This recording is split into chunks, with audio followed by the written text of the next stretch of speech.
Peter and Wendy by James Matthew Barrie. Chapter 1. Peter Pan Comes. All children, except one, grow up. They soon know that they will grow up, and Wendy knew it too. One day, when she was 2 years old, she was playing in a garden, and she picked up a flower and ran with it to her mother. She looked very pretty, and Mrs. Darling put her hand to her heart and said, "Oh, why can't you be like this forever?" This was all she said on the subject. But since then, Wendy knew that she must grow up. You always know after you are 2. 2 is the beginning of the end. Wendy's mother was a very beautiful woman. Mr. Darling married her this way. One day, many gentlemen who were her childhood friends discovered that they loved her, and they all ran to her house to propose to her, except Mr. Darling, who took a cab and came to her first. And so he got her. Mr. Darling often said to Wendy, "Your mother does not just love me, she also respects me." He was one of those clever persons who know all about stocks and shares. Of course, no one really knows, but he quite seemed to know. Wendy came first, then John, and then Michael. For a week or 2, after Wendy's birth, her parents were thinking over one important question. Can we keep her? As she was another mouth to feed. Mr. Darling was proud of her, but he was very reasonable, and he sat on the edge of Mrs. Darling's bed, holding her hand and calculating expenses, and she looked at him. She wanted to keep her daughter, but he was not sure, and asked her, "Will we be able to feed the family?" "Of course we will, George," she cried. She loved the girl so much, but he wanted to make sure. "Remember children's illnesses," he said. There was the same situation over John and Michael, but the parents decided to keep both of them. And soon you could see the 3 children going in a line to Miss Folsom's kindergarten school with their nurse. Mrs. Darling loved to have everything in order, and Mr. Darling wanted to be exactly like his neighbours, so, of course, they had a nurse. As they were poor, this nurse was a Newfoundland dog called Nana. At first she belonged to no one. She always loved children, and one day the Darlings met her in Kensington Gardens, where she spent most of her spare time looking after the babies. She hated careless nurses, and followed them to their homes to complain about them. Nana proved to be a perfect nurse. She was very accurate at bath time, and she was up at any moment of the night when any of the children had a bad dream. Of course, her kennel was in the nursery. It was nice to see her escorting the children to the kindergarten, walking by their side when they behaved well, and slightly pushing them back into line if they strayed. She usually carried an umbrella in her mouth in case of rain. There is a room in the basement of Miss Folsom's school where the nurses wait. They sat on forms, and Nana lay on the floor, but that was the only difference. She was a perfect nurse, and Mr. Darling knew it, but he sometimes asked himself uneasily, "What do the neighbours say about our nurse?" He had his position in the city, and had to remember about it.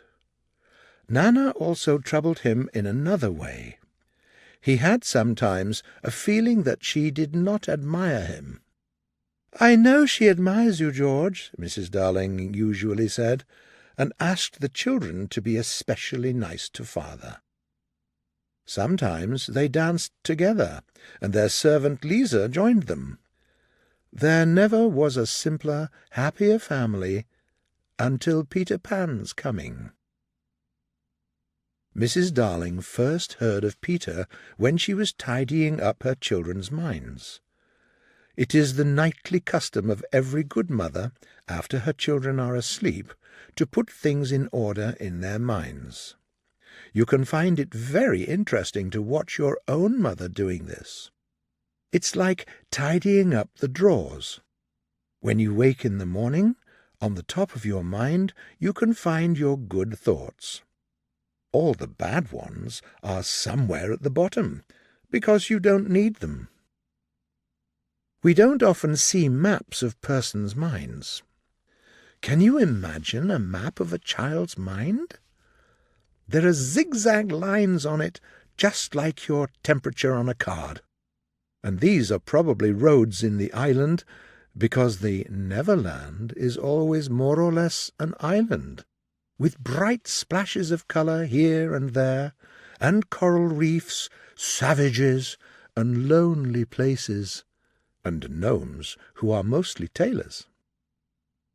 In the Neverland, John lived in a boat turned upside down on the sands, Michael in a wigwam, Wendy in a house of leaves. John had no friends. Michael had friends at night. Wendy had a pet wolf. To these magic shores children always come to play. We did too. We can still hear the sound of the surf, but we will never land there again. In her travels through her children's minds, Mrs. Darling sometimes found things she could not understand. The strangest of them was the word Peter. She knew of no Peter, but he was here and there in her children's minds. The name stood out in bigger letters than any of the other words. "He looks cocky, this Peter," she thought. "Yes, he's very cocky," Wendy said, when Mrs. Darling asked her about Peter. Her mother asked, "But who is he?" "He's Peter Pan, you know, Mother." At first, Mrs. Darling did not know, but after thinking back into her childhood, she just remembered a Peter Pan who lived with the fairies. There were odd stories about him. The stories she didn't believe any more. She said to Wendy, "I believed in him when I was a little girl, but he must be grown up by this time." "Oh, no, he isn't grown up," Wendy said, "and he is just my size." She didn't know how she knew. She just knew it. Mrs. Darling told the story to Mr. Darling, but he just smiled. "Remember my words," he said. "This is some kind of nonsense Nana taught them. The dog could easily have such an idea. They'll forget it quite soon." But they didn't, and soon this boy gave Mrs. Darling quite a shock. One morning Mrs. Darling found some leaves of a tree on the nursery floor. They certainly were not there when the children went to bed. Mrs. Darling couldn't understand it, and Wendy said, with a smile, "I think it's that Peter again." "What do you mean, Wendy?" "It's so naughty of him not to wipe his feet," Wendy said. She was a tidy child. Mrs. Darling still couldn't understand it, and Wendy explained it all. "Peter sometimes comes at nights and sits on the foot of my bed and plays on his pipes to me. It's a pity I never wake up to see it, but I know he does." "What are you talking about? No one can get into the house without knocking." "I think he comes in by the window," Wendy said. "My love, it is 3 floors up." "But the leaves were lying near the window, weren't they, Mother?" It was quite true. The leaves were lying near the window. Mrs. Darling did not know what to think. It all seemed so natural to Wendy. She just couldn't say, "It was only a dream, dear." "My child," the mother cried instead, "why did you not tell me of this before?" "I forgot," said Wendy. She was in a hurry to get her breakfast. Oh, surely it was just a dream. But there were the leaves. Mrs. Darling examined them very carefully. They were dry leaves, but she was sure they did not come from any tree that grew in England. She examined the room, but didn't find anything. Certainly it was just a dream. But it wasn't a dream. The next evening proved it. It was the evening that became the beginning of the children's adventures. On the night we speak of, all the children were once more in bed. It was Nana's evening off, and Mrs. Darling bathed them and sung to them until they fell asleep.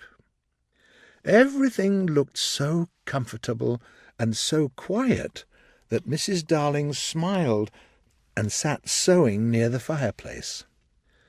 By and by, Mrs. Darling fell asleep. She even began to dream.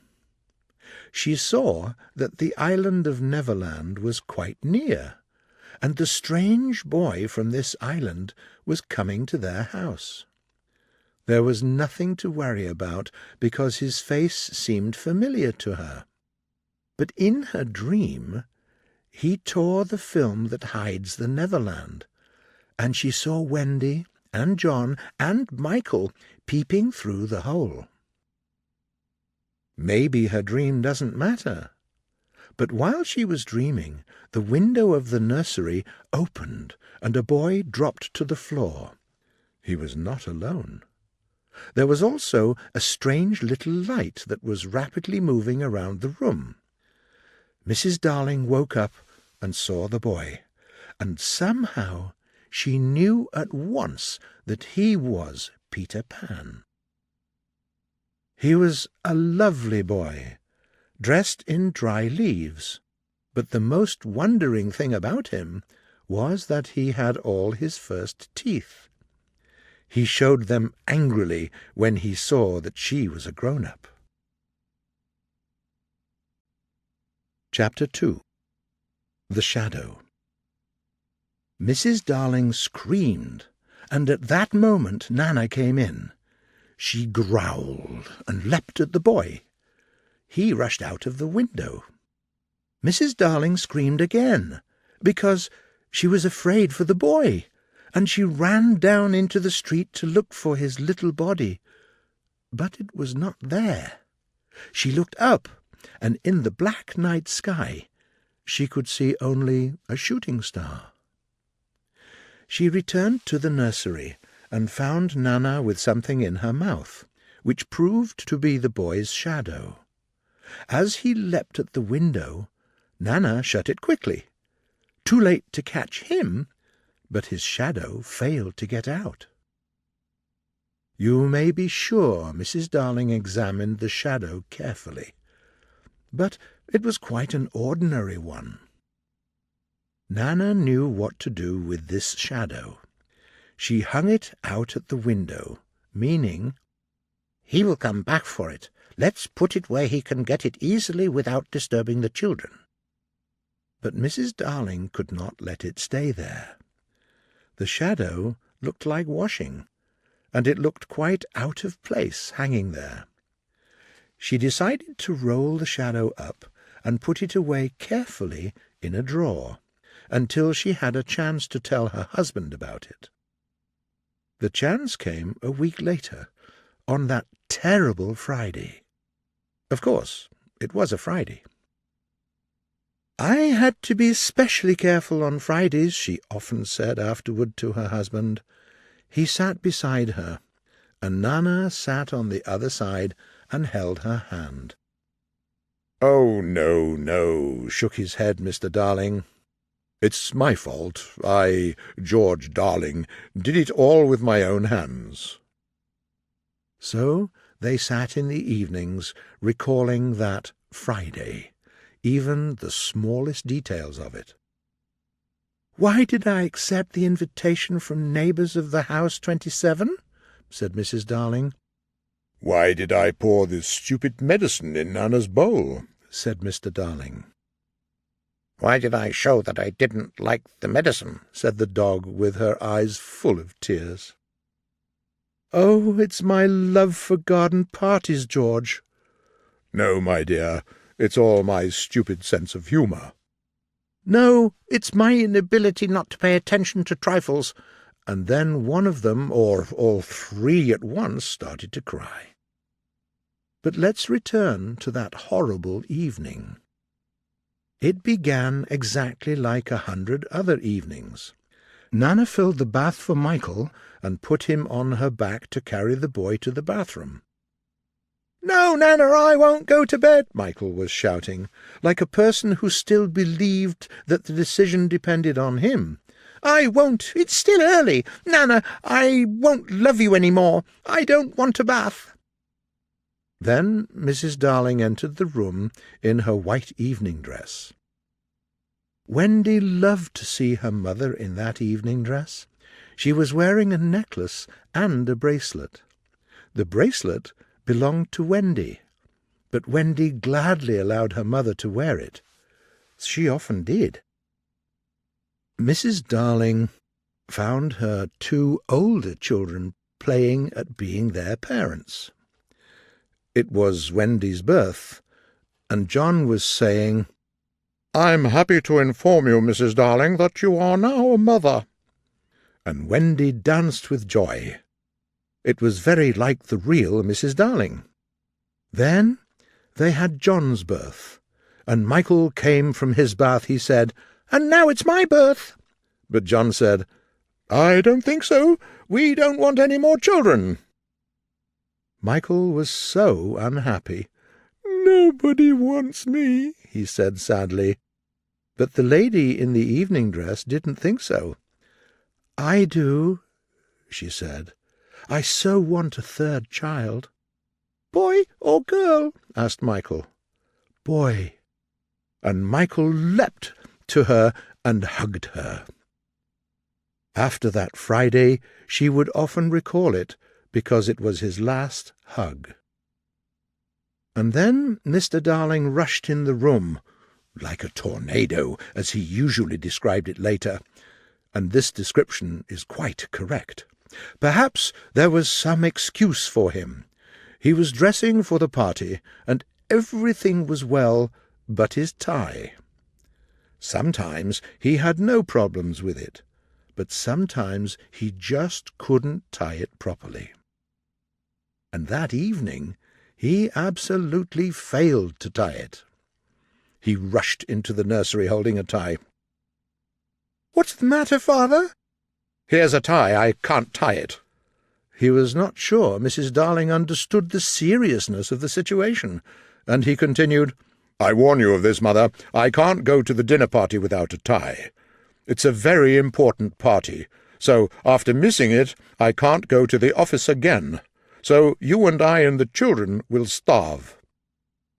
But even this speech failed to worry Mrs. Darling too much.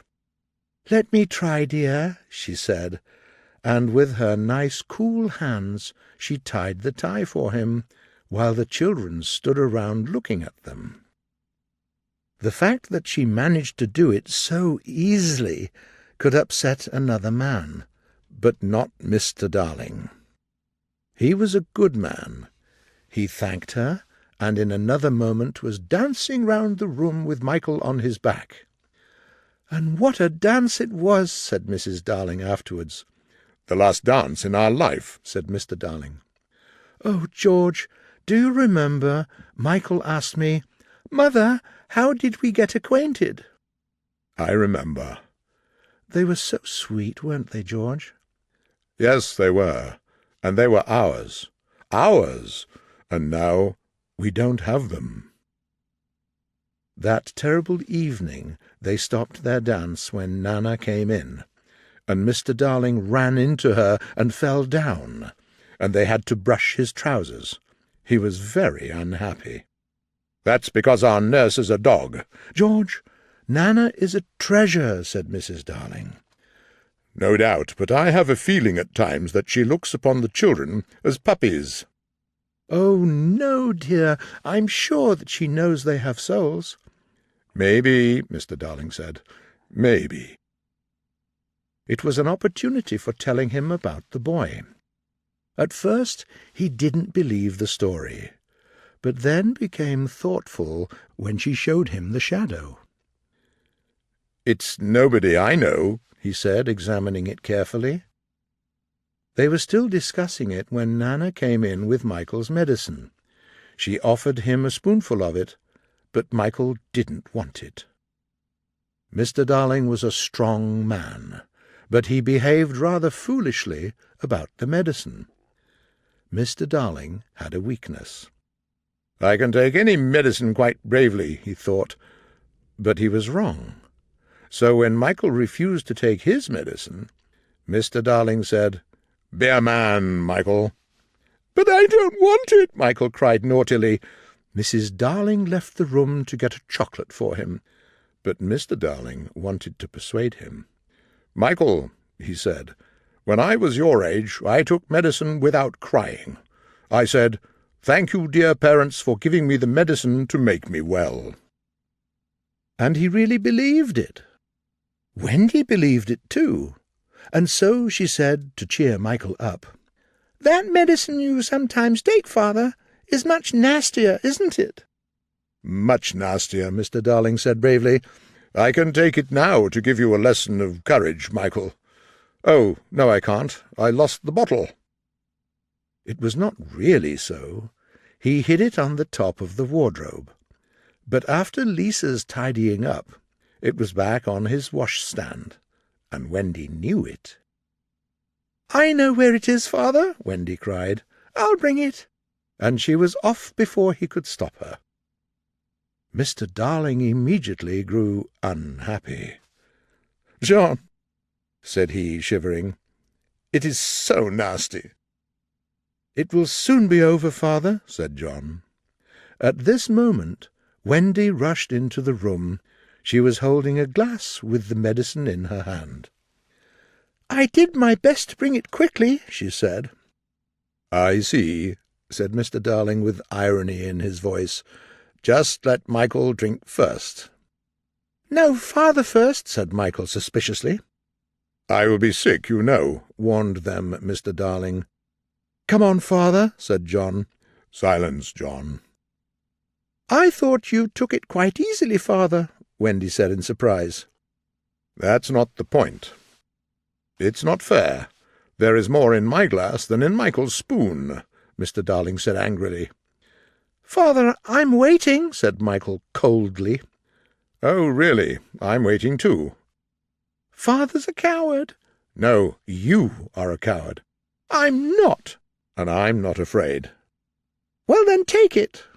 "Well, then you take it." Wendy had an idea. "You can do it at the same time," she said. "Of course," replied Mr. Darling. "Are you ready, Michael?" Wendy said, 1, 2, 3, and Michael took his medicine, but Mr. Darling didn't. He hid his glass behind his back. There came an angry shout from Michael, and, "Oh, Father," from Wendy. "What do you mean by, 'Oh, Father'?" Mr. Darling asked bravely. "Stop it, Michael. I was going to take my medicine. I just somehow missed the glass." It was a terrible moment. The children were looking at him, and it seemed they did not admire him. "Let's have some fun," he said bravely. "Nana went out of the room. I will pour my medicine into her bowl. She will come back and drink it, thinking it is milk." It was the colour of milk, but children did not have their father's sense of humour, and as they watched him pouring the medicine into Nana's bowl, it seemed they didn't like the idea, but they did not dare to warn Nana when she and Mrs. Darling entered the room. "Nana, good dog," Mr. Darling said. "I poured some milk into your bowl, Nana." Nana wagged her tail, ran to the bowl, and began lapping. She stopped and looked at Mr. Darling with her eyes full of tears, and went into her kennel. In a horrible silence, Mrs. Darling came to the bowl and smelt it. "Oh, George, it's your medicine!" "It was a joke," Mr. Darling shouted angrily.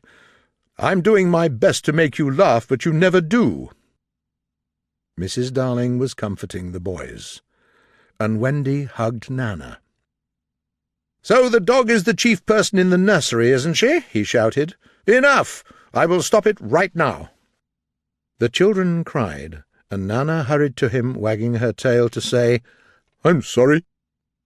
But Mr. Darling pushed her away. He felt he was a strong man again. "Go out, your place is in the yard, and you're going to stay there. I will tie you up." "George, George," Mrs. Darling whispered, "remember what I told you about that boy." But he didn't listen to her. He dragged Nana out of the nursery and tied her up in the backyard. He was terribly ashamed and very unhappy. Mrs. Darling was putting the children to bed. In the nursery there was an unusual silence. She lit the bedside lamp. They could hear Nana's barking in the yard, and John said, "It is because he's tying her up in the yard." But Wendy didn't think so. "That's not Nana's unhappy bark," she said. "That is her bark when she smells danger." "Danger? Are you sure, Wendy?" "Oh, yes." Mrs. Darling went to the window and looked out of the window. The sky was full of stars. Some strange fear gripped her heart. Michael asked, "Can anything harm us, Mother, after you lit the lamp?" "Nothing," she said. "Such lamps are the eyes a mother leaves behind her to guard her children." She went from bed to bed, and little Michael hugged her. "Mother," he cried, "I'm glad of you." They were the last words she heard from him for a long time. Number 27 was only a few yards away. But there was snow, and Mr. and Mrs. Darling were walking carefully, minding their clean shoes. The street was empty. Only stars over their heads were watching them. Stars are beautiful, but they may not take an active part in anything. They must just look on forever. But the young stars are so fond of fun that they were on Peter's side tonight. So, as soon as the door of 27 closed on Mr. and Mrs. Darling, the smallest of all the stars in the Milky Way shouted, "Now, Peter!" Chapter 3. Come away, come away! For a moment after Mr. and Mrs. Darling left the house, the bedside lamps of the 3 children were burning clearly. But after a short while they blinked and went out. There was another light in the room now, 1,000 times brighter than the bedside lamps. It was rushing through the drawers in the nursery, looking for Peter's shadow. It was not really a light. It was a fairy, no longer than your hand, but still growing. It was a fairy girl called Tinker Bell. She wore a nice dry leaf dress.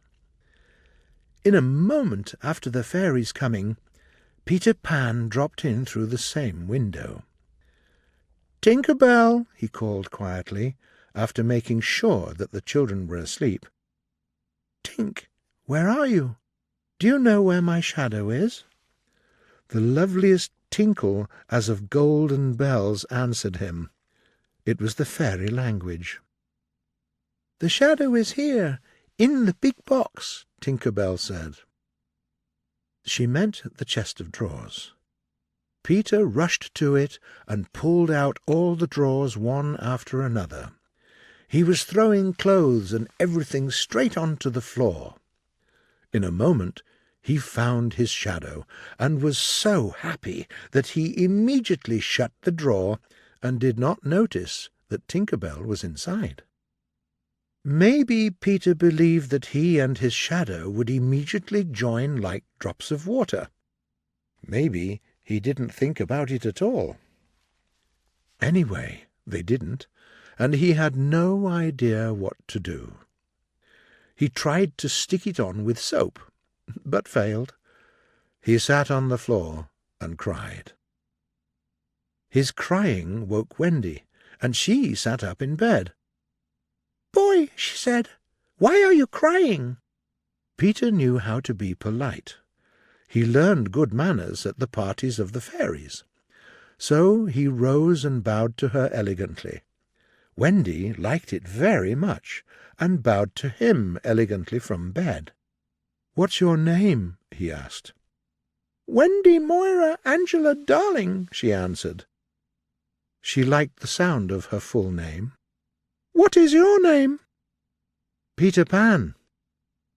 She was sure that he must be Peter, but it seemed to be a very short name. "Is that all?" "Yes," he said rather sharply. He felt for the first time that it was really a short name. "I'm so sorry," said Wendy Moira Angela. "It doesn't matter," Peter answered. "Where do you live?" Wendy asked. "Second turn to the right," said Peter, "and then straight on till morning." "What a funny address!"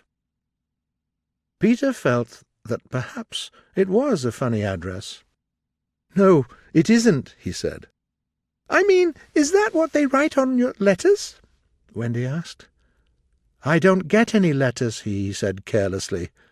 "But your mother gets letters, doesn't she?" "I don't have a mother," he said, and he didn't want to have any mother. But Wendy felt at once that there was a tragedy. "Oh, Peter, no wonder you're crying," she said, and got out of bed and ran to him. "I wasn't crying about mothers," he said in surprise. "I was crying because I can't make my shadow stick on, and then I wasn't crying." Then Wendy saw the shadow on the floor, and she was sorry for Peter. "How awful," she said. Fortunately, she knew at once what to do. "I will sew it," she said.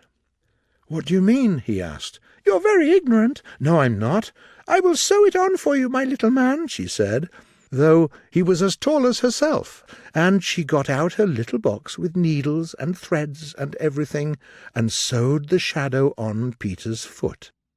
"It will hurt, I'm afraid." "I won't cry," answered Peter, and he didn't, and soon his shadow was in its proper place. "It needs ironing," Wendy said, but Peter, boylike, didn't care about appearances. He was jumping around the room in wild joy.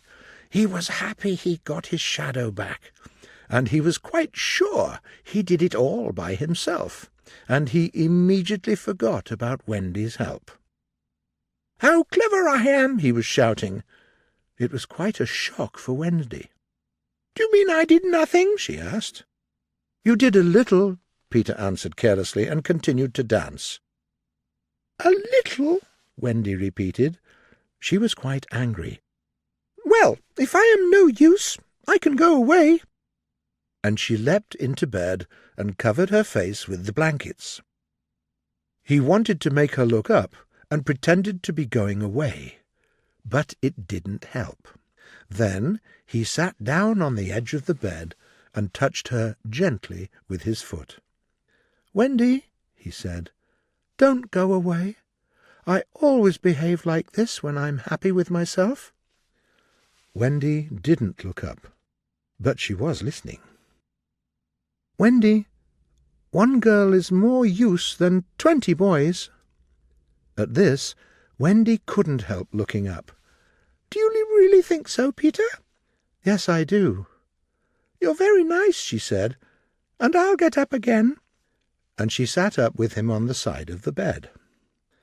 "I can give you a kiss if you like," she added. Peter agreed. but he did not know what she meant. So he held out his hand, waiting for the thing she offered. "Surely you know what a kiss is?" Wendy asked in surprise. "I will know when you give it to me," he said, and not to hurt his feelings, she gave him a thimble. "Now," said he, "shall I give you a kiss?" "If you wish to," Wendy answered, and she turned her head slightly toward him. But Peter just dropped an acorn button into her hand. "Thank you," Wendy said. "I will wear your kiss on this chain around my neck." She attached it to the chain that was around her neck. It was lucky that she did. One day it will save her life. When people meet, they usually ask questions, and, among other things, they ask one's age. Wendy was a polite girl, so she asked Peter, "How old are you?" "I don't know," he answered uneasily, "but I'm quite young." He really knew nothing about it. He could only guess. "Wendy, I ran away the day I was born."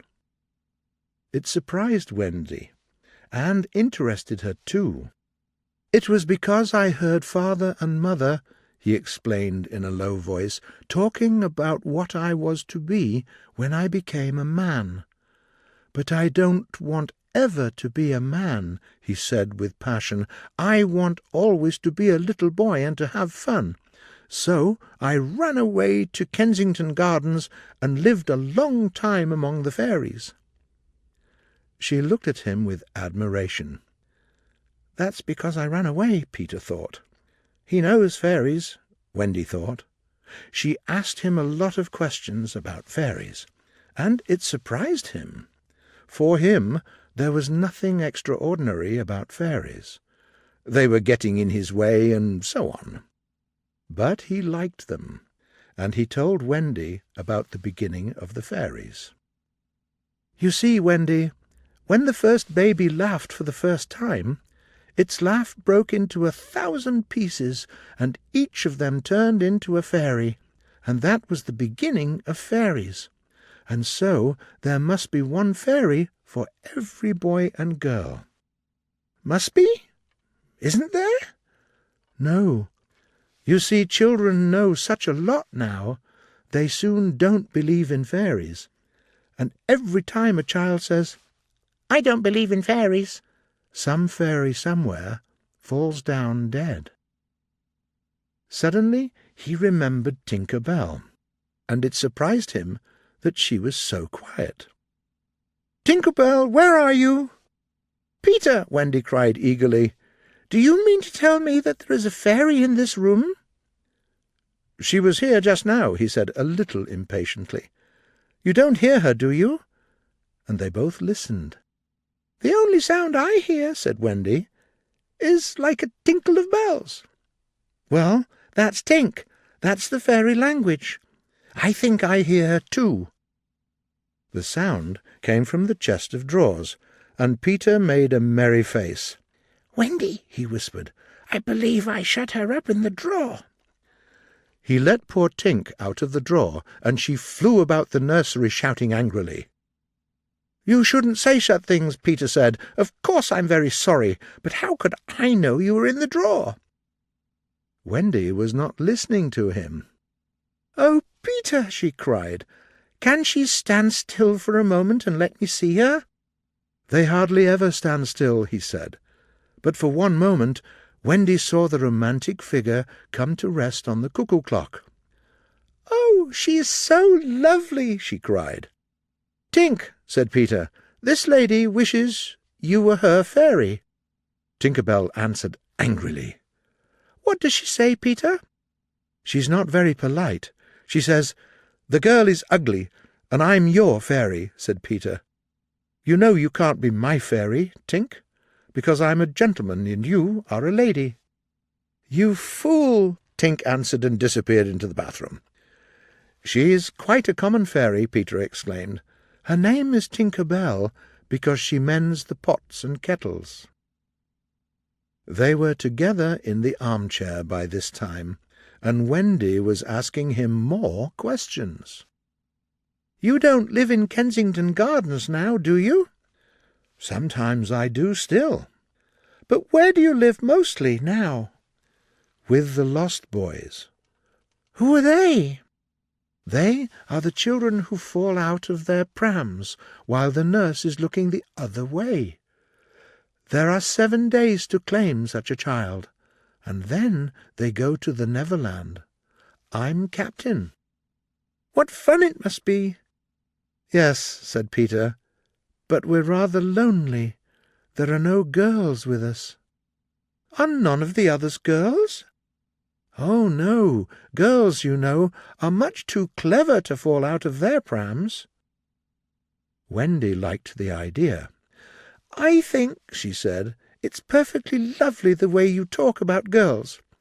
John there just despises us." Peter didn't answer. He just rose and kicked John out of bed, blankets and all, one kick. This seemed too much for Wendy, and she told him with passion, "Peter, you're not captain in this house." But John continued to sleep peacefully on the floor. "And I know you meant to be kind," she said, "so you may give me a kiss." She forgot his ignorance about kisses. "I thought you would want it back," he sighed, and offered to return her the thimble. "Oh, no," said the nice Wendy. "I don't mean a kiss. I mean a thimble." "What's that?" "It's like this." She kissed him. "Funny," said Peter quite seriously. "Now, shall I give you a thimble?" "If you wish to," said Wendy. Peter kissed her, and almost immediately she screamed. "What is it, Wendy?" "It was like someone was pulling my hair." "That's Tink. I never knew her so naughty before." And indeed, Tink was flying around the room using offensive language. "She says, 'I will do it to her every time you give her a thimble.'" "But why? Why, Tink?" Again Tink answered, "You fool!" Peter could not understand why, but Wendy understood.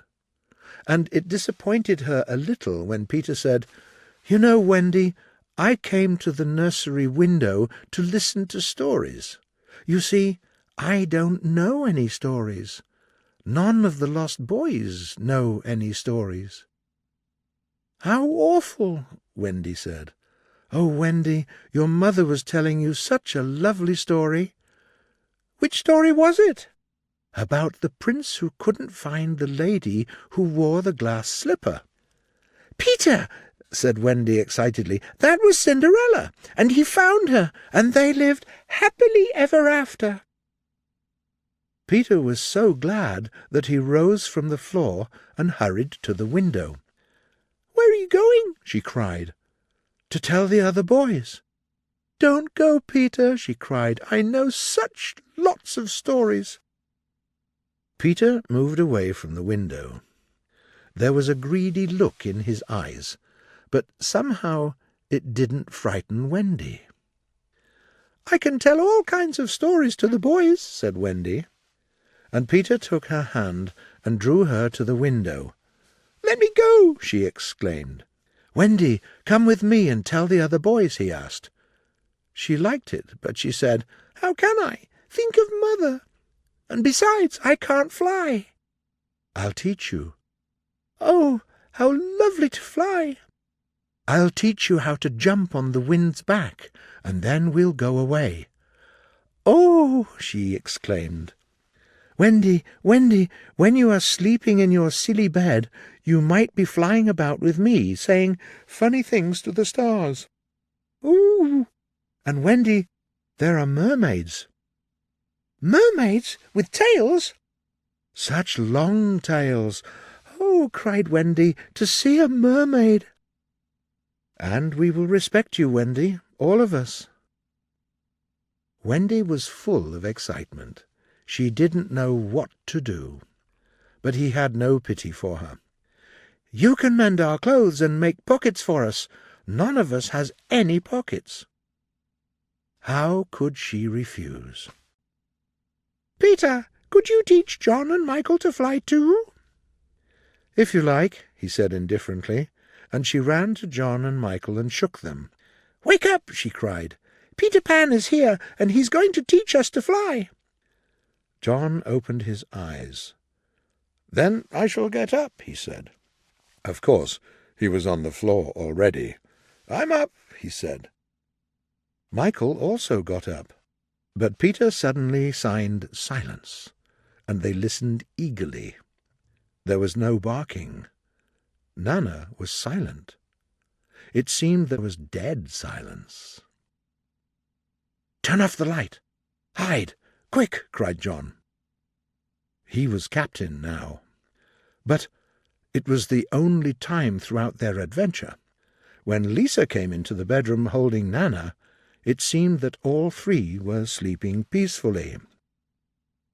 Lisa was angry because she was mixing the Christmas puddings in the kitchen, and she grew tired of Nana's barking. She thought the best way of getting a little quiet was to take Nana to the nursery for a moment. "Don't you see, you silly dog? They're perfectly safe, aren't they? Every one of the little angels is sleeping in bed. Listen to their breathing." Here Michael began to breathe so loudly that Nana grew suspicious. She knew that kind of breathing. She tried to rush to the beds, but Lisa didn't let her. "Stop it, Nana," she said, pulling her out of the room. "And don't you start barking again, or I will go straight to the party and tell Mr. and Mrs. Darling and bring them from the party. The master will punish you." She tied the unhappy dog up in the yard again. But do you think Nana stopped barking? Bring Mr. and Mrs. Darling from the party? That was just what she wanted, and she didn't care about punishment as long as the children were safe. But Lisa returned to her puddings, and Nana saw that no help would come from her. So she began to pull the chain as hard as she could, and at last she broke it. A moment later she burst into the living room of the house number 27, and Mr. and Mrs. Darling knew at once that something terrible was happening in the nursery. They rushed into the street without even saying goodbye to the hostess. But it was 10 minutes after Nana's visit to the nursery, and Peter Pan can do a great deal in 10 minutes. We now return to the nursery. "It's all right," John said, appearing from his hiding place. "Peter, can you really fly?" Peter didn't answer. He just flew around the room. "How excellent!" said John and Michael. "How sweet!" cried Wendy. "Yes, I'm sweet. Oh, I am sweet," said Peter, forgetting his manners again. It looked very easy, and they tried it first from the floor and then from the beds, but they always went down instead of up. "How do you do it?" asked John, rubbing his knee. He was quite a practical boy. "You just think lovely, wonderful thoughts," Peter explained, "and they lift you up in the air." He showed them again. "You're so quick," John said. "Could you do it very slowly once?" Peter did it both slowly and quickly. "I've got it now, Wendy," cried John, but he was wrong. Not one of them could fly. Peter was playing a trick on them, of course. One can fly only if he or she has some fairy dust on them. Fortunately, Peter had some fairy dust on his hand after carrying Tinker Bell on their way to the Darlings. So he blew some of the dust on each of them, and they tried again. They were all on their beds, and Michael let go first.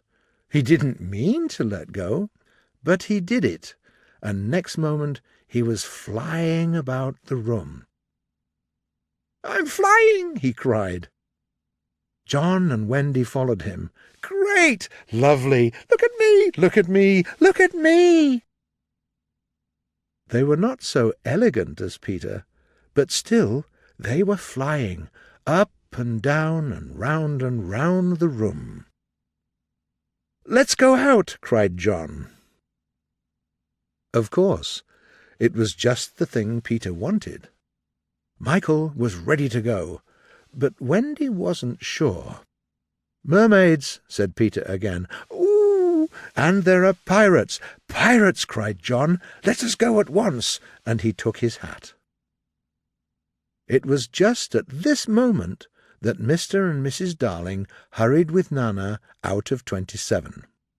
They ran into the middle of the street to look up at the nursery window. There was light in the room, and they could see in shadow on the curtain 3 little figures moving round and round, not on the floor, but in the air. Not 3 figures, 4. They hurriedly opened the door. Mr. Darling was going to run upstairs, but Mrs. Darling signed him to go softly. She even tried to make her heart beat softly. But the little stars were watching them.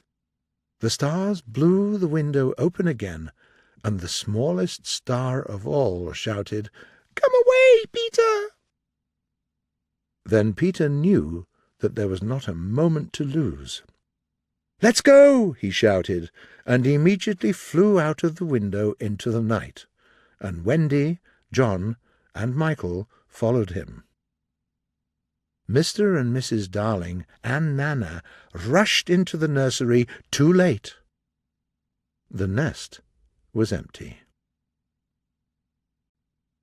Chapter 4. The Flight. "Second turn to the right and straight on till morning." That was the way to the Neverland, as Peter said.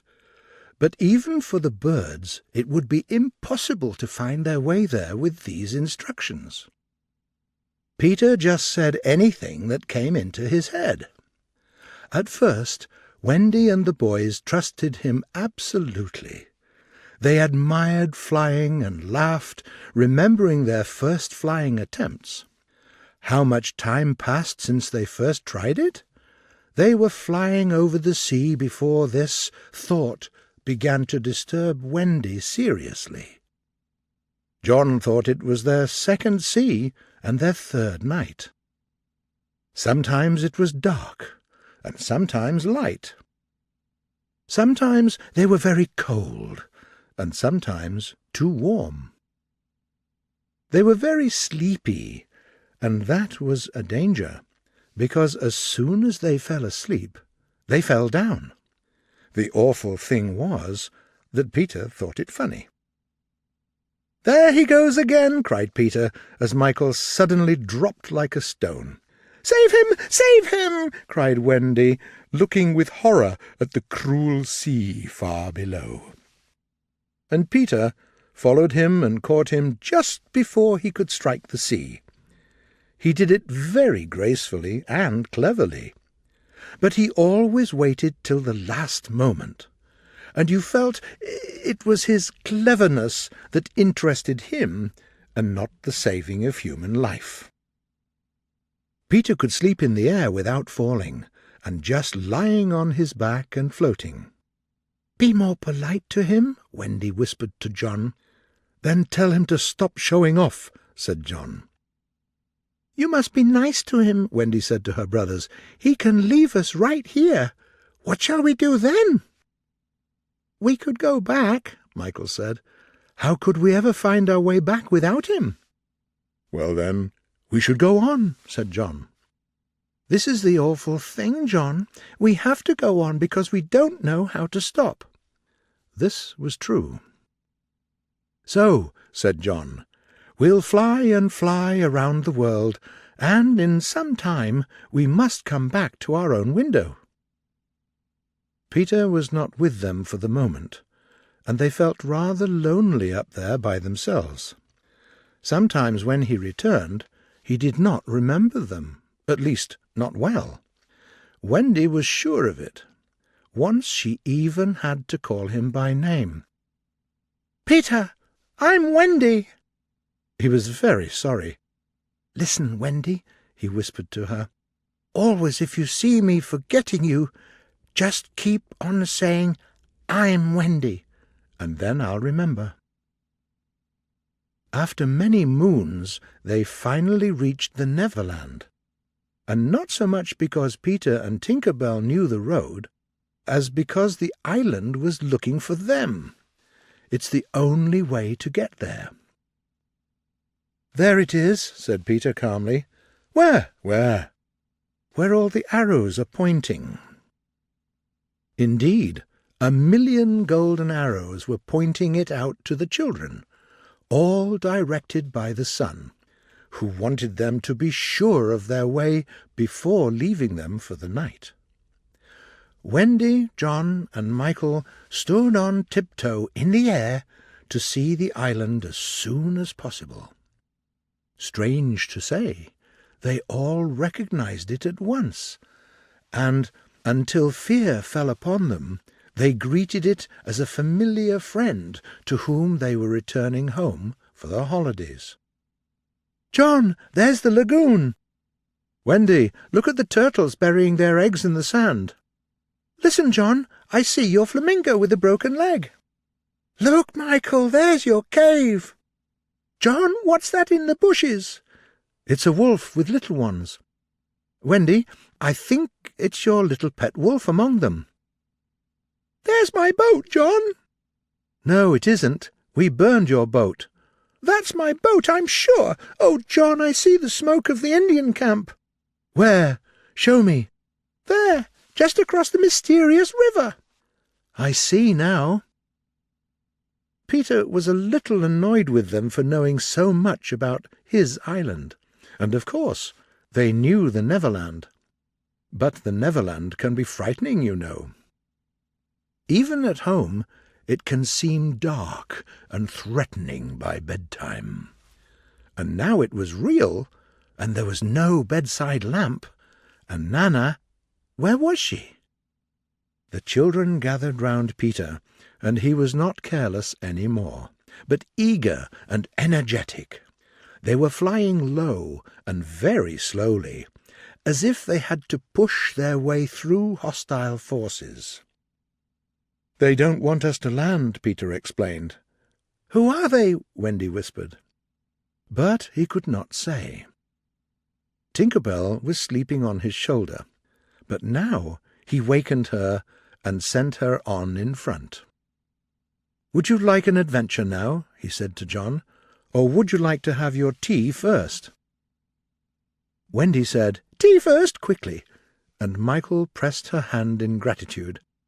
But the braver John wasn't sure. "What kind of adventure?" he asked. "There's a pirate asleep in the pampas just beneath us," Peter told him. "If you like, we'll go down and kill him." "I don't see him," John said after a long pause. "I do." "He can wake up. What shall we do?" John asked. "You don't think I would kill him while he was sleeping? I would wake him first, and then kill him. That's the way I always do." "Did you kill many?" "Lots of them." "Are there many pirates on the island just now?" John asked. "Lots of them," Peter repeated. "Who is their captain now?" "Hook," answered Peter. "Jazz? Hook?" "Yes." Michael began to cry, and John spoke with difficulty, because they knew Hook's reputation. "He's the worst of all of them," John whispered. "He's the only man of whom Barbecue was afraid." "That's him," said Peter. "What's he like? Is he big?" "Well, he's not so big as he was." "What do you mean?" "I cut off a bit of him." "You?" "Yes, me," said Peter. "What bit?" "His right hand." "Then he can't fight now." "Oh, he can. Left-hander. He has an iron hook instead of his right hand, and he claws with it." "Claws?" "Listen, John," said Peter. "Yes?" "Say, 'Yes, sir.'" "Yes, yes, sir." "There's one thing," Peter continued, "that every boy who serves under me must promise, and so must you." John paled. "It is this. If we meet Hook in open fight, you must leave him to me, "I promise," John said. For the moment they were feeling more cheerful, because Tink was flying with them, and in her light they could see each other. Unfortunately, she could not fly so slowly, so she had to go round and round them in a circle in which they moved. "She told me something," Peter said. "The pirates noticed us before darkness, and got Long Tom out." "The big gun?" "Yes, and of course they must see her light. Hope they won't guess we're near it, or they'll fire it. Wendy! John! Michael! Tell her to go away at once, Peter," the children cried, but he refused. "She thinks we managed to lose the way," he said, "and she's afraid. I will not send her away by herself when she's afraid." For a moment Tink stopped going round the children and gave Peter a loving little pinch. "Then tell her," Wendy said, "to put out her light." "She can't put it out. That's about the only thing fairies can't do. It just goes out of itself when she falls asleep, same as the stars." "Then tell her to sleep at once," John almost ordered. "She can't sleep when she isn't sleepy. It's the only other thing fairies can't do." "We could carry her in our pocket," Peter said after a pause, "but we don't have any." It was true, but Peter had a happy idea. John's hat. Tink agreed to travel by hat, and John carried it. But then John said, "The hat keeps pushing my knees," and Wendy took it.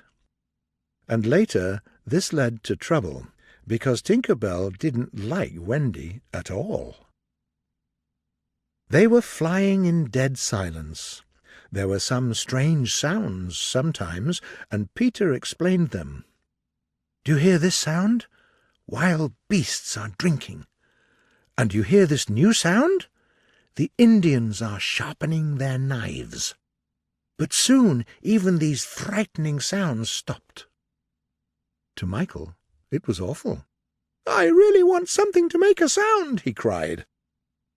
As soon as he'd said it, they heard a tremendous crash. It was a shot of Long Tom. This sound echoed through the mountains, and the echoes seemed to cry savagely, "Where are they? Where are they? Where are they?" The wind of the shot separated the little group. After the crash and confusion of the shot, John and Michael found themselves alone in the darkness. Fortunately, they were still in the air and still moving. "Are you all right?" John whispered. "I don't know yet," Michael whispered back. He was all right, and everyone else was. But Peter was far from them above the sea, and Wendy was high above them, with Tinker Bell in John's hat. Tink was not all bad. Well, she was all bad at the moment, but sometimes she was all good. Fairies have to be one thing or other, because they're too small to hold more than one emotion at a time. Now Tink was full of jealousy of Wendy, so she flew out of the hat and started flying back and forward. Wendy didn't understand fairies' language, but Tink's movements plainly meant, "Follow me, and all will be well." What else could poor Wendy do? She called to Peter, John, and Michael, but no one answered. She didn't know that Tinker Bell hated her, so she followed the fairy to her destruction. Chapter 5. The Island Comes True. When Peter is away, things are usually quiet on the island. Fairies sleep late in the morning. The beasts are busy with their young. The Indians have long feasts, and when the pirates and the lost boys meet, nothing happens. But then Peter comes back, and they all wake into life. On this evening, The lost boys were out looking for Peter. The pirates were out looking for the lost boys. The Indians were out looking for the pirates. And the beasts were out looking for the Indians. They were going round and round the island, but they did not meet because all were going at the same speed. All wanted blood, except the boys, who liked it as a rule, but tonight were out to welcome their captain. At this time there were 6 lost boys on the island, counting twins as 2. Let's pretend to lie here in the bushes and watch them walking quietly in line. Peter forbade them to look like him, and they wear the skins of bears, in which they are so round and furry that when they fall they roll. The first boy in the line is Tootles, not the least brave, but the most unfortunate of them. He often misses great adventures, because they always happen as soon as he turns round the corner. For example, when all is quiet, he goes off to gather some firewood, and when he returns, the others are cleaning the place after a great battle. Poor kind Tootles, you are in danger tonight. Fairy Tinker Bell, who is all bad at the moment, is looking for a tool to make mischief, and she wants to trick you. But we're not really there, and he can't hear our warning. Next comes Nibs, the most cheerful of them, and next comes Slightly. Slightly thinks he remembers the time when he wasn't a lost boy. That's why he walks with his nose in the air. The fourth is Curly. He always gets into trouble, and when Peter asks, "Who did it?" he steps forward automatically, even if this time it's not his fault. Last come the twins, and it's no use to describe them, because we will surely describe the wrong one. The boys disappear in the darkness, and soon after that the pirates come on their track. They are walking in line too, but before we see them, we can hear their terrible song. The first one, with his head to the ground, is Italian Cecco. The black giant behind him has many names. The tattooed pirate behind him is Bill Jukes. And then comes Cookson. They say that he's the brother of Black Murphy, but no one could prove it. The next one is Gentleman Starkey, who once worked in public school.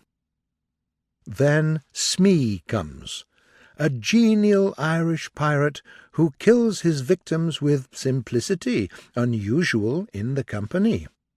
And he is not the last one. Many other horrible pirates are walking in the line. Among them is the horrible James Hook, or Jazz Hook. That's how he writes his name. He lies in a sort of chariot his men are drawing, and he has an iron hook instead of his right hand. He treats his people cruelly, and they obey him absolutely. His face is dark, his hair is black, his eyes are blue, and he is never more dangerous than when he's most polite. In the mouth he holds a special device of his own invention, which lets him smoke 2 cigars at once. Such is the enemy of Peter Pan. Which will win? On the trail of the pirates, stealing noiselessly, come the Indians.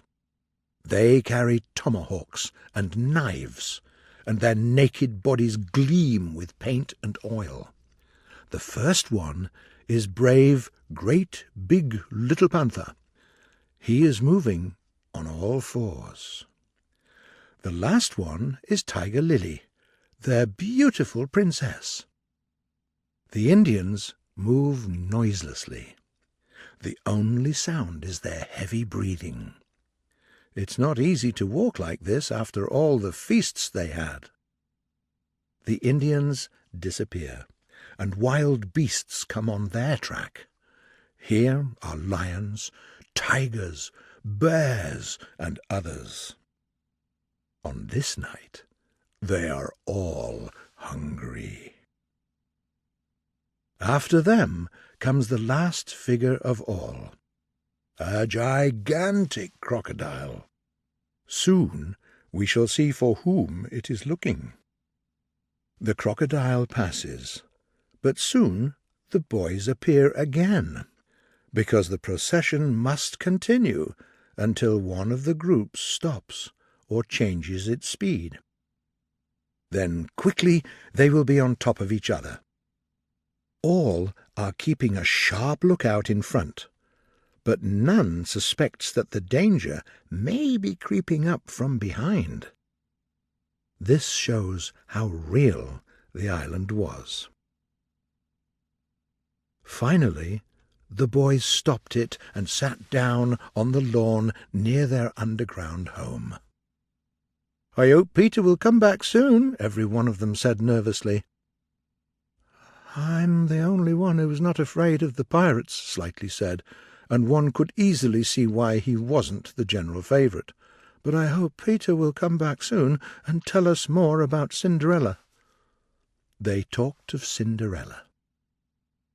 "My mother was very like her," Tootles said. Peter didn't let them talk about mothers. He thought it silly, so they could speak about them only without Peter. "All I remember about my mother," Nibs told them, "is that she often said to my father, 'Oh, what I really want is a cheque-book of my own.' I don't know what a cheque-book is, but I should just love to give my mother one." While they were talking, they heard a distant sound. It was the pirate's song. At once, the lost boys— but where are they? They are no longer there. All of them are already in their home under the ground, all but Nibs, who hurried to have a look at the pirates. "Do you see any door?" "Look closer, and you may note 7 large trees, each with a hole as large as a boy. These are the 7 entrances to the home under the ground.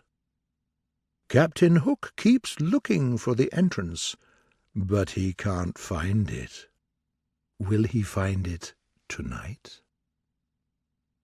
While the pirates were going, Starkey noticed Nibs disappearing through the woods. He drew out his pistol at once, but an iron claw gripped his shoulder. "Captain, let go!" Starkey cried. "I was just going to shoot one of the boys you hate." Now, for the first time, we can hear the voice of Hook. It was a black voice.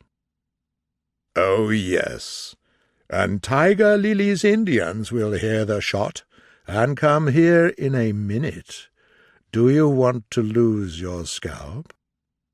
"My knife doesn't make any noise," said Smee. "Not now, Smee. He is only one, and I want all the 7. Look for them." The pirates disappeared among the trees, and in a moment their captain and Smee were alone. "Most of all, I hate their captain, Peter Pan," Hook said. "He cut off my arm. But I hope to shake his hand with this. Oh, I'll tear him. He threw my arm to a crocodile that was passing by." "Oh, it seems you're afraid of crocodiles," said Smee. "Not of crocodiles," Hook corrected him, "but of that one crocodile."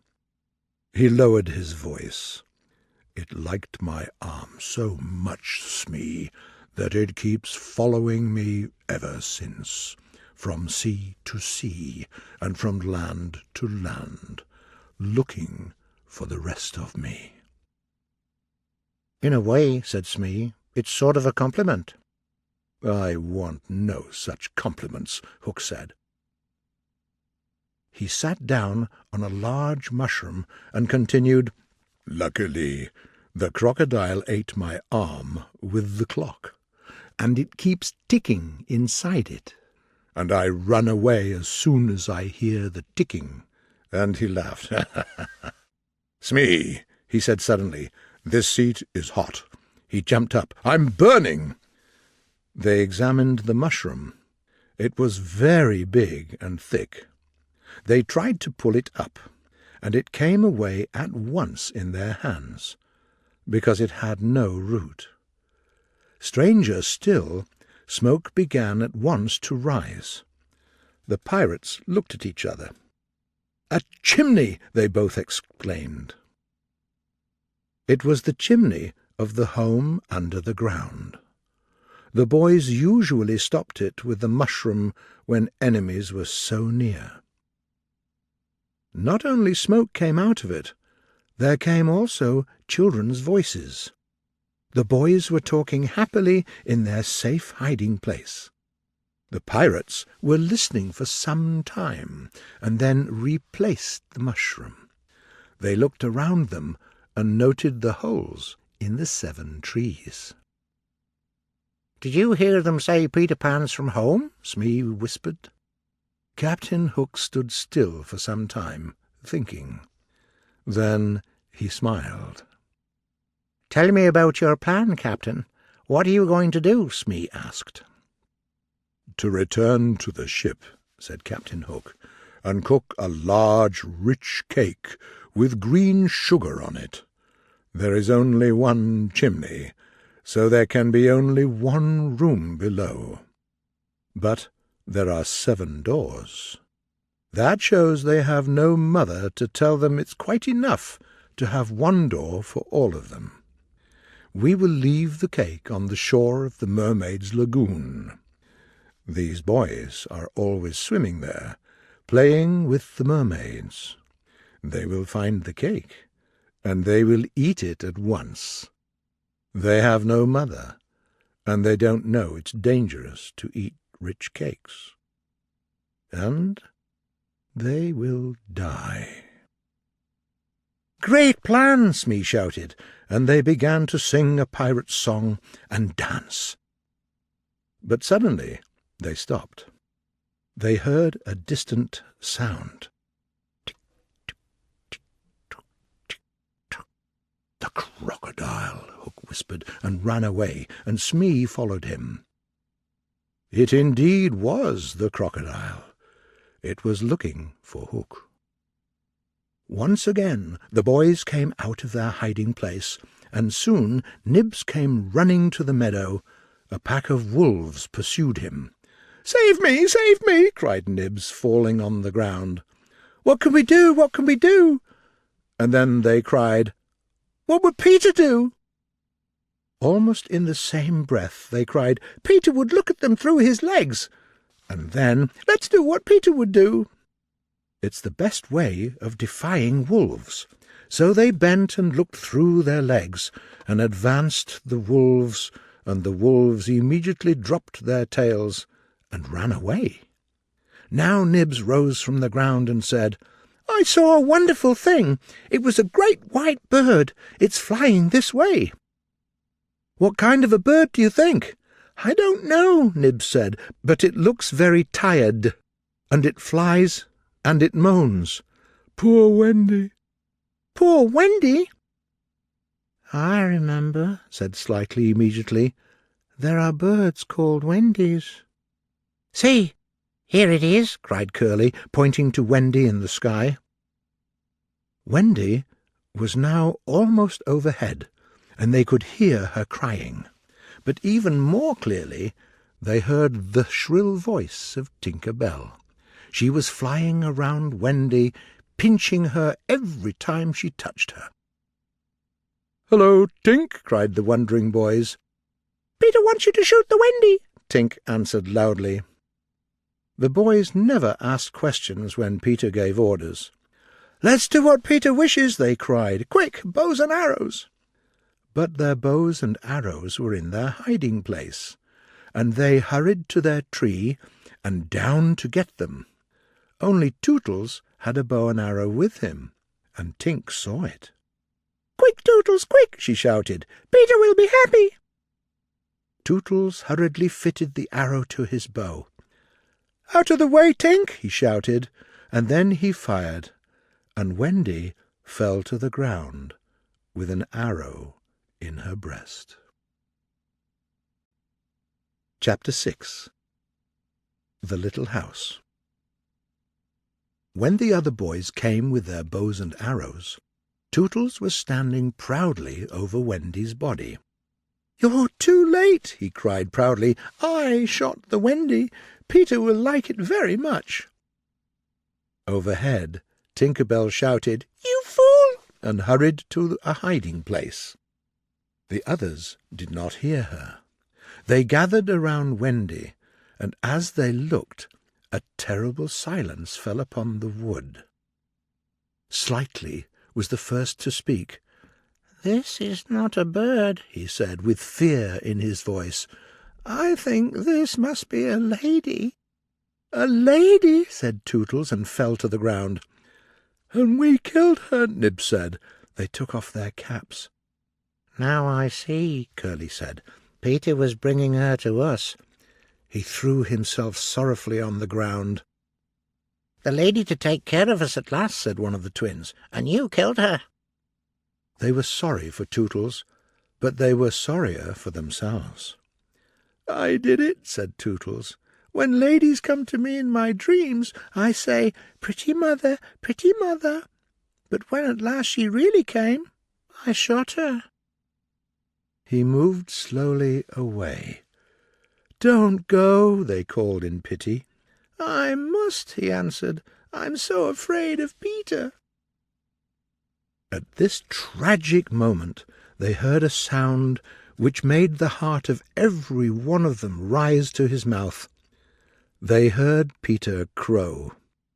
It was his way to tell them, "I'm coming back." "Peter!" they cried. "Hide her!" they whispered, and gathered hastily round Wendy, all but Tootles. "Hello, boys," said Peter, and mechanically they saluted, and then again was silence. Peter didn't like it. "I am back," he said, "and why do you not cheer?" They opened their mouths, but the cheers did not come. "Great news, boys," Peter cried. "I brought a mother for you all." Still no sound. Only Tootles dropped on his knees. "Did you see her?" asked Peter, becoming troubled. "She flew this way." Tootles rose. "Peter," he said quietly, "I will show her to you. Back, twins. Let Peter see." So they all stood back and let him see, and after he was looking for a while, he did not know what to do next. "She's dead," he said, "but there was the arrow." He took it from her heart and faced his band. "Whose arrow?" he asked.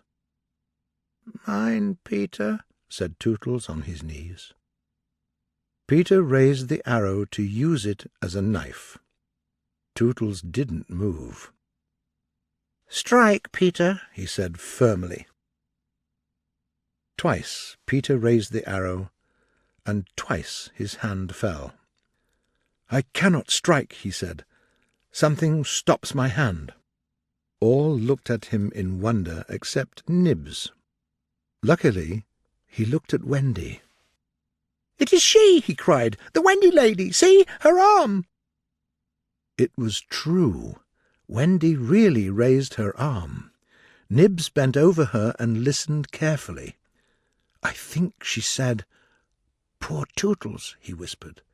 "She lives," Peter said. Slightly cried, "The Wendy lady lives!" Peter fell on his knees beside her and found his button. It was hanging on a chain she wore round her neck. "See," he said, "the arrow struck against this.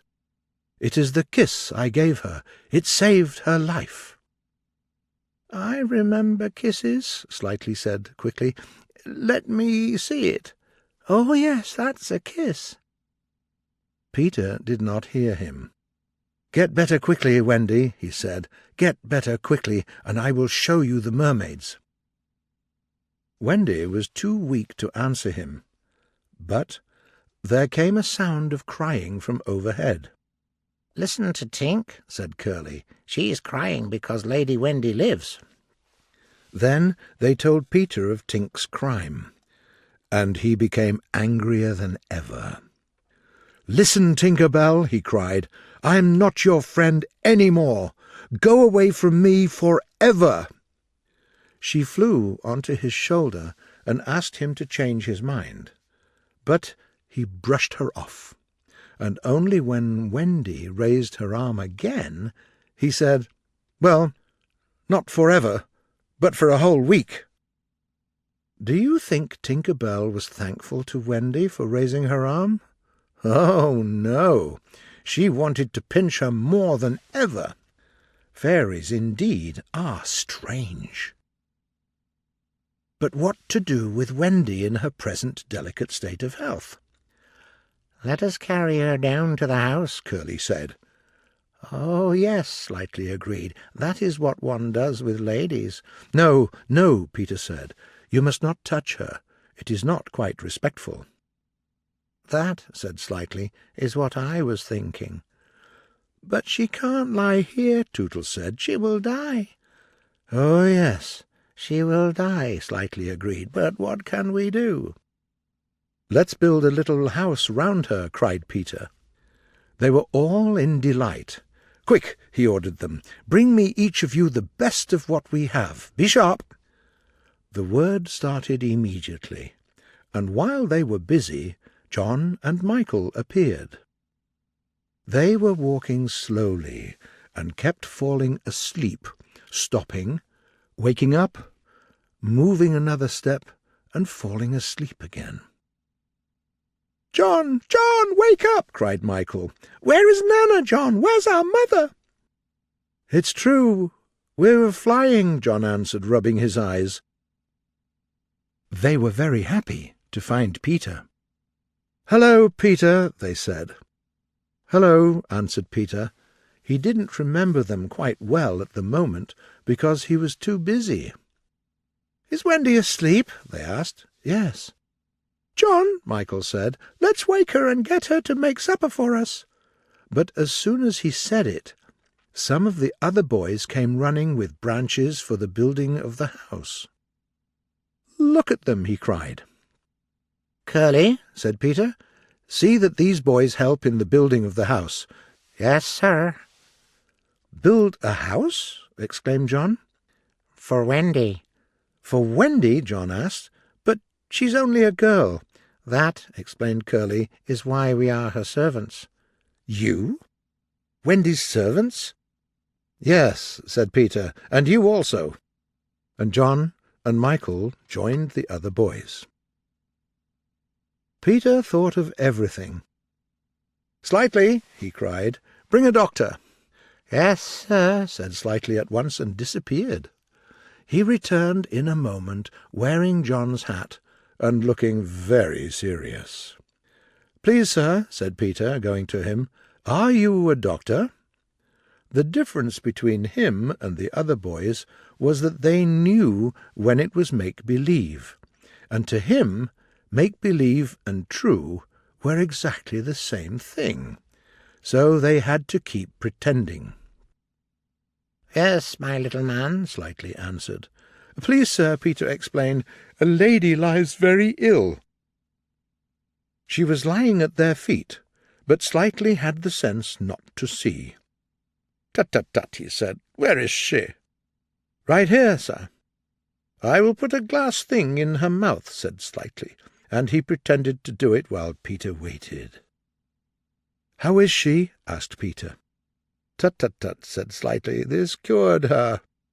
"I'm glad," Peter cried. "I'll call again in the evening," Slightly said. "Give her beef tea out of a cup." Then he returned the hat to John and looked very happy. The boys gathered all the things they needed for a house and paused. "We don't know what kind of houses she likes," one of them said. "Peter," shouted another, "she's moving in her sleep." "Her mouth opens," cried a third, looking at Wendy. "Oh, lovely." "Maybe she's going to sing in her sleep," said Peter. "Wendy, sing the kind of house you want to have." Immediately, without opening her eyes, Wendy began to sing. "I want a pretty house, the smallest ever seen, with funny little red walls and a roof of mossy green." They were very glad, because all the branches were reddish and there was plenty of moss around them. They built a house, covered its roof, and sang, "Here are the little walls and roof, here is a lovely door, so tell us, Mother Wendy, do you want something more?" Wendy wanted many windows and roses around them, and babies in the house. They made windows, and large yellow leaves were the blinds. "Roses!" cried Peter. Quickly they pretended to grow the loveliest roses up the walls, and for babies they offered themselves. Peter liked the idea, and at once pretended that it was his own. The house was quite beautiful, and they were sure it suited Wendy. Peter ordered some finishing touches, and now the house had John's hat for a chimney. "All look your best," Peter ordered, and knocked at the door. The boys stood very still. They hoped a lady would answer the knock. The door opened, and a lady came out. It was Wendy. They took off their hats. Wendy looked at them in surprise. That was exactly the look they wanted her to have. "Where am I?" she asked. "Lady Wendy, we built this house for you." "Say that you like it," said Nibs. "What a lovely house," Wendy said. "And we are your children," cried the twins. Then all went on their knees, and holding out their arms cried, "Oh, Wendy lady, be our mother." "Oh," Wendy said, all shining, "of course I like the idea very much, but you see, I'm only a little girl. I have no real experience." "That doesn't matter," said Peter. "We need just a nice motherly person." "Oh," Wendy said, "you see, I feel that is exactly what I am." "It is," they all cried. "We saw it at once." "Very well," she said, "I'll do my best. Come inside at once, you naughty children. I am sure your feet are wet, and before I put you to bed, I have just time to finish the story of Cinderella." And they went in. You can squeeze very tight into Neverland. And that was the first of the many happy evenings they had with Wendy. By and by, she put them to their great bed in the home under the trees. But she herself slept that night in the little house, and Peter kept watch with his sword. After a time he fell asleep, and some fairies had to climb over him on their way home from a party. Chapter 7. The Home Under the Ground. The next morning Peter measured Wendy, John, and Michael for hollow trees. Hook laughed at the boys for having an entrance for each of them. He didn't know it was easy to go up and down if you fitted the tree, so every boy needed a tree of his own. Wendy and Michael fitted their trees at the first try, but John needed some changes. After a few days' practice, They could go up and down very quickly, and they grew to love their home under the ground, especially Wendy. It was rough and simple, and consisted of one large room. There was one small recess in the wall, which was the private apartment of Tinker Bell. Wendy was busy all day long. She had to cook, both real and make-believe meals. Her favourite time for sewing was after all the boys went to bed. Then, as she expressed it, she had some time for herself, and she spent it making new things for them, and putting double pieces on the knees because they kept tearing them. Her pet wolf very soon found her, and they just ran into each other's arms. After that, it followed her about everywhere. Did she think much about her parents? Well, Wendy did not really worry about her father and mother. She was absolutely sure that they would always keep the window open for her to come back, and it made her quite happy. What disturbed her at times was the fact that John did not remember his parents quite well, and Michael was sure that Wendy was really his mother. These things frightened her a little. To make them remember their old life, she offered them examination papers, just like the school tests. The other boys thought this awfully interesting, and they usually joined John and Michael. And they were also writing and thinking hard about questions. They were the most ordinary questions. What was the colour of Mother's eyes? Which was taller, father or mother? Was Mother blonde or brunette? Answer all three questions, if possible. And it was really dreadful to see the number of questions even John couldn't answer. Of course, the only boy who answered every question was Slightly, but his answers were very funny.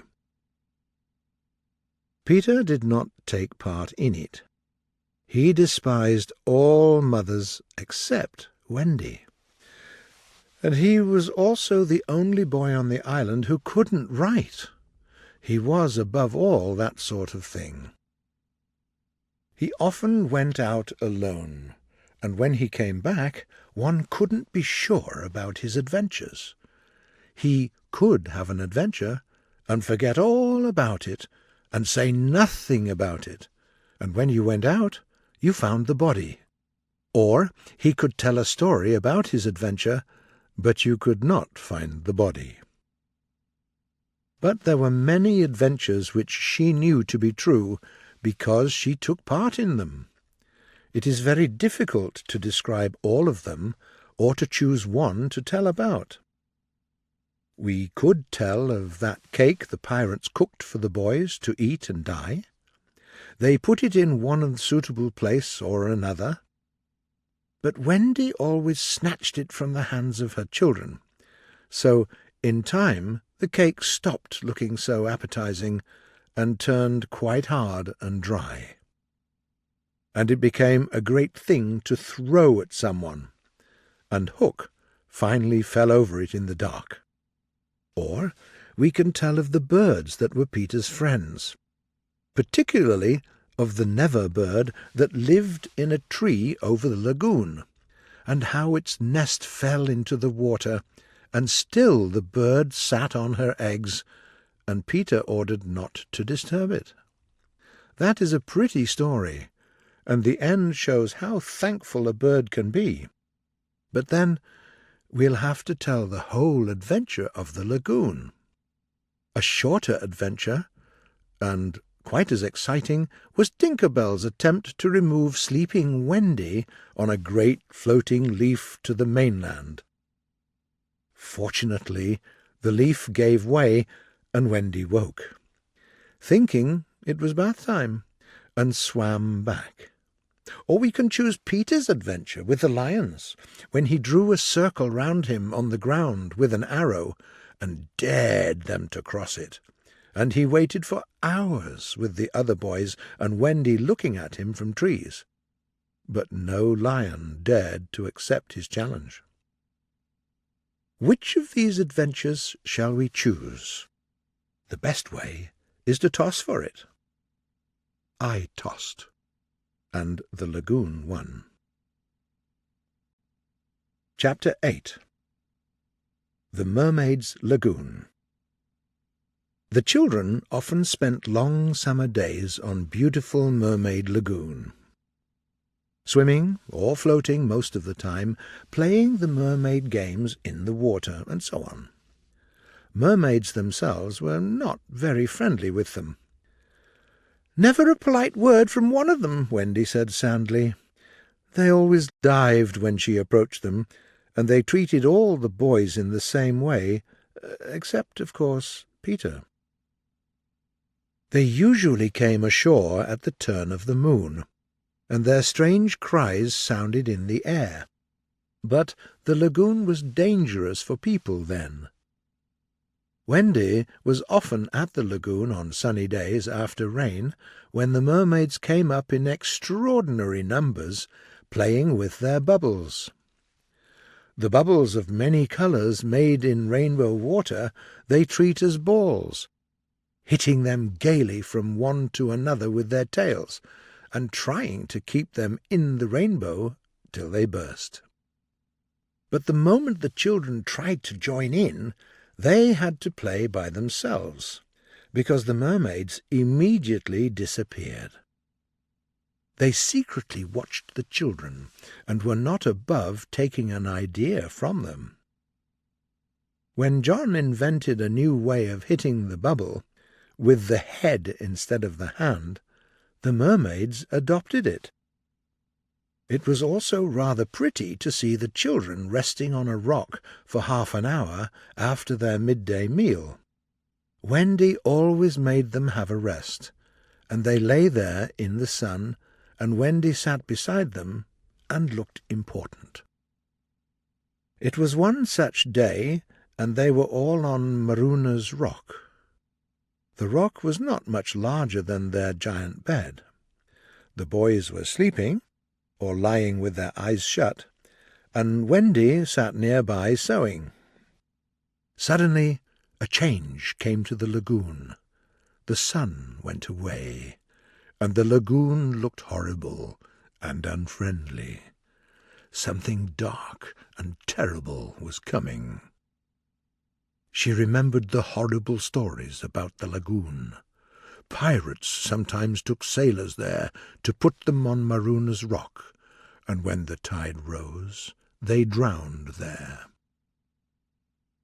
Wendy thought of waking her children. There was more than one danger. The rock was growing cold, and it was no longer good for them to sleep on it. But she was a young mother, and she did not know this. She didn't wake the boys, even when she heard the sound of oars. Was it not brave of Wendy? Fortunately, one of them could smell danger even in his sleep. Peter jumped up to his feet. "Pirates!" he cried. The others woke up and came closer to him. A strange smile was playing about his face, and Wendy saw it and shuddered. "Dive!" Peter shouted, and all of them dived. The boat grew nearer.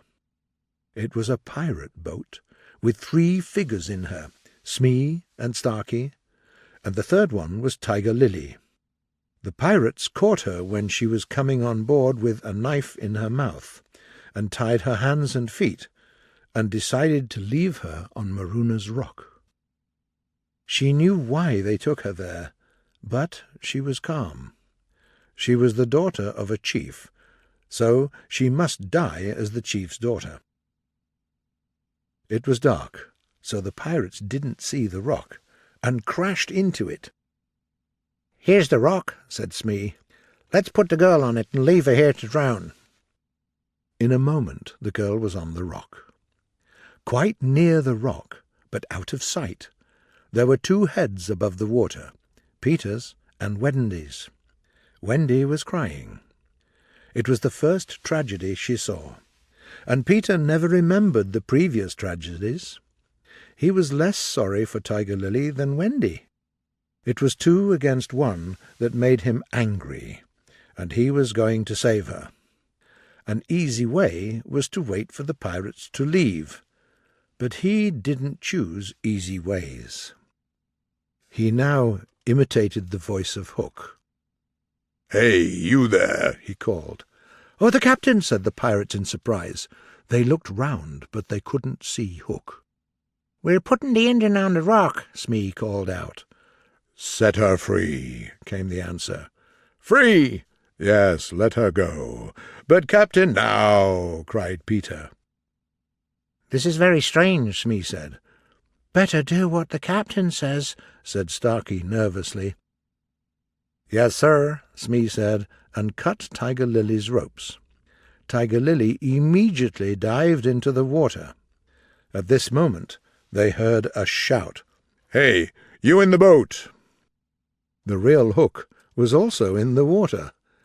He was swimming to the boat, and his men showed a light to guide him as he reached them soon. In the light of the lantern, Wendy saw his hook grip the boat's side.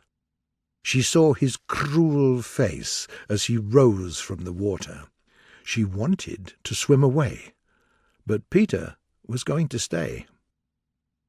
"I'm a wonder. Oh, really, I'm a wonder, aren't I?" he whispered to her. Wendy quite agreed, but she was really glad that no one heard him except herself. He signed to her to listen.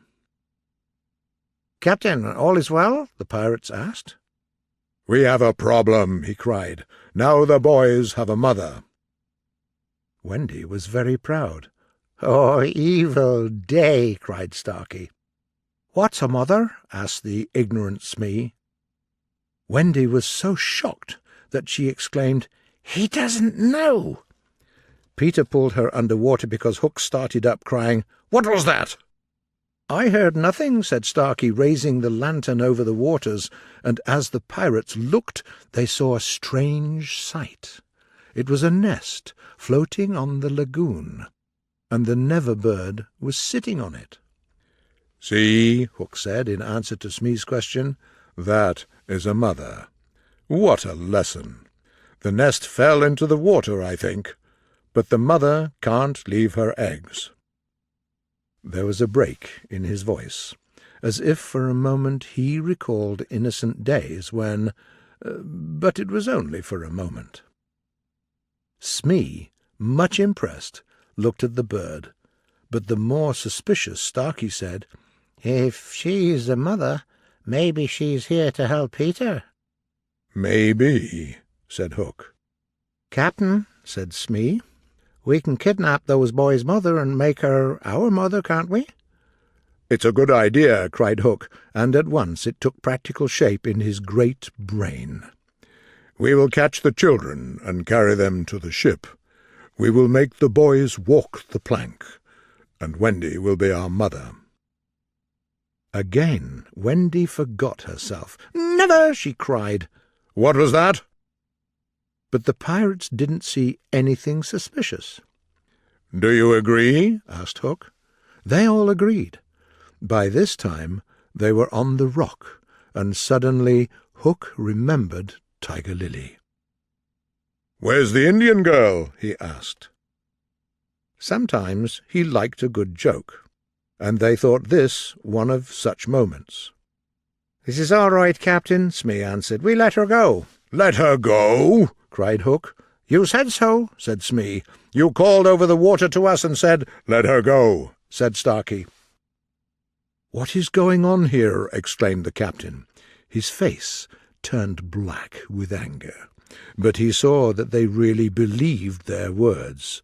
That was quite frightening. "I didn't say anything like that." "Ah, it is strange," Smee said. Hook raised his trembling voice. "The spirit of this dark lagoon, do you hear me?" cried Hook. Of course Peter could not keep silent. He immediately answered in Hook's voice, "I hear you." "Who are you, stranger? Speak," Hook said. "I'm James Hook," replied the voice, "captain of the Jolly Roger." "You are not! You are not!" Hook cried. "Don't you say it," the voice answered. "So you're Hook," the captain said almost humbly. Who am I, then?"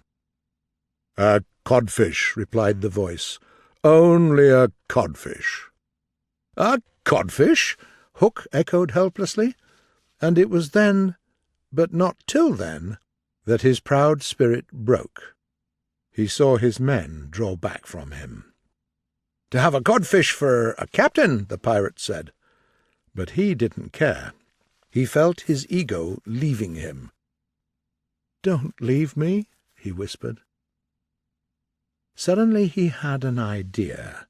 He tried a guessing game. "Hook," he called, "do you have another voice?" Peter was always ready for a game, and he answered in his own voice, "I do." "And another name?" "That's right." "Vegetable?" asked Hook. "No." "Mineral?" "No." "Animal?" "Yes." "Man?" "No." "Boy?" "Yes." "Ordinary boy?" "No." "Wonderful boy?" "Yes." "Are you in England?" "No." "Are you here?" "Yes." Hook was completely puzzled. "Now, you ask him some questions," he said to the others. Smee thought for a little while. "I can't think of a thing," he said sadly. "Can't guess?" "Can't guess," crowed Peter. "Do you give it up?" The pirates saw their chance. "Yes, yes," they answered eagerly. "Well, then," he cried, "I am Peter Pan." "Pan!" In a moment Hook was himself again. "Now we have him," Hook shouted. "Into the water, Smee! Starkey, look after the boat. Take him dead or alive." "Are you ready, boys?" cried Peter. "Yes," the answer came from all over the lagoon. John was the first one to show his courage. He attacked Starkey and tore the cutlass from his hand. Starkey fell overboard. John followed him, and the boat drifted away. The battle was terrible. Peter was looking for Captain Hook. Strangely, it was not in the water that they met. Hook rose to the rock to breathe, and at the same moment Peter climbed it on the opposite side. Neither knew that the other was coming. Each, feeling for a grip, met the other's arm. In surprise, they raised their heads. Their faces were almost touching, so they met. Peter snatched a knife from Hook's belt and was about to stab him when he saw that he was higher up the rock than his enemy. It wasn't fair. He gave the pirate a hand to help him up, and Hook bit him. It was unfair. Not the pain, but the unfairness of it made Peter helpless. He could just stare at the Hook in horror. Every child does the same thing the first time someone treats him unfairly, and a child is not quite the same after the first unfairness. No one gets over the first unfairness. No one, except Peter. He often met it, but he always forgot it. So when he met it now, it was like the first time, and he could only stare helplessly. Twice the iron hook clawed him. A moment later the boys saw Hook swimming away for the ship. There was fear on his face, and he was in a hurry, because the crocodile was following him. The boys didn't follow them because they couldn't find Peter and Wendy. They found the boat and went home in it, shouting, "Peter! Wendy!" No answer came. But the boys were sure there was nothing to worry about. "They're swimming back, or flying," they said, "and we will be late for bed, and it's all Mother Wendy's fault." When their voices died away, there came cold silence over the lagoon, and then a feeble cry, "Help! Help!" There were two small figures near the rock. The girl lay on the boy's arm in a faint. With a last effort, Peter pulled her up the rock, and then lay down beside her. He saw that the water was rising. He knew that they were going to drown, but he could do no more. As they lay side by side, a mermaid caught Wendy by the feet and began pulling her softly into the water.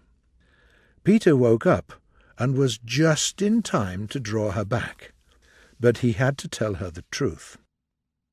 "We're on a rock, Wendy," he said, "but it's growing smaller. Soon the water will be over it." She did not understand. "We must go," she said. "Yes," he answered. "Shall we swim or fly, Peter?" "Do you think you could swim or fly as far as the island, Wendy, without my help?" "I don't think so, Peter. I'm too tired." He moaned. "What is it?" she asked, anxious about him at once. "I can't help you, Wendy. Hook wounded me. I can neither fly nor swim." "Do you mean we're going to drown?" "Look how the water is rising." They put their hands over their eyes not to see this terrible sight. Suddenly something touched Peter, as if asking, "Can I help you?" It was the tail of Michael's kite. "Michael's kite," Peter said without interest, but next moment he gripped the tail and was pulling the kite towards him. "It lifted Michael off the ground," he cried. "Why should it not carry you?" "Both of us." "It can't lift two." Michael and Curly tried. "Let us draw lots," Wendy said bravely. "And you are a lady." "Never." He was tying the tail round her, but Wendy refused to go without him. But, with a "Goodbye, Wendy," he pushed her from the rock, and in a few minutes she was out of sight. Peter was alone on the lagoon. The rock was very small now. Soon it will be under the water. Peter was not quite like the other boys, but he was afraid at last. He shuddered, but the next moment he was standing on a rock with a smile on his face. It was saying, "To die will be an awfully big adventure." Chapter 9. The Never Bird.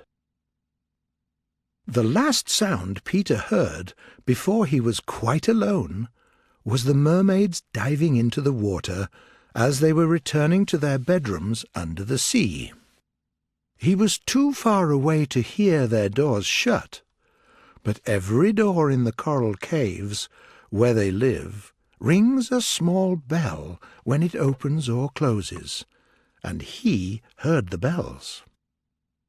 Water rose, and to pass the time, Peter watched the only thing on the lagoon. He thought it was a piece of floating paper. Soon he said to himself, "That piece of paper has some definite purpose.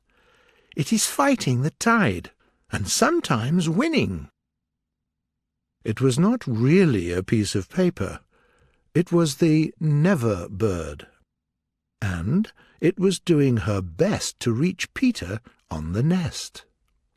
She was there to save him and give him her nest, though there were eggs in it. "I came here to save you," she called out to him. "What are you doing here?" Peter called out to her. In fairy tales, people can talk to the birds. But truth is best, and I want to tell you only what really happened. They could not understand each other, and soon they forgot their manners. I want you to get into the nest, the bird called, speaking as slowly and distinctly as possible, and then you can drift ashore. But I am too tired to bring it any nearer, so you must try to swim to it. What do you want? Peter answered. Why don't you let the nest drift as usual? I want you, the bird repeated it all over. Then Peter tried to speak slowly and distinctly. What do you want? And so on. Finally, the nether bird became angry with him. You fool! Why don't you do as I tell you? A short quarrel followed, but the bird was going to save him, and by one last effort she pushed the nest to the rock. Then she flew up, leaving her eggs in the nest. Then at last he understood, and gripped the nest and waved his thanks to the bird. The Never-bird didn't fly away. She was there to see what he did with her eggs. There were 2 large white eggs, and Peter lifted them up. The bird covered her face with her wings, but she could not help peeping between the feathers. Starkey's hat was still on the rock. It was a good watertight hat with a broad rim. Peter put the eggs into this hat and set it on the lagoon. It floated beautifully. The Never-bird gave a cry of admiration of him, and Peter crowed his agreement with her. Then he got into the nest and hung up his shirt for a sail. At the same moment the bird sat on her eggs. So they parted, very happy with each other. Chapter 10. The Happy Home. This adventure made the Indians their friends. All night and day they sat above, keeping watch over the home under the ground, and waiting the big attack by the pirates. I'm going to tell you about the evening that is now called the Night of Nights, because of its adventures. The day was just an ordinary one, and now the Indians in their blankets were at their posts above, while below the children were having their evening meal. All except Peter, who was out to get the time. The way to know the time on the island was to find the crocodile, and then stay near him till the clock struck. It was a make-believe tea, and the boys kept complaining of each other's behaviour at the table. They were speaking all at once. "Silence!" cried Wendy. "Is your cup empty? Slightly, darling?" "Not quite empty, Mummy," Slightly said after looking into his make-believe cup. "He doesn't drink his milk," Nibs said. "I complain of Nibs," Slightly cried, but John held up his hand first. "Well, John?" "May I sit in Peter's chair? He is not here." "Sit in Father's chair, John?" Wendy was shocked. "Certainly not." "He's not really our father," John answered. "He didn't even know how a father behaves till I showed him." "We complain of John," cried the twins. Tootles held up his hand.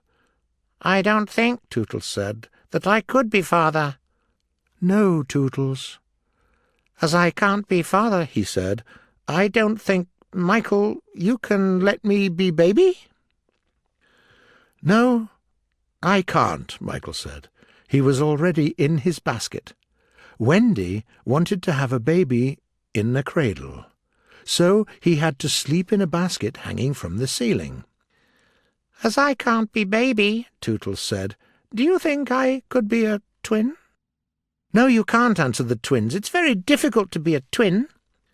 "So I can't be anything important," said Tootles. "Would any of you like to see me do a trick?" "No," they all answered. "I hadn't really any hope," he said. The noise started again, and the meal was over, and Wendy sat down to her work-basket. "Wendy," said Michael, "I'm too big for a cradle." "I must have somebody in a cradle," she answered, "and you are the littlest. A cradle is such a nice, homely thing to have about a house." While she sewed, they played around her, as usual. It was a very nice scene, but we are looking on it for the last time. There was a step above, and Wendy said, "Children, I hear your father's step.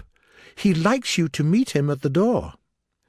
And then, as so often before, the happy children dragged him from his tree, as so often before, but never again. He brought nuts for the boys, and the correct time for Wendy. "Peter, you just spoil them, you know," Wendy said, smiling. "Easy, old lady," said Peter, hanging up his weapons. The first twin came to Peter. "Father, we want to dance." "Dance then, my little man," said Peter, who was in a high good humour. "But we want you to dance." Peter was really the best dancer among them, but he pretended to be shocked. "Me? My old bones will rattle." "And Mummy too." "What?" cried Wendy. "But on a Saturday night," Slightly said. It was not really Saturday night, but it was always Saturday night when they wanted something special. "Of course it is Saturday night, Peter. People of our figure, Wendy.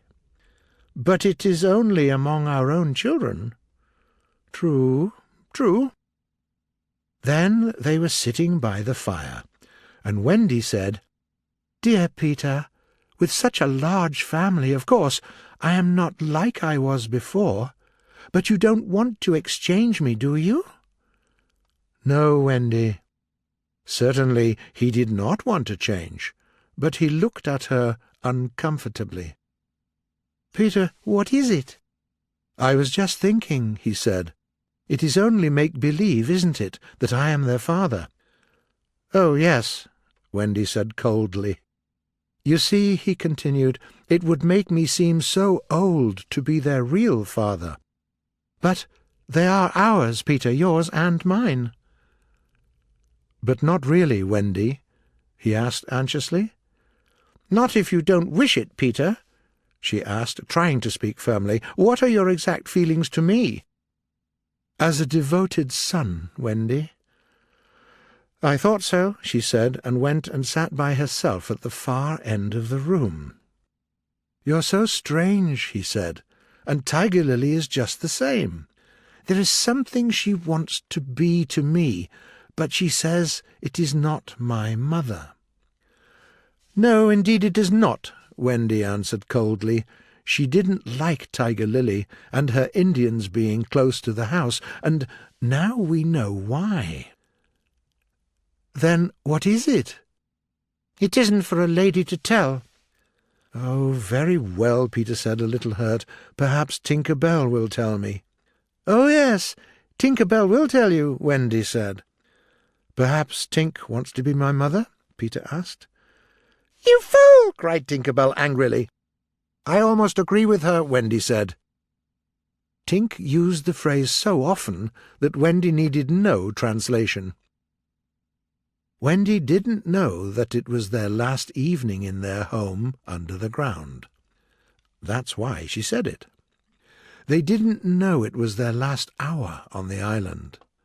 Their ignorance gave them one more glad hour, and they danced and had a pillow fight, and they were telling stories, and then at last they all got into bed for Wendy's story. The story they loved best. The story Peter hated. Usually, when she began to tell this story, he left the room or put his hands over his ears, but tonight he stayed on his chair. And we can see what happened. Chapter 11. Wendy's Story. "Listen, then," said Wendy to the boys. "There was once a gentleman—" "Why not a lady?" Curly asked. "Why not a white rat?" said Nibs. "Quiet," said Wendy. "There was a lady also." "Oh, Mummy," cried the first twin, "you mean that there is a lady also, don't you? She is not dead, is she?" "Oh, no." "I'm awfully glad she isn't dead," said Tootles. "Are you glad, John?" "Of course I am." "Are you glad, Nibs?" "Yes." "Are you glad, twins?" "We're glad." Wendy sighed. "Be quiet," Peter said. "The gentleman's name," Wendy continued, "was Mr. Darling, and the lady's name was Mrs. Darling." "I knew them," John said to annoy the others. "I think I knew them," said Michael, but he wasn't sure. "They were married, you know," explained Wendy, "and what do you think they had?" "White rats," cried Nibs. "No." "That's a question," said Tootles, who knew the story by heart. "Quiet, Tootles. They had 3 children, and these 3 children had a nurse, Nana. But Mr. Darling was angry with her and chained her up in the yard, and so all the children flew away." "It's a very good story," said Nibs. "They flew away," Wendy continued, "to the Neverland, where the lost children are." "I just thought they did," Curly exclaimed. "I don't know how it is, but I just thought they did." "Oh, Wendy," cried Tootles, "was one of the lost children called Tootles?" "Yes, he was." "I am in a story! Hurrah! I am in a story, Nibs!" "Hush! Now I want you to think of the feelings of their unhappy parents." "Oh," they all moaned, but they were not really thinking of them.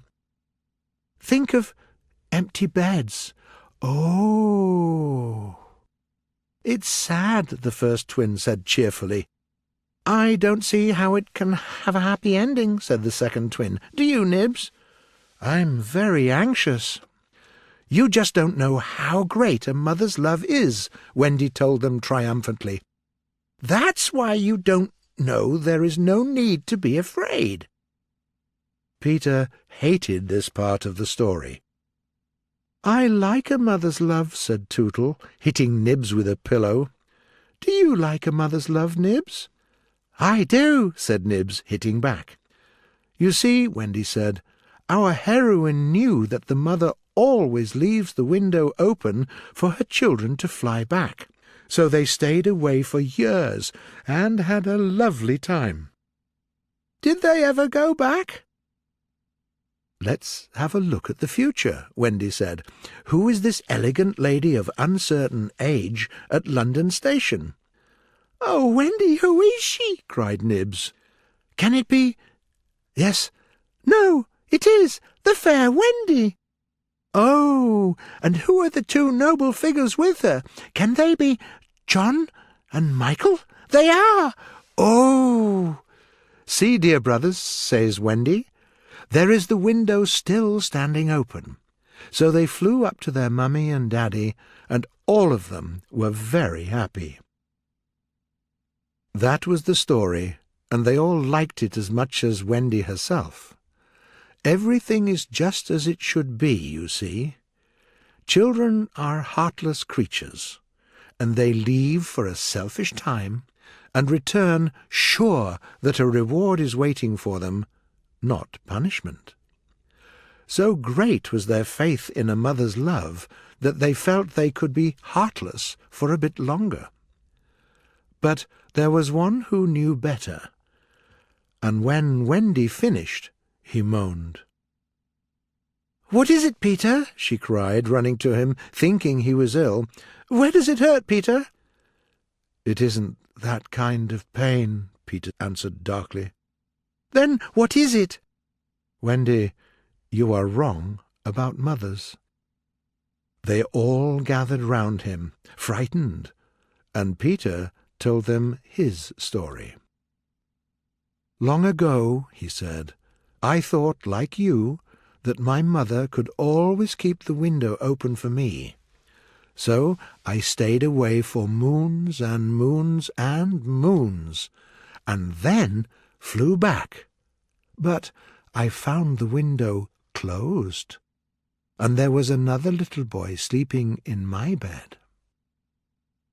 I'm not sure that this was true, but Peter thought it was true, and it frightened them.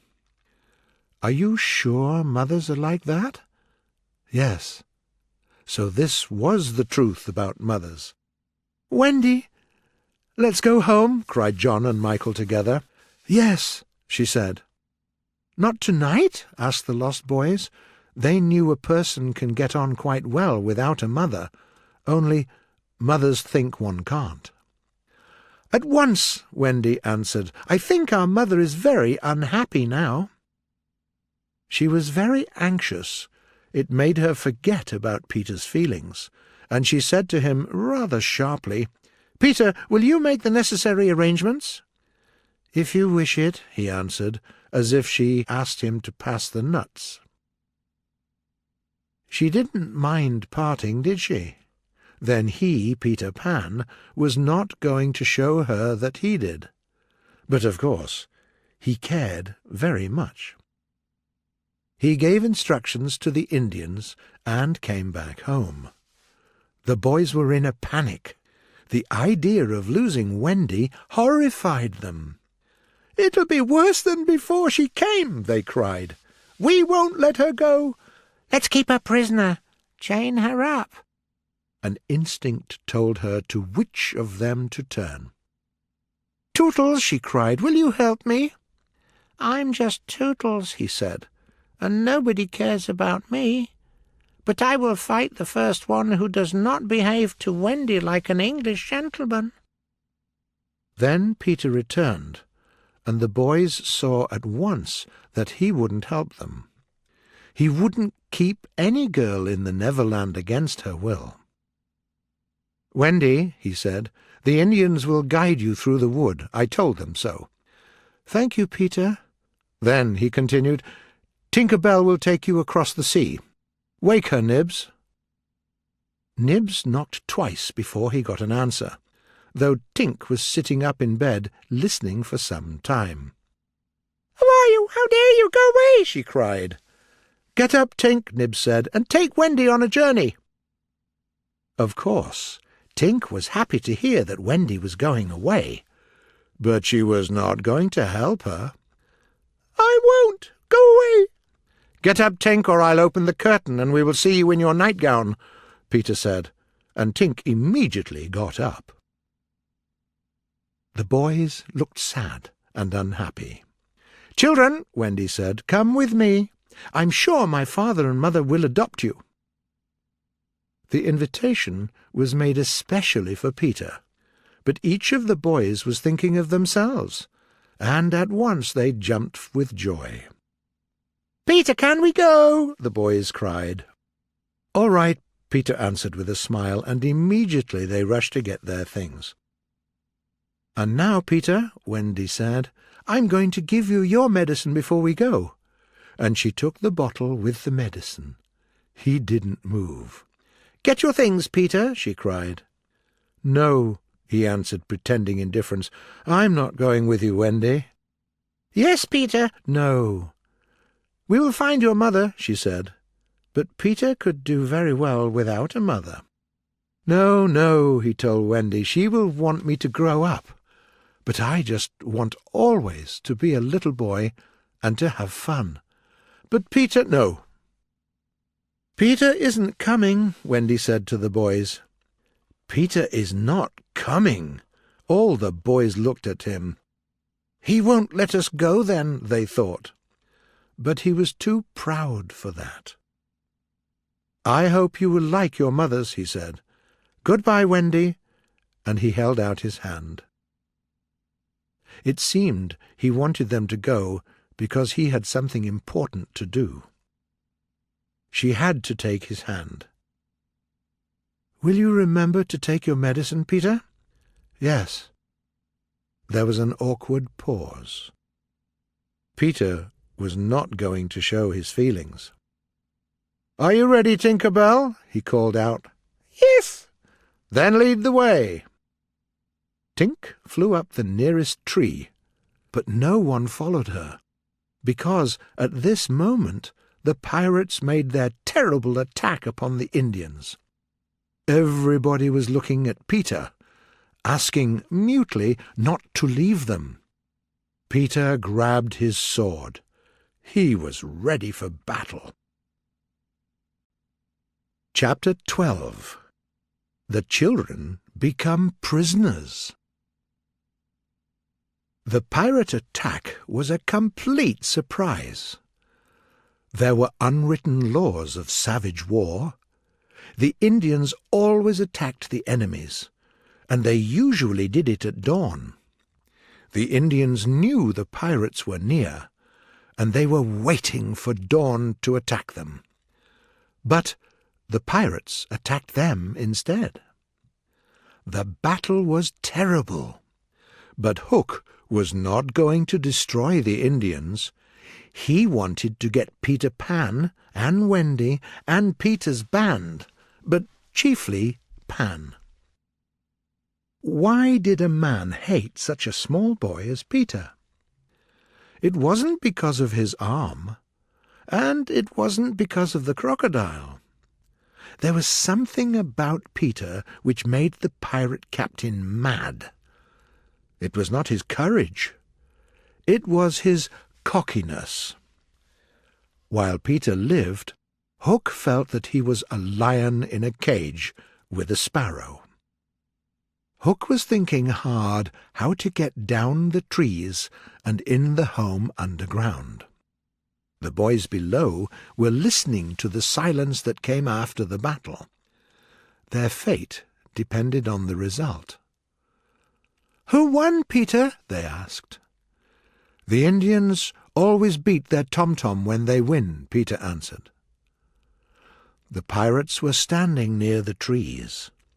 They heard the questions, and they heard Peter's answer. Smee was sitting on the tom-tom. "You will never hear the tom-tom again," he muttered. "Beat the tom-tom," Hook said. Smee slowly understood the wickedness of his plan and admired his captain. Twice Smee beat upon the tom-tom, and then stopped to listen. "The tom-tom," Peter cried. "The Indians won!" The doomed children cheered happily, and almost immediately they repeated their goodbyes to Peter. This puzzled the pirates, but they were happy that the boys were about to come up the trees. "One man to each tree, and the others form in a line 2 yards apart," Hook said. Chapter 13. Do you believe in fairies? Curly was the first to rise out of his tree into the arms of Checo, who threw him to Smee, who threw him to Starkey, who threw him to Bill Jukes, who threw him to Noodler, and so on. The same happened to the other boys. Wendy came last. With ironical politeness, Hook raised his hat to her, and, offering her his arm, led her to the others. His manners fascinated her, and she didn't even cry. She was only a little girl. The pirates gagged the boys and started tying them. They took a rope and cut it into 9 equal parts, and began to tie the boys. All went well until Slightly's turn came. It turned out that there wasn't enough rope to make a knot. The pirates grew angry, all except Hook. He was happy. Now he knew Slightly's secret. He was bigger than the other boys, and the hole in his tree was big enough for a man. Instead of making himself small enough to fit the tree, Slightly kept making the tree hole big enough for him. Hook saw it at once. Home under the ground could not protect Peter any more. But Hook said nothing about that. "Take the prisoners to the ship," he said. Do you remember Wendy's little house with red walls and mossy roof? The pirates put the children inside and took the house and brought it away, singing their horrible pirate song. When they left, Hook tiptoed to Slightly's tree and made sure the hole was big enough for him.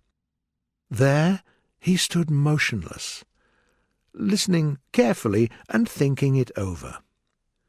Was that boy asleep, or was he standing there with his sword, waiting for him? The only way to know it was to go down. Hook left his cloak on the ground, and then, biting his lips, he stepped into the tree. He was a brave man, but he was nervous. He came down easily and immediately saw the great bed.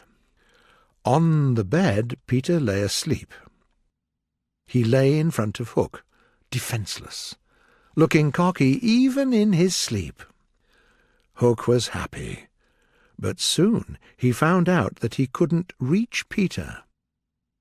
The door to Slightly's tree blocked his way. Will his enemy escape him after all?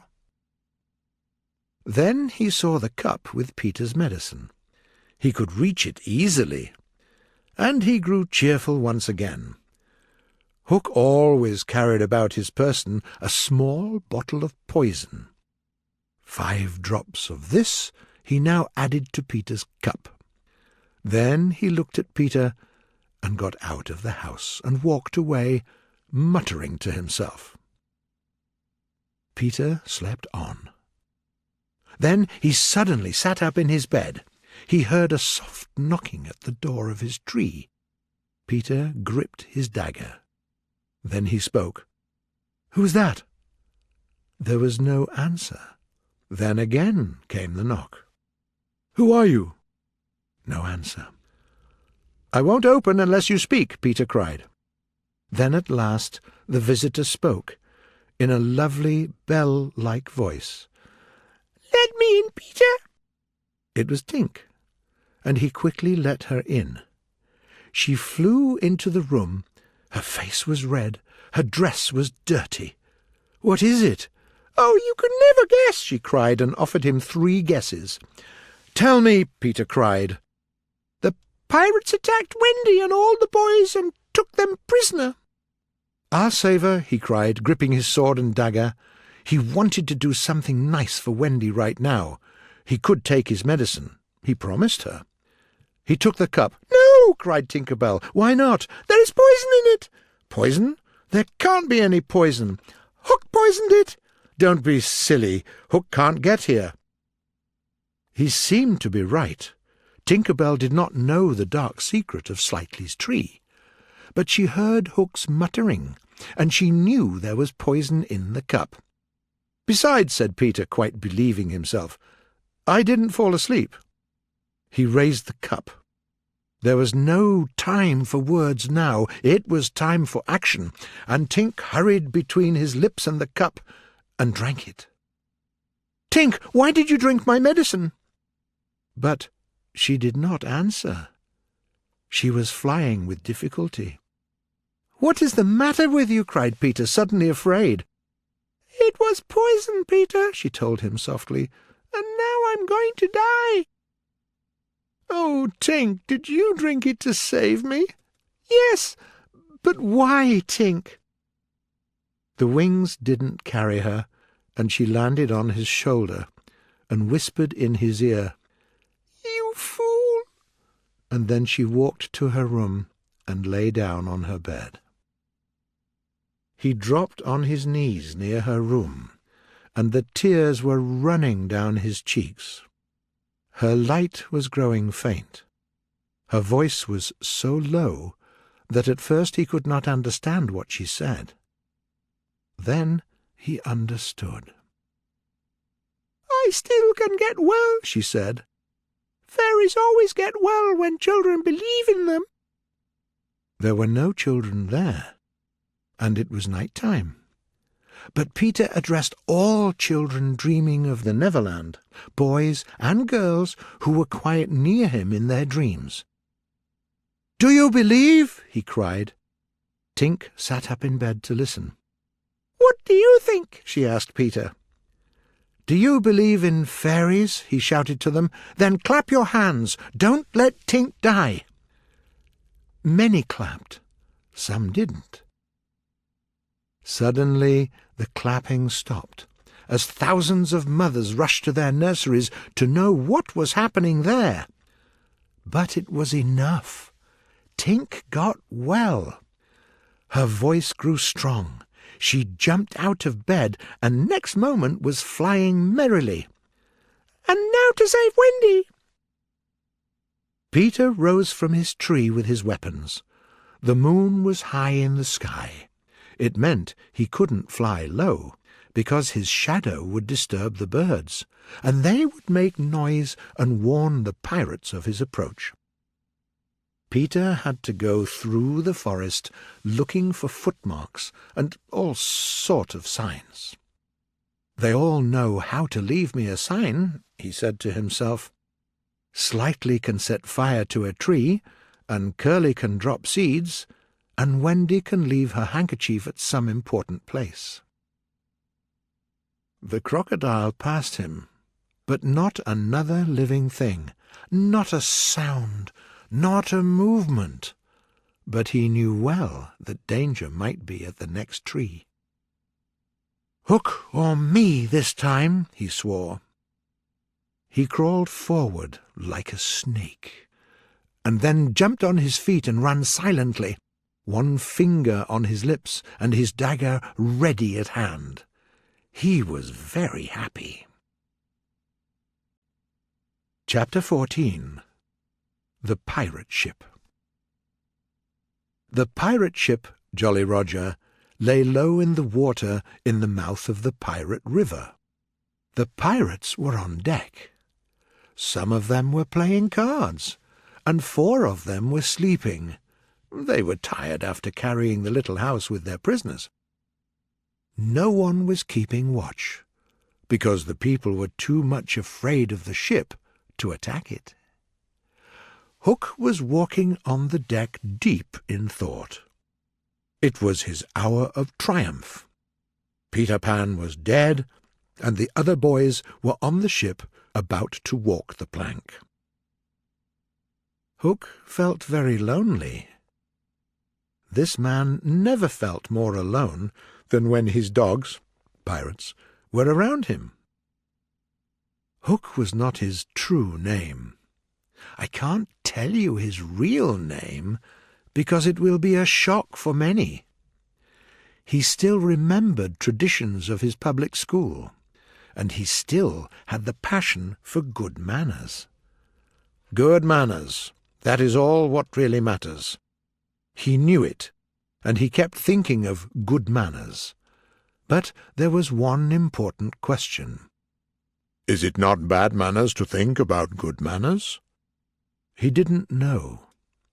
There came to him a presentiment of his early death. Hook felt a gloomy desire to make his dying speech. He wasn't sure he would have time for it later. No little children to love me, he thought. It was the first time he thought about it. It was strange. He looked at Smee. Smee was quite happy. He was sure the children were afraid of him, but they loved him. He said horrible things to them, and hit them with the palm of his hand, but they loved him. Why? What was his secret? Good manners? He was ready to claw Smee, but he thought, what is it to claw a man because he had good manners? Bad manners.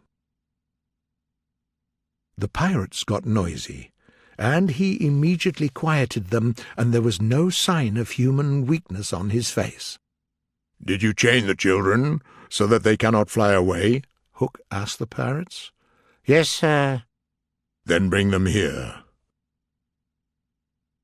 The poor prisoners, all except Wendy, lined up in front of him. For a time he seemed not to notice them. Then he said, "So, 6 of you will now walk the plank, but I need 2 cabin boys. Which of you will join us?" The boys remembered Wendy's words. "Don't irritate him unnecessarily." Tootles stepped forward. He didn't want to join the pirates, but he decided to lay responsibility on someone else. Mothers are always willing to be the buffer. All children know it, and despise them for that, but often make use of it.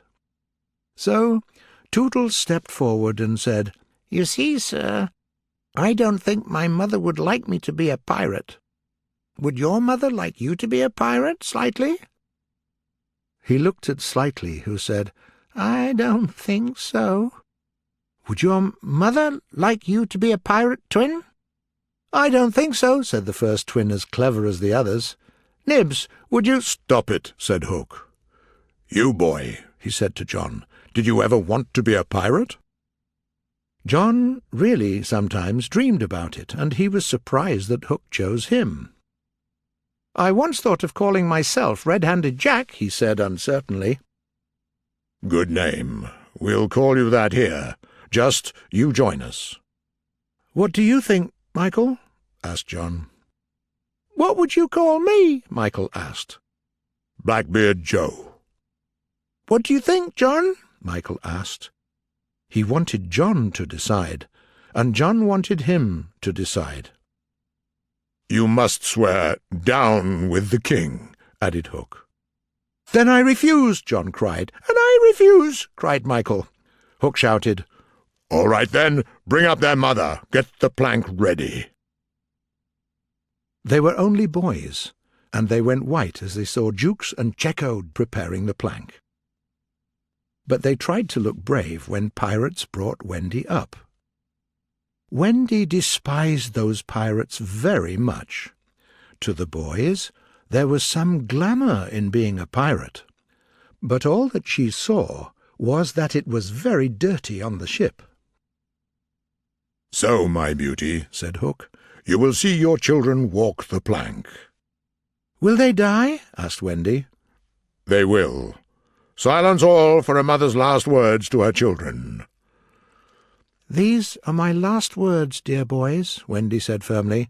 "I feel that I have a message to you from your real mothers, and it is this. We hope our sons will die like English gentlemen." The words impressed even the pirates, and Tootles cried out hysterically, "I'm going to do what my mother hopes. What about you, Nibs?" "I'm going to do what my mother hopes. What about you, Twin?" "I'm going to do what my mother hopes. What about you, John?" But Hook found his voice again. "Tie her up," he shouted. Smee tied her to the mast. "Listen, dear," he whispered. "I can save you, but you must promise to be my mother." But not even for Smee she would make such a promise. "I will rather have no children at all," she said. The boys didn't look at her. The eyes of all were on the plank. The boys were about to take their last little walk. They were trembling. Hook smiled on them and took a step toward Wendy. He wanted to turn her face so that she could see the boys walking the plank, one by one. But he didn't reach her. He stopped, because he heard something. It was the terrible tick-tock, tick-tock of the crocodile. They all heard it, pirates, boys, and they immediately turned their heads in one direction. Everybody was looking at Hook. They knew that what was going to happen was going to happen to him. It was frightening, the change that came over him. He looked weak and afraid. The sound came steadily nearer, and they all thought, "That crocodile is about to board the ship." Hook was moving on all fours along the deck, trying to get as far from the sound as he could. "Hide me!" he cried. The pirates gathered round him. No one was watching the crocodile coming aboard. They were not going to fight it. It was fate. But the boys were curious. They rushed to the ship's side to see the crocodile climbing it.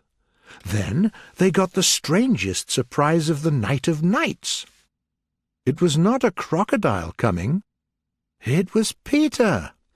He signed them to keep silence and continued to tick. Chapter 15. Hook, or me this time. When last we saw Peter, he was going across the island with one finger to his lips and his dagger ready at hand. He saw the crocodile pass by and did not notice anything unusual. But later it struck him that the crocodile wasn't ticking any more. Peter began to think how he could turn it to his own use. He decided to start ticking. The wild beasts would take him for the crocodile and let him pass. He ticked perfectly. The crocodile heard him too, and for an unknown purpose it followed him. Peter reached the shore without any trouble. As he swam, he had just one thought. Hook or me this time. He didn't even notice that he went on ticking, so he couldn't see why the pirate stepped back, and Hook was so much afraid. Then he remembered the crocodile, and as soon as he did, he heard the ticking. Next moment, he realized that he was doing it himself. How clever of me, Peter thought. It was at this moment that one of the pirates, Ed Taint, appeared on the deck.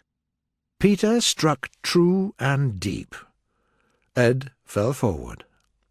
4 boys caught him not to let the body make any noise. Peter gave the signal, and they threw the pirate overboard.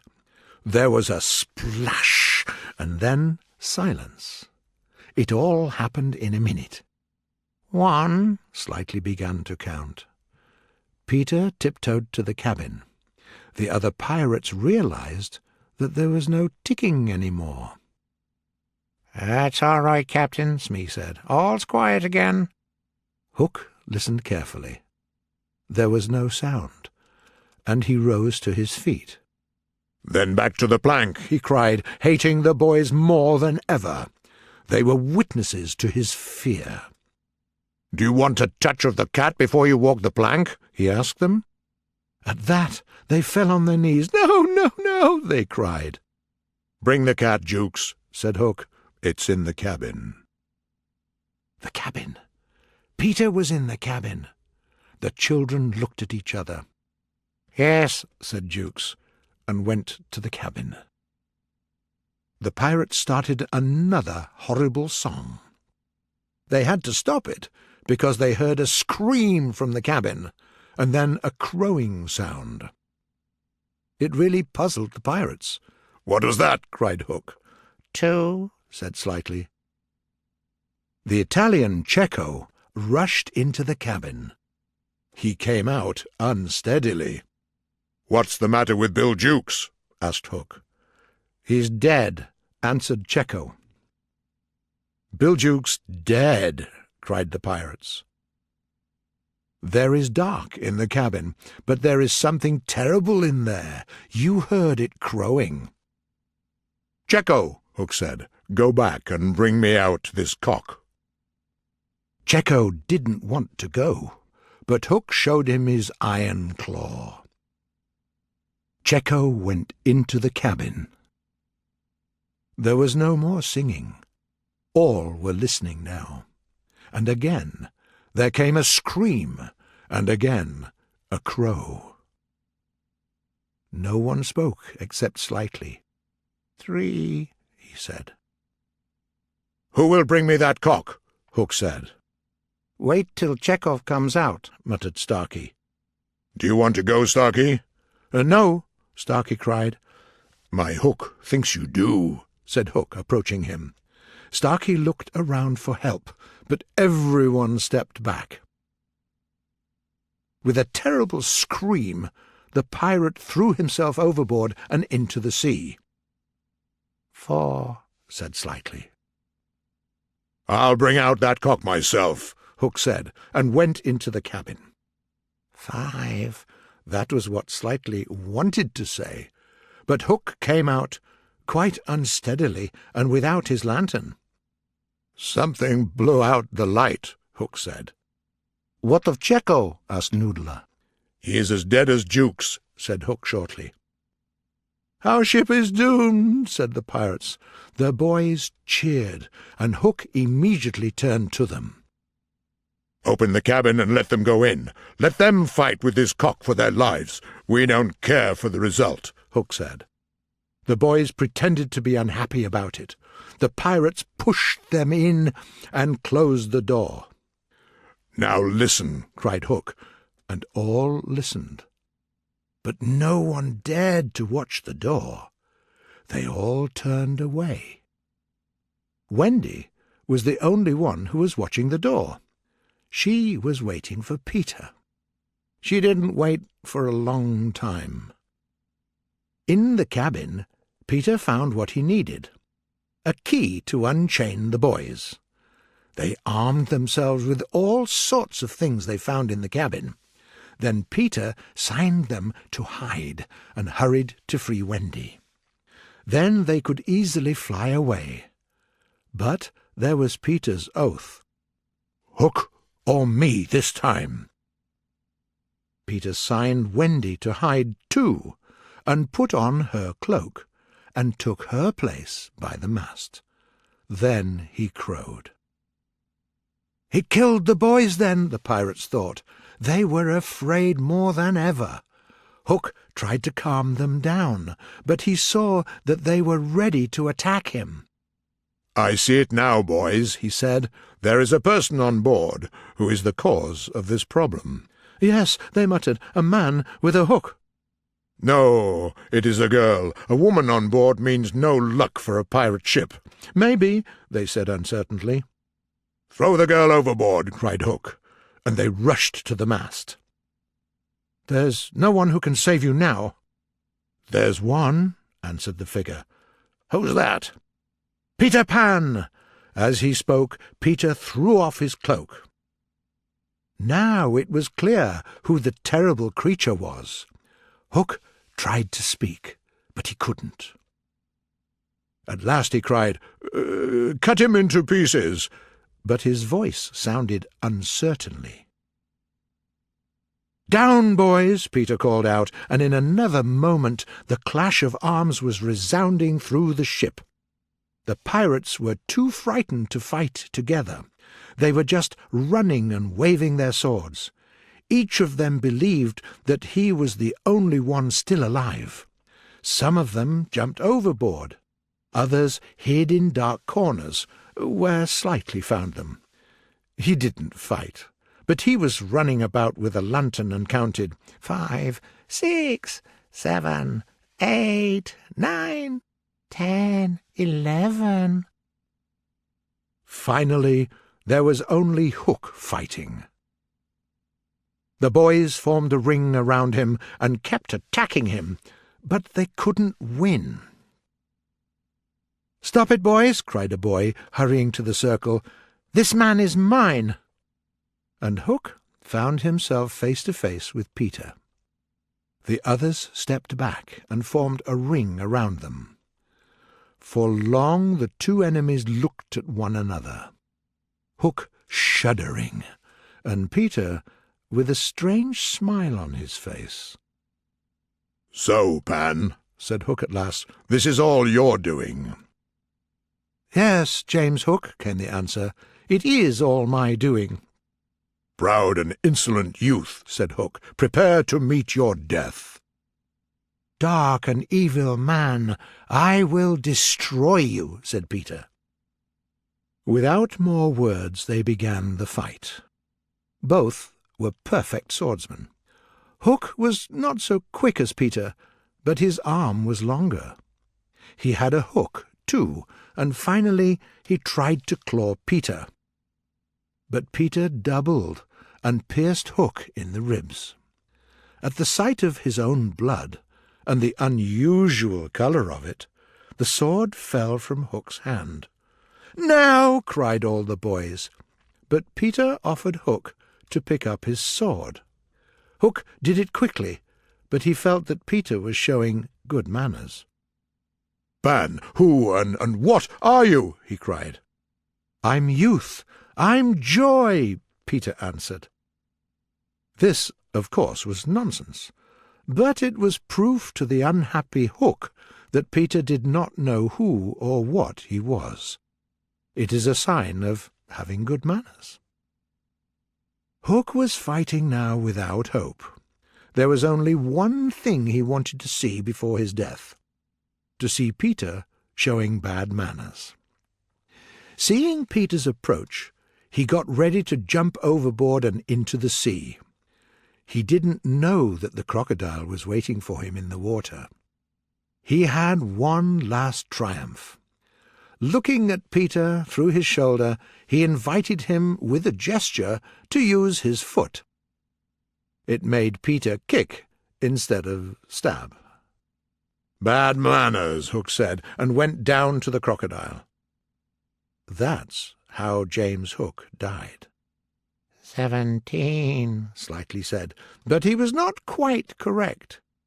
15 pirates died that night, but 2 reached the shore.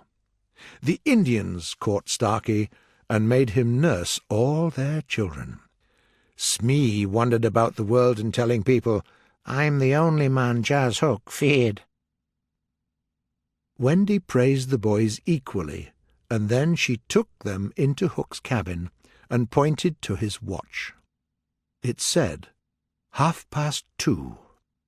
She immediately put them to bed, all except Peter, who kept walking along the deck, and then he fell asleep near Long Tom, and had one of his bad dreams, and cried in his sleep for a long time, and Wendy hugged him to comfort him. Chapter 16. The Return Home. There was a big sea voyage. They are all dressed in pirate clothes cut off at the knee, and looked and behaved like real sailors. It is quite clear who was the captain. The ship was heading for the mainland, and they were going to fly from the Azores. Some of the boys wanted the ship to be an honest ship, and others wanted it to be a pirate one. But the captain treated them as dogs, and they did not express their wishes to him. Now, it was an honest ship, but the boys thought it was not for long. "Peter is honest because Wendy is anxious, but she will finish his new suit quite soon. What will happen then?" they thought. Wendy had to make him a new suit out of Hook's clothes, you see, though she didn't like the idea. And now, while the children are on their way home, let's return to the empty nursery. We're going there to make sure everything is ready to meet them, and Mr. and Mrs. Darling are not going out for the evening. What I really want to do is to tell Mrs. Darling, "Your children are coming back." On their way home, they imagine their return. Mother's delight, father's shout of joy, and Nana's leap through the air to hug them first, though what they really deserve is a severe punishment. Let's inform the parents in advance and spoil the surprise. But it's no use. No one will say thank you for it. Mrs. Darling will say, "How could you spoil the children's fun?" Mrs. Darling doesn't need to make arrangements for the children's return. Everything is ready. She never leaves the house, and the window is open. The only change in the night nursery is that between 9 and 6 the kennel is no longer there. When the children flew away, Mr. Darling felt that all the blame was his. "Nana was right, and I was wrong," he thought. He thought the matter over, and got on all fours and crawled into the kennel. Mrs. Darling kept asking him to come out, but he always answered, "No, dear, this is the place for me. I won't leave the kennel, not till the children come back." He did not let Nana into the kennel, but on all other matters he followed her wishes. Each morning, Mr. Darling, in his kennel, was going to the office by cab, and he returned home in the same way at 6. Now, he didn't care about the neighbours' opinion. On that eventful Thursday, Mrs. Darling was in the night nursery waiting for George's return home, and there was no one in the room but Nana. "Oh, Nana, I dreamt that my dear children came back," said Mrs. Darling. All that Nana could do was to give her a paw, and they were sitting together, waiting for Mr. Darling. A crowd of people accompanied Mr. Darling on his way home, mostly little boys, but there were several adults as well. "Will you play to me on the nursery piano?" he asked his wife when he was going to sleep. "And will you close the window? It's cold." "Oh, George, never ask me to do that. The window must always be open for them, always, always." And she went into the day nursery and played, and soon he fell asleep. And while he slept, someone flew into the room. No, they are not Wendy and John and Michael. They are Peter and Tinker Bell. "Quick, Tink," Peter whispered, "close the window. That's right.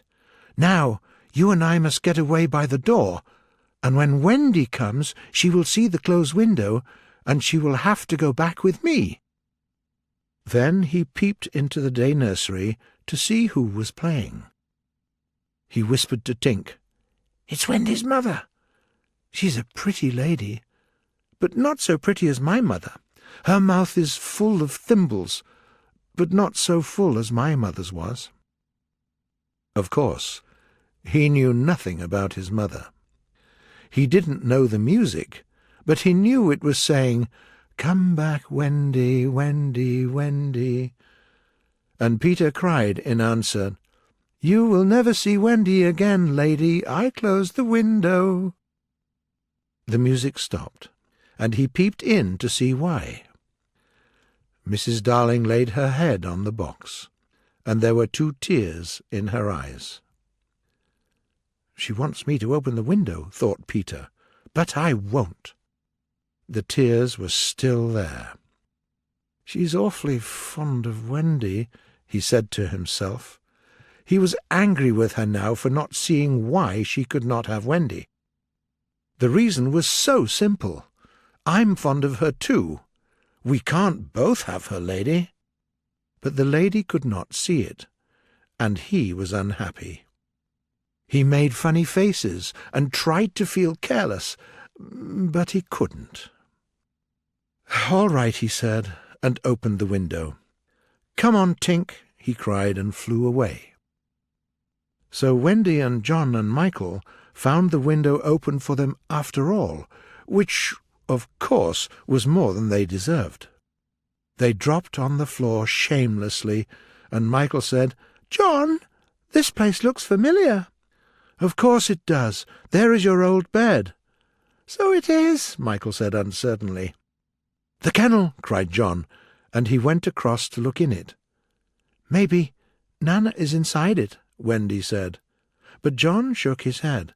"There's a man inside it," he said. "It's father!" exclaimed Wendy. "Let me see, father," Michael said, and took a good look. "He's not so big as the pirate I killed." Father, sleeping in the kennel, surprised Wendy and John very much. "Did he really sleep in the kennel?" John asked. "John," Wendy said, "it seems we don't remember the old life as well as we thought we did." "It was very careless of Mother," John said insolently, "not to be here when we came back." Next moment Mrs. Darling began playing again. "It's Mother!" cried Wendy. "So it is," said John. "Then are you not really our mother, Wendy?" asked Michael, who was very sleepy.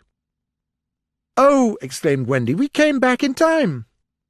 "Let's enter the room quietly and put our hands over her eyes," said John.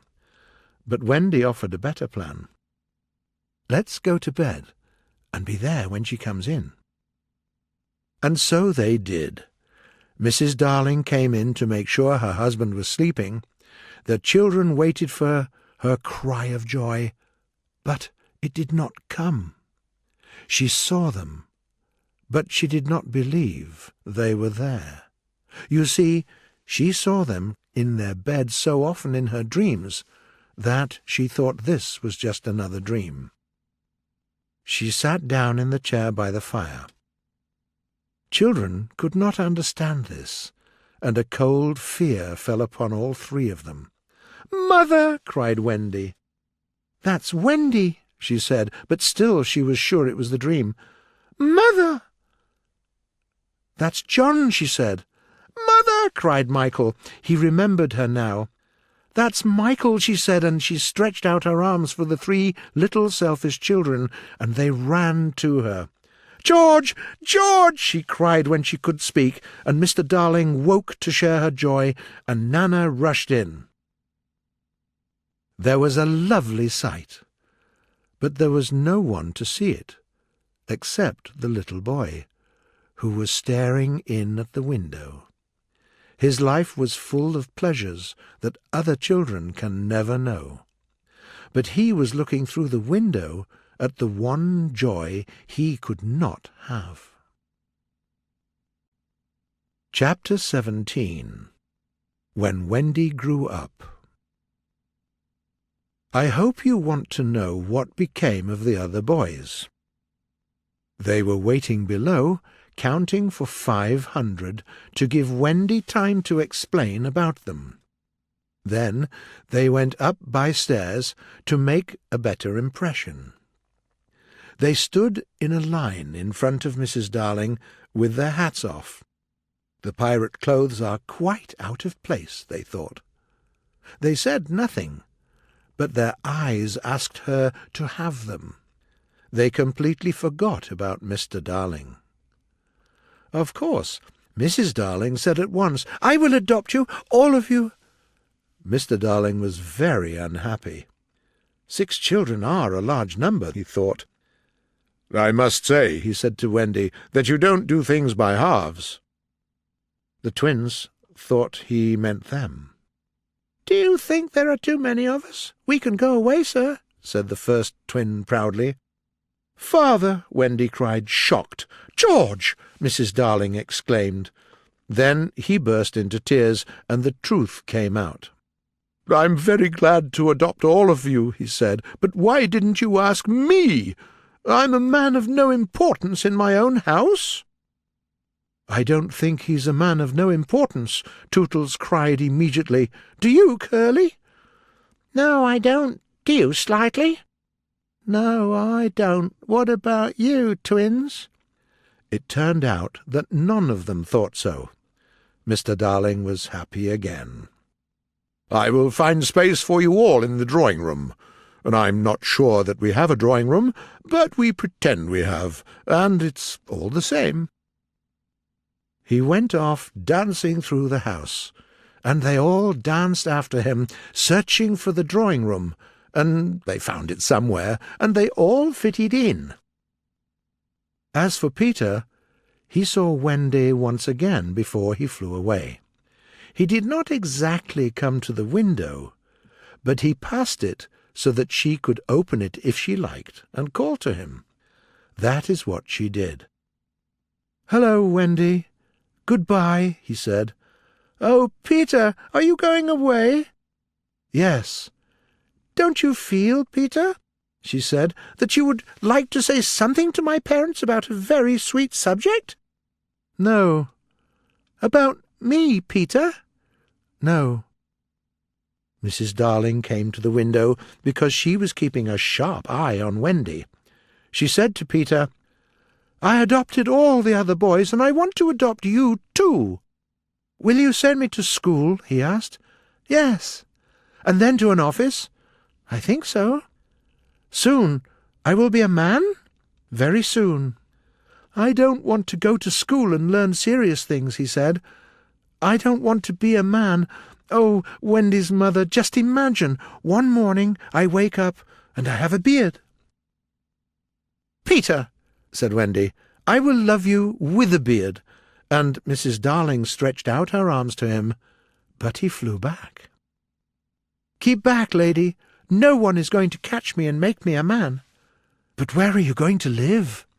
"With Tink, in the house we built for Wendy. The fairies will put it high up among the tree-tops where they sleep at nights." "How lovely!" cried Wendy. Her delight made Mrs. Darling take her arm. "I thought there were no more fairies," Mrs. Darling said.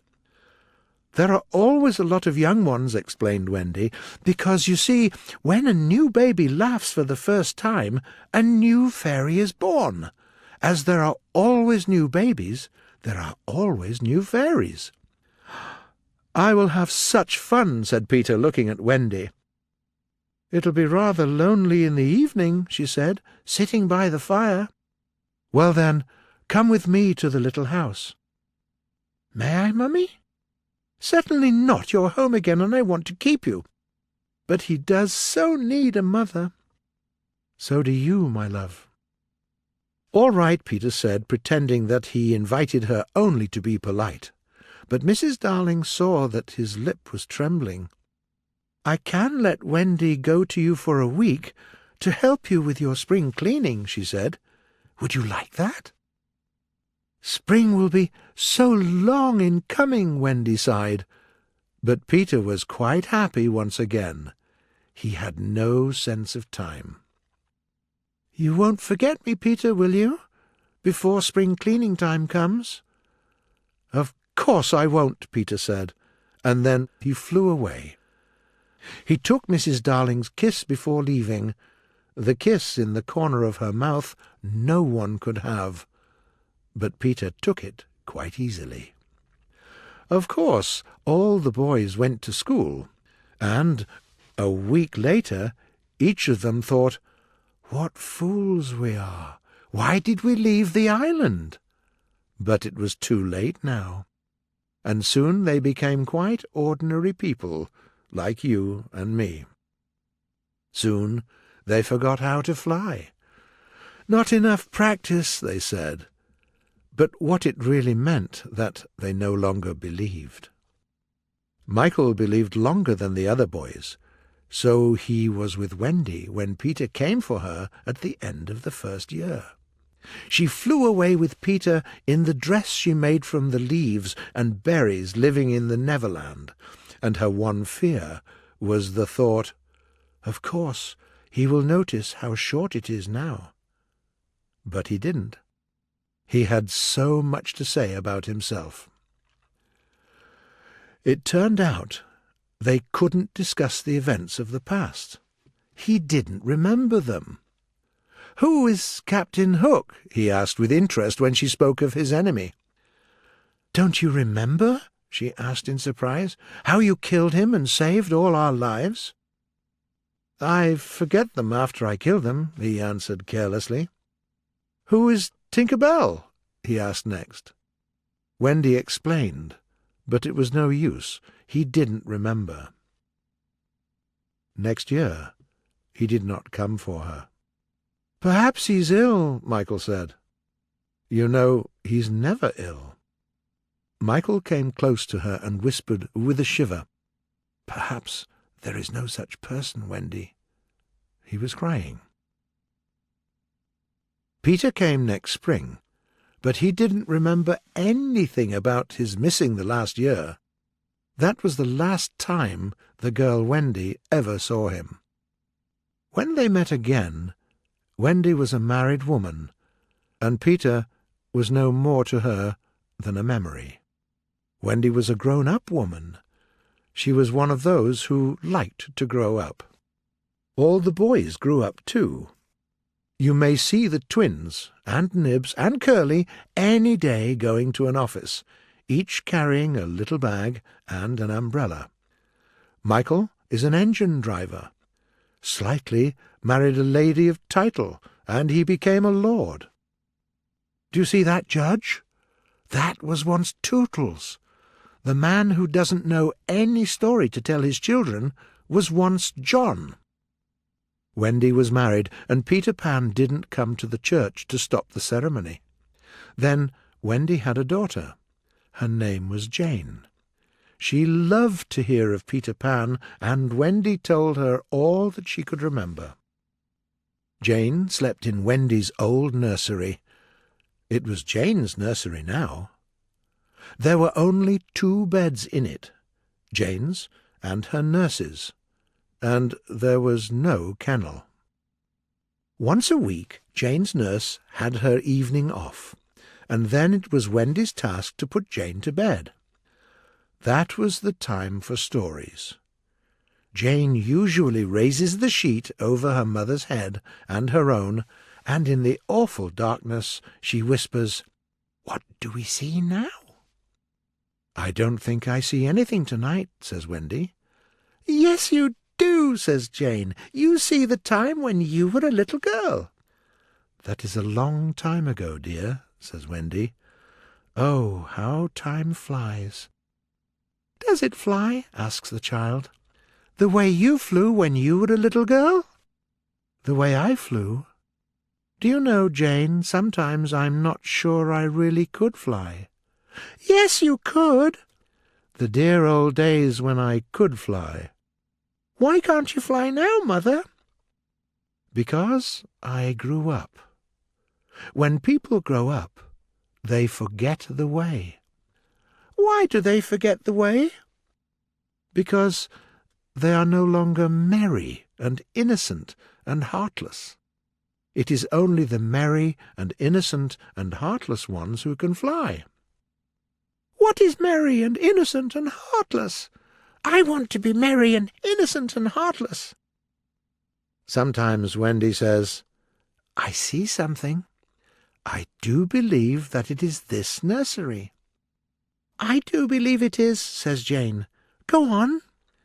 And once again they go through the great adventure of the night when Peter flew in looking for his shadow. "The foolish boy," says Wendy, "tried to stick it on with soap, and when he could not, he cried, and that woke me, and I sewed it on for him." "You missed a bit," interrupts Jane, who now knows the story better than her mother. "When you saw him sitting on the floor crying, what did you say?" "I sat up in bed and I said, 'Boy, why are you crying?'" "Yes, that was it," says Jane with a big breath. "And then we all flew away to the Neverland, and the fairies and the pirates and the Indians and the Mermaid's Lagoon, and the home under the ground, and the little house." "Yes, which did you like best of all?" "I think I liked the home under the ground best of all." "Yes, so do I. What was the last thing Peter ever said to you?" "The last thing he ever said to me was, 'Just always be waiting for me, and then some night you will hear me crowing.'" "Yes." But he forgot all about me, Wendy said it with a smile. She was as grown up as that. "What did his crow sound like?" Jane asked one evening. "It was like this," Wendy said, trying to imitate Peter's crow. "No, it wasn't," Jane said. "It was like this," and she did it ever so much better than her mother. "My darling, how can you know?" "I often hear it when I'm sleeping," Jane said.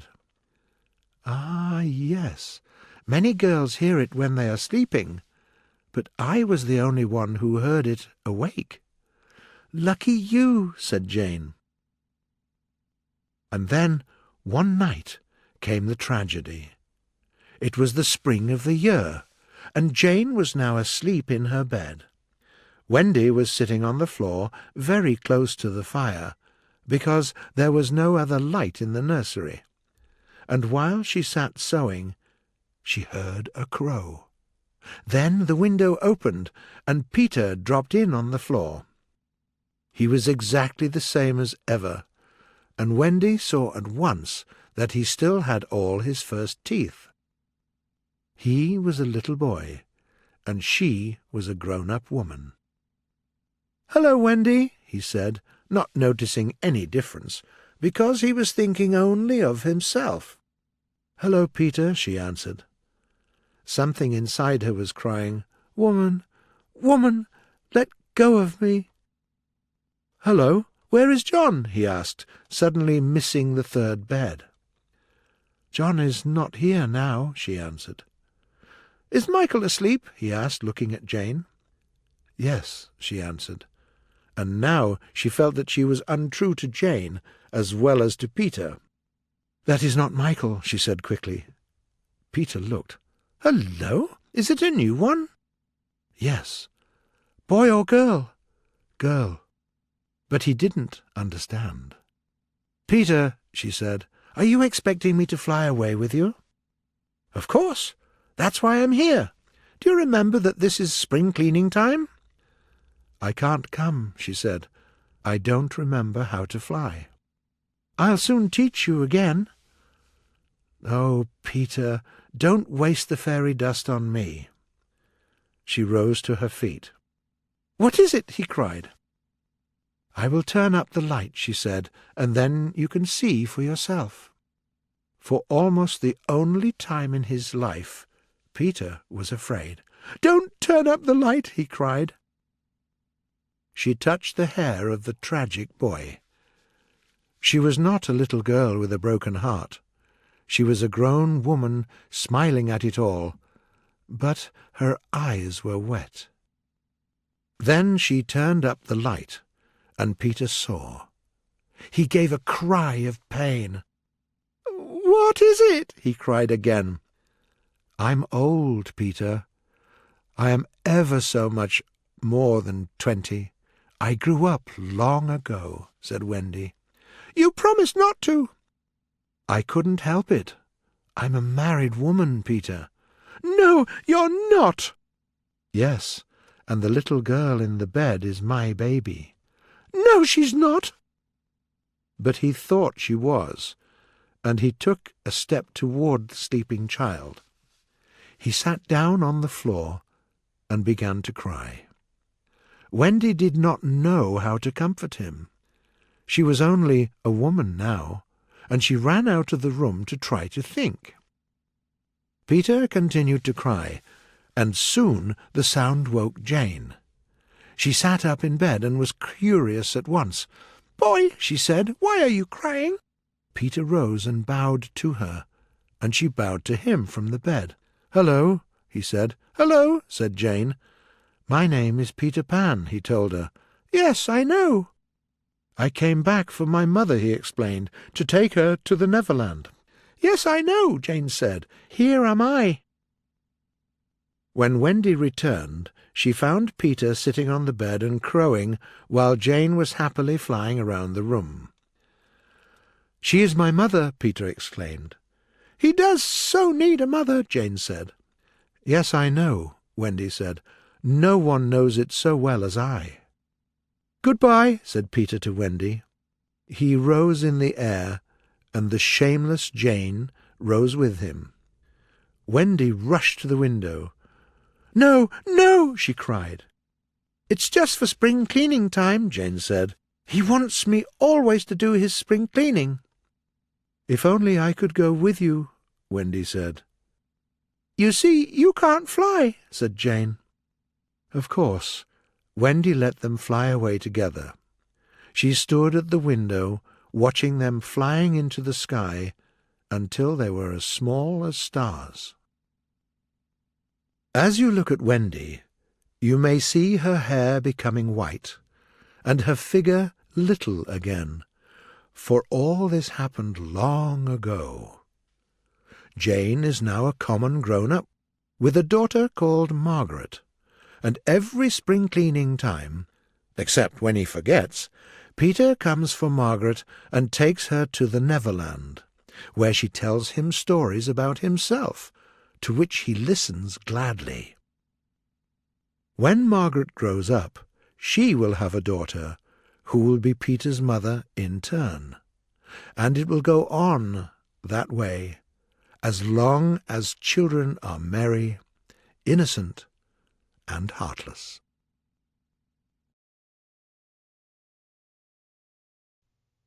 Lyman Frank Baum, The Wonderful Wizard of Oz.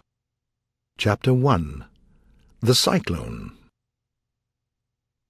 Dorothy lived in the middle of the great Kansas prairies with Uncle Henry, who was a farmer, and Aunt Em, who was the farmer's wife. Their house was small. There were 4 walls, a floor, and a roof, which made 1 room, and in this room there was an old stove, a cupboard for the dishes, a table, 3 or 4 chairs, and the beds. Uncle Henry and Aunt Em had a big bed in one corner, and Dorothy had a little bed in another corner. There was no cellar in the house, only a small dark hole in the ground where the family could hide from cyclones. They called it a cyclone cellar. When Dorothy stood in the doorway and looked around, she could see only the great grey prairie on every side. There wasn't a tree or a house around, only a grey country that reached the horizon. The sun was so hot that the grass was not green. It was the same grey colour that Dorothy could see everywhere. Even the house was as grey as everything else. When Aunt Em came there to live, she was a young, pretty wife. Now her eyes and lips were grey.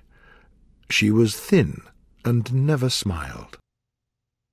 When she heard Dorothy's cheerful voice, she looked at the little girl and thought, "It's strange that she can find anything to laugh at." Uncle Henry never laughed.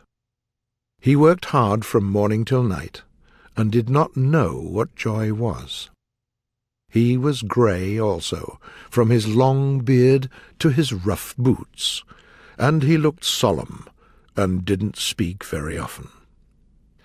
Only Toto made Dorothy laugh, and didn't let her become as grey as her aunt and uncle, and the prairie around. Toto was not grey. He was a little black dog with long hair, small black eyes, and a funny nose. Toto played all day long, and Dorothy played with him, and loved him very much. But today they were not playing.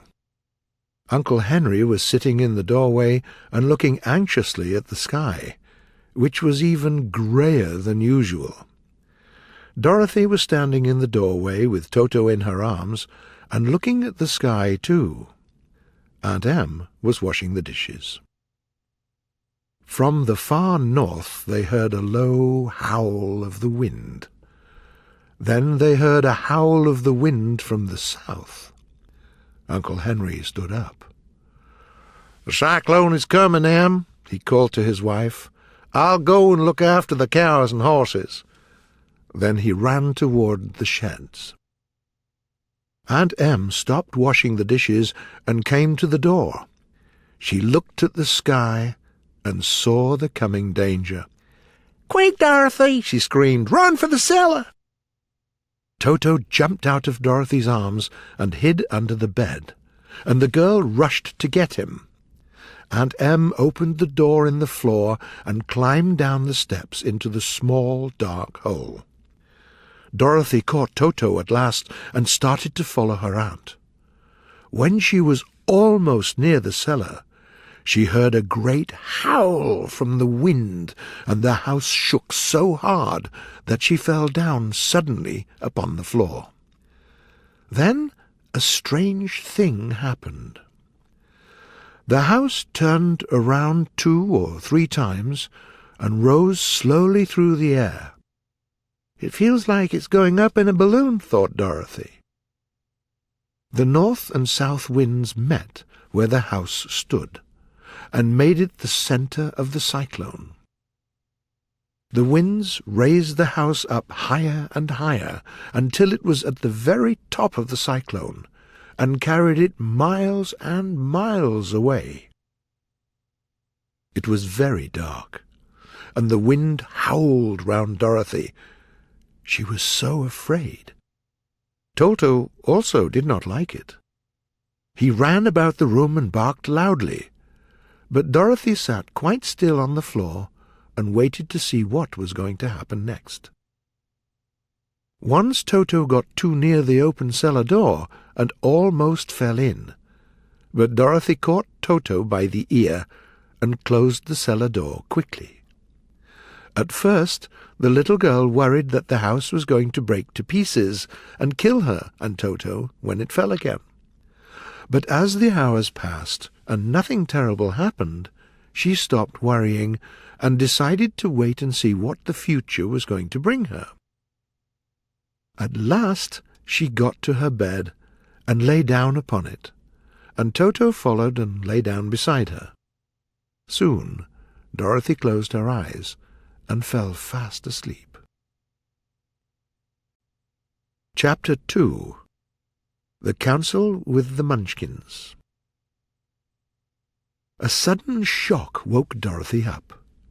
Toto put his cold little nose into her face and began to bark. Dorothy sat up. The house was not moving, and it wasn't dark any more because the bright sunshine came in through the window of the little room. She jumped from her bed, ran to the door, and opened it. The little girl gave a cry of surprise and looked about her. Her eyes were growing bigger and bigger at the wonderful sights she saw. The house was in the middle of a country of great beauty. There was lovely green grass all about, and tall trees with rich and fine fruits. Beautiful flowers were everywhere, and colourful birds sang in the trees. A little way off there was a small stream that ran along between green banks. It was a very pleasant sight for a little girl from the dry, grey prairies. While she was standing in the doorway and looking eagerly at the strange and beautiful sights, she saw a group of strange people that was coming towards her. They were not as big as the grown-up people, but they were not very small either. In fact, they seemed about as tall as Dorothy, who was a well-grown child for her age, although they were many years older. 3 were men, and 1 was a woman, and all of them wore strange clothes. They wore round pointed hats with little bells that made sweet sounds as they moved. The hats of the men were blue. The little woman's hat was white, and she wore a long white dress with little stars that shone in the sun like diamonds. The men wore blue clothes and wore black boots with blue tops. The men were about as old as Uncle Henry, for 2 of them had beards. But the little woman was much older. There were wrinkles all over her face, her hair was almost white, and she walked with difficulty. When these people came up to the house, they stopped and whispered among themselves. It seemed to Dorothy that they were afraid to come farther. But the little old woman walked up to Dorothy, made a low bow, and said in a sweet voice, "You are welcome, the great sorceress, to the land of the Munchkins. we are so grateful to you because you killed the wicked witch of the East and set our people free." Dorothy listened to this speech with wonder. What did the little woman mean? Why did she call her a sorceress? Well, she didn't kill anybody. Dorothy was a harmless little girl who was many miles from home. But the little woman was waiting for her answer. So Dorothy said, "You're very kind, but there must be some mistake. Why do you say that I killed somebody?" "Your house did anyway," replied the little old woman with a laugh. "And that is the same thing, see?" She pointed to the corner of the house. "There are her 2 feet under the bottom of your house." Dorothy looked and cried out in fear. There, just under the corner of the house, 2 feet in silver shoes with pointed toes were sticking out. "Oh, dear!" cried Dorothy in dismay. "The house fell on her. What shall we do?" "There's nothing to do," said the little woman. "But who was she?" asked Dorothy. "She was the Wicked Witch of the East," answered the little woman. "All the Munchkins were her slaves for many years. Now they are all free, and are grateful to you for your help." "Who are the Munchkins?" asked Dorothy. "They are the people who live in this land of the East where the Wicked Witch ruled." "Are you a Munchkin?" asked Dorothy. "No, but I'm their friend, although I live in the land of the North. When they saw the Witch of the East was dead, the Munchkins sent for me, and I came at once. I am the Witch of the North." "Oh, dear!" cried Dorothy. "Are you a real witch?" "Yes, I am," answered the little woman. "But I'm a good witch, and the people love me. But I'm not as powerful as the Wicked Witch was who ruled here, so I couldn't set the people free myself." "But I thought all witches were wicked," said the girl, who was a little afraid of a real witch. "Oh, no, that is a great mistake. There were only 4 witches in all the land of Oz, and 2 of them, those who live in the North and the South, are good witches. I know this is true, for I'm one of them myself. Those who live in the East and the West were wicked witches, but now there is only one wicked witch in all the land of Oz, the one who lives in the West."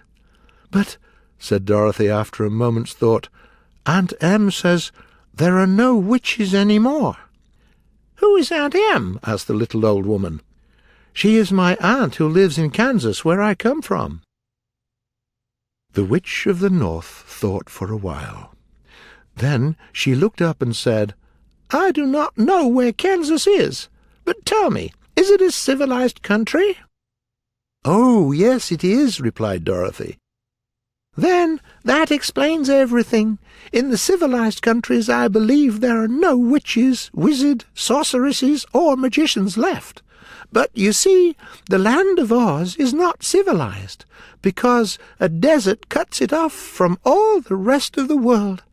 That's why we still have witches and wizards among us." "Who are the wizards?" asked Dorothy. "Oz himself is the great wizard," answered the witch in a whisper. "He's more powerful than all the rest of us together. He lives in the City of Emeralds." Dorothy was going to ask another question, but just then the Munchkins, who was still standing by, gave a loud shout and pointed to the corner of the house. "What is it?" asked the little old woman, and looked and began to laugh. The only thing left of the dead witch was the silver shoes. "She was so old," explained the Witch of the North, "that she dried up quickly in the sun. That is the end of her, but the silver shoes are yours, and you will have to wear them." She reached down and picked up the shoes. Then she shook the dust out of them and gave them to Dorothy.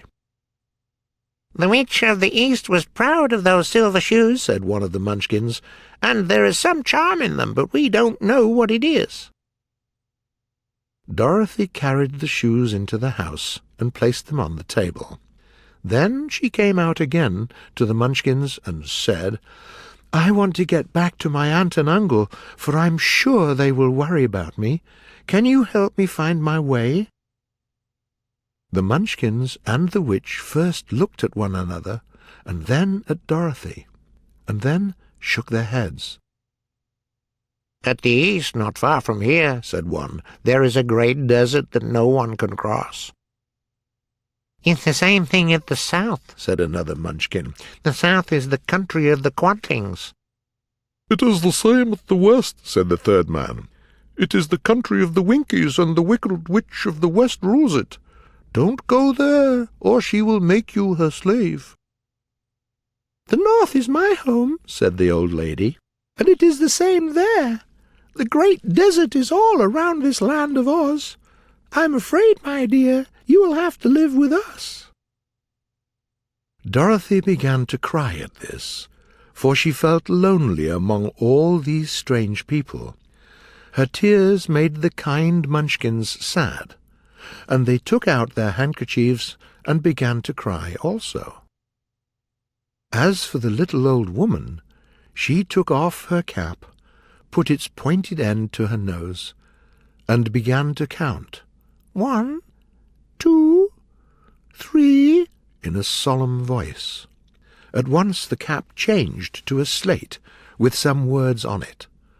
The little old woman took the slate from her nose and read the words. "Let Dorothy go to the City of Emeralds." Then she asked, "Is your name Dorothy, my dear?" "Yes," answered the child. "Then you must go to the City of Emeralds. Perhaps Oz will help you." "Where is this city?" asked Dorothy. "It is right in the center of the country, and the great wizard Oz rules it." "Is he a good man?" said the girl anxiously. "He's a good wizard, but I cannot tell you if he's man or not, because he never shows himself to anybody." "How can I get there?" asked Dorothy. "You must walk. It is a long journey through a country that is sometimes pleasant and sometimes dark and terrible, but I will use all the magic powers I have to keep you from harm." "Won't you go with me?" begged the girl. "No, I cannot do that," replied the old woman, "but I will give you my kiss, and no one will harm you." She came close to Dorothy and kissed her on the forehead. Where her lips touched the girl, they left a round, shining mark, as Dorothy found out soon after. "The road of the yellow brick will lead you to the City of Emeralds," said the witch, "so you cannot miss it. When you get to Oz, do not be afraid of him, but tell your story and ask him to help you. Goodbye, my dear." The three Munchkins bowed low to her and wished her a pleasant journey, after which they walked away through the trees. The witch gave Dorothy a friendly little nod, turned around on her left heel 3 times, and disappeared. Chapter 3. How Dorothy Saved the Scarecrow. When Dorothy was alone again, she began to feel hungry, so she went to the cupboard and cut herself some bread and cheese. She gave some to Toto. Then she started to get ready for the journey to the City of Emeralds. Dorothy had only one other dress, but that was clean. The dress was white and blue. It was quite old, but it was still pretty. The girl washed herself carefully, dressed herself in the clean dress. She took a little basket and filled it with bread from the cupboard. Then she looked down at her feet and saw how old her shoes were. "They won't stand a long journey, Toto," she said, and Toto looked up into her face with his little black eyes and barked to show he knew what she meant. At that moment Dorothy saw the silver shoes of the Witch of the East. "I hope they will fit me," she said to Toto. "They will be good for a long walk, for they won't wear out." She took off her old shoes and tried on the silver ones, which fitted her. Finally, she picked up her basket. "Come along, Toto," she said. "We will go to the Emerald City and ask the Great Oz how to get back to Kansas again." She closed the door and put the key carefully in the pocket of her dress, and so, with Toto behind her, she started on her journey. There were several roads nearby, but it did not take her long to find the one of yellow bricks. Soon Dorothy and Toto were walking towards the Emerald City. The sun shone bright and the birds sang sweetly. As Dorothy walked along, she saw how pretty the country was about her. There were neat fences at the sides of the road, and beyond them were fields of grain and vegetables. It was clear that the Munchkins were good farmers. Once in a while she passed a house, and the people came out to look at her and bow low as she went by, for everyone knew about her great deed and was grateful to her. The houses of the Munchkins were unusual-looking buildings, for each was round. All the houses were blue, for in this country of the East blue was the favourite colour. Towards evening, when Dorothy was tired with her long walk and began to look for a place to pass the night, she came to a house rather larger than the rest. In front of the house many men and women were dancing, laughing and singing, and a big table nearby was full of fine fruits and nuts, pies and cakes, and many other good things to eat. The people greeted Dorothy kindly, and invited her to supper and to pass the night with them. This was the home of one of the richest Munchkins in the land, and his friends and he were celebrating now because they were free from the wicked witch. Dorothy ate a hearty supper and sat upon a chair and watched the dancing people. When Bock, the rich Munchkin, saw her silver shoes, he said, "You must be a great sorceress." "Why?" asked the girl. "Because you wear the silver shoes of the wicked witch. Besides, you have white in your dress, and only witches and sorceresses wear white." "My dress is blue and white," said Dorothy. "It's kind of you to wear that," said Bock. "Blue is the colour of the Munchkins, and white is the witch colour, so we know you are a friendly witch."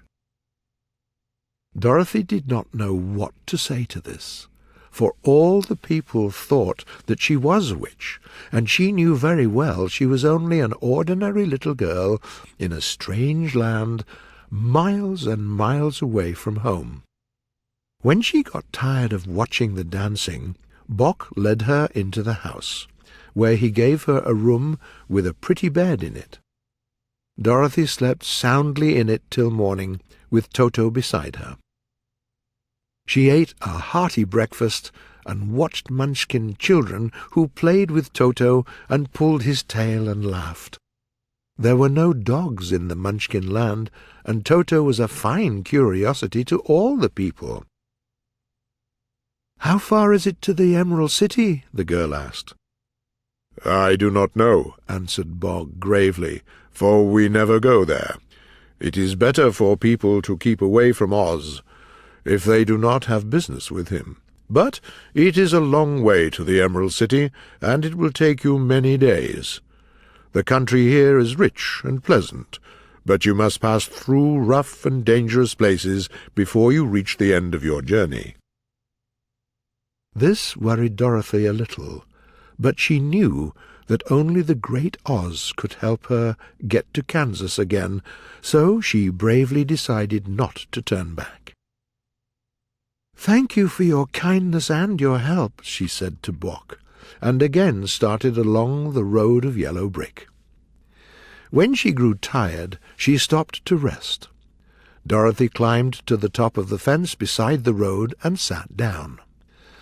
There was a great cornfield beyond the fence, and not far away she saw a scarecrow. It was high on a stick to keep the birds from the cornfield. Dorothy looked thoughtfully at the scarecrow. Its head was a small sack with straw, with bright painted eyes, nose, and mouth to make a face.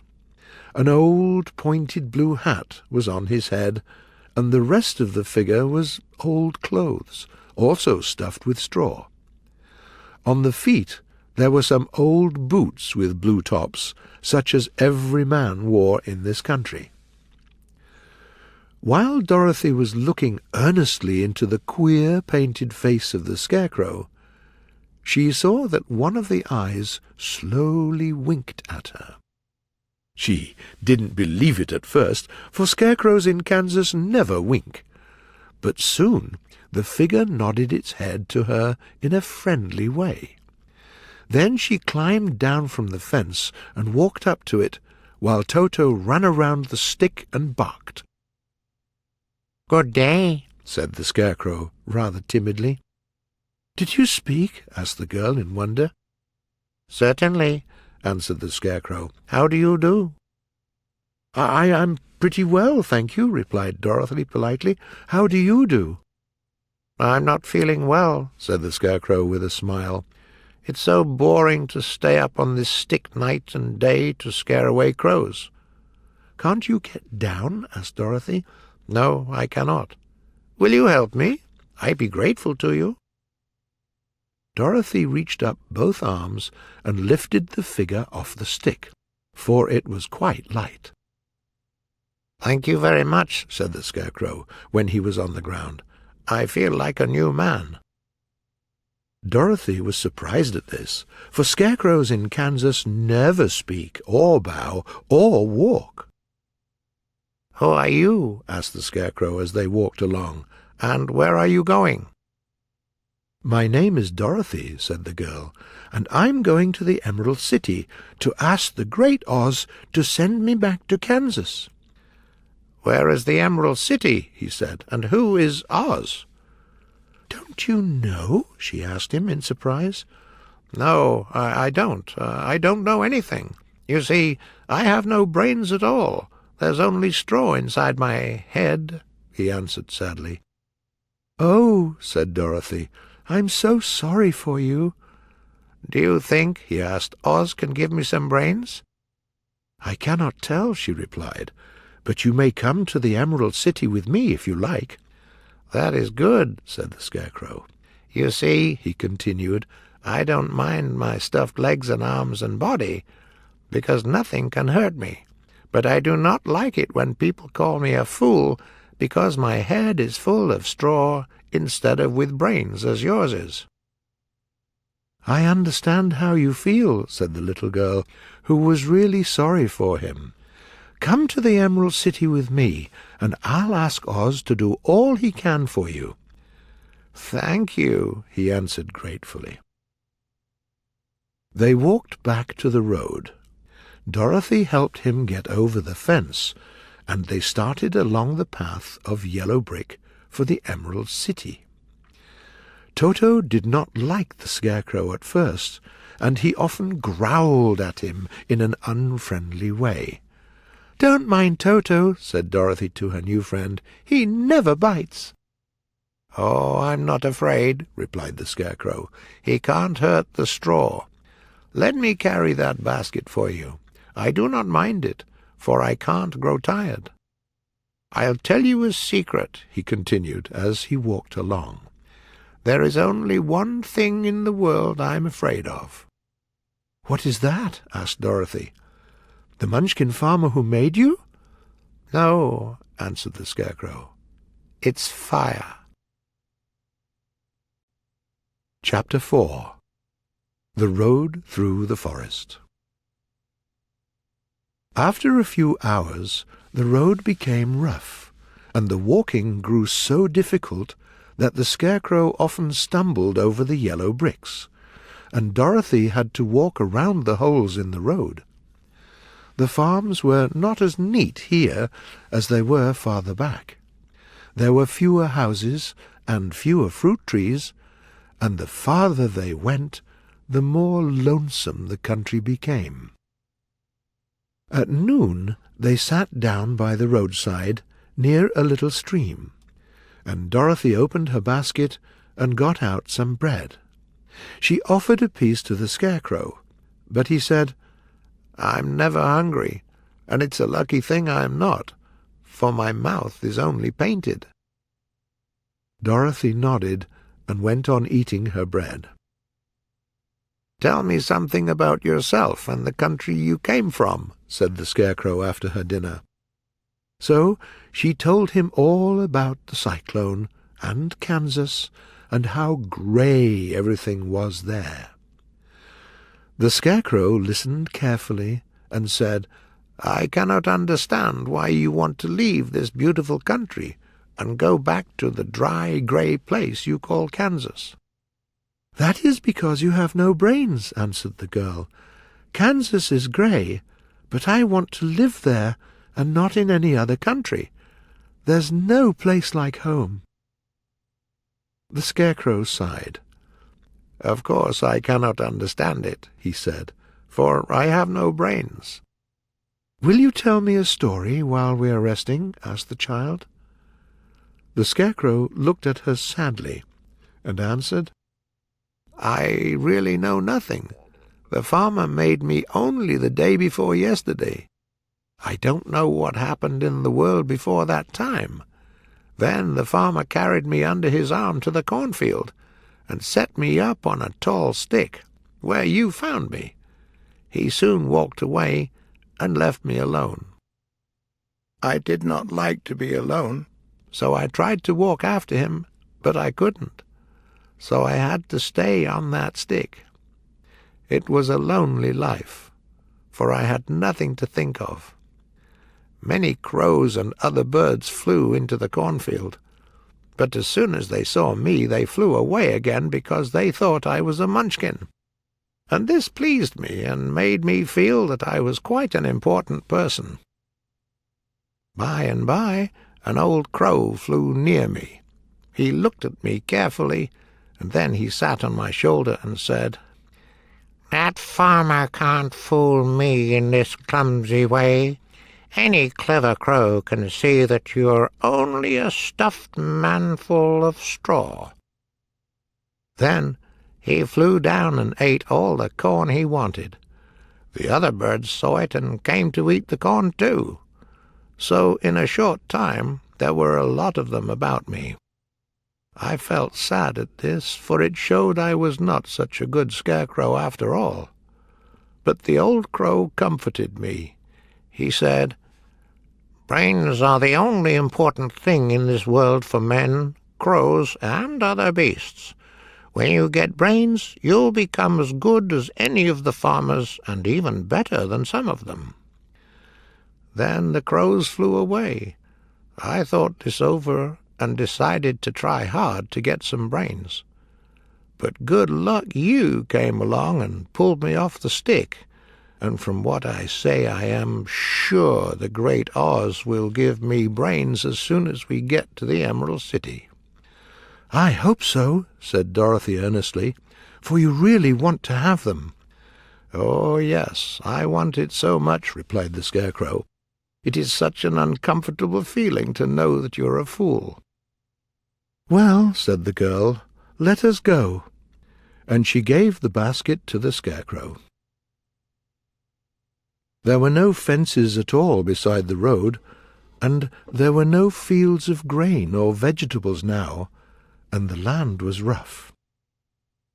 Towards evening they came to a great forest, where the trees grew so big and close together that their branches met over the road of yellow brick.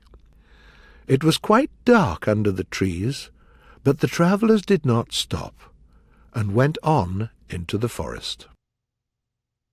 "This road goes in, so it must come out," said the Scarecrow, "and as the Emerald City is at the other end of the road, we must follow it."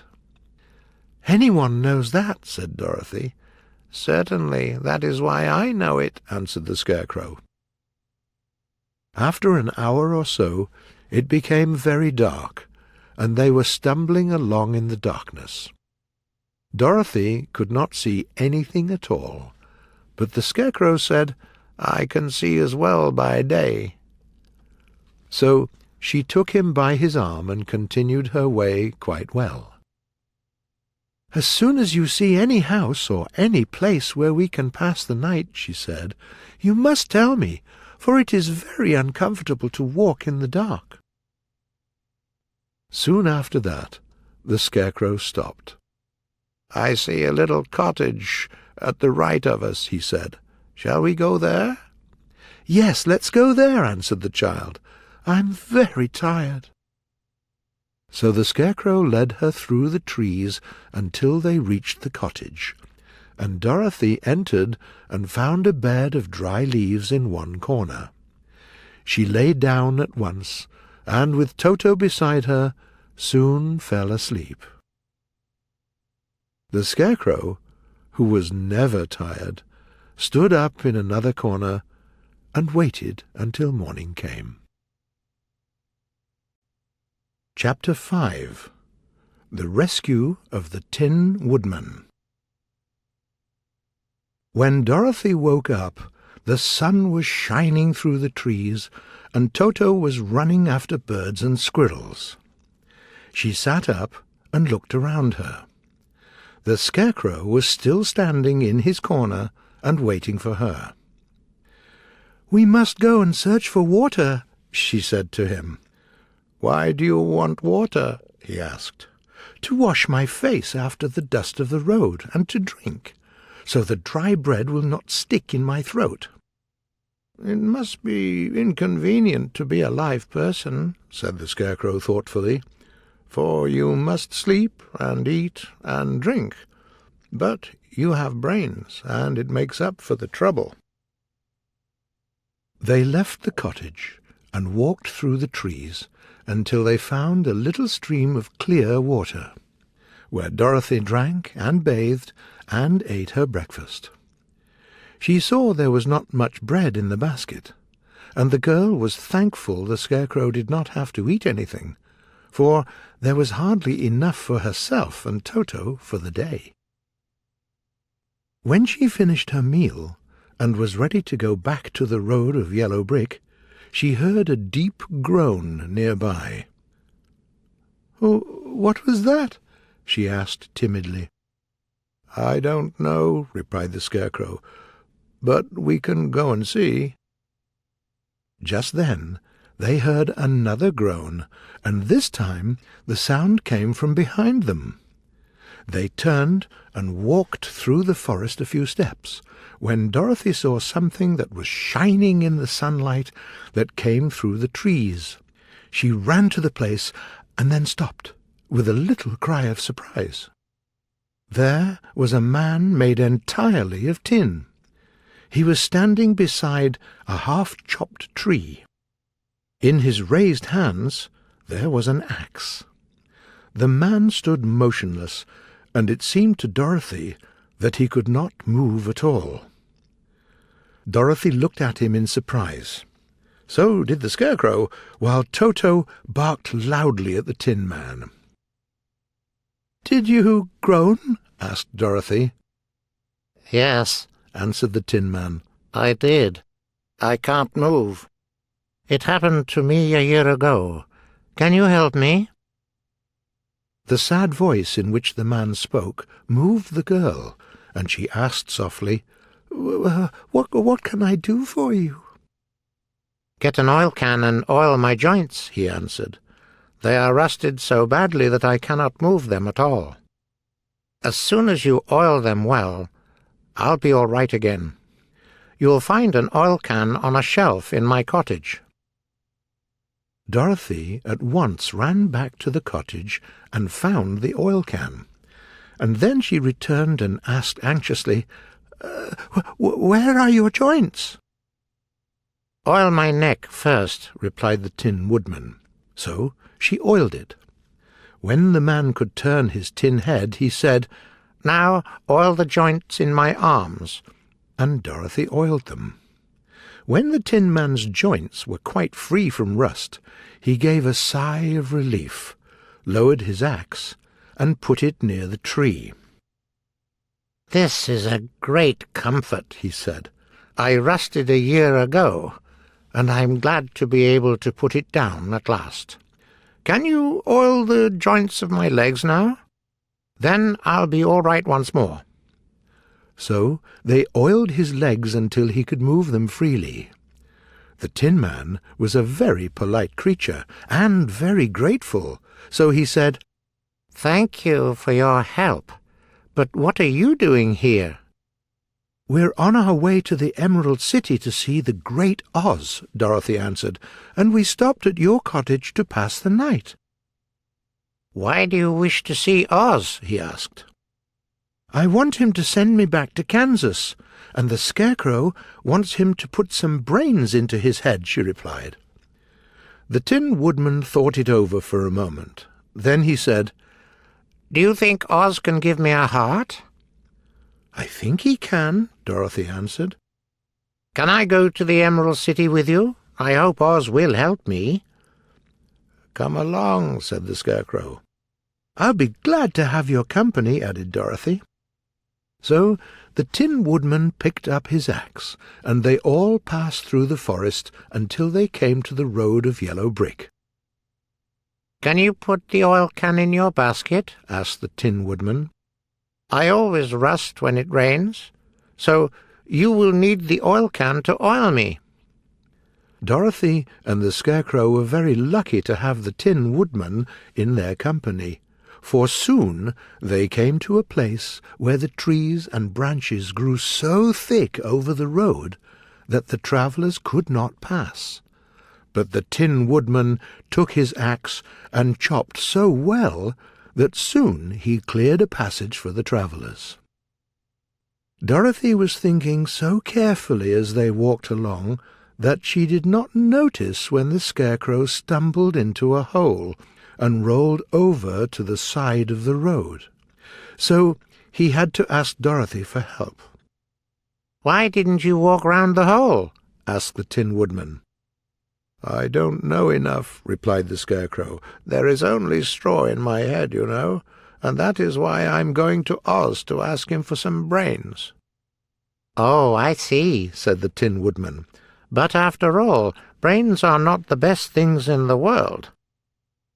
"Do you have any?" asked the Scarecrow. "No, my head is quite empty," answered the Woodman. "But once I had brains, and a heart also, so I know what it is like. Now I want to have a heart." "And why is that?" asked the Scarecrow. "I will tell you my story, and then you will know." So, while they were walking through the forest, the Tin Woodman told them his story. "I was the son of a woodman who chopped down trees in the forest and sold the wood for a living.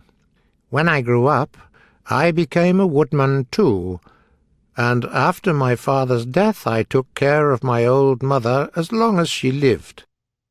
Then I made up my mind to marry because I didn't want to live alone. There was one of the Munchkin girls who was very beautiful. I loved her with all my heart. "I will marry you," she promised, "but first you have to earn enough money to build a better house for me." So I began to work harder than ever. But the girl lived with an old woman who did not want her to marry anyone. She was very lazy and wanted the girl to remain with her and do the cooking and the housework. So the old woman went to the Wicked Witch of the East and promised her 2 sheep and a cow for her help. The Wicked Witch charmed my axe, and when I was chopping down a tree one day, the axe slipped all at once and cut off my left leg. This was a great misfortune, for I knew a man with one leg could not be a good woodman. So I went to a tinsmith. "Will you make a new leg out of tin for me?" I asked him. So he made a tin leg for me, and it worked very well. But this made the Wicked Witch of the East angry. When I began to chop again, my axe slipped and cut off my right leg. Again I went to the tinsmith, and again he made me a leg out of tin. After this, the charmed axe cut off my arms one after the other, but the tinsmith made me tin ones. Then one day the axe slipped and cut off my head, and at first I thought that was the end of me, but the tinsmith saw it and made me a new head out of tin. I thought that my bad luck was over, and I worked harder than ever, but the Wicked Witch was a very cruel enemy. She thought of a new way to kill my love for the beautiful Munchkin girl, and made my axe slip again and cut my body into 2 halves. Once more the tinsmith came to my help and made me a body of tin. Then he joined my tin arms and legs and head to it, and I could move around well again. But now I had no heart, so I lost all my love for the Munchkin girl and didn't marry her. I think she is still living with the old woman, and I hope she is still waiting for me to come after her. My body shone so brightly in the sun that I felt very proud of it, and no axe would cut me. There was only one danger, that my joints could rust, but I kept an oil can in my cottage and oiled myself every time I needed it. But one day I forgot to do this. The rain caught me, and my joints rusted, so I had to stand in the woods until you came to help me. It was a terrible time, but my misfortune gave me time to think. Now, I know that the loss of my heart is my greatest loss. While I was in love, I was the happiest man in the world, but no one can love without a heart, and so I want to ask Oz to give me one. Then I will go back to the Munchkin girl and marry her." The Tin Woodman's story made Dorothy and the Scarecrow sad, but now they knew why he wanted to get a new heart so much. "All the same," said the Scarecrow, "I'll ask for brains instead of a heart, for a fool does not know what to do with a heart, even if he has one." "I'll take the heart," replied the Tin Woodman, "for brains do not make one happy, and happiness is the best thing in the world." Dorothy did not say anything, for she could not decide which of her 2 friends was right. "As soon as I get back to Kansas and Aunt Em, I'll forget all about the Scarecrow, the Woodman, and their problems," she thought. What worried her most was that there was hardly enough bread for herself and Toto for another meal. Although the Woodman and the Scarecrow never ate anything, she was a girl, and Toto was a dog, and they could not live without food. Chapter 6. The Cowardly Lion. Dorothy and her friends were still walking through the thick woods and along the road of yellow bricks. But now there were many dry branches and dead leaves from the trees on the road, and the walking was quite hard. There were few birds in this part of the forest, for birds love the open country where there is much sunshine. But now and then they could hear a growl from some wild animal deep in the forest. These sounds made the little girl's heart beat fast, for she did not know what made them. But Toto knew, and he walked close to Dorothy's side, and did not even bark back.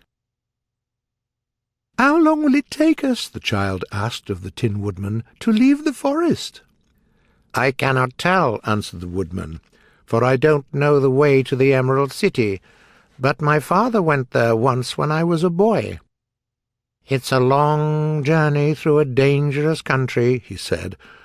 "Although nearer to the city where Oz lives, the country is beautiful. But I'm not afraid because I have my oil can, and nothing can hurt the Scarecrow." "You have upon your forehead the mark of the Good Witch's kiss, and that will protect you from harm." "But Toto," the girl asked anxiously, "what will protect him?" "We must protect him ourselves when he is in danger," replied the Tin Woodman. Just as he spoke, a terrible roar came from the forest, and the next moment a great lion jumped into the road. With his big paw he struck the Scarecrow and sent him over to the edge of the road, and then he struck the Tin Woodman with his sharp claws.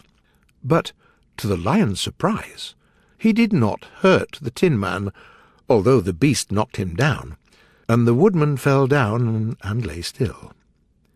When little Toto saw the lion, he barked loudly and ran towards the enemy. But when the great beast opened his mouth to bite the dog, Dorothy rushed forward and struck the lion upon his nose as hard as she could, while she cried out, "Don't bite Toto! It's a shame for a big beast like you to bite a poor little dog." "I didn't bite him," said the lion, as he rubbed his nose with his paw. "No, but you tried to," she replied. "You're just a big coward." "I know it," said the lion in shame, "but how can I help it?" "I don't know, I'm sure. How could you strike a stuffed man like the poor Scarecrow?" "A stuffed man?" asked the lion in surprise, while Dorothy picked up the Scarecrow and set him upon his feet again. "Of course he's a stuffed man," replied Dorothy, who was still angry. "That's why he went over so easily," remarked the lion. "What about the other one?" "He's made of tin," said Dorothy, and she helped the woodman up again. "That's why I almost broke my claws," said the lion. "And what is that little animal?" "He's my dog, Toto," answered Dorothy. "A tin dog or a straw dog?" asked the lion. He's a meat dog," said the girl. "Oh, he's a curious animal. Now I can see that he's very small. Only a coward like me can think of biting such a little creature," continued the lion sadly. "What makes you a coward?" asked Dorothy. She was looking at the great beast in wonder, for he was as big as a small horse. "I don't know," replied the lion. "I think I was born that way. All the other animals in the forest think that I'm brave, for the lion is the king of beasts. When I roar very loudly, every creature gets out of my way in fear. When I meet a man, I'm very afraid, but I just roar at him, and he always runs away as fast as he can go. Just as soon as they hear my roar, they all try to get away from me, and of course I let them go. But as soon as I meet an elephant or a tiger or a bear, I will certainly run myself. I'm such a coward." "But that isn't right. The king of beasts can't be a coward," said the Scarecrow. "I know it," replied the lion sadly. "It is my great sorrow, and makes my life very unhappy. When there is danger, my heart begins to beat fast."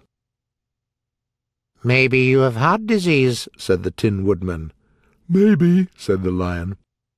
"You must be glad then, "For it means you have a heart," continued the Tin Woodman. "I have no heart, so I cannot have heart disease." "Maybe," said the lion thoughtfully. "A creature without a heart cannot be a coward." "Do you have brains?" asked the Scarecrow. "I think so," replied the lion. "I'm going to the great Oz to ask him to give me some," remarked the Scarecrow, "for there is only straw in my head." "And I'm going to ask him to give me a heart," said the woodman. "And I'm going to ask him to send Toto and me back to Kansas," added Dorothy. "Do you think Oz can give me courage?" asked the Cowardly Lion. "Just as easily as he can give me brains," said the Scarecrow. "Or give me a heart," said the Tin Woodman. "Or send me back to Kansas," said Dorothy. "Then I would like to go with you," said the Lion, "for my life is so bad without a bit of courage." "You will be very welcome," answered Dorothy, "for you will help to keep away other wild beasts. It seems to me that they are more cowardly than you are, if they allow you to scare them so easily." "They really are," said the Lion, "but that doesn't make me any braver, and as long as I stay a coward, I'll be unhappy." So, once more, the little company started on the journey. The Lion walked at Dorothy's side, and Toto did not like the Lion at first. But, after a time, Toto and the Cowardly Lion became good friends. During the rest of the day, they had no other adventures. Once the Tin Man stepped upon a beetle and killed the poor little thing. This made the Tin Woodman very unhappy, and he cried a little. The tears ran slowly down his face, and his jaw rusted. When Dorothy asked him a question, the Tin Woodman could not open his mouth. This frightened him very much, but the Scarecrow took the oil can from Dorothy's basket and oiled the Woodman's jaws, so that after a few moments he could talk again. "This will serve me a lesson," said he, "to look where I step. I don't want to cry when I kill another beetle, and I don't want my jaws to rust again." So he walked very carefully, with his eyes on the road, and when he saw a beetle, he stepped over it, not to harm it. The Tin Woodman knew very well he had no heart, so he did his best never to be cruel or unkind to anything. Chapter 7. The Journey to the Great Oz. They had to camp out that night under a large tree in the forest, for there were no houses near. The tree made a good thick roof to protect them from the dew, and the Tin Woodman chopped a lot of branches with his axe, and Dorothy built a nice fire that warmed her and made her feel less lonely. She and Toto ate the last of their bread, and now they had no food left for breakfast. "I can go into the forest and kill a deer for you," said the Lion. "You can cook it by the fire, and then you will have a very good breakfast." "Don't, please don't," begged the Woodman. "I'll certainly cry for the poor deer, and then my jaws will rust again." So the Lion went away into the forest and found his own supper, and no one ever knew what it was, for he didn't tell about it. And the Scarecrow found a tree full of nuts, and filled Dorothy's basket with them. "Now you will not be hungry for a long time," said the Scarecrow. "It's very kind and thoughtful of you. Thank you," said the little girl, and laughed at the clumsy way in which the poor creature picked up the nuts. His stuffed hands were so clumsy, and the nuts were so small, that he dropped almost as many as he put in the basket. But the Scarecrow did not mind how long it took him to fill the basket, for he could stay away from the fire this way. He only came near to cover Dorothy with dry leaves when she lay down to sleep. These kept her very warm, and she slept soundly until morning. When it was morning, the girl bathed her face in a little stream, and soon after they all started towards the Emerald City. This was a very eventful day for the travellers. They saw before them a great ditch that crossed the road as far as they could see on either side. It was a very wide ditch, and when they came up to the edge and looked into it, they could see it was also very deep, and there were many big rocks at the bottom. It was so deep that they could not climb down, and for a moment it seemed that their journey must end. "What shall we do?" asked Dorothy sadly. "I don't know," said the Tin Woodman, and the Lion shook his big head and looked thoughtful. But the Scarecrow said, "We cannot fly, that is certain, and we cannot climb down into this great ditch or jump over it, so we must stop where we are." "I think I can jump over it," said the Cowardly Lion thoughtfully. "Then we are all right," answered the Scarecrow, "for you can carry us all over on your back one at a time." "Well, I'll try it," said the Lion. "Who will go first?" "I will," said the Scarecrow.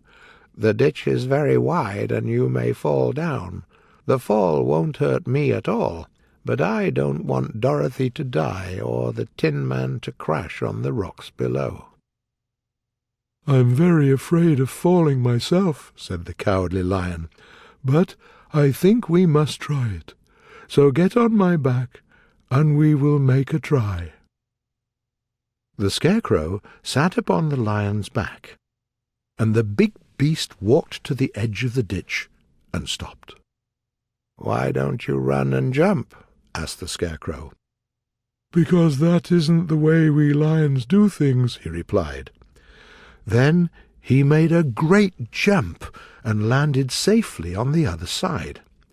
They were all very happy to see how easily he did it, and as soon as the Scarecrow got down from his back, the Lion jumped across the ditch again. Dorothy was the next one, so she took Toto in her arms, climbed on the Lion's back, and held tightly to his neck with one hand. The next moment the Lion jumped, and then, before she had time to think about it, she was safe on the other side.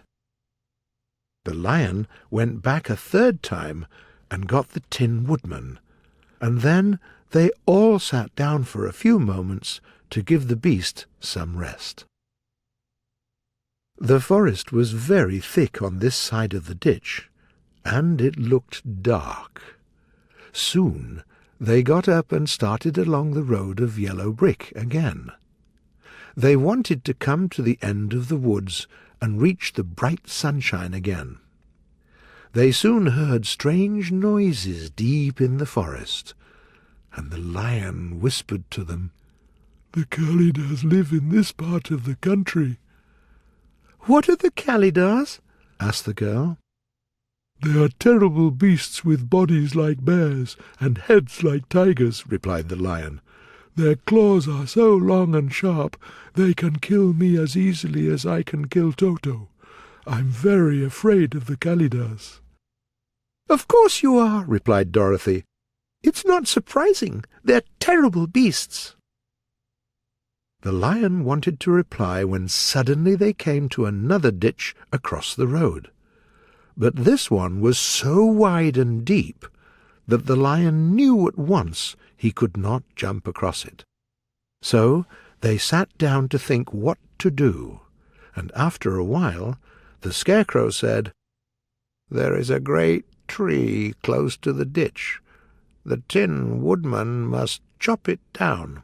It will fall to the other side of the ditch, and we'll be able to walk across it easily." "That's a good idea," said the Lion. "Are you sure you have straw in your head?" The Woodman started to work at once. His axe was so sharp that he chopped the tree down very quickly. The big tree fell with a crash across the ditch. When they were ready to start to cross this bridge, they heard a loud growl. They turned round and saw two great beasts with bodies like bears and heads like tigers.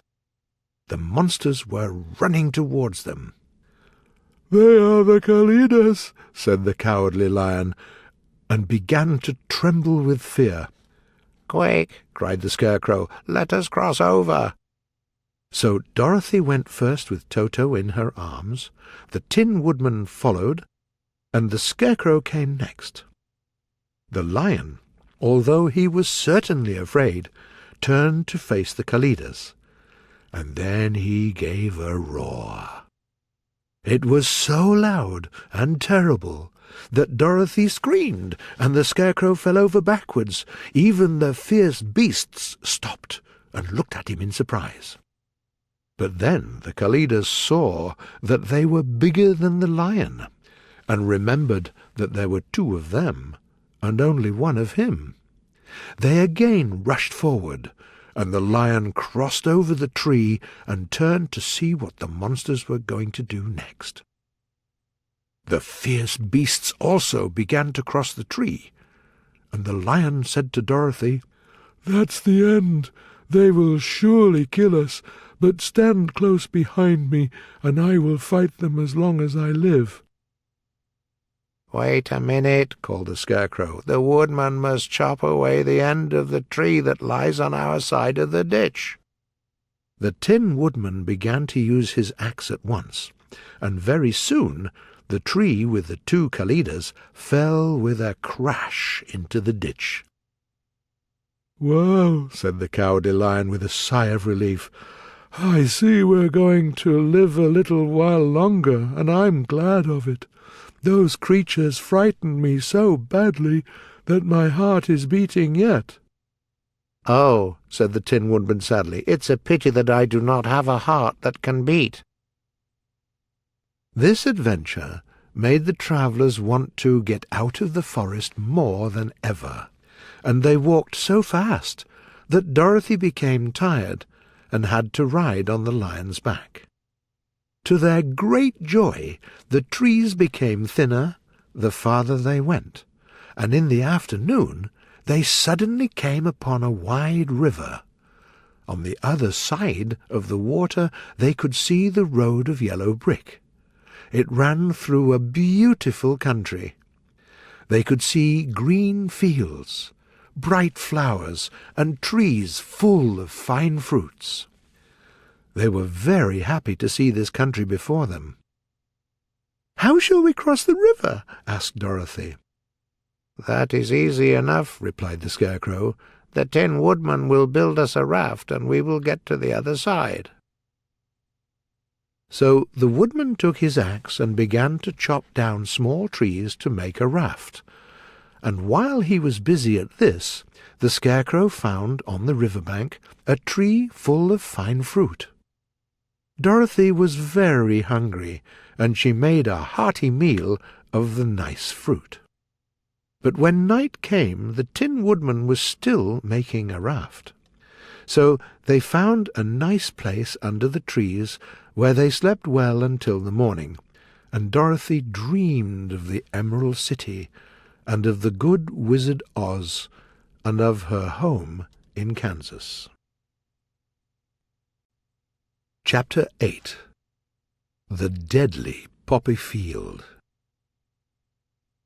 Our little company of travellers woke up the next morning full of hope, and Dorothy had a hearty breakfast of the fruit from the trees beside the river. Behind them there was a dark forest full of dangers, but before them there was a lovely sunny country and the road of yellow brick that led to the Emerald City. When the woodman finished the raft, they were ready to start. Dorothy sat down in the middle of the raft and held Toto in her arms. The lion sat down next to her. The Scarecrow and the Tin Woodman had long sticks in their hands to push the raft through the water. They got along quite well at first, but when they reached the middle of the river, the current caught the raft and began to take it farther and farther away from the road of yellow brick, and the water became so deep that the long sticks could not touch the bottom. "This is bad," said the Tin Woodman. "We must get to the land, or the river will carry us into the country of the Wicked Witch of the West, and she will charm us and make us her slaves." "And then I'll get no brains," said the Scarecrow. "And I'll get no courage," said the Cowardly Lion. "And I'll get no heart," said the Tin Woodman. "And I'll never get back to Kansas," said Dorothy. "We must certainly get to the Emerald City," the Scarecrow continued, and he pushed so hard on his long stick that it stuck in the mud at the bottom of the river. Then, before he could pull it out again, or let go, the raft moved on, and the stick with the poor Scarecrow stayed behind in the middle of the river. "Goodbye," he called after them, and they were very sorry to leave him. Of course, this was a bad thing for the Scarecrow. "The things are now worse than when I first met Dorothy," he thought. "Then I was stuck on a stick in a cornfield where I could scare the crows. But surely there is no use for a Scarecrow in the middle of a river. I'm afraid I'll never have any brains after all." The raft moved on down the river, and the poor Scarecrow was soon far behind. Then the Lion said, "We must do something to save us. I think I can swim to the bank and pull the raft after me, and you will hold on to my tail." So he jumped into the water, and the Tin Woodman held on to his tail. Then the Lion began to swim towards the bank. It was hard work, although he was so big, but by and by the Lion drew them out of the current, and then Dorothy took the Tin Woodman's long stick and helped push the raft to the bank. They were all tired when they reached the bank at last, and stepped on the pretty green grass. And they also knew that now they were quite far from the road of yellow brick that led to the Emerald City. "What shall we do now?" asked the Tin Woodman, as the Lion lay down on the grass to let the sun dry him. "We must get back to the road somehow," said Dorothy. "The best plan is to walk along the river bank until we get to the road again," remarked the Lion. So, after a short rest, Dorothy picked up her basket, and they started along the bank back to the road of yellow brick. It was a lovely country, with a lot of flowers and fruit trees and sunshine. But they were not very happy, because they felt so sorry for the poor Scarecrow. They walked along as fast as they could, and after a time the Tin Woodman cried out, "Look!" Then they all looked at the water and saw the Scarecrow upon his stick in the middle of the river. He looked very lonely and sad. "What can we do to save him?" asked Dorothy. The Lion and the Woodman both shook their heads, for they did not know. So they sat down upon the bank and looked sadly at the Scarecrow until a stork flew by, and she saw the travellers and stopped to rest at the water's edge. "Who are you, and where are you going?" asked the stork. "I'm Dorothy," answered the girl, "and these are my friends, the Tin Woodman and the Cowardly Lion, and we're going to the Emerald City." "This isn't the road," said the stork, and looked at the strange company. "I know it," answered Dorothy, "but the Scarecrow is missing, and we are wondering how we'll get him back." "Where is he?" asked the stork. "Over there in the river," answered the little girl. "It's a pity he is so big and heavy I cannot get him for you," remarked the stork. "He isn't heavy," said Dorothy eagerly, "for he's full of straw. Can you try and bring him back to us?" "Well, I'll try," said the stork. "I hope he won't be too heavy to carry, or I'll have to drop him in the river again." So the big bird flew into the air and over the water till she came to where the Scarecrow was upon his stick. Then the stork, with her great claws, picked up the Scarecrow by the arm and carried him up into the air and back to the bank, where Dorothy and the Lion and the Tin Woodman and Toto were sitting. When the Scarecrow found himself among his friends again, He was very happy, and as they walked along, he kept singing at every step. "I was afraid I was going to stay in the river forever," he said, "but the kind stork saved me. When I get my brains, I'll find the stork again and do some good thing for her in return." "That's all right," said the stork, who was flying along beside them. "I always like to help anyone in trouble, but now I must go, for my babies are waiting for me. I hope you will find the Emerald City, and that Oz will help you." "Thank you," replied Dorothy, and then the kind stork flew away and was soon out of sight. As they walked along, they listened to the singing birds and looked at the lovely flowers. There were big yellow and white and blue and purple flowers, and scarlet poppies in the field. "Aren't they beautiful?" the girl asked as she breathed in the lovely scent of the bright flowers. "I think so," answered the Scarecrow. "When I have brains, I may like them better." "When I have a heart, I may like them too," added the Tin Woodman. "I like flowers very much," said the Lion. They now met more and more of the big scarlet poppies, and fewer of the other flowers, and soon they were in the middle of a great field of poppies. Everybody knows that when there are many of these flowers together, their scent is so powerful that anyone who breathes it falls asleep. And someone must carry the sleeper away from the scent of the flowers, or he will sleep on and on forever. But Dorothy did not know this.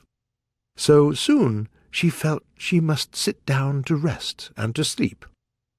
But the Tin Woodman did not let her do this. "We must hurry and get back to the road of yellow brick before dark," he said, and the Scarecrow agreed with him. But Dorothy could not walk any longer. Her eyes closed, and she forgot where she was, and fell among the poppies, fast asleep. "What shall we do?" asked the Tin Woodman. "We cannot leave her here, for she will die," said the Lion. "The smell of the flowers is killing us all. I myself can hardly keep my eyes open, and the dog is sleeping already." It was true. Toto was sleeping beside the little girl, but the Scarecrow and the Tin Woodman did not feel the scent of the flowers. "Run fast," said the Scarecrow to the Lion, "and get out of this deadly poppy field as soon as you can. We will bring the little girl with us, but do not fall asleep, for you are too big to carry." So the Lion ran forward as fast as he could. In a moment he was out of sight. "Let us make a chair with our hands and carry her," said the Scarecrow. So they made a chair with their hands and carried the sleeping girl and Toto through the flowers. They walked on, and at last came upon their friend the Lion. He was sleeping among the poppies close to the end of the poppy field. "We can do nothing for him," said the Tin Woodman sadly, "for he is too heavy to carry. We must leave him here to sleep on forever." "I'm sorry," said the Scarecrow. "The Lion was a very good friend, but let us go on." They carried the sleeping girl to a pretty place beside the river, far from the poppy field, and here they laid her on the soft grass and waited for the fresh wind to wake her up. Chapter 9. The Queen of the Field Mice. "We cannot be far from the road of yellow brick now," remarked the Scarecrow as he stood beside the girl. The Tin Woodman wanted to reply something when he heard a low growl. He turned his head and saw a strange beast that was coming over the grass towards them. It was a great yellow wildcat. As it came nearer, the Tin Woodman saw that it was running after a little grey field mouse, and although he had no heart, he knew it was wrong for the wildcat to try to kill such a little harmless creature. So the woodman raised his axe and cut the beast's head off from its body. The field mouse saw it and stopped. Then she came slowly up to the woodman and said, in a little voice, "Oh, thank you so much for saving my life." "Please don't speak of it," replied the woodman. "I have no heart, you know, so I do my best to help all those who may need a friend, even if it is only a mouse." "Only a mouse!" cried the little animal. "I'm a queen, the queen of all the field mice." "Oh," said the woodman, and made a bow. At that moment several mice ran up to them, and when they saw their queen they all bowed and exclaimed, "Oh, Queen, how did you escape the great wildcat?" "This strange tin man," she answered, "killed the wildcat and saved my life. So from now on you must all serve and obey him." "We will," cried all the mice. Then one of the biggest mice asked, "Is there anything we can do for you?" "Nothing," answered the woodman. But the Scarecrow said quickly, "Oh, yes, you can save our friend, the Cowardly Lion, who is sleeping in the poppy field." "A lion!" cried the little queen. "Won't he eat us all up?" "Oh, no," replied the Scarecrow. "The lion is a coward." "Really?" asked the mouse. "He says so himself," answered the Scarecrow. "He will never hurt anyone who is our friend." "Very well," said the queen. "We believe you. But what shall we do?" "Are there many mice which obey you?" "Oh, yes, there are thousands," she replied. "Then send for them all and tell each one to bring a long piece of string." The queen turned to the mice and told them to go at once and get all her people. As soon as they heard her orders, they ran away in every direction as fast as possible. "Now," said the Scarecrow to the Tin Woodman, "you must go to those trees by the river bank and make a cart that will carry the lion." So the woodman went at once to the trees and began to work, and soon the cart was ready. The mice came from all directions, and there were thousands of them, and each one brought a piece of string in his mouth. About this time that Dorothy woke up from her long sleep and opened her eyes. Of course, she was greatly surprised that she was lying upon the grass, with thousands of mice around her. But the Scarecrow told her about everything and introduced her to the queen of all the field mice. Then the Scarecrow and the woodman tied one end of the string around the neck of each mouse, and the other end to the cart. Of course, the cart was much bigger than any of the mice, but all together the mice pulled it quite easily. They took the cart and the Scarecrow and the Tin Woodman to the place where the lion was sleeping.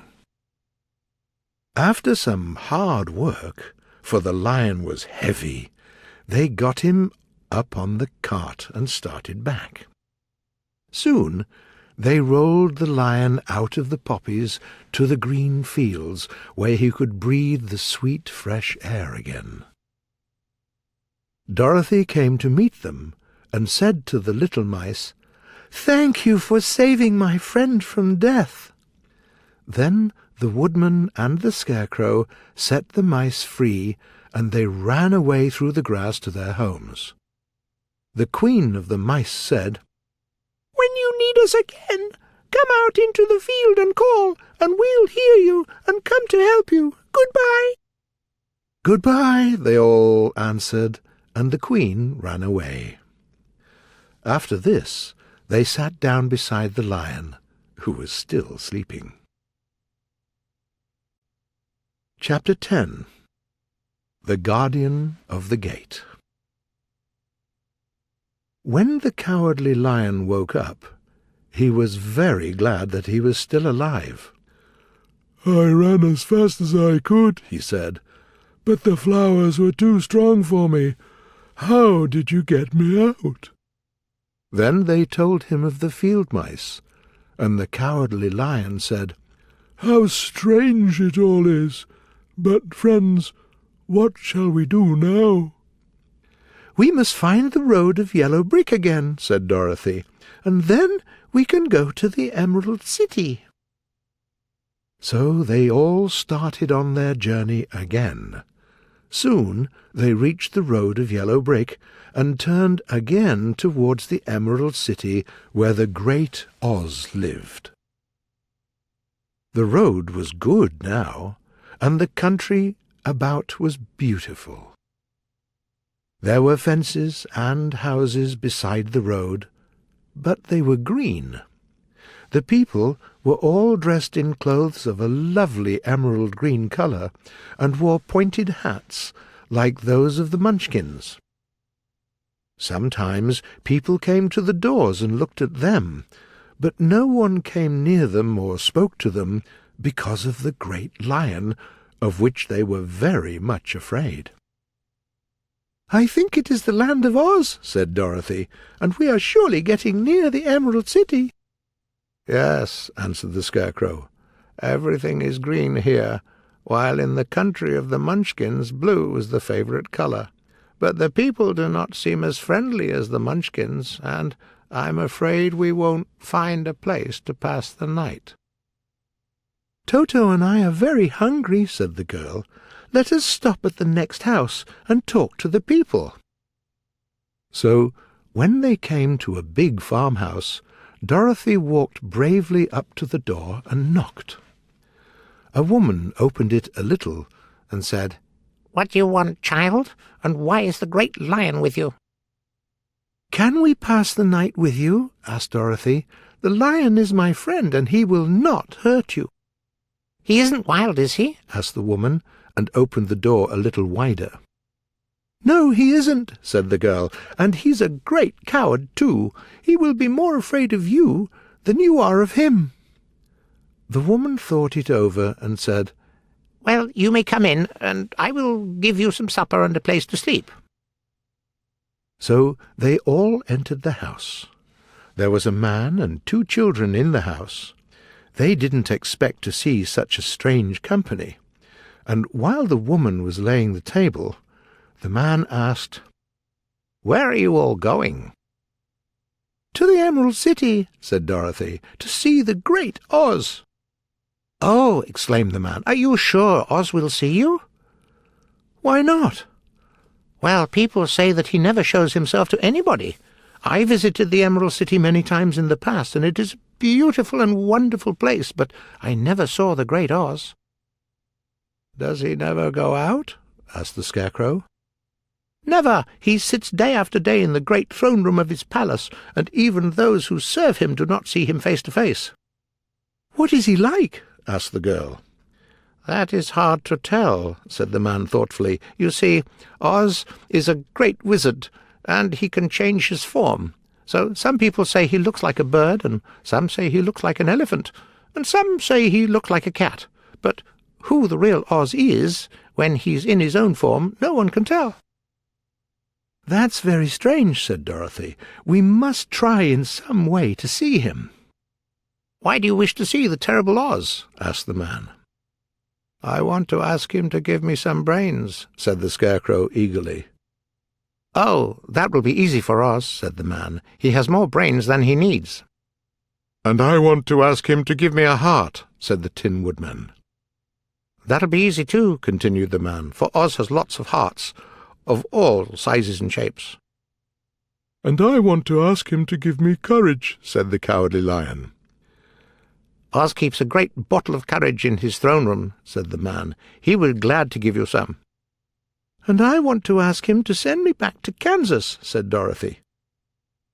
"Where is Kansas?" asked the man in surprise. "I don't know," replied Dorothy sadly, "but it is my home."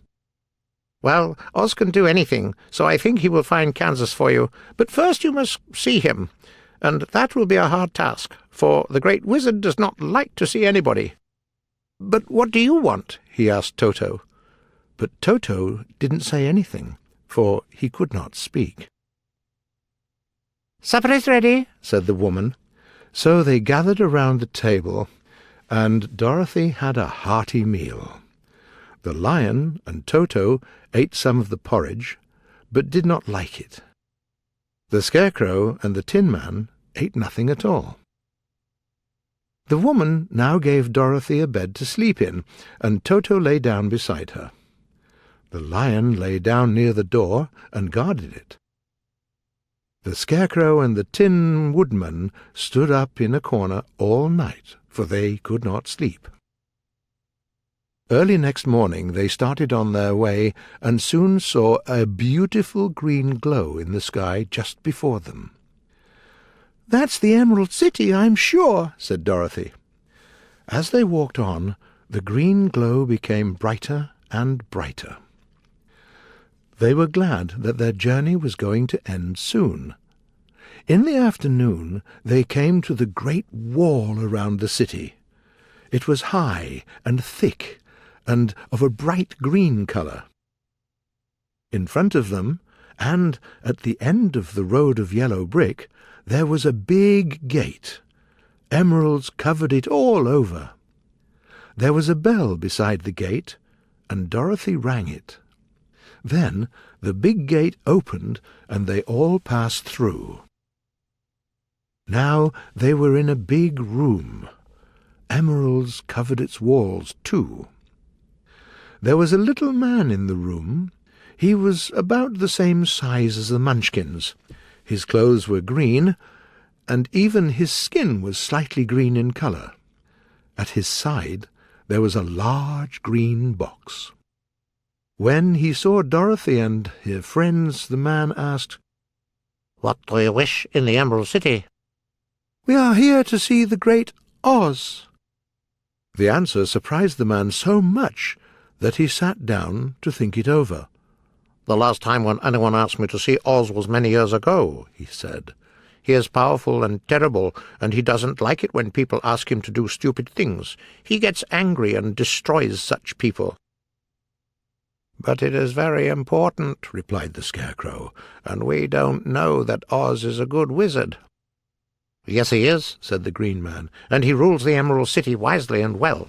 But he's terrible to those who are not honest, and he never shows himself to anyone. I am the guardian of the gates, and as you want to see the great Oz, I must take you to his palace. But first, you must put on the glasses." "Why?" asked Dorothy. "Because the brightness and glory of the Emerald City will blind you without glasses. Even those who live in the city must wear glasses night and day." He opened the big box, and Dorothy saw that it was full of glasses of every size and shape. The Green Man gave the travellers a pair of green glasses each. The travellers put on the green glasses. Then the guardian of the gate put on his own glasses. "I'm ready to show you the palace," he said. Then he took a big golden key and opened another gate, and they all passed through. The travellers were in the Emerald City at last. Chapter 11. The Wonderful City of Oz. Dorothy and her friends were at first surprised by the wonderful city. Everything was green, the houses, streets, and window panes, and emeralds were everywhere. Even the sun and the sky above the city looked green, for the travellers were wearing green glasses. There were many people, men, women, and children, and they all wore green clothes, and their skin was slightly green in colour. There were many shops in the street, and Dorothy saw that everything in them was green. Green sweets, green shoes, green hats, and green clothes of all sorts. There were no horses or animals of any kind. The men carried things around in little green carts, which they pushed before them. Everyone seemed happy and rich. The guardian of the gates led them through the streets until they came to a big building right in the middle of the city, which was the Palace of Oz, the Great Wizard. There was a soldier before the door. His uniform was green, and his long beard was green too. "Here are strangers," said the guardian of the gates to him, "and they want to see the Great Oz." "Step inside," answered the soldier, "and I will tell him about you." So they passed through the palace gates and came into the big room with a green carpet and lovely green furniture. There were a lot of emeralds on the walls and the furniture. "Please sit down, and I will go to the door of the throne room and tell Oz you are here." They had to wait a long time before the soldier returned. When at last he came back, Dorothy asked, "Is Oz going to see us?" "Oh, yes," replied the soldier. "He's going to see you, but each one of you must enter the throne room alone, and he's going to see only one of you each day. So you must remain in the palace for several days. You will have the rooms where you may rest in comfort after your journey." "Thank you," replied the little girl. "That is very kind of Oz." The soldier now blew a green whistle, and at once a young girl in a pretty green silk dress entered the room. She had lovely green hair and green eyes, and she bowed low before Dorothy as she said, "Follow me, and I will show you to your room." "Goodbye," said Dorothy to all her friends. Then she took Toto in her arms and followed the green girl to her room. It was the sweetest little room in the world, with a soft, comfortable bed and a small fountain in the middle of the room. Beautiful green flowers stood in the windows, and there was a shelf with little green books. In a wardrobe there were many green silk dresses, and all of them fitted Dorothy well. "Make yourself at home," said the green girl. "Oz will send for you tomorrow morning." She left Dorothy alone and went back to the others and took them to their rooms. The next morning, after breakfast, the green girl came to take Dorothy to the throne room. Dorothy put on a lovely green dress, took Toto in her arms, and followed the green girl to the throne room of the Great Oz. First, they came to a great hall in which there were many ladies and gentlemen in rich clothes. These people always came to wait outside the throne room every morning, although Oz never showed himself to them. When Dorothy entered, they looked at her with curiosity, and one of them whispered, "Are you really going to look at the face of Oz the Terrible?" "Of course," answered the girl, "for I hope he will see me." "Oh, he will see you," said the soldier before the door. "Although he does not like it when people ask to see him. Send them back," he said at first, for he was angry. Then he asked, "What does she look like?" And when he heard about your silver shoes, and he was very much interested. At last I told him about the mark upon your forehead, and he said, "I'll see her tomorrow." Just then a bell rang, and the green girl said to Dorothy, "You must go into the throne room now." She opened a little door, and Dorothy walked bravely through. The throne room was a wonderful place. It was a big, round room. There were large emeralds on its walls and ceiling and floor. In the middle of the room there was a big throne. There were bright emeralds on it too. In the centre of the throne there was a very big head without a body or any arms or legs. There was no hair upon this head, but it had eyes and a nose and mouth. As Dorothy looked at the head in wonder and fear, its eyes opened slowly and looked at her. Then the mouth moved, and the head said, I am Oz, the Great and Terrible. Who are you, and why do you want to see me?" The girl took courage and answered, "I am Dorothy, the small and weak, and I need your help." The eyes looked at her thoughtfully for a full minute. Then the head said, "Where did you get the silver shoes?" "I got them from the Wicked Witch of the East when my house fell on her and killed her," she replied. "Where did you get the mark upon your forehead?" continued the voice. "That is where the Good Witch of the North kissed me when she sent me to you," said the girl. Again the eyes looked at her, and they saw she was telling the truth. Then Oz asked, "What do you wish me to do?" "Send me back to Kansas, where my Aunt Em and Uncle Henry are," she asked earnestly.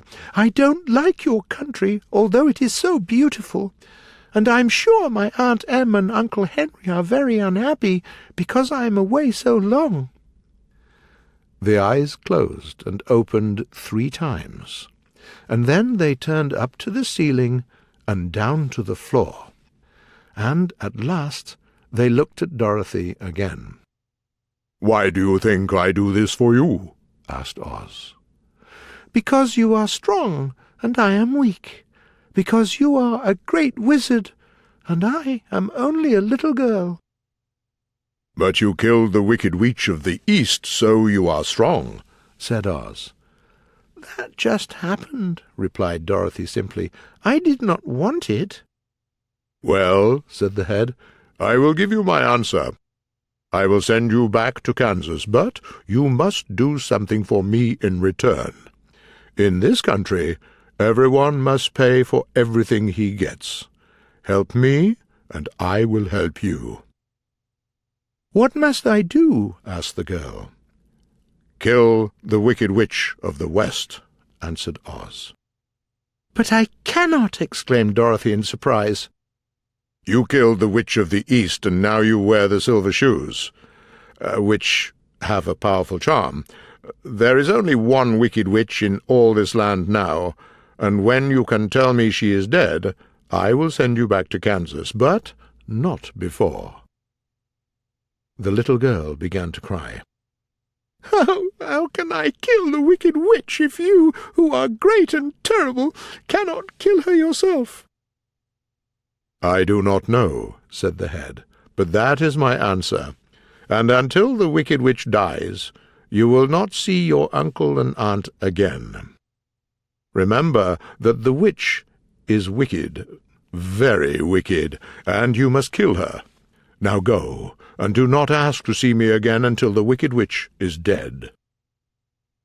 Sadly, Dorothy left the throne room and went back to where the Lion and the Scarecrow and the Tin Woodman were waiting for her. "There's no hope for me," she said sadly, "for Oz will not send me home until the Wicked Witch of the West is dead, and I don't want to kill anyone." Her friends were sorry, but could do nothing to help her. So Dorothy went to her room and lay down on the bed and cried until she fell asleep. The next morning, the soldier with the green beard came to the Scarecrow and said, "Come with me, sir, for Oz wants to see you."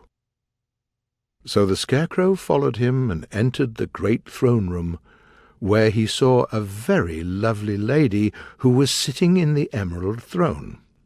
She wore a green dress and an emerald crown, and had beautiful wings. The Scarecrow bowed before this beautiful creature, and she looked upon him sweetly and said, "I am Oz, the great and terrible. Who are you, and why do you want to see me?" The Scarecrow was very surprised to see a lovely lady instead of the great head. But he answered her bravely, "I am only a Scarecrow, so I have no brains. Can you put some brains in my head instead of straw? I want to be like any other man in this country." "Why do you think I'll do this for you?" asked the lady. "Because you are wise and powerful, and no one else can help me," answered the Scarecrow. "I will give you brains, but you must do something for me in return," said Oz. "You must kill for me the Wicked Witch of the West. Then I will give you brains, and you will be the wisest man in all the land of Oz." "I thought you asked Dorothy to kill the witch," said the Scarecrow in surprise. "Yes, I did. I don't care who kills her, but until she is dead I will not do anything for you. Now go, and please do not ask to see me again until the Wicked Witch is dead." The Scarecrow went sadly back to his friends and told them everything, and it was such a surprise for Dorothy to find that the great wizard was not a head, but a lovely lady. On the next morning the soldier with the green beard came to the Tin Woodman and said, "Oz wants to see you. Follow me." So the Tin Woodman followed him and came to the great throne-room. But when the Woodman entered it, he did not see the head or the lady. He saw a terrible beast. It was as big as an elephant, and the green throne seemed too small for it. The beast had a head like that of a rhinoceros, only there were 5 eyes in its face.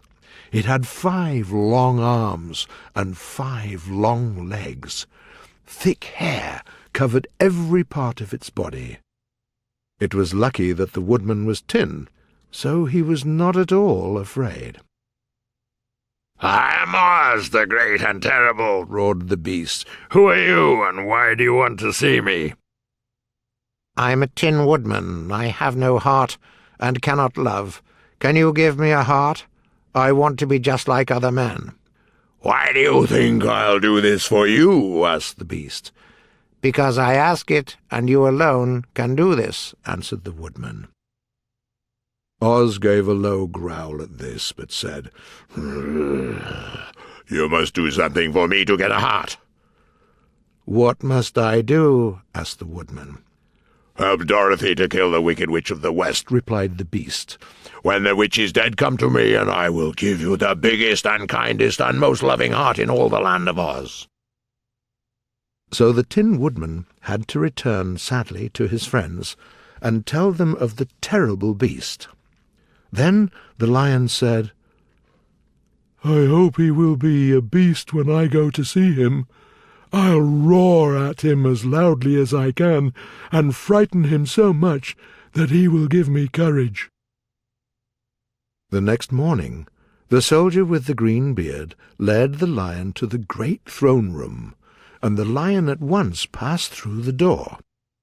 He looked around and saw, to his surprise, that before the throne there was a ball of fire. He tried to go nearer, but the ball of fire was so hot that he ran back to the door at once. Then a low, quiet voice came from the ball of fire, and these were the words it spoke. "I am Oz, the great and terrible. Who are you, and why do you want to see me?" And the lion answered, "I am a cowardly lion, afraid of everything. I am here to beg you to give me courage.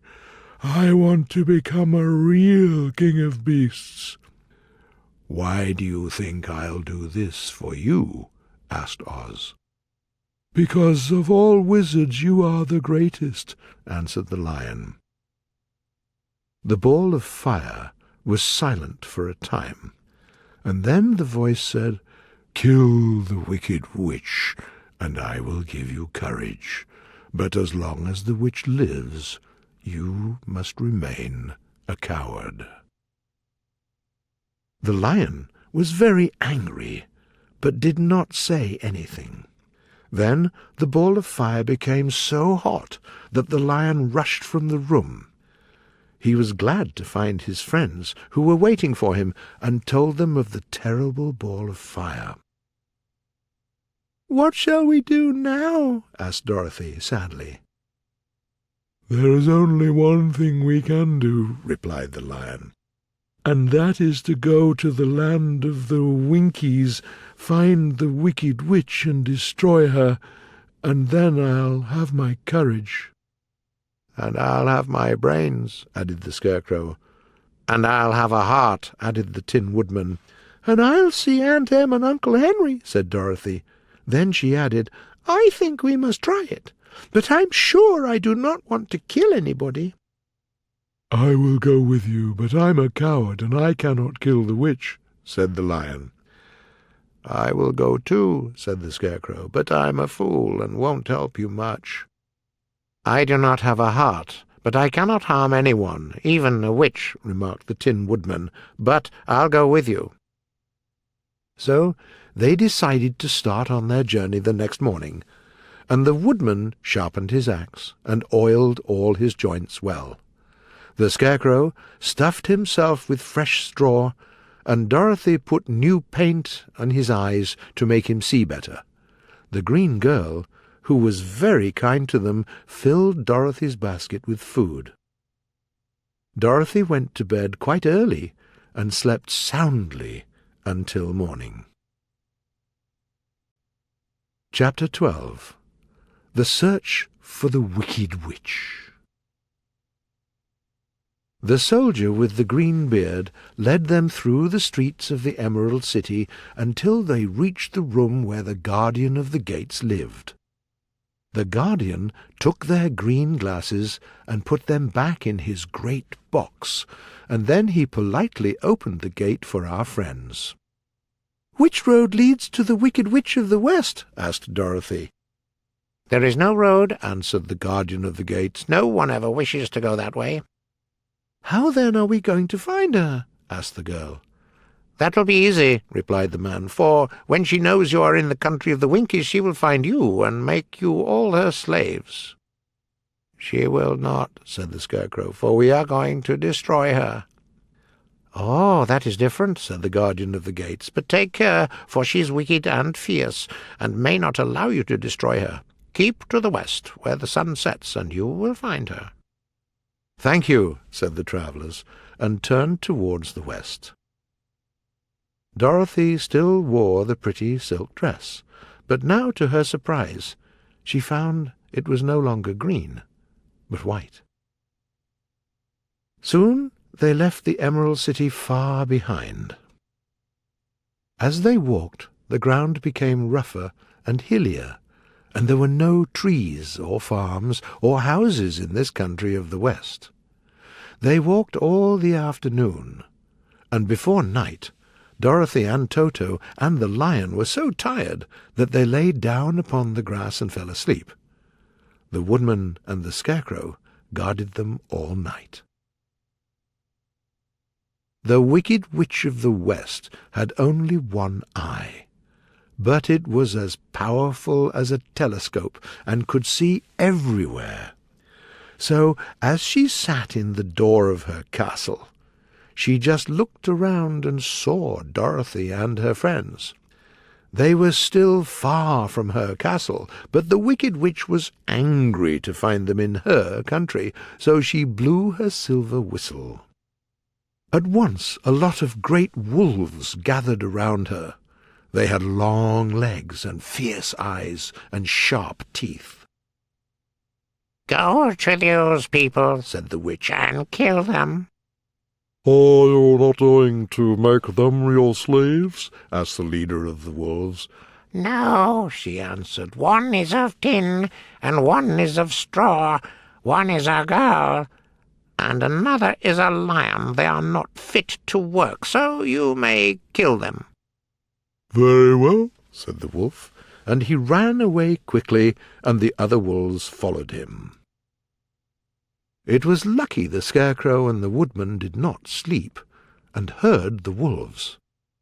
"This is my fight," said the Woodman, "so get behind me and I will meet them as they come." He took his sharp axe, and as the leader of the wolves jumped at the Tin Woodman, he chopped the wolf's head from its body. There were 40 wolves, and the Tin Woodman killed them all. Then he put down his axe and sat beside the Scarecrow, who said, "It was a good fight, friend." They waited until Dorothy woke up the next morning. It frightened the little girl to see the dead wolves, but the Tin Woodman told her all. "Thank you for saving us," she said, and sat down to breakfast, after which they started again on their journey. This same morning the Wicked Witch came to the door of her castle and looked out with her one eye that could see far off. She saw that all her wolves were dead, and the strangers were still travelling through her country. This made her angrier than before, and she blew her silver whistle twice. At once a lot of wild crows gathered around her, and the Wicked Witch said to the King Crow, "Fly at once to the strangers and kill them." The wild crows flew towards Dorothy and her friends. When the little girl saw them, she was afraid. But the Scarecrow said, "This is my fight, so lie down beside me, and I will meet them as they come."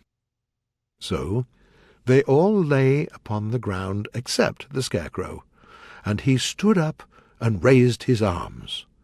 And when the crows saw him, they were afraid, as scarecrows always frighten these birds, so they did not come any nearer. But the King Crow said, It's only a stuffed man. Do not be afraid of him." The King Crow flew at the Scarecrow, who caught it by the head and killed it. There were 40 crows, and the Scarecrow killed them all. "You can get up," he said to his friends, and again they went on their journey. When the Wicked Witch looked out again and saw that all her crows were dead, she became very angry, and blew 3 times her silver whistle. At once a lot of black bees gathered around her. "Go to the strangers and sting them to death," ordered the witch, and the bees turned and flew towards Dorothy and her friends. But the travellers saw them, and the Scarecrow said to the Woodman, "Take out my straw and put it over the little girl and the dog and the lion, and the bees cannot sting them."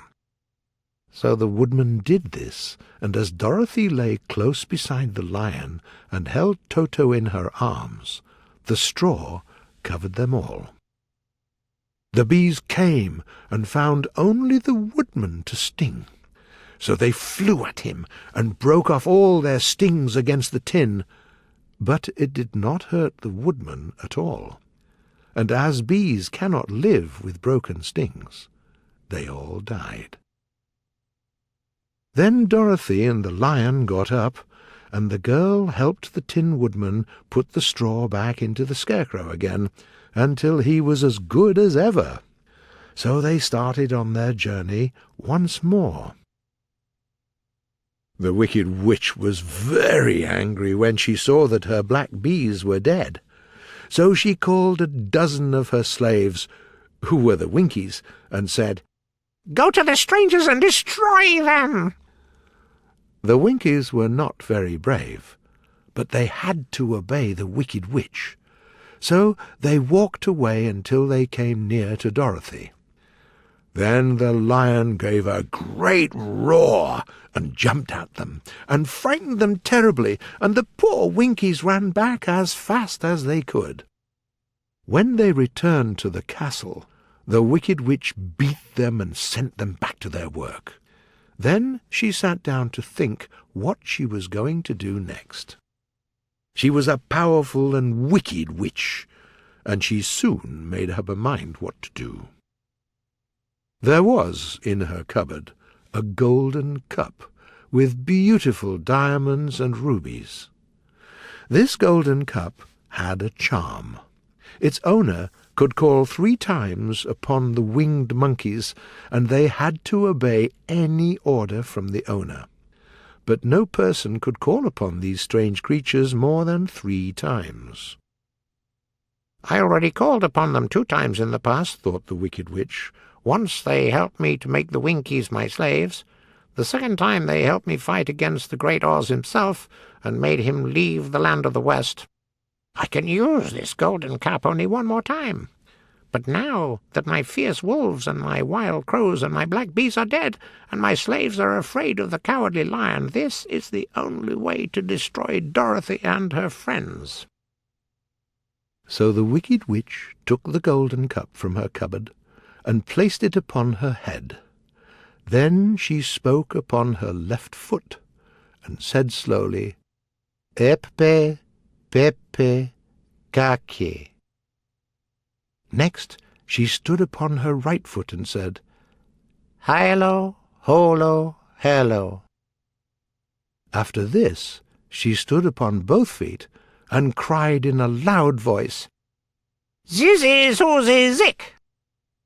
Now the charm began to work. The sky became dark, and she heard the sound of many wings. And when the sun came out of the dark sky, she saw a crowd of monkeys, each with a pair of great and powerful wings on his shoulders. One, much bigger than the others, was their leader. He flew close to the witch and said, "This is the third and last time. What is your order?" "Go to the strangers who are in my land and destroy them all except the lion," said the wicked witch. "Bring that beast to me, for I want to make him my slave." "We will obey your order," said the leader. Then the winged monkeys flew away to the place where Dorothy and her friends were walking. Some of the monkeys caught the Tin Woodman and carried him through the air to a country full of sharp rocks. Here they dropped the poor woodman, who fell on the rocks where he lay, and could not move or groan. Other monkeys caught the Scarecrow, and with their long fingers pulled all of the straw out of his clothes and head. Then they threw his hat and boots and clothes onto the top branches of a tall tree. The rest of the monkeys caught the lion and tied him up with a strong rope. Then they lifted him up and flew away with him to the witch's castle, where they placed him in a small yard with a high iron fence around it so that he could not escape. But they did not harm Dorothy at all. She stood with Toto in her arms and watched her friends sadly. "I'm going to be the next one," she thought. But when the leader of the winged monkeys flew up to her, he saw the mark of the good witch's kiss upon her forehead and stopped. Then he said to the other monkeys, "Do not harm this little girl, for the power of good protects her, and this is greater than the power of evil. All we can do is carry her to the castle of the wicked witch and leave her there." So, carefully, they lifted Dorothy in their arms and carried her through the air until they came to the castle, where they set her down before the witch. Then the leader said to the witch, "The Tin Woodman and the Scarecrow are destroyed, and the lion is tied up in your yard. The little girl and her dog are in your castle. Your power over the winged monkeys is now over, and you will never see us again." Then all the winged monkeys flew into the air and were soon out of sight. It surprised and worried the wicked witch to see the mark on Dorothy's forehead, for she knew well that she could not hurt the girl in any way. She looked down at Dorothy's feet and saw the silver shoes. She began to tremble with fear, for she knew that they had a powerful charm. At first, the witch wanted to run away from Dorothy, but then she looked into the child's eyes and understood that the little girl did not know of the wonderful power the silver shoes gave her. So the wicked witch laughed to herself and thought, "I can still make her my slave, for she does not know how to use her power." Then she said to Dorothy, "Come with me and do everything I tell you. You must obey me or I will kill you, as I killed the Tin Woodman and the Scarecrow." Dorothy followed her through many of the beautiful rooms in her castle until they came to the kitchen, where the witch made her clean the room. Dorothy began to work meekly, for she was glad the wicked witch was not going to kill her. Then the witch went to the yard to look at the cowardly lion. But as she opened the gate, the lion gave a loud roar and jumped at her so fiercely that the witch was afraid and ran out and shut the gate again. "You must obey me," said the witch to the lion, "or I will not give you any food, and when you get hungry, you will do as I wish." So after that, she did not give the lion any food, but every day she came to the gate at noon and asked, "Are you ready to obey me?" And the lion always answered, "No, don't come in this yard or I will bite you."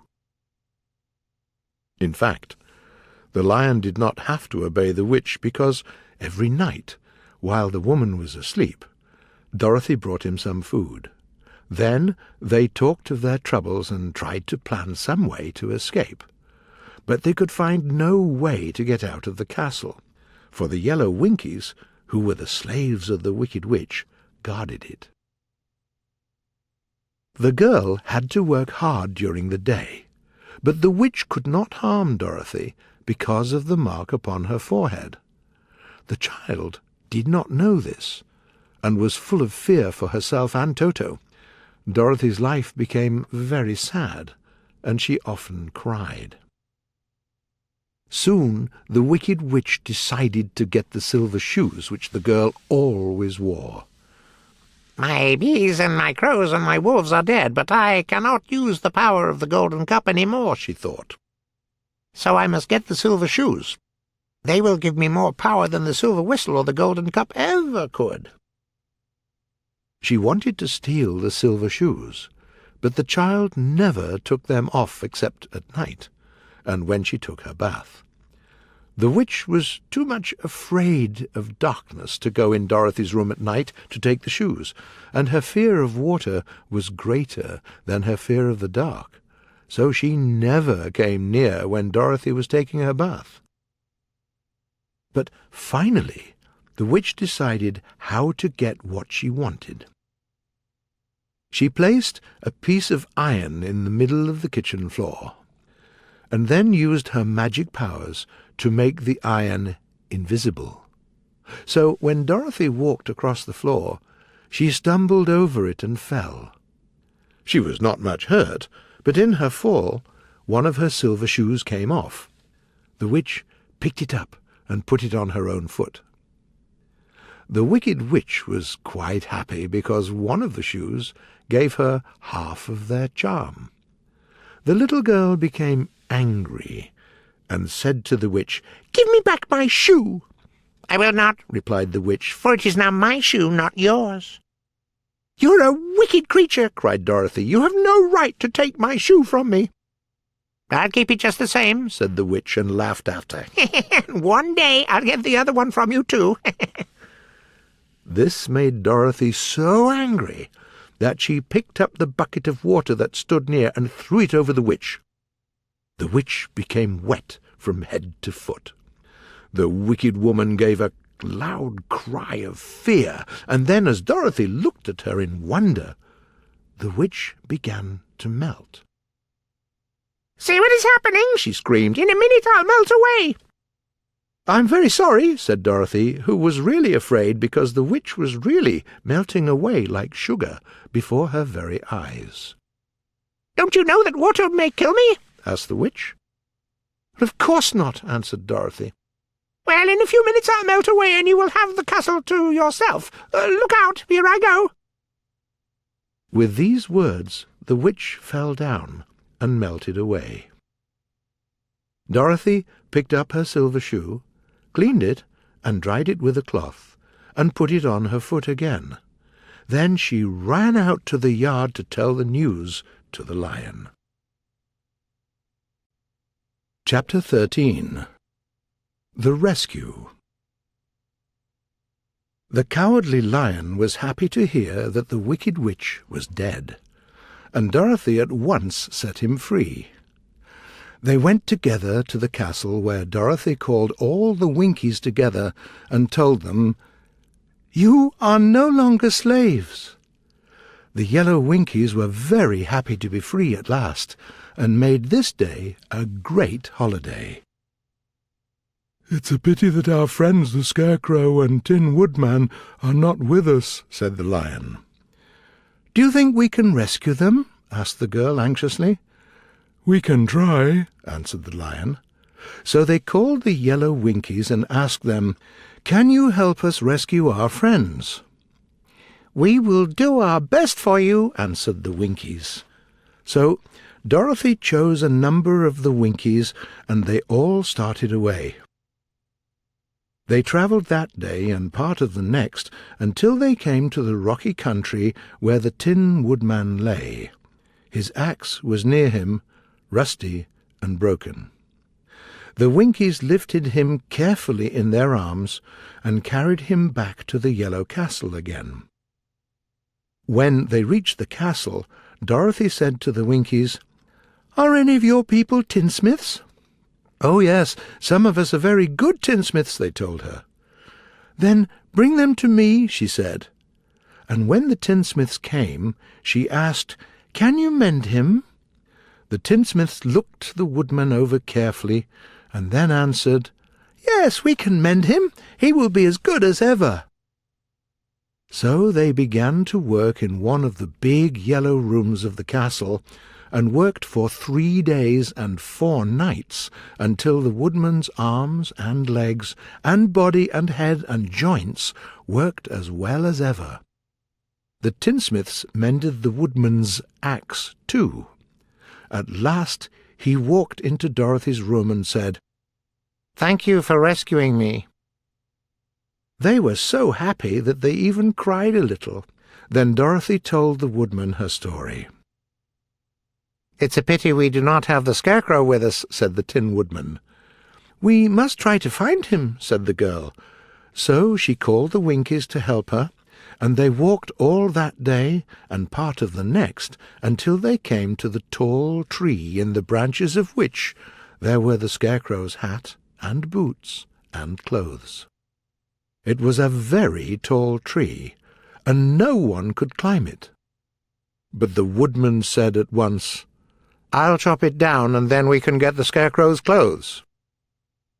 The Tin Woodman began to chop, and in a short time the tree fell over with a crash, and the Scarecrow's clothes fell out of the branches and rolled off on the ground. Dorothy picked them up, and the Winkies carried them back to the castle, where they stuffed them with nice and clean straw. Soon the Scarecrow was as good as ever. "Thank you for saving me," he said to his friends. "We're together again, and that is good." Dorothy and her friends spent a few happy days at the Yellow Castle, where they found everything they needed to make them comfortable. But one day the girl thought of Aunt Em, and said, "We must go back to Oz. He must keep his promise now." "Yes," said the woodman, "at last I'll get my heart." "And I'll get my brains," added the Scarecrow happily. "And I'll get my courage," said the Lion thoughtfully. "And I'll get back to Kansas," cried Dorothy. "Oh, let us start for the Emerald City tomorrow." So the next day they called the Winkies together and said to them, "Goodbye, friends. We're going back to the Emerald City." The Winkies were sorry and did not want to let them go. They even begged the Tin Woodman, "Please stay and rule over us in the Yellow Land of the West," for they liked him so much. But when they understood that the travellers were going to leave them, they gave them beautiful presents. Dorothy went to the witch's cupboard to fill her basket with food for the journey, and there she saw the golden cap. She tried it on her own head, and found that it fitted her well. She did not know anything about the charm of the golden cap, but she saw that it was pretty, so she made up her mind to wear it. Then they all started for the Emerald City. Chapter 14. The Winged Monkeys. As you remember, there was no road between the castle of the Wicked Witch and the Emerald City. The travellers knew, of course, they must go straight east toward the rising sun, and they started off in the right way. But at noon, when the sun was over their heads, they did not know which was east and which was west, and soon they lost their way in the great fields. "We must not stop," said Dorothy. "Then I'm sure we'll sometime come to some place." But day by day passed away, and they still saw nothing before them but the scarlet fields. One day the Scarecrow said, "We don't know the way. We won't be able to reach the Emerald City in time, and I'll never get my brains." "And I'll never get my heart," said the Tin Woodman. "And I do not have enough courage to keep looking for the Emerald City," said the Cowardly Lion. Then Dorothy lost heart. She sat down on the grass and looked at her friends. And they sat down and looked at her. "Let's call the field mice," she said. "I hope they will tell us the way to Emerald City." "Of course they will," cried the Scarecrow. "Why didn't we think of that before?" Dorothy blew the little whistle that was the Queen of the Mice's present. In a few minutes there were thousands of small grey mice around them. The Queen herself was among them. She asked the girl, "What can I do for my friends?" "Can you tell us where the Emerald City is?" said Dorothy. "Certainly," answered the Queen, "but it is a great way off." Then she saw Dorothy's golden cap, and said, "Why don't you use the charm of the cap, and call the winged monkeys to you? They will carry you to the City of Oz in less than an hour." "I didn't know there was a charm," answered Dorothy in surprise. "What is it?" "You can read it inside the golden cap," replied the Queen of the Mice. "But then we must run away, for we do not like the winged monkeys." "Won't they hurt me?" "Oh, no! They must obey the owner of the cap. Goodbye." And soon she was out of sight, and all the mice followed her. Dorothy looked inside the golden cap, read the directions carefully, and put the cap upon her head. "Epi, peppy, khaki," she said, as she was standing on her left foot. "What did you say?" asked the Scarecrow, who did not know what she was doing. "Hello, hollo, hello," Dorothy went on as she was standing this time on her right foot. "Hello," replied the Tin Woodman. "Zizzy, zazzy, zick," said Dorothy, who was now standing on both feet. A few moments later, the friends heard the sound of many wings, and a crowd of winged monkeys flew to them. The king bowed low before Dorothy and asked, "What is your order?" "We wish to go to the Emerald City," said the child, "but we don't know how to get there." "We will carry you," replied the king, and 2 of the monkeys caught Dorothy in their arms and flew away with her.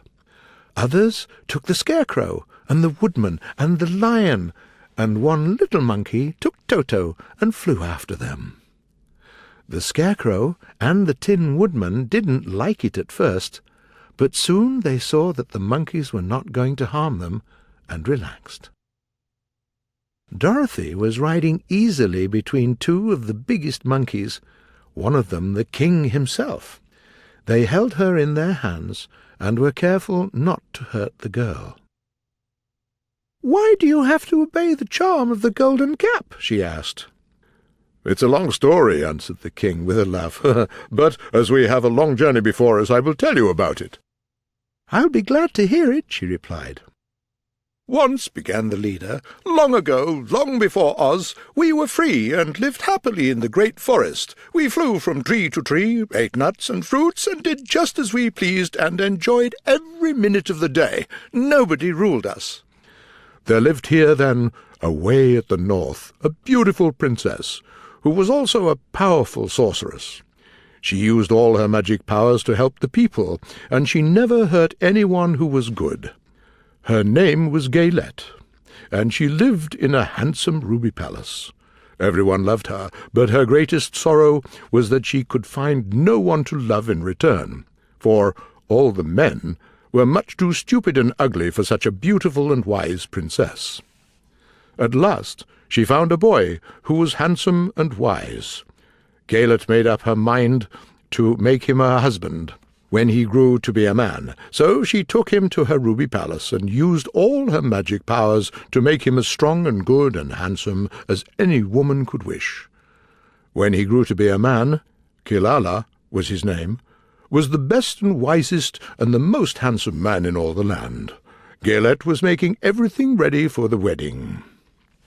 My grandfather was at the time the king of the winged monkeys, which lived in the forest near Gaylette's palace, and he loved a joke better than a good dinner. One day, just before the wedding, my grandfather was flying out with his friends when he saw Kilala. The man was walking beside the river. He was dressed in rich silk clothes, and my grandfather decided to play a joke on him. He and his friends flew down and caught Kilala, carried him in their arms until they were over the middle of the river, and then dropped him in the water. "Swim out, my fine friend," cried my grandfather, "and perhaps the water will not ruin your clothes." Kilala only laughed when he came to the top of the water and swam to the bank of the river. But when Gaylette found him on the bank, she saw that his rich silk clothes were all ruined by the river. The princess was angry, and she knew, of course, who did it. She gathered all the winged monkeys before her, and she ordered her men, "Tie their wings and drop them in the river." But my grandfather begged her, "Please, do not do this. The monkeys will drown in the river." So Gaylette finally took pity on them, but said, "This golden cap is my wedding present to Kilala. From now on, the winged monkeys will have to obey 3 orders of the owner of the golden cap." Of course, my grandfather and all the other monkeys at once agreed, and that is how it happens that we are 3 times the slaves of each owner of the golden cap. "And what became of them?" asked Dorothy. "Kilala was the first owner of the golden cap," replied the monkey, "so he was the first to order us. As the princess did not like us, he called us all to him in the forest and ordered us always to keep where she could never see us again. We were glad to do this, for we were all afraid of her. This was his only wish, but then the Wicked Witch of the West became the owner of the golden cap. First, she ordered us to make the Winkies her slaves. Then she ordered us to make Oz leave the land of the West. Now the golden cap is yours, and you have the right to order us 3 times. As the Monkey King finished his story, Dorothy looked down and saw the green walls of the Emerald City before them. She was glad the journey was over. The strange creatures set the travellers down carefully before the gate of the city. The king bowed low to Dorothy, and then flew away, and all the winged monkeys followed him. "That was a good ride," said the little girl. "Yes, and a quick way out of our troubles," replied the lion. "How lucky it was that you brought away that wonderful cap." Chapter 15. The Discovery of Oz the Terrible. The 4 travellers walked up to the great gate of Emerald City and rang the bell. Soon the guardian opened the gates before them. "What, are you back again?" he asked in surprise. "Do you not see us?" answered the Scarecrow. "But the last time I saw you, you were going to visit the Wicked Witch of the West." "We visited her," said the Scarecrow. "Did she let you go away?" asked the man in wonder. "She could not stop us, for she melted," explained the Scarecrow. "Melted? Well, that is good news indeed," said the man. "Who melted her?" "It was Dorothy," said the lion gravely. "Oh dear!" exclaimed the man, and he bowed very low before her. Then he led them into his little room, and gave them green glasses from the great box. Then they passed on through the gate into the Emerald City. The soldier with the green beard was still on guard before the door, but he let them in at once. The beautiful green girl met them again, and showed each one of them to their old rooms at once to have a rest until the great Oz was ready to see them. The soldier told Oz the good news at once, but the great wizard gave no answer. The travellers had no word from him the next day, or the next, or the next. The waiting made them tired and angry. So the Scarecrow at last told the green girl, "Go and tell Oz that he must let us in to see him at once, or we'll call the winged monkeys to help us." When the wizard heard the Scarecrow's words, they frightened him so much that he invited the travellers to come to the throne room at 4 minutes after 9 o'clock the next morning. The 4 travellers passed a sleepless night, for each one was thinking of the gift he was going to get from Oz. At 9 o'clock the next morning, the soldier with the green beard came to them, and 4 minutes later they all entered the throne room of the great Oz. Of course, they were all greatly surprised when they looked about and saw no one at all in the room, not the great head, or the lovely lady, or the terrible beast, or the ball of fire. Soon they heard a solemn voice that seemed to come from somewhere near the ceiling, and it said, "I am Oz, the Great and Terrible. Why do you want to see me?" They looked again in every part of the room, but there was no one there. So Dorothy asked, "Where are you?"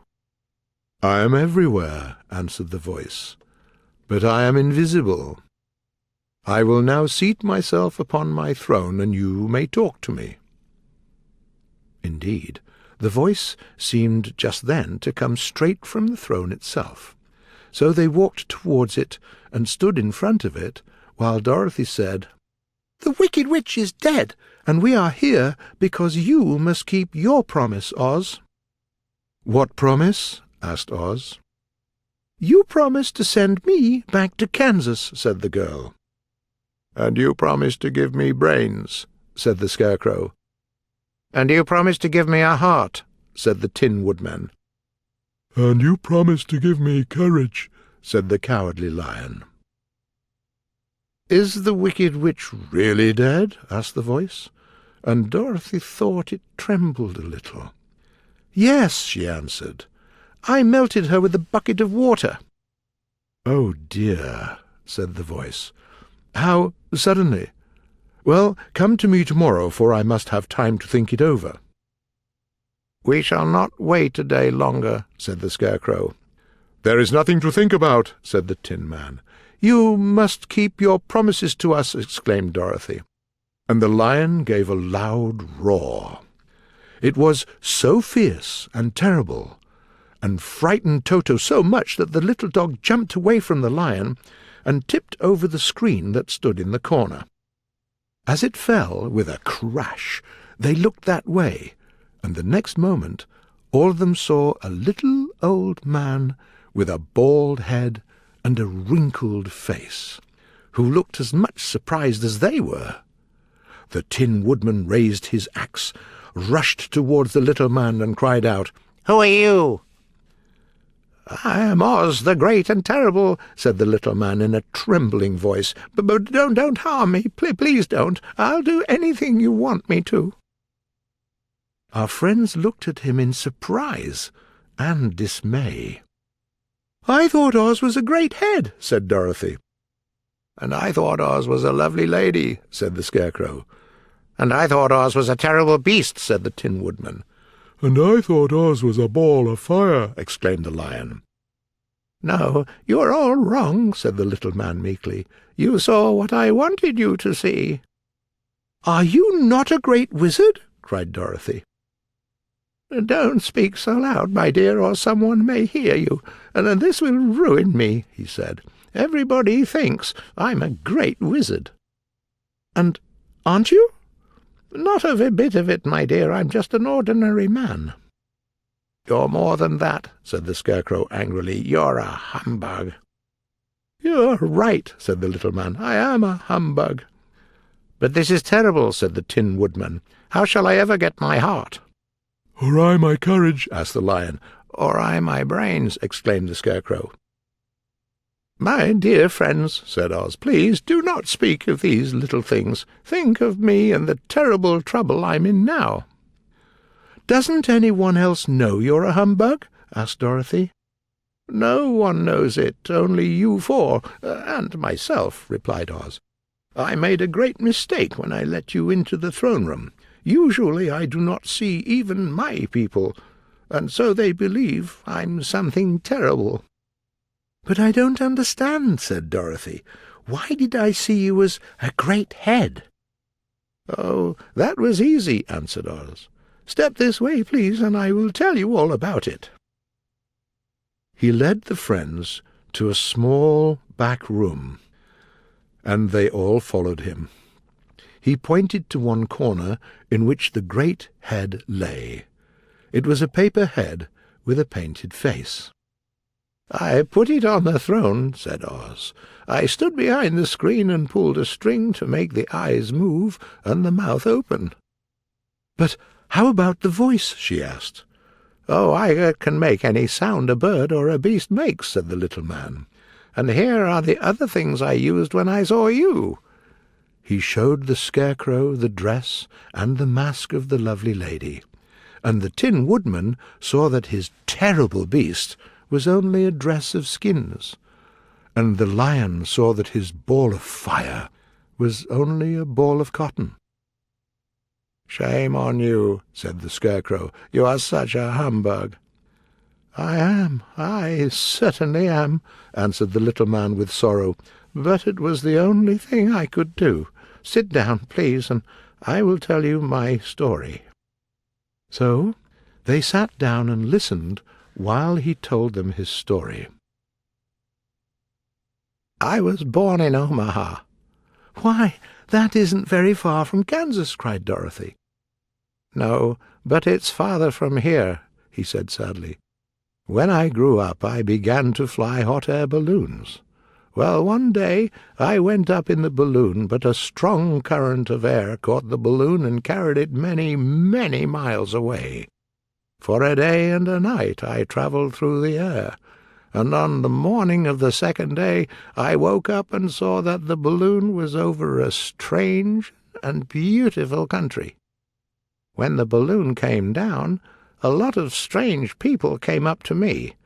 They saw my balloon and thought I was a great wizard. Of course I let them think so, because they were afraid of me, and promised to do anything I wished them to.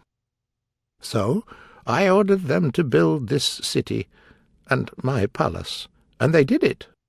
Then I called the city the Emerald City, because the country around it was so green and beautiful. And to make the name fit better, I ordered all the people to wear green glasses, so that everything they saw was green." "But isn't everything here green?" asked Dorothy.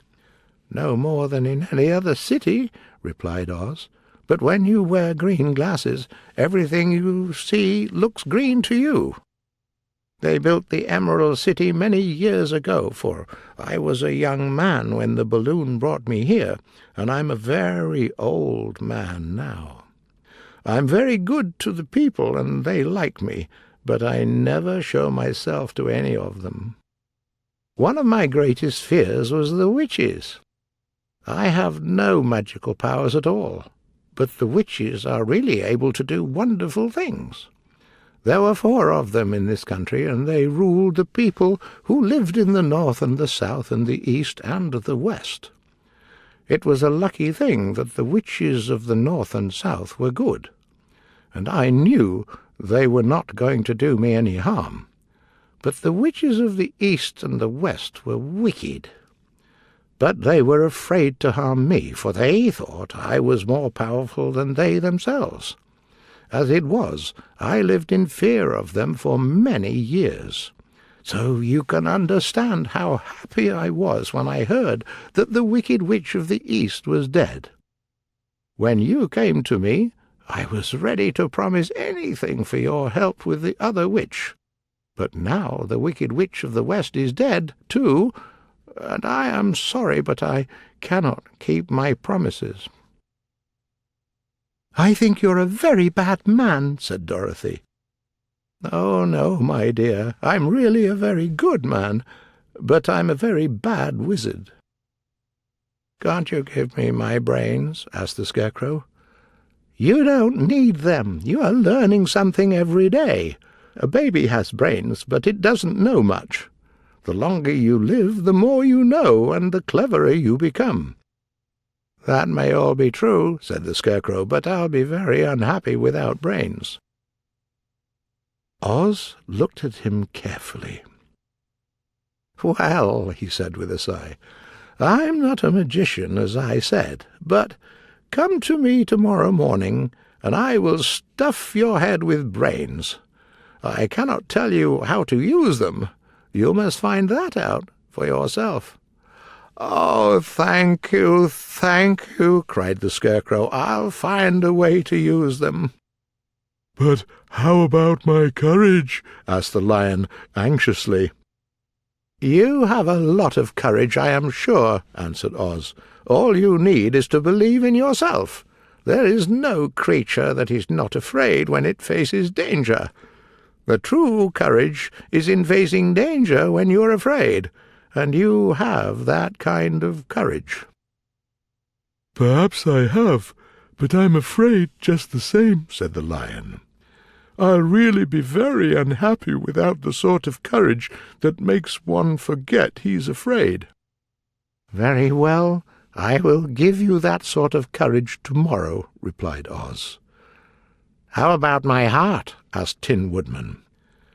"Do you really want to have a heart?" answered Oz. "It makes most people unhappy. I think you are lucky because you do not have a heart." "That is what you think," said Tin Woodman. "As for me, I'll be unhappy without a heart." "Very well," answered Oz meekly. "Come to me tomorrow, and you will have a heart." "And now," said Dorothy, "how about me? How shall I get back to Kansas?" "We'll have to think about that," replied the little man. "Give me 2 or 3 days to think it over, and I'll try to find a way to carry you over the desert. During this time, please be my guests, and while you live in the palace, my people will obey all your wishes. There is only one thing I ask in return for my help. Keep my secret, and tell no one I'm a humbug." They promised to keep his secret, and went back to their rooms full of hope. Chapter 16. The Magic Powers of the Great Humbug. Next morning, the Scarecrow said to his friends in a cheerful voice, "I'm happy because I'm going to Oz to get my brains at last. When I return, I'll be as other men are." Then he went to the throne room and knocked at the door. "Come in," said Oz. The Scarecrow went in. The little man was sitting by the window and thinking about something. "Can I have my brains?" asked the Scarecrow. "Oh, yes, sit down in that chair, please," replied Oz. "I'll have to take your head off to put your brains in their right place." "That's all right," said the Scarecrow. "You can take my head off because it will be a better one when you put it on again." So the wizard took off the Scarecrow's head and pulled out all the straw. Then he took a measure of bran and mixed it with a measure of needles. Then he shook them together carefully and filled the top of the Scarecrow's head with the mixture and stuffed the rest with straw again to hold it in place. Then he put the Scarecrow's head on his body again and said to him, "Now you will be a great man, for you have a lot of new brains." The Scarecrow was both happy and proud. "Thank you," said the Scarecrow, and went back to his friends. Dorothy looked at him with curiosity, for many needles were sticking out of his head. "How do you feel?" she asked. "I feel wise indeed," he answered earnestly. "Soon I'll know everything." "Why are those needles sticking out of your head?" asked the Tin Woodman. "They show that he is sharp," remarked the Lion. "Well, I must go to Oz and get my heart," said the Woodman, so he walked to the throne room and knocked at the door. "Come in," called Oz, and the Woodman entered and said, "Can I have my heart?" "Very well," answered the little man, "but I'll have to cut a hole in your breast, so I can put your heart in the right place. I hope it won't hurt you." "Oh, no," answered the Woodman. "I won't feel it at all." So Oz cut a small hole in the left side of Tin Woodman's breast. Then he brought a pretty heart from the back room. "Isn't it beautiful?" he asked. "Yes, it is," replied the Woodman, who was very happy. "But is it a kind heart?" "Oh, it is a very kind," answered Oz. He put the heart in the Woodman's breast and then closed the hole. "Now," he said, "you have a heart and you can be proud of it." "I'm very grateful to you and will never forget your kindness," explained the happy Woodman, and went back to his friends. The Lion now walked to the throne room and knocked at the door. "Come in," said Oz. "Can I have my courage?" asked the Lion when he entered the room. "Very well," answered the little man. "I will get it for you." He went to a cupboard and took a green bottle from the top shelf.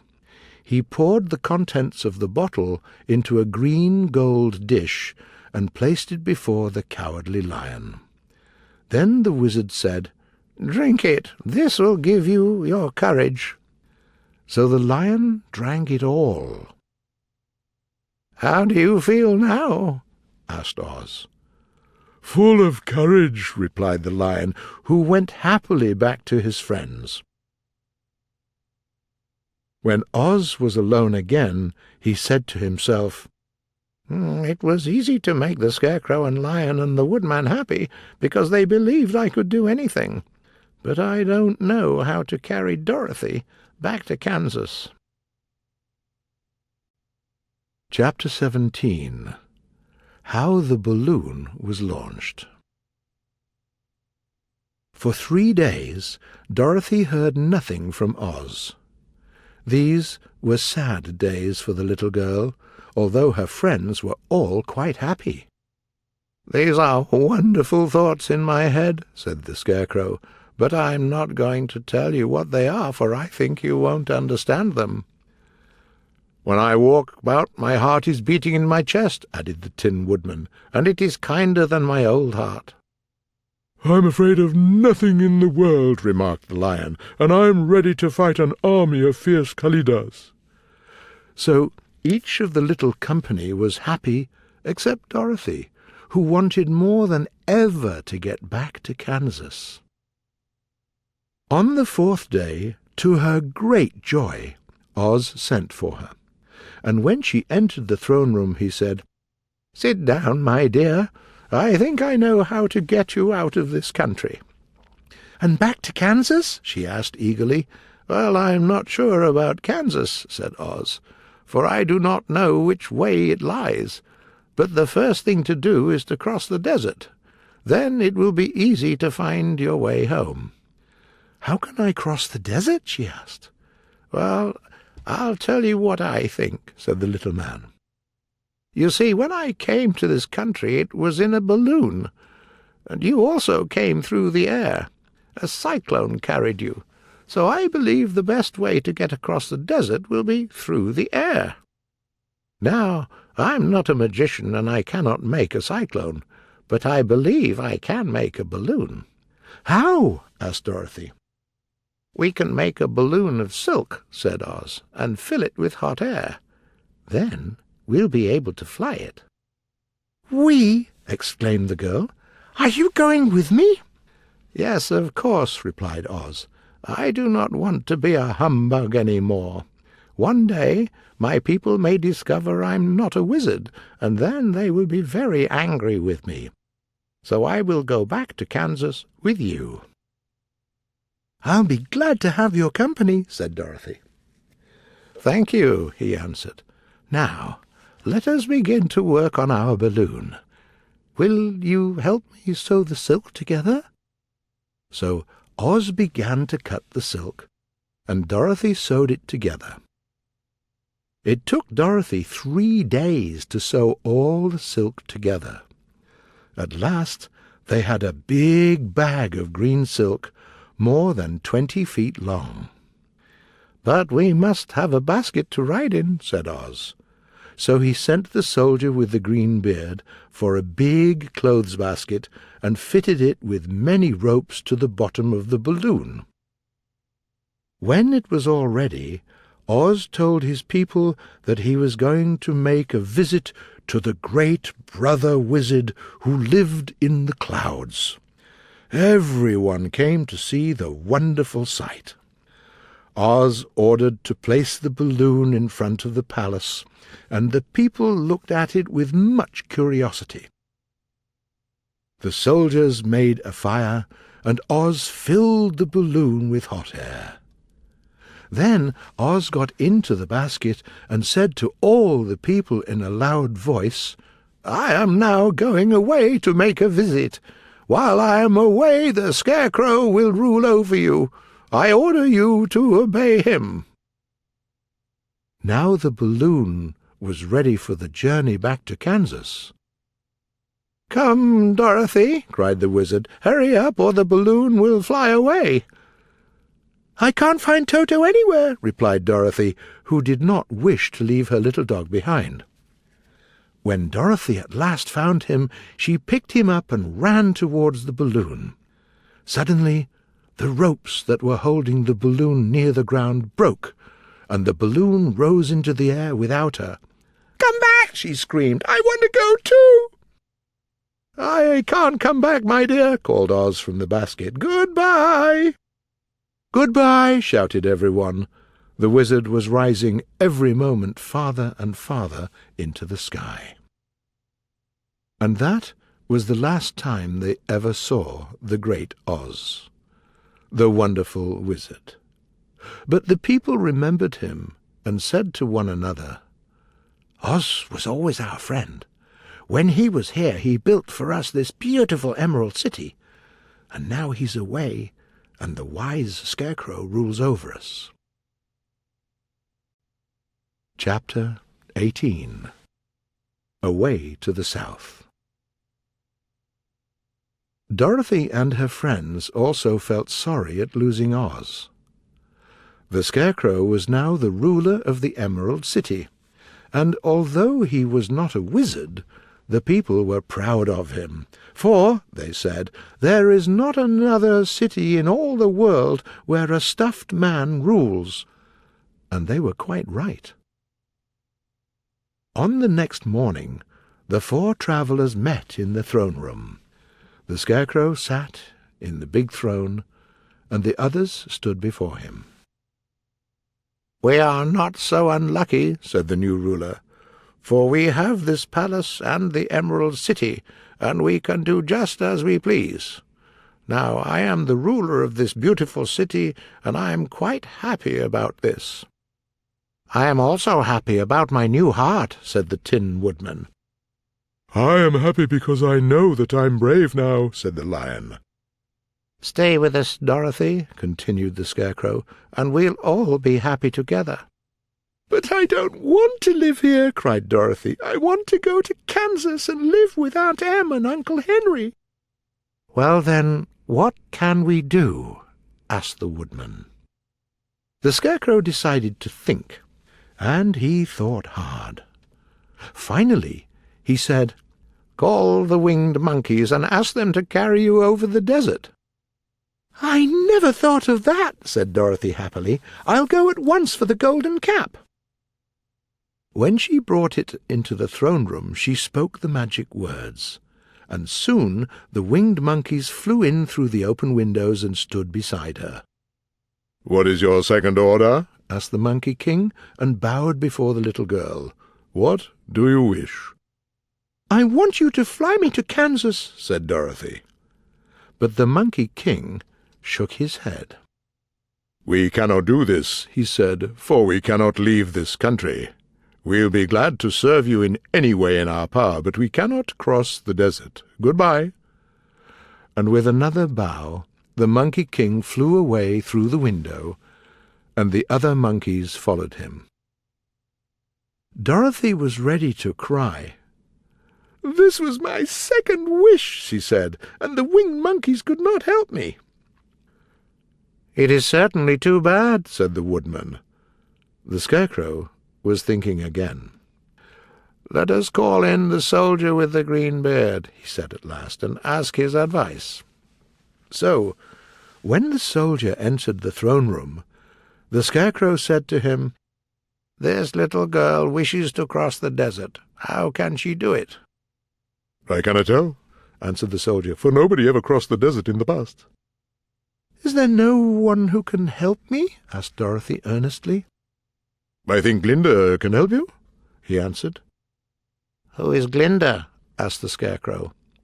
"The Witch of the South. She is the most powerful of all the witches, and rules over the Quadlings. Besides, her castle stands on the edge of the desert, so she may know a way to cross it." "Glinda is a good witch, isn't she?" asked the child. "The Quadlings think she's good," said the soldier, "and she's kind to everyone." "How can I get to her castle?" asked Dorothy. "The road is straight to the south," he answered, "but it's full of dangers to travellers. There are wild beasts in the wood, and a race of men who do not like strangers to cross their country. That is why none of the Quadlings ever come to the Emerald City." The soldiers left them, and the Scarecrow said, "It seems that the best thing Dorothy can do is to travel to the land of the South and ask Glinda to help her, or Dorothy will never get back to Kansas, where she wants to return." "I'll go with Dorothy," said the Lion, "for I am tired of your city, and I miss the woods and the country. I am really a wild beast, you know. Besides, Dorothy will need someone to protect her." "That's true," agreed the woodman. "I also will go with her to the land of the South. She may need my help." "When shall we start?" asked the Scarecrow. "Are you going?" they asked in surprise. "Yes, I am. I am grateful to her for my new brains, so I'll never leave her until she starts back to Kansas." "Thank you," said Dorothy gratefully. "You're all very kind to me, but I want to start as soon as possible." "We'll go tomorrow morning," answered the Scarecrow. "So now let us all get ready, for it will be a long journey." Chapter 19. Attacked by the Fighting Trees. When the next morning Dorothy and her friends came to the gate, they saw the Guardian. They took off their green glasses and gave them to the man, who put them back into the green box. "You are now our ruler," he said to the Scarecrow, "so you must come back to us as soon as possible." "I certainly will," the Scarecrow replied, "but I must help Dorothy to get home first." They all shook hands with the Guardian of the Gate, and Dorothy said, "I like your lovely city and its people, who are very kind. I cannot tell you how grateful I am." "My dear," he answered, "it is a pity that you cannot stay with us. We all know that you wish to return to Kansas. I hope you will find a way." He then opened the gate, and they started on their journey toward the land of the South. Dorothy was full of hope again, and the Scarecrow, and the Tin Woodman, and the Lion were glad that they were helping her. They now turned and took a last look at the Emerald City. But they saw only the tops of the towers behind the green walls. "Oz was not such a bad wizard after all," said the Tin Woodman. "I have a heart, and it's beating in my breast." "He knew how to give me my brains, and very good brains too," said the Scarecrow. "It's a pity Oz didn't drink any of the courage he gave me," added the Lion. "Oz was a bad wizard," said Dorothy, "but he was a good man." The first day's journey was through the green fields that were about the Emerald City on every side. They slept that night on the grass, and they rested very well. In the morning they travelled on until they came to a thick wood. It was so big that they could not go around it, so they looked for the place to get into the forest. The Scarecrow finally discovered a passage between the thick branches, so he walked forward to it. But just as he came under the first branches, they caught him, raised him from the ground, and threw him among his friends. This did not hurt the Scarecrow, but he looked surprised when Dorothy picked him up. "Here is another passage between the trees," called the Lion. "Let me try it first," said the Scarecrow, "for it doesn't hurt me to fall." He walked up to another tree, but its branches caught him and threw him back again. "This is strange," exclaimed Dorothy. "What shall we do?"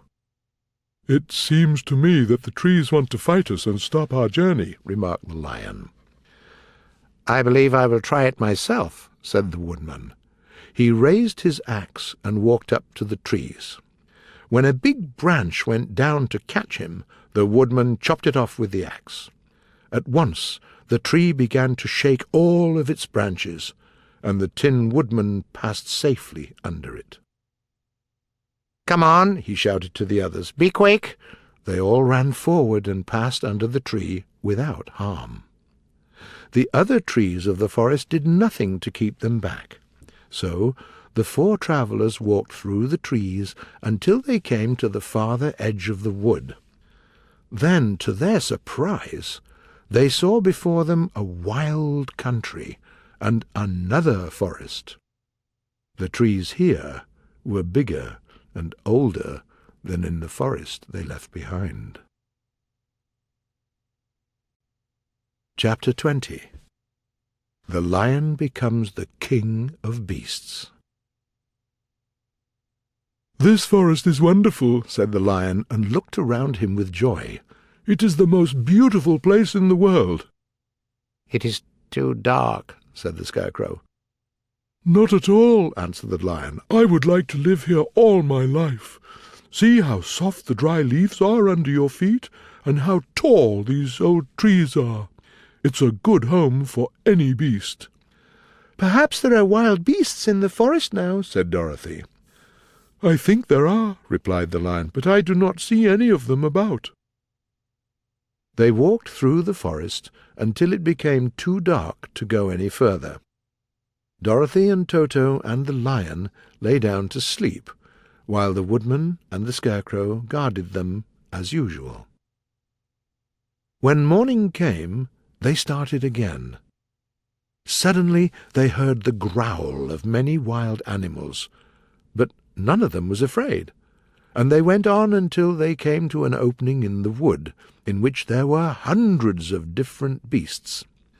There were tigers and elephants and bears and wolves and foxes and many others, and for a moment Dorothy was afraid. But the Lion said, "They're having a meeting, and I think they're in great trouble." As he spoke, several of the beasts saw him, and at once all the animals became quiet. The biggest of the tigers came up to the Lion, bowed before him, and said, "Welcome, King of Beasts. You are here to fight our enemy and bring peace to all the animals of the forest once more." "What is your trouble?" asked the Lion quietly.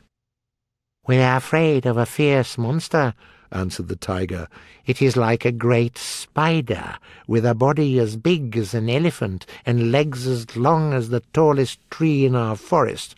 It catches animals and eats them. Not one of us is safe while his fierce creature is alive. We were having a meeting to decide what to do when you came." The lion thought for a moment. "Are there any other lions in this forest?" he asked. "No, there were some, but they are all dead now." "I'll kill your enemy," said the lion, "but you will have to bow down to me and obey me as king of the forest." "We'll do that," replied the tiger, and all the other beasts roared, "We will!" "Where is this great monster now?" asked the lion. "Over there among the trees," said the tiger, and pointed with his paw. "Take good care of my friends," said the lion, "and I'll go at once to fight the monster." The great spider was sleeping when the lion found him. The lion knew that it was easier to fight a sleeping enemy, so he jumped and landed right on the monster's back. Then he knocked the spider's head off from its body with his heavy paw. Then the lion went back to the opening where the beasts of the forest were waiting for him, and said proudly, "Your enemy is dead." Then the beasts bowed down to the lion as their king, and he promised to come back and rule over them as soon as Dorothy was safely on her way to Kansas. Chapter 21. The Country of the Quadlings. The four travellers passed safely through the rest of the forest, and when they left it, they saw a high hill before them. Great pieces of rock covered it from top to bottom. "That will be a hard climb," said the Scarecrow, "but we must get over the hill all the same." So he began to climb the hill, and the others followed him. But when they reached the first rock, they heard a rough voice. "Keep back!" "Who are you?"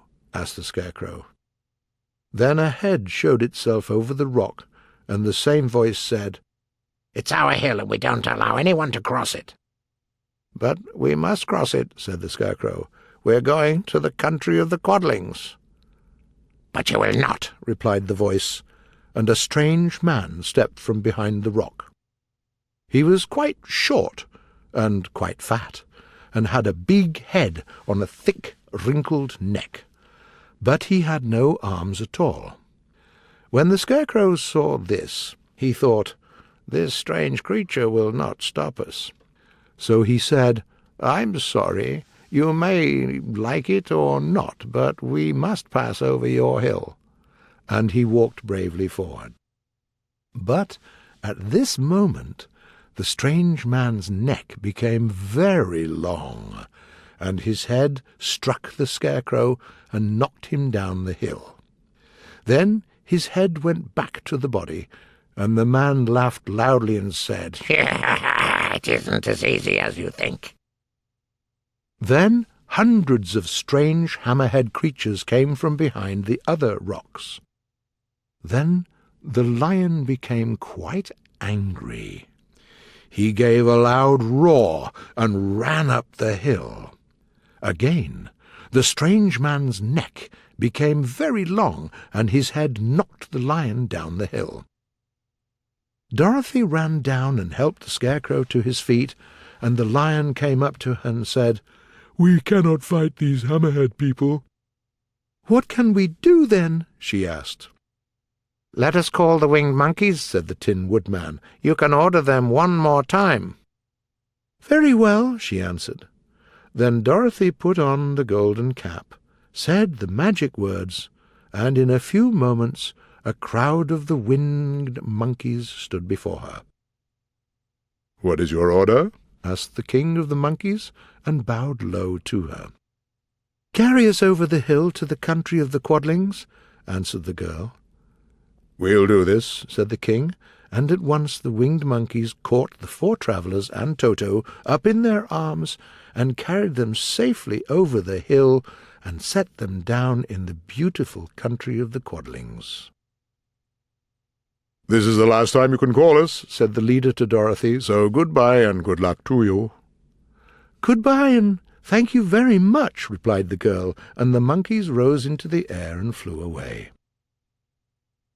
The country of the Quadlings seemed rich and happy. There were green fields and good roads, and pretty streams with strong bridges across them. The fences and houses and bridges were all bright red. The Quadlings themselves were short and fat, and looked kind and friendly. They all wore red clothes. The four travellers saw a farmhouse, and walked up to it and knocked at the door. The farmer's wife opened the door, and when Dorothy asked for something to eat, the woman gave them all a good dinner. "How far is it to the castle of Glinda?" asked the child. "It's not very far," answered the farmer's wife. "Take the road to the south, and you will soon reach it." "Thank you," said the travellers, and started on their journey again. They walked by the fields and across the pretty bridges until they saw a very beautiful castle.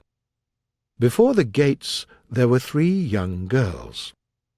They all wore handsome red uniforms, and when the travellers came up to the gates, one of them said to Dorothy, "Why are you here in the south country?" "To see the good witch who rules here," answered the girl. "Will you take us to her?" "I must ask Glinda if she can see you, but tell me your names first." They told their names, and the girl soldier went into the castle. After a few moments she came back and said, "Come in, Glinda is going to see you now." Chapter 22. Glinda, the Good Witch, grants Dorothy's wish. The travellers followed the soldier girl into a big room where the witch Glinda sat upon a throne of rubies. She was beautiful and young. Her dress was white, but her eyes were blue, and they looked kindly upon the little girl. "What can I do for you, my child?" she asked. Dorothy told the witch about the cyclone, and about her friends, and about their wonderful adventures. "My greatest wish now," she added, "is to get back to Kansas, for Aunt Em and Uncle Henry are very unhappy." Glinda looked at the little girl and said, "I'm sure I can tell you how to get back to Kansas." Then she added, "But you must give me the golden cap for it." "Of course I'll give you the golden cap," exclaimed Dorothy. "I cannot use it now, and when you have it you can order the winged monkeys 3 times. So Dorothy gave her the golden cap, and the witch said to the Scarecrow, "What will you do when Dorothy leaves us?" "I will return to the Emerald City," he replied, "for I'm its ruler now, and the people like me. The only thing that worries me is how to cross the hill of the hammerhead creatures." "I'll order the winged monkeys to carry you to the gates of the Emerald City," said Glinda, "for you are a wonderful ruler, and the people need you." Then Glinda turned to the Tin Woodman and asked him, "What will you do when Dorothy leaves this country?" The Tin Woodman thought a moment, and then he said, "The Winkies were very kind to me and wanted me to rule over them after the wicked witch's death. I like the Winkies too. I think I'll become their ruler, but I don't know how to get back again to the country of the West." "My second order to the winged monkeys," said Glinda, "will be to carry you safely to the land of the Winkies. I'm sure you will rule the Winkies wisely and well." Then the witch looked at the big lion and asked, "What will you do when Dorothy goes home?" "Over the hill of the hammerhead creatures," he answered, "there is a great old forest, and all the beasts that live there want me to become their king. I want to get back to this forest and rule over the beasts there. My life will be happy then." "My third order to the winged monkeys," said Glinda, will be to carry you to the forest, and when I use up the powers of the golden cap, I'll give it to the king of the monkeys. He and his people will become free then." The Scarecrow and the Tin Woodman and the Lion and Dorothy were very happy now, and Dorothy exclaimed, "Thank you for your kindness. You are certainly as good as you are beautiful.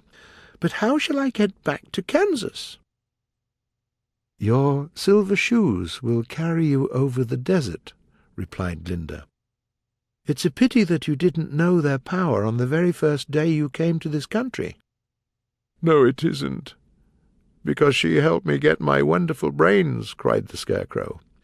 "And she helped me get my loving heart," said the Tin Woodman.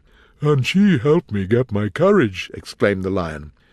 "This is all true," said Dorothy, "and I'm glad I was able to help my good friends. But now each of them is happy, and I want to go back to Kansas." "The silver shoes," said the Good Witch, "have wonderful powers, and one of the most curious things about them is that they can carry you to any place in the world in 3 steps. And you'll make each step in a wink. All you have to do is to knock the heels together 3 times and order the shoes to carry you to any place you wish to go." "This is nice," said the child happily. "I will ask them to carry me back to Kansas at once." She put her arms round the Lion's neck and kissed him. Then she kissed the Tin Woodman and the Scarecrow. Glinda the Good stepped down from her ruby throne and kissed the little girl. "Thank you for your kindness to me and my friends," said Dorothy. Dorothy now took Toto up in her arms, knocked the heels of her shoes together 3 times, and said, "Take me home to Aunt Em."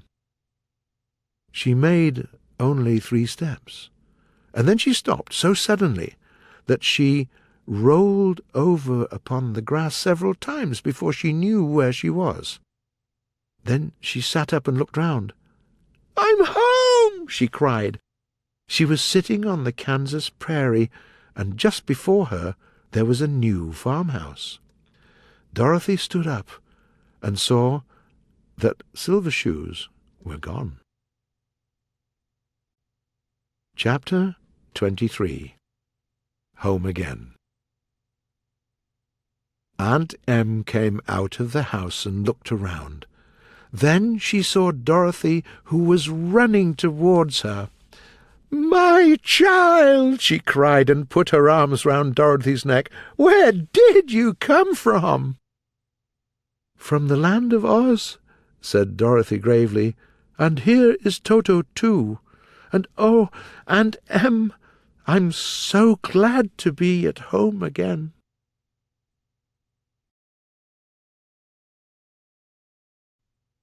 Lewis Carroll, Alice's Adventures in Wonderland. Chapter 1. Down the Rabbit Hole. Alice was very tired of sitting near her sister on the bank.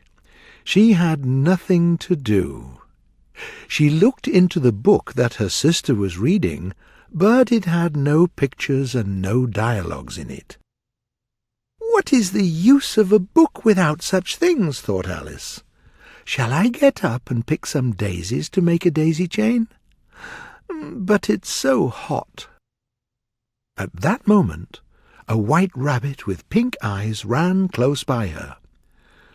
There was nothing so very strange in that, nor did Alice think it so very much out of the way to hear the rabbit say to itself, "Oh, I shall be late." At that time it all seemed quite natural.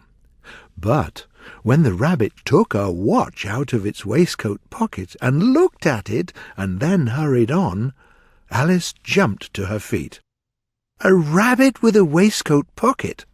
A rabbit with a watch, she thought, and, burning with curiosity, she ran across the field after the rabbit, just in time to see it rush into a large rabbit hole under the hedge. In another moment, Alice followed it, not even thinking about her way out of the hole.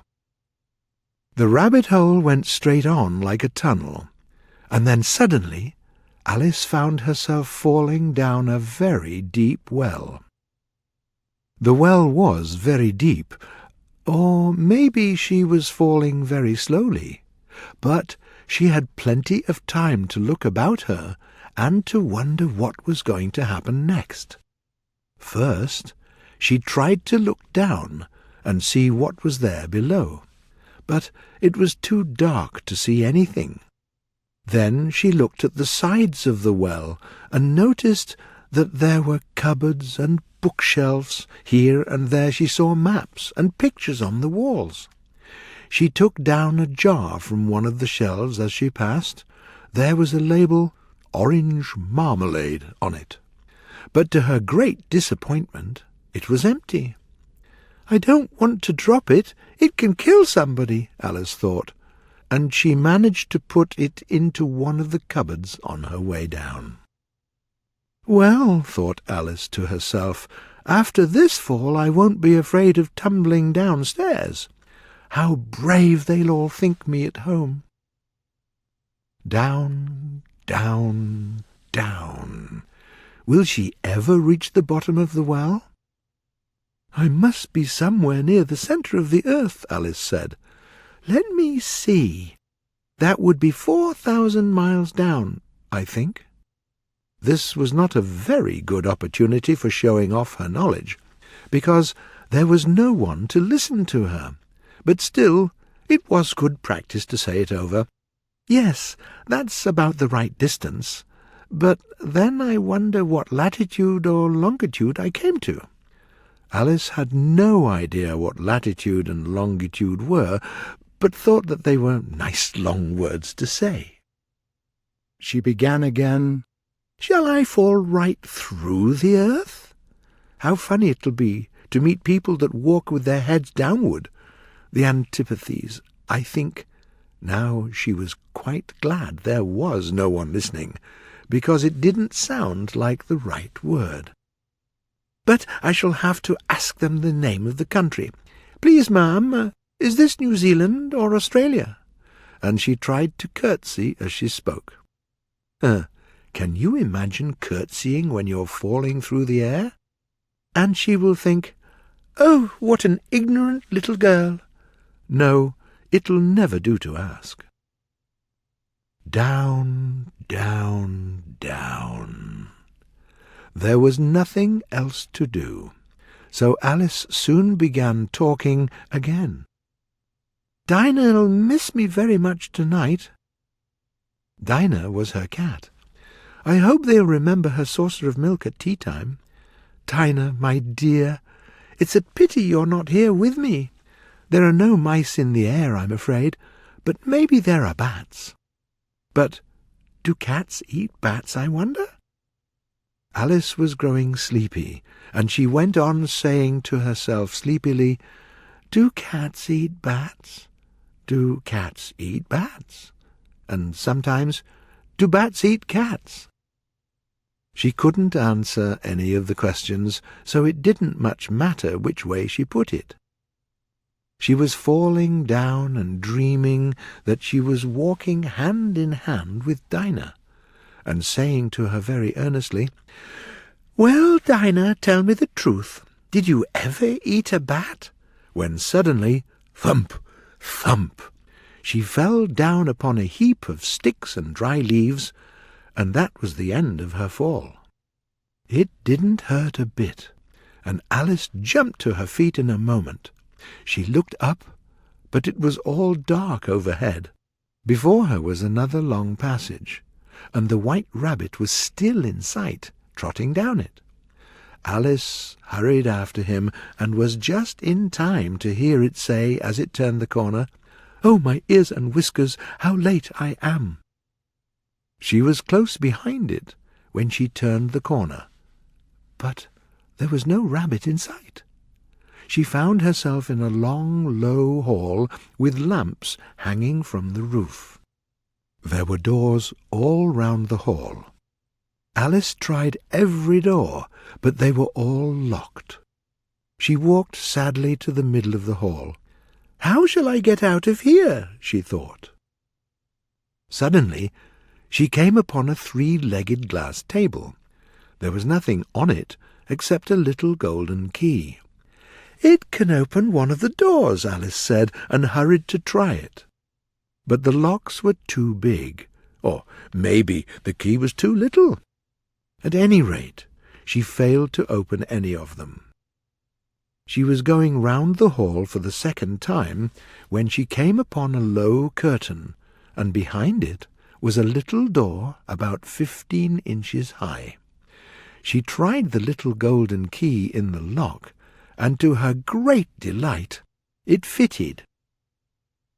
Alice opened the door and found that it led into a small passage not much larger than a rat-hole. She knelt down and looked along the passage into the loveliest garden you ever saw.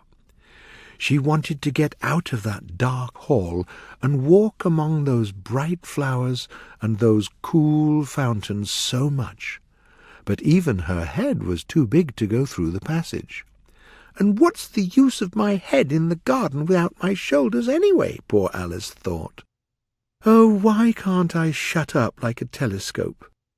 I think it's quite possible, because now I think there are not many things that are really impossible. But I don't know how to begin." And Alice really believed it after all her adventures. There was no use in waiting near the little door, and she went back to the table. "Maybe there is another key," she thought, "or a book of rules for shutting people up like telescopes." But this time she found a little bottle on it, which certainly was not there before, said Alice, and round the neck of the bottle was a label with the words, "Drink me." It was all very well to say, "Drink me," but the wise little Alice was not going to do that in a hurry. "No, I'll look at it first," she said.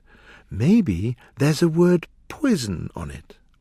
She knew that in the books children got burnt, or wild beasts ate them up, and other unpleasant things usually happened because they failed to remember simple rules. For example, that it is no good to hold a red-hot poker too long, or it'll burn you, and it is no good to cut your finger very deeply with a knife, because the finger usually bleeds. And certainly it's no good to drink much from a bottle with the label poison, because it can make one sick sooner or later. But there was no label poison on the bottle, and so Alice ventured to taste it. She liked it very much. It had a taste of cherry tart, custard, pineapple, roast turkey, toffee, and hot buttered toast. She very soon finished it off. "What a curious feeling," said Alice. "I'm shutting up like a telescope." And she really was. Alice was now only 10 inches high, and she was happy that she was now the right size for going through the little door into that lovely garden. But first, Alice waited for a few minutes to make sure she wasn't going to shrink any further. She felt a little nervous about this. "Or I can go out altogether, like a candle," said Alice to herself. After a while, finding that nothing more happened, she decided to go into the garden. But, alas, when she reached the door, she failed to find the key. She came back to the table and saw the little key still lying on it. But Alice could not possibly reach it. She was too small for it. She could see it quite plainly through the glass, and she did her best to climb up one of the legs of the table, but it was too slippery. Alice grew tired and very unhappy, and the poor girl sat down and cried. "Stop it! There's no use in crying like that," said Alice to herself, rather sharply. I advise you to stop it this minute." She usually gave herself very good advice, though she very seldom followed it. And sometimes she scolded herself very severely, and once she even tried to box her own ears. The reason was her cheating in a game of croquet against herself. This curious child was very fond of pretending to be two people. "But it's no use now," thought poor Alice, "to pretend to be two people. There's hardly enough of me to make one respectable person." Soon she noticed a little glass box that was lying under the table. She opened it and found in it a very small cake, with the words, "Eat me," beautifully marked in currants. "I'll eat it," said Alice. "It can make me grow larger, and then I will reach the key. Or it can make me grow smaller, and I will creep under the door. So I'll get into the garden anyway, and I don't care how." She ate a little bit and said anxiously to herself, "Which way? Which way?" holding her hand on the top of her head to feel which way it was growing. But to Alice's great surprise, she remained the same size. This generally happens when one eats a cake, but Alice was expecting nothing but out-of-the-way things to happen, and it seemed quite dull and stupid for life to go on in the common way. So she set to work, and very soon finished off the cake. Chapter 2. The Pool of Tears. "How curious!" cried Alice. "Now I'm opening out like the largest telescope that ever was. Goodbye, feet," because when she looked down at her feet, they seemed to be almost out of sight. They were getting so far off. "Oh, my poor little feet! I wonder who will put on your shoes and stockings for you now, dears. I'm sure I won't be able. I will be a great deal too far off to trouble myself about you. You must manage the best way you can. But I must be kind to them," thought Alice, "or maybe they won't walk the way I want to go. Let me see. I'll give them a new pair of boots every Christmas." And she went on planning to herself how she would manage it. "They must go by the carrier," she thought, "and how funny it'll seem, sending presents to one's own feet, and how strange the address will look. Alice's right foot, Esquire, hearthrug, near the fender, with Alice's love.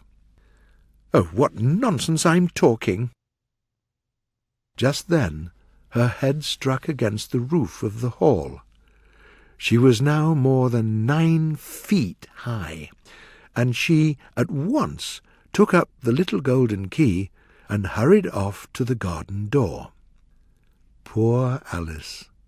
She could only lie down on one side and look through into the garden with one eye. But to get there through the little door was more hopeless than ever. So she sat down and began to cry again. "Shame on you," said Alice. "A great girl like you." She had enough reason to say this, to go on crying in this way. "Stop this moment, I tell you." But she went on all the same, shedding gallons of tears.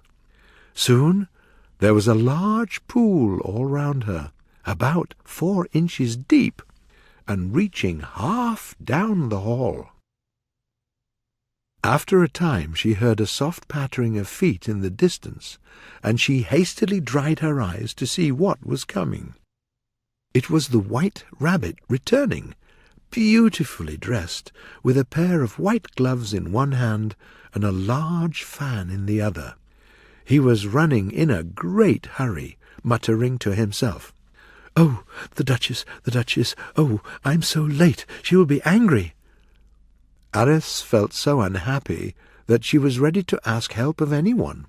So when the rabbit came near her, she began, in a low, timid voice, "Please, sir—" The rabbit started violently, dropped the white gloves and the fan, and ran away into the darkness. Alice took up the fan and the gloves, and, as the hall was very hot, she kept fanning herself all the time she went on talking. "Oh, how strange everything is today, and yesterday things went on just as usual. Maybe they changed me at night. Let me see. Was I the same when I got up? It seems to me I can remember feeling a little different. But the next question is, who am I?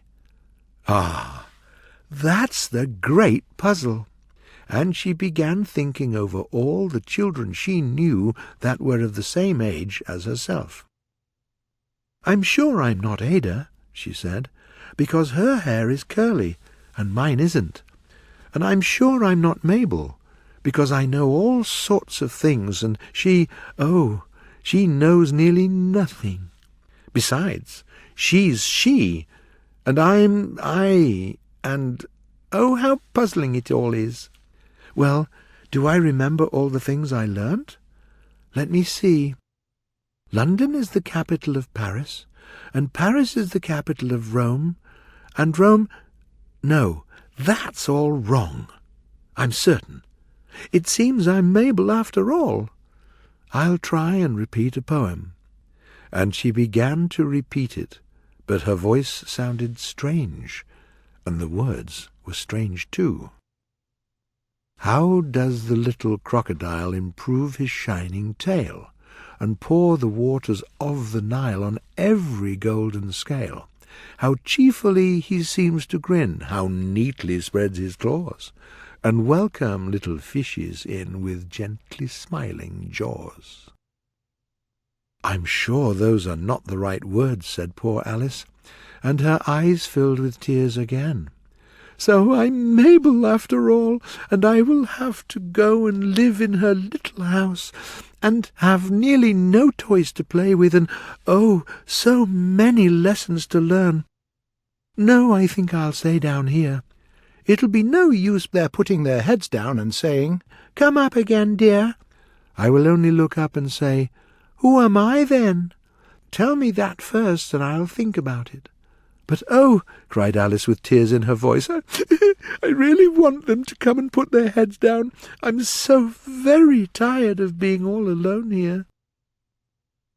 As she said this, she looked down at her hands, and saw one of the little white gloves on her hand. "How is it possible?" she thought in surprise. "It means I'm growing small again." She got up and went to the table to measure herself by it, and found that she was now about 2 feet high, and was going on shrinking quickly.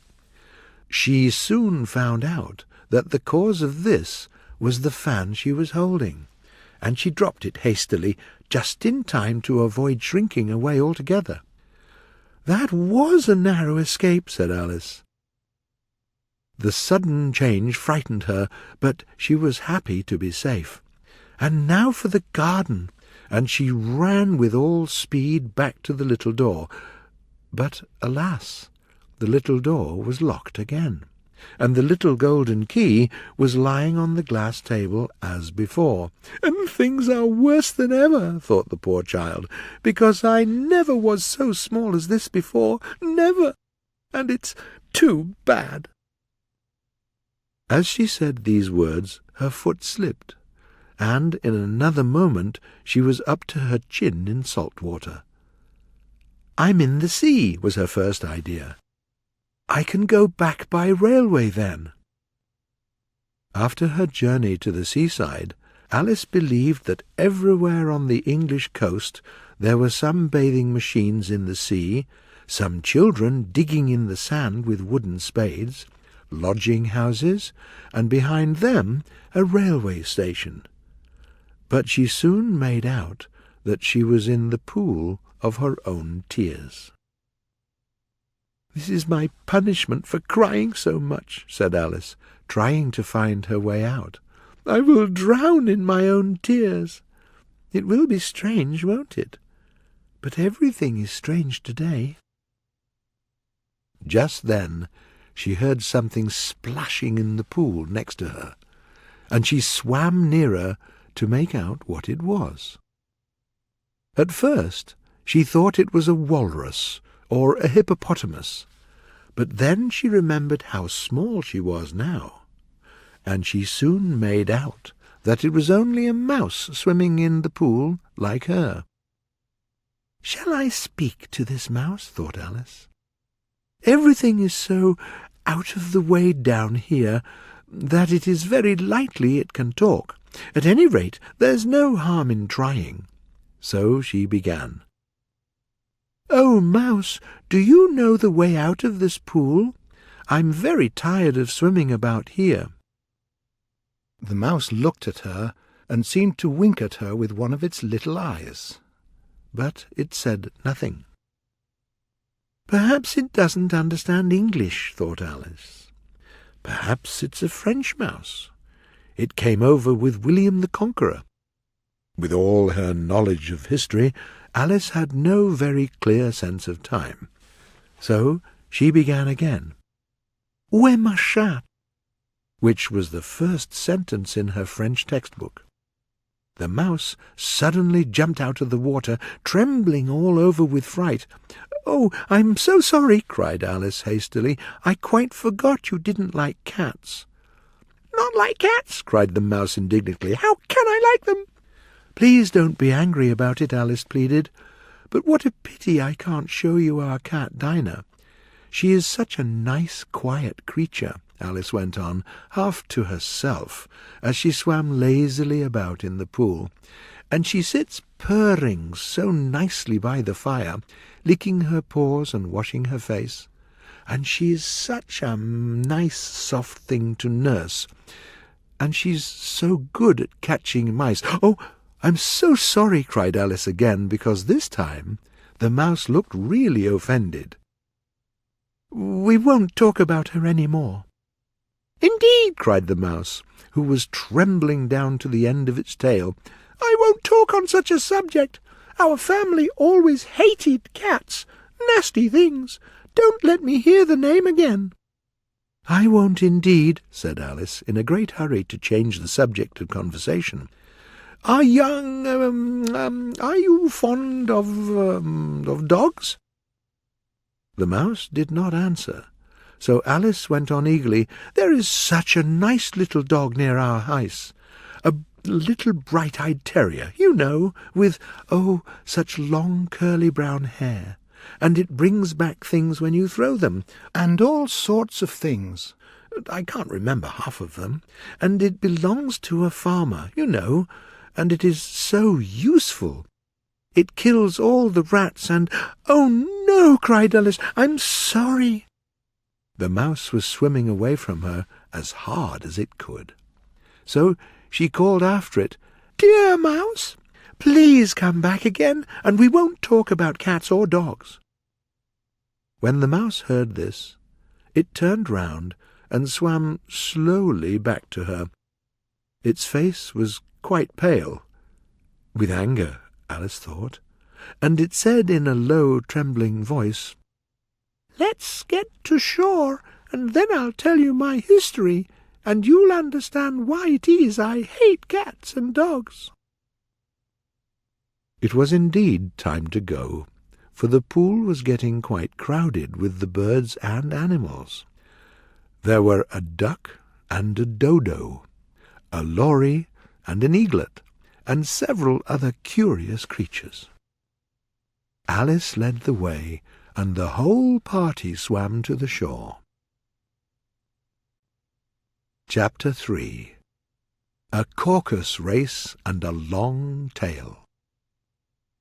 They were indeed a strange-looking party. The birds with wet feathers, the animals with their fur clinging close to them, and all dripping wet, angry, and uncomfortable. The first question, of course, was, "How can we get dry again?"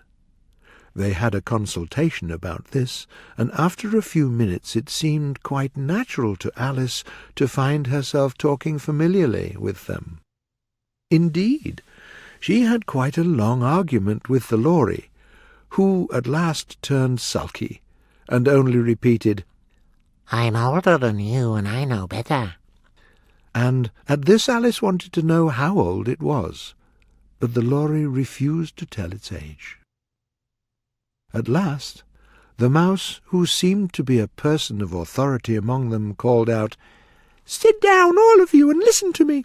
I'll soon make you dry again." They all sat down at once, in a large ring, with the mouse in the middle. Alice kept her eyes anxiously fixed on it, because she wanted to get dry as soon as possible, and not to catch a cold. "Are you all ready?" said the mouse with an important air. "This is the driest thing I know. Silence, please." "William the Conqueror soon subdued the English, who wanted leaders. Edwin and Morcar, the Earls of Mercia and Northumbria—" "Ugh!" said the Lory with a shiver. "I beg your pardon," said the mouse, frowning, but very politely. "Did you speak?" "Not I," said the Lory hastily. "I thought you did," said the mouse. "I go on. Edwin and Morcar, the Earls of Mercia and Northumbria, declared for him, and even Stigand, the patriotic Archbishop of Canterbury, found it advisable—" "Found what?" said the duck. "Found it," the mouse answered quite sharply. "Of course you know what it means." "I know what it means well enough when I find the thing," said the duck. "It's generally a frog or a worm. The question is, what did the Archbishop find?" The mouse did not notice this question, but hastily went on, "Found it advisable to go with Edgar Atheling to meet William and offer him the crown. How are you getting on now, my dear?" it continued, turning to Alice as it spoke. "Still wet," said Alice sadly. "It doesn't seem to dry me at all." "In that case," said the dodo solemnly, rising to its feet, "I'm for the immediate adoption of more energetic measures." "Speak English," said the eaglet. "I don't know the meaning of half those long words, and what's more, I don't believe you do." And the eaglet bent down its head to hide a smile. Some of the other birds laughed softly. "What I was going to say," said the dodo in an offended tone, "was that the best thing to get us dry is a caucus race." Then he made a pause. "What is a caucus race?" said Alice. She didn't really want to know, but the pause meant the dodo was waiting for somebody to speak, and no one else was going to say anything. "Well," said the dodo, "the best way to explain it is to do it." I will tell you how the dodo managed it. Maybe you'll try it yourself some winter day. First, it marked out a racecourse in a sort of circle. "The exact shape doesn't matter," it said, and then all the party placed themselves along the course here and there. There was no 1, 2, 3, and away! But they began running when they liked and stopped when they liked, so that it was not easy to know when the race was over. But after running for about half an hour or so, they were quite dry again, and the dodo suddenly called out, "The race is over," and they all crowded round it and panting and asking, "But who's the winner?"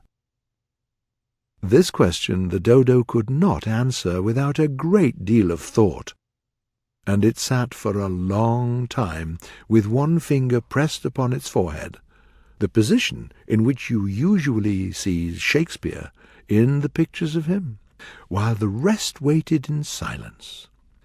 At last the dodo said, "Everybody is the winner, and all must have prizes." "But who will give us the prizes?" everyone asked. "She, of course," said the dodo, pointing to Alice with one finger, and the whole party at once crowded round her, calling out all together, "Prizes! Prizes!" Alice had no idea what to do, and in despair she put her hand in her pocket and pulled out a box of sweets, and handed them round as prizes. There was exactly one for each of them. "But she must have a prize herself, you know," said the mouse. "Of course," the dodo answered very gravely. "What else do you have in your pocket?" he went on, turning to Alice. "Only a thimble," said Alice sadly. "Hand it over here," said the dodo. Then they all crowded round her once more, while the dodo solemnly presented the thimble, saying, "We ask you to accept this elegant thimble." And they all cheered. Alice thought it very absurd, but they all looked so grave that she did not dare to laugh, and, as she could not think of anything to say, she simply bowed and took the thimble, looking as solemn as she could. The next thing was to eat the sweets. This caused some noise and confusion. The large birds could not taste their sweets, and the small ones choked. But it was over at last, and they sat down again in a ring and asked the mouse, "Could you tell us something more, please?" "You promised to tell me your history, you know," said Alice. "And why it is you hate C and D," she added in a whisper. She was anxious not to offend the mouse again. "Mine is a long and a sad tale," said the mouse, turning to Alice and sighing. "It is a long tale, certainly," said Alice in surprise, looking down at the mouse's tail. "But why do you call it sad?" And she kept on puzzling about it while the mouse was speaking, so that her idea of the tale was something like this. Fury said to a mouse that he met in the house, "Let us both go to law. I will prosecute you. Come. I take no denial. We will have a trial. For really this morning I've nothing to do." Said the mouse to the cur, "Such a trial, dear sir, with no jury or judge would be wasting our breath. I'll be judge, I'll be jury," said the cunning old Fury. "I'll try the whole case and condemn you to death." "You're not attending," said the mouse to Alice severely. "What are you thinking of?" "I beg your pardon," said Alice very humbly. "It is the fifth bend, I think." "It is not," cried the mouse sharply and very angrily. "A knot?" said Alice, always ready to help and looking anxiously about her. "Oh, please let me help to undo it." "I will do nothing of the sort," said the mouse, getting up and walking away. "You offend me by talking such nonsense." "I didn't mean it," pleaded poor Alice, "but it is so easy to offend you, you know." The mouse only growled in reply. "Please come back and finish your story," Alice called after it, and the others said, "Yes, please do." But the mouse only shook its head impatiently and walked a little quicker. "What a pity it didn't stay," sighed the Lory, as soon as it was quite out of sight, and an old crab took the opportunity of saying to her daughter, "Ah, my dear, let this be a lesson to you never to lose your temper." "Hold your tongue, Ma," said the young crab a little sharply. "You're enough to try the patience of an oyster." "What a pity our Dinah isn't here to bring it back," said Alice aloud, addressing nobody in particular. "And who is Dinah?" asked the Lory. Alice answered eagerly. She was always ready to talk about her pet.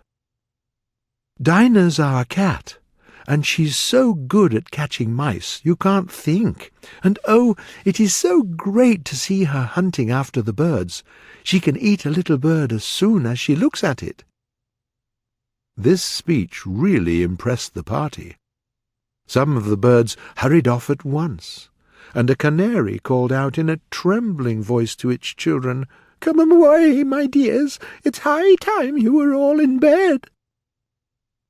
On various pretexts they all moved off, and Alice found herself all alone.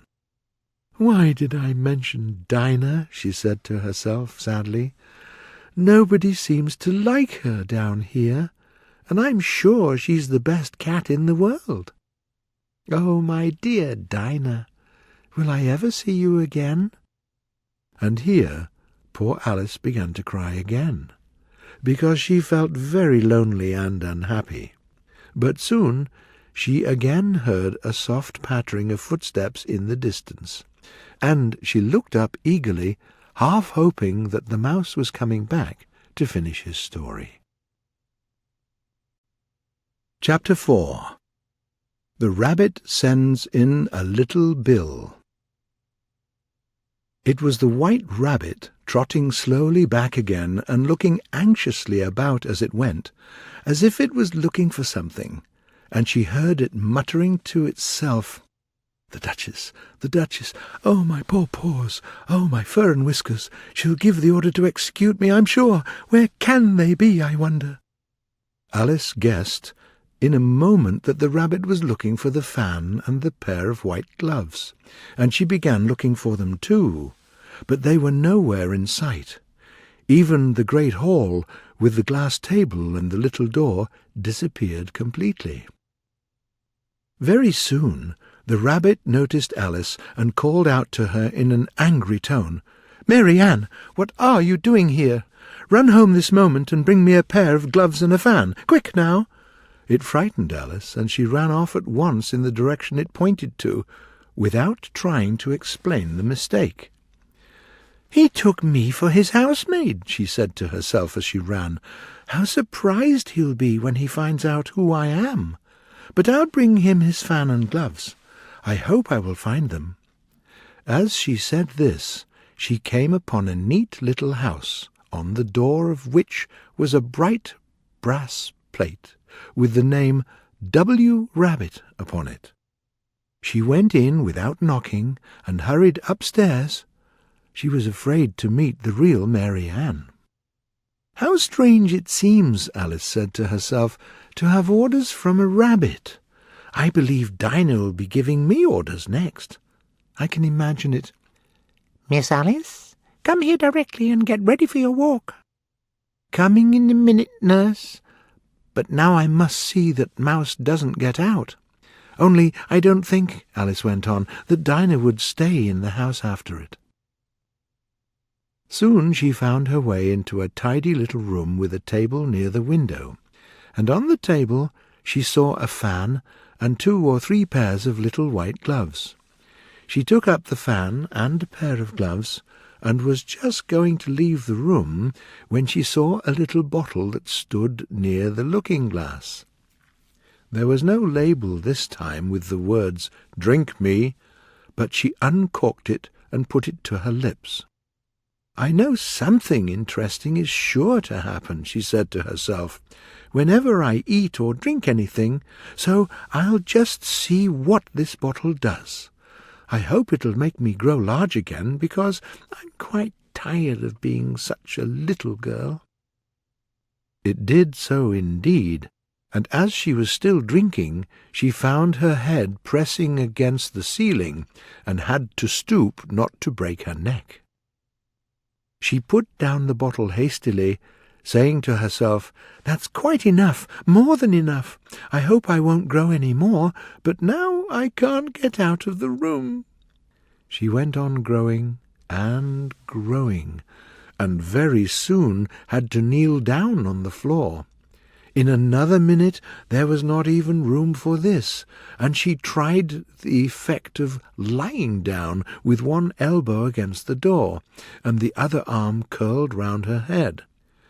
Still she went on growing, and, as a last resource, she put one arm out of the window and one foot up the chimney, and said to herself, "Now I can do no more, whatever happens. What will become of me?"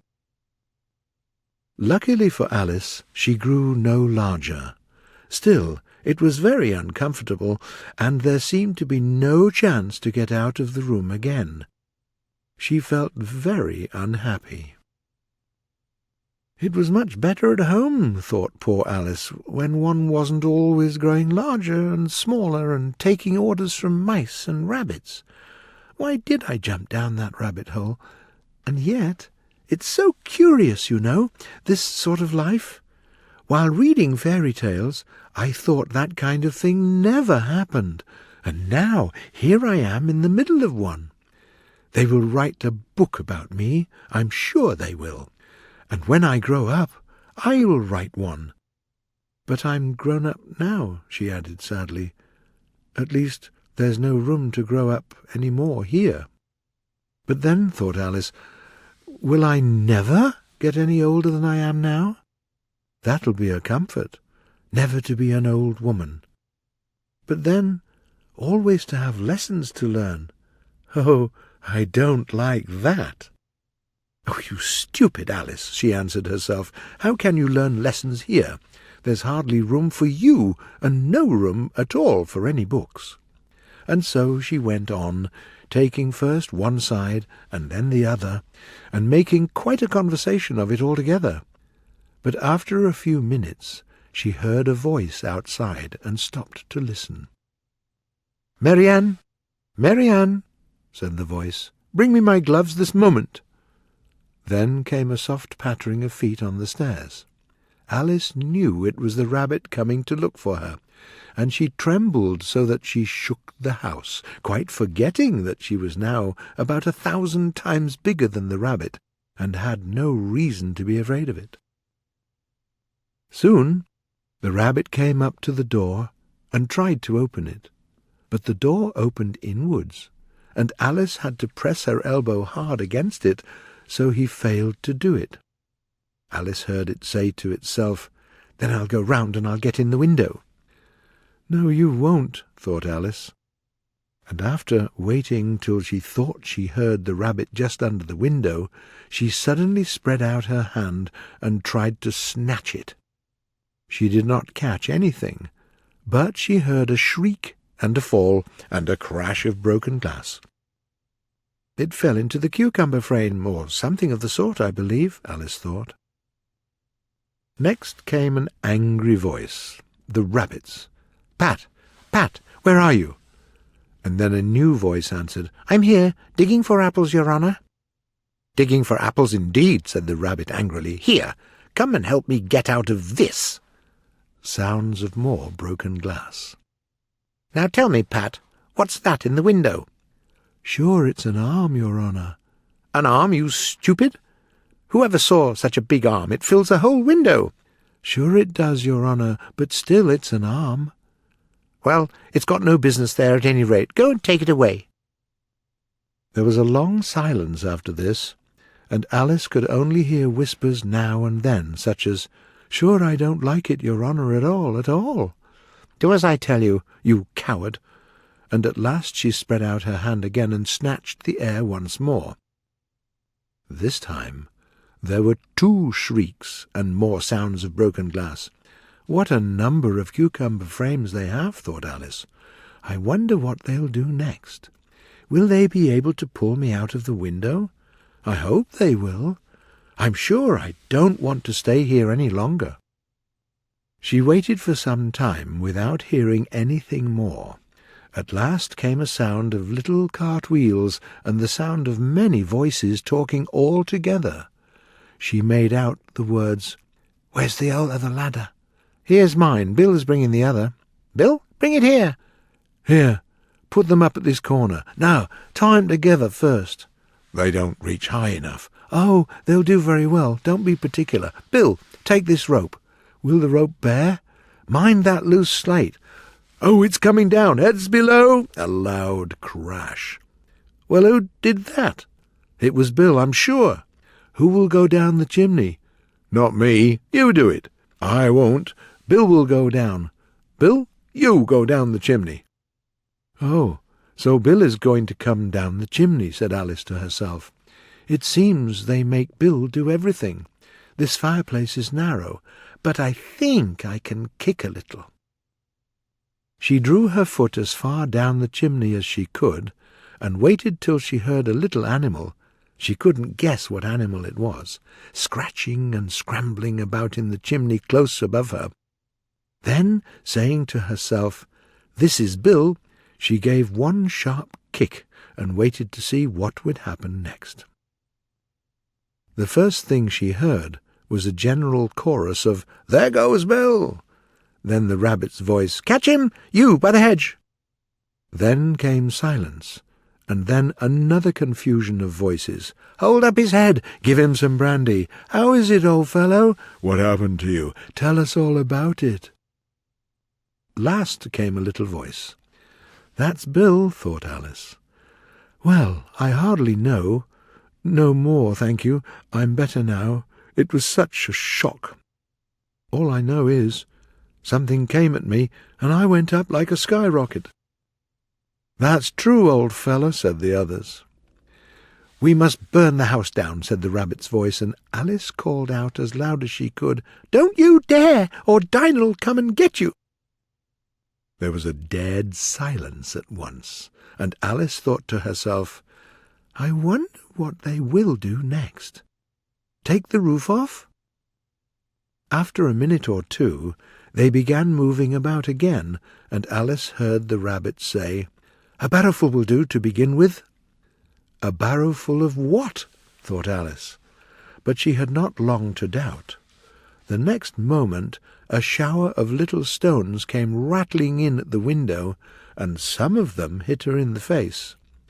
"I must stop it," she said to herself, and shouted out, "Don't you dare do that again!" which produced another dead silence.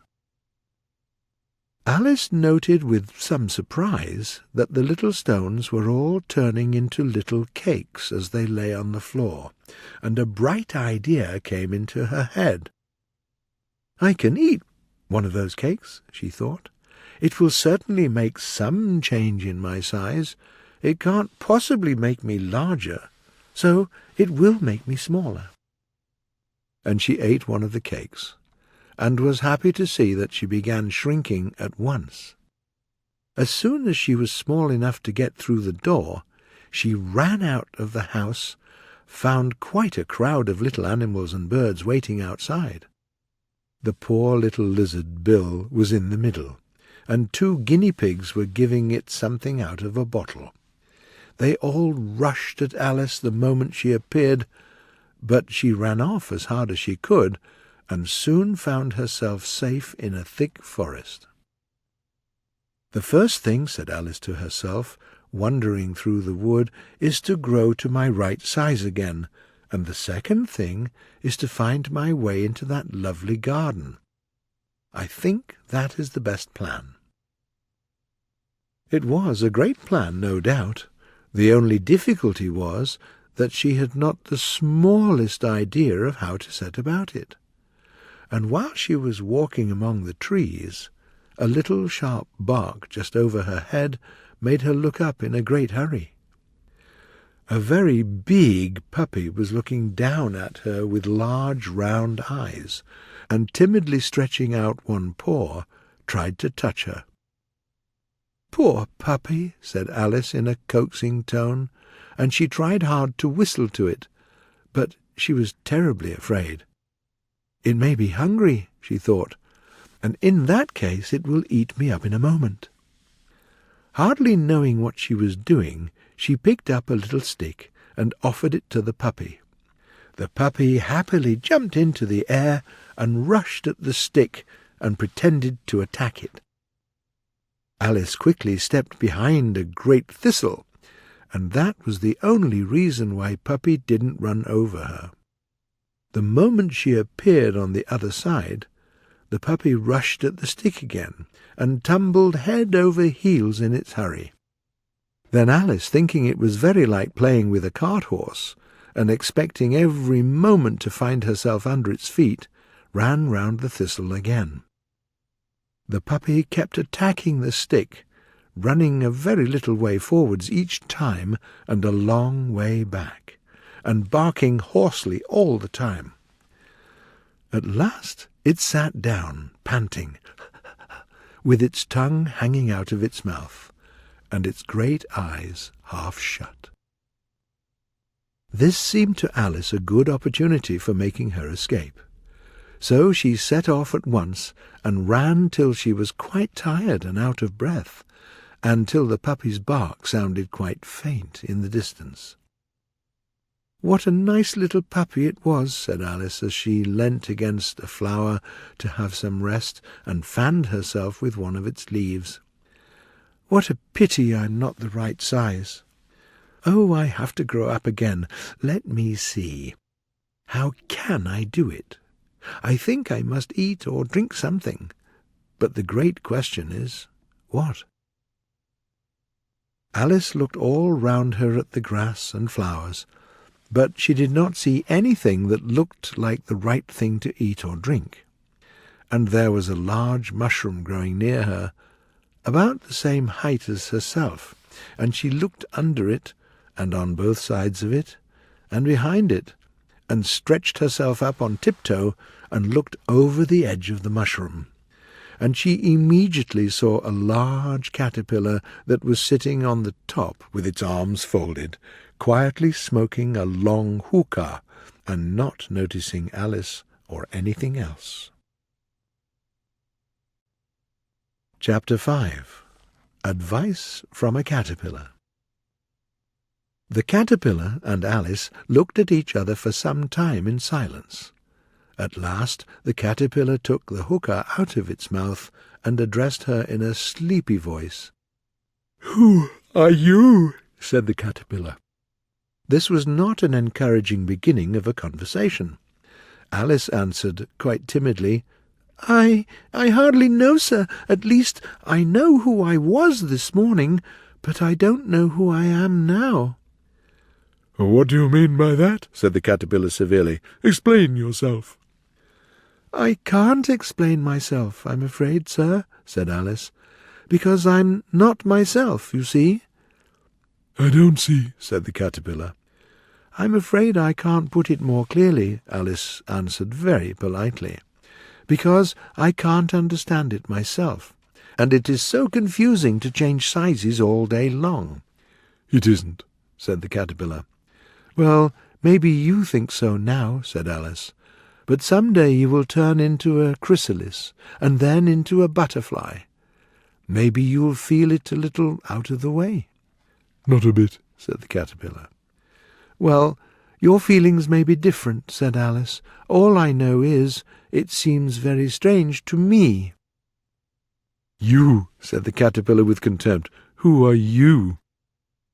The question brought them back again to the beginning of the conversation. Alice felt a little irritated at the caterpillar's making such very short remarks, and she drew herself up and said very gravely, "You tell me who you are first." "Why?" said the caterpillar. There was another puzzling question, and Alice could not think of any good reason. The caterpillar seemed to be in a very unpleasant state of mind, and Alice turned away. "Come back," the caterpillar called after her. "I've something important to say." This sounded promising, certainly. Alice turned and came back again. "Keep your temper," said the caterpillar. "Is that all?" said Alice, doing her best not to show her anger. "No," said the caterpillar. Alice had nothing else to do, so she decided to wait. Maybe the caterpillar will tell her something important, after all. For some minutes it smoked without speaking, that at last it unfolded its arms, took the hookah out of its mouth again, and said, "So you think you're not yourself, do you?" "I'm afraid I do, sir," said Alice. "I can't remember the things I knew, and I don't keep the same size for 10 minutes. "Can't remember what things?" said the caterpillar. "Well, poem all came different." "Repeat." "You are old, Father William," said the caterpillar. Alice began. "You are old, Father William," the young man said, "and your hair is now very white. Yet you keep standing on your whitish head. Do you think at your age it is right?" "In my youth, Father William," answered his son, "I feared it might injure the brain. But now that I'm perfectly sure I have none, well, I do it again and again." "You are old," said the boy, "as I mentioned before, and you are uncommonly fat. Yet you turned a black somersault in at the door. Tell me, what is the reason for that?" "In my youth," said the man, as he shook his grey locks, "I kept all my limbs very supple. By the use of this ointment, 1 shilling the box, allow me to sell you a couple." "You are old," said the boy, "and your jaws are too weak for anything tougher than suet. Yet you finished the goose with the bones and the beak. Well, how did you manage to do it?" "In my youth," said his father, "I took to the law and argued each case with my wife, and the muscular strength which it gave to my jaw will last for the rest of my life." "You're old," said the boy. "One can hardly suppose that your eye is as steady as ever.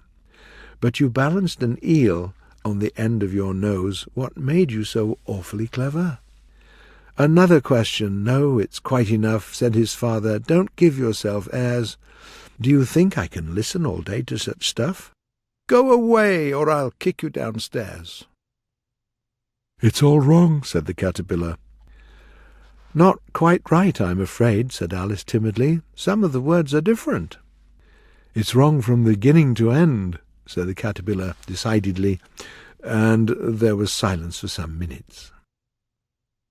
The caterpillar was the first to speak. "What size do you want to be?" it asked. "Oh, I'm not particular as to size," Alice answered. "Only I don't like changing it so often, you know." "I don't know," said the caterpillar. Alice said nothing. She felt that she was losing her temper. "Are you happy now?" said the caterpillar. "Well, I would like to be a little larger, sir," said Alice. 3 inches is such an awkward height to be." "It is a very good height indeed," said the caterpillar angrily, stretching itself upright as it spoke. It was exactly 3 inches high.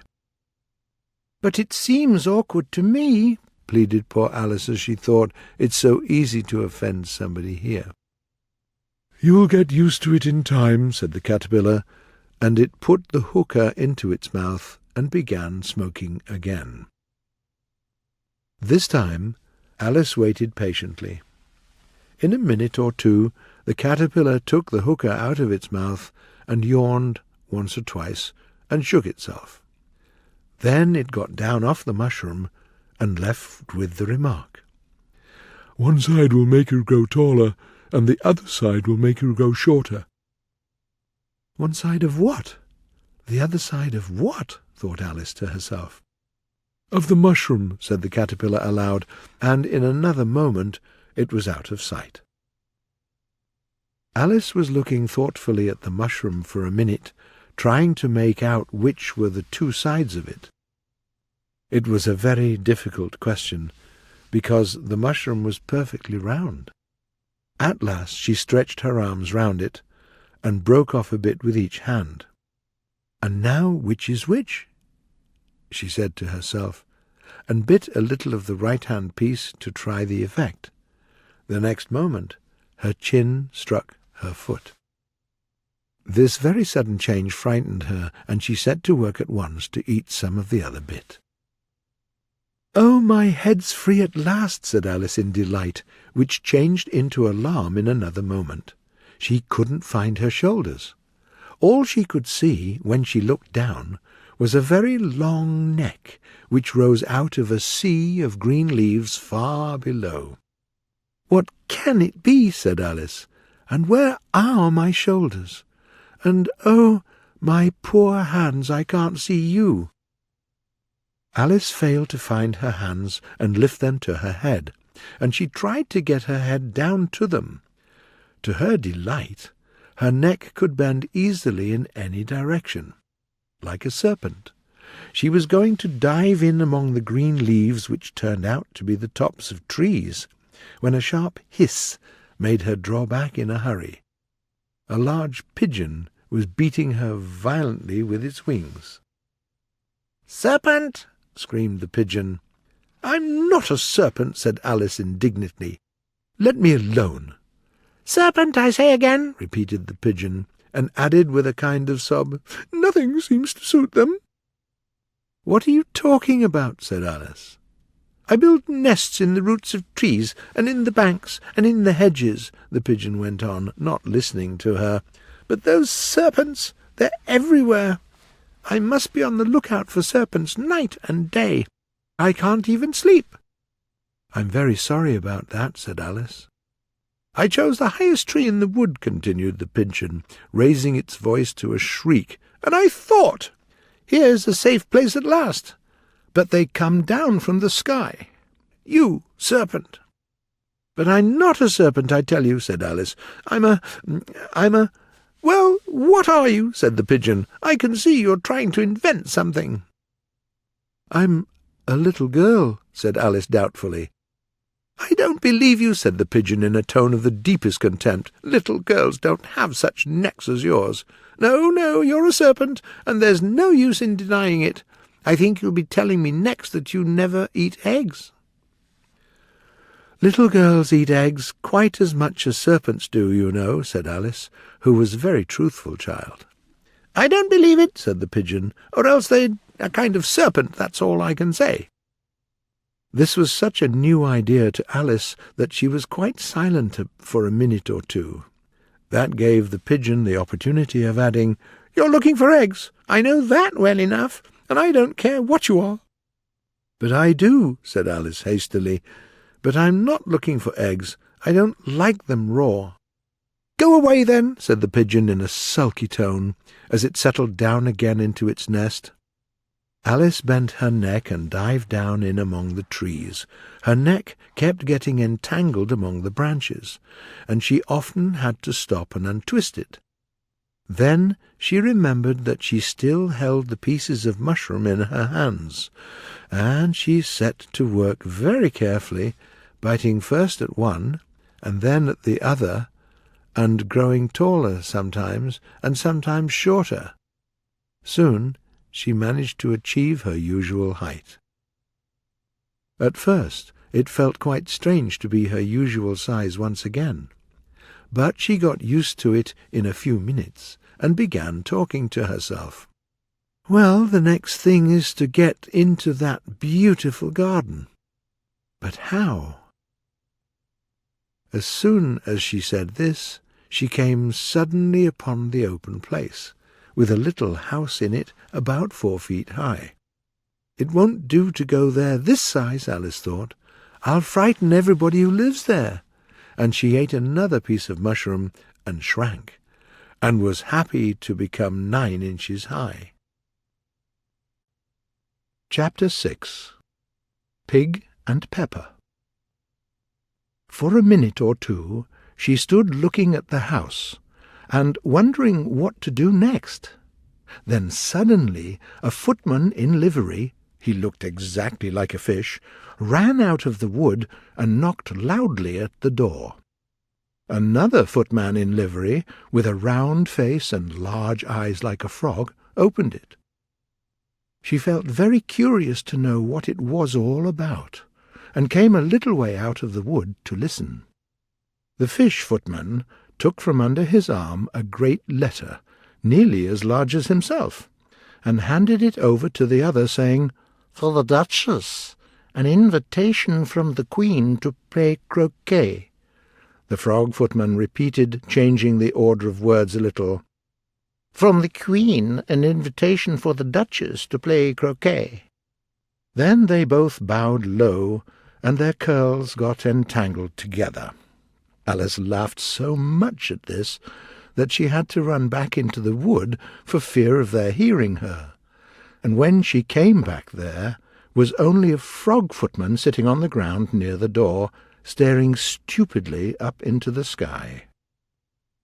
Alice went timidly up to the door and knocked. "There's no use in knocking," said the footman, "and that for 2 reasons. Firstly, because I'm on the same side of the door as you are. Secondly, because they're making such a noise inside, no one could possibly hear you." And certainly there was a horrible noise going on within, a constant howling and sneezing, and every now and then a great crash. "Please, then," said Alice, "how can I get in?" "I shall sit here," the footman remarked, "till tomorrow." At this moment the door of the house opened, and a large plate flew out, straight at the footman's head. It just scratched his nose and broke to pieces against one of the trees behind him. "Or the next day, maybe," the footman continued in the same tone. It seemed he didn't notice the plate.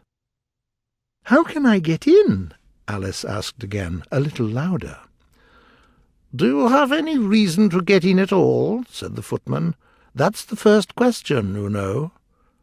It was no doubt, but Alice didn't like the remark. "It's really awful," she muttered to herself, "the way all these creatures argue. It's enough to drive one crazy." The footman seemed to think this a good opportunity for repeating his remark. "I shall sit here," he said, "for days and days." "Oh, there's no use in talking to him," said Alice. "He's perfectly idiotic." And she opened the door and went in. The door led right into a large kitchen which was full of smoke from one end to the other. The Duchess was sitting on a chair in the middle, nursing a baby. The cook was stirring a large pot, which seemed to be full of soup. "There's certainly too much pepper in that soup," Alice said to herself, sneezing. There was certainly too much of it in the air. Even the Duchess sometimes sneezed, and as for the baby, it kept sneezing and howling without a moment's pause. The only creatures in the kitchen that did not sneeze were the cook and a large cat, which was sitting by the fireplace and grinning from ear to ear. "May I ask you a question?" said Alice, a little timidly. "Why is your cat grinning like that?" "It's a Cheshire cat," said the Duchess, "and that's why. Pig!" She said this last word with such sudden anger that Alice quite jumped. But she saw in another moment that the Duchess was addressing the baby, not her, so she took courage and went on again. "I didn't know that Cheshire cats always grinned. To tell the truth, I didn't know that cats could grin." "They all can," said the Duchess, "and most of them do." "I didn't know that," Alice said very politely, feeling quite happy to have a conversation. "You don't know much," said the Duchess, "and that's a fact." Alice did not like the tone of this remark.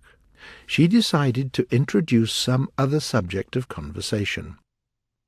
While she was trying to think of one, the cook took the soup off the fire and at once started throwing everything she could reach at the Duchess and the baby, pots, plates, and dishes.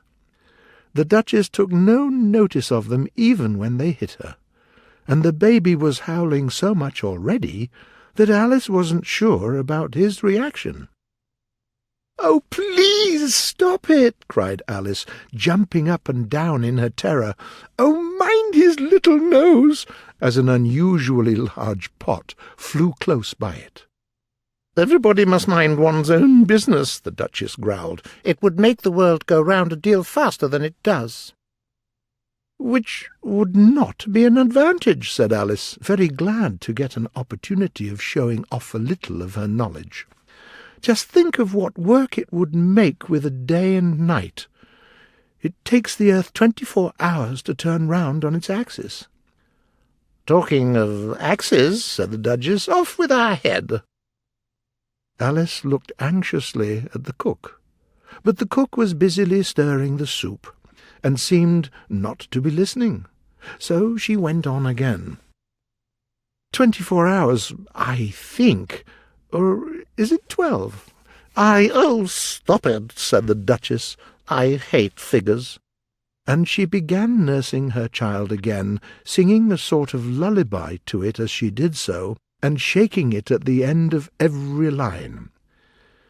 "Speak roughly to your little boy, and beat him when he sneezes.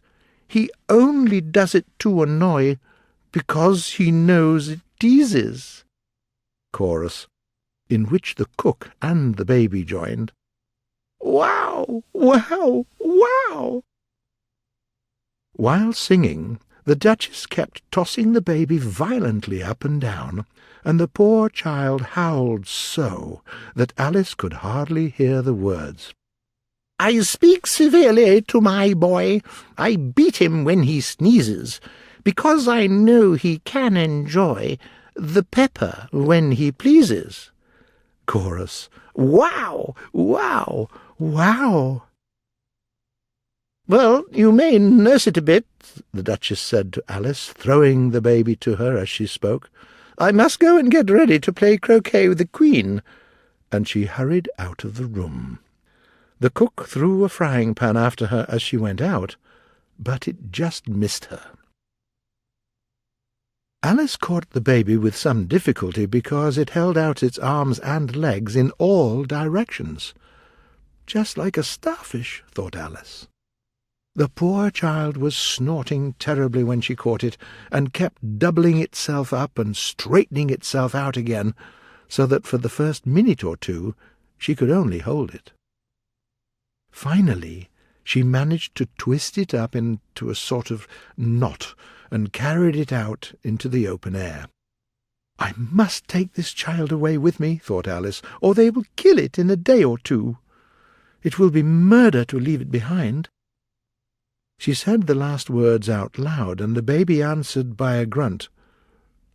"Don't grunt," said Alice. "That's not at all a proper way of expressing yourself." The baby grunted again, and Alice looked very anxiously into its face to see what was the matter with it.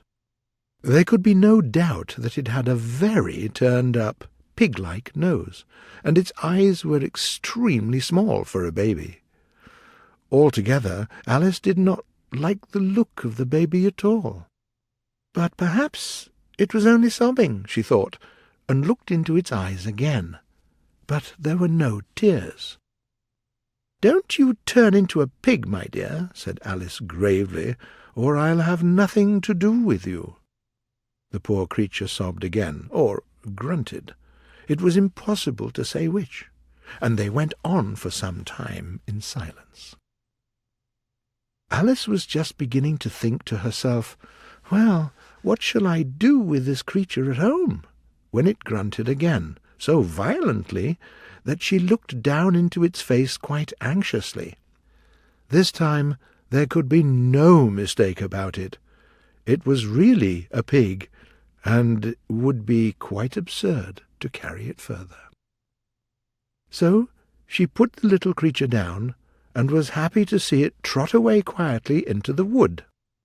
It could grow into quite an ugly child, she thought, but now it is a handsome pig.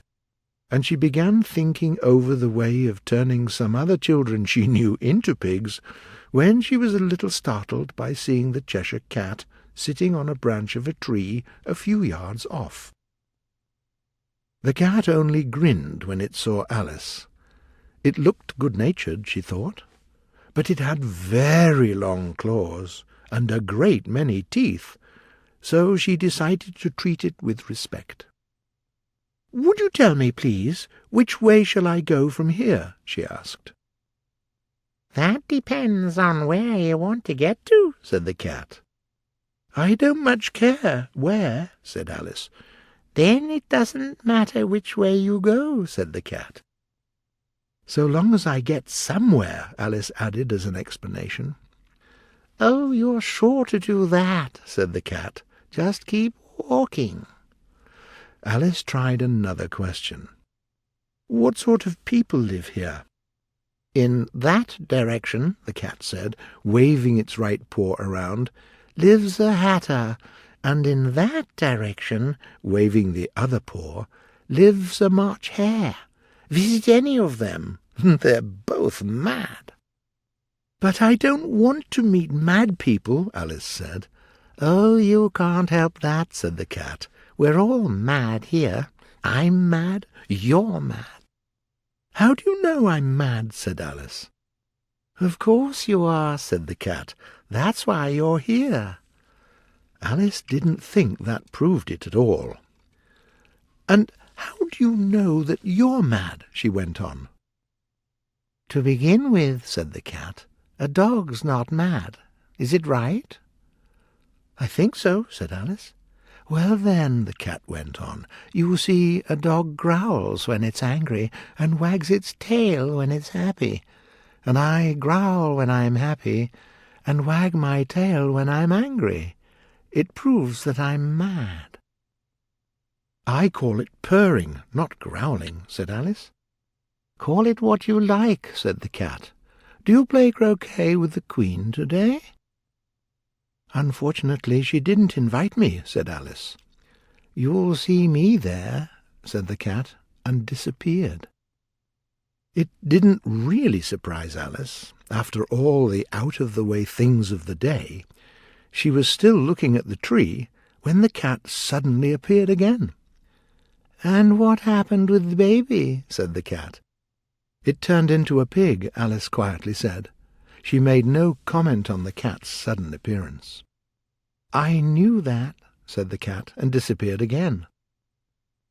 Alice waited a little, expecting to see it again, but it did not appear. And, after a minute or two, she walked on in the direction in which the March Hare lived. "I see hatters quite often," she said to herself. "The March Hare will be much more interesting. And this is May, so maybe it won't be completely mad. At least, not as mad as it was in March." As she said this, she looked up, and there was the cat again, sitting on a branch of a tree. "Did you say pig or fig?" said the cat. "I said pig," answered Alice. "And could you stop appearing and disappearing so suddenly, please? You make me quite giddy."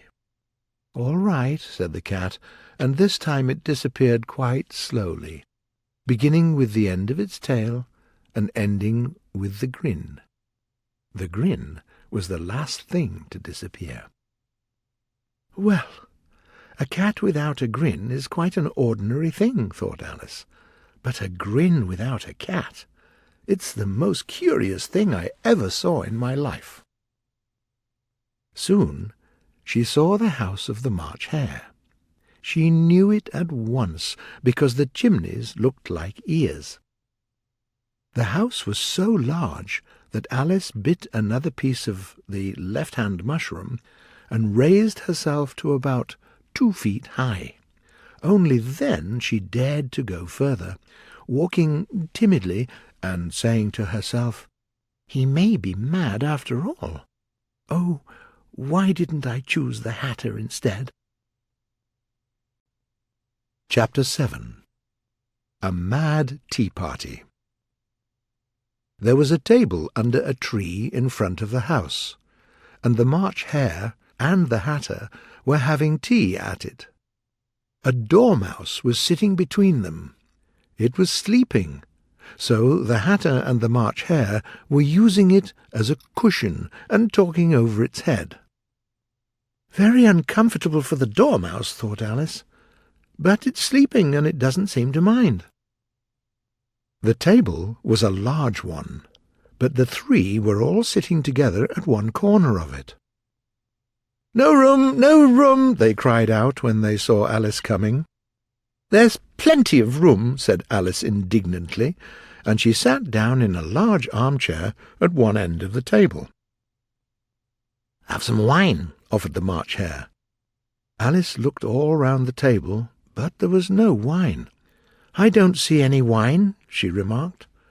"There isn't any," said the March Hare. "Then it wasn't very civil of you to offer it," said Alice angrily. "It wasn't very civil of you to sit down without any invitation," said the March Hare. "I didn't know it was your table," said Alice. "Your hair wants cutting," said the Hatter. He was looking at Alice with great curiosity, and this was his first remark.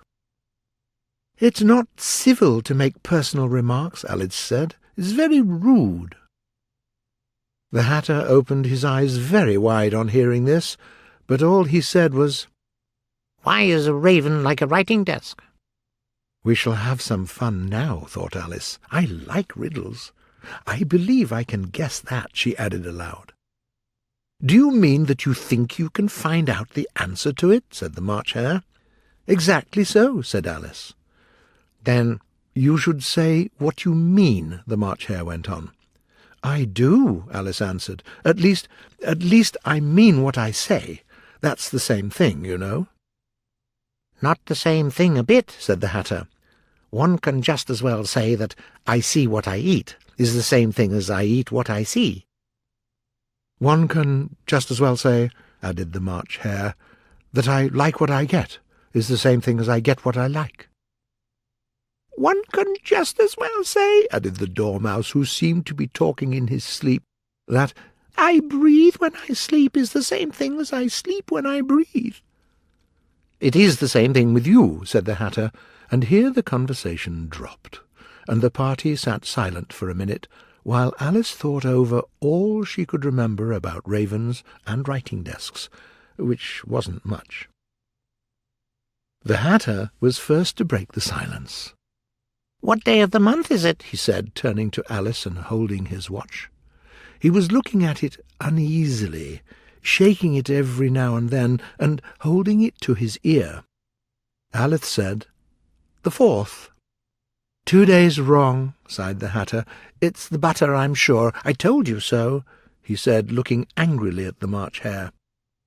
"It was the best butter," the March Hare answered. "Yes, but there could be crumbs in it," the Hatter said. "You put it with the butter knife, you know."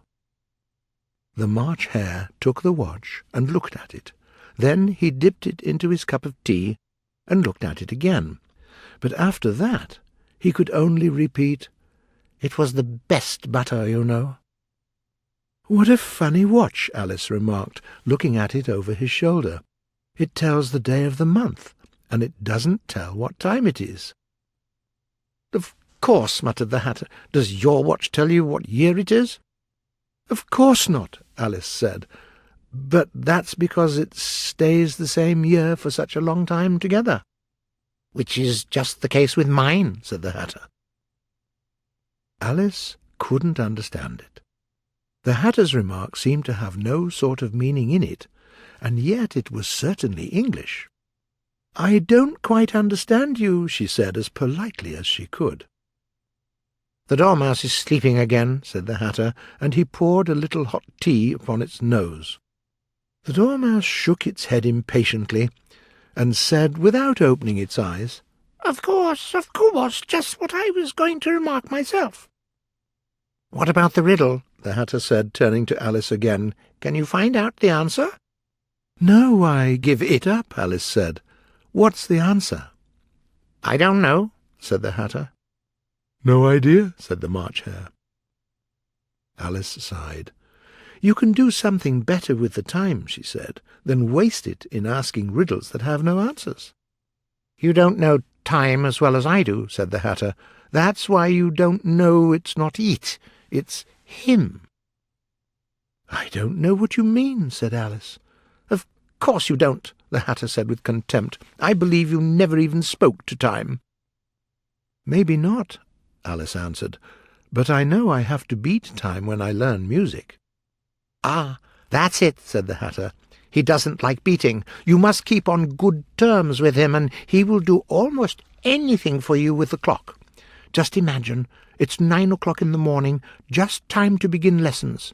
You whisper a word to time, and the clock goes round in a moment, 1:30, time for dinner." "That would be great, certainly," said Alice thoughtfully, "but then my dinner will be too soon after breakfast." "Maybe," said the Hatter, "but he can keep it to 1:30 as long as you like." "Is that the way you manage?" Alice asked. The Hatter shook his head sadly. "Not I," he answered. "We quarrelled last March, just before he went mad, you know," pointing with his teaspoon at the March Hare.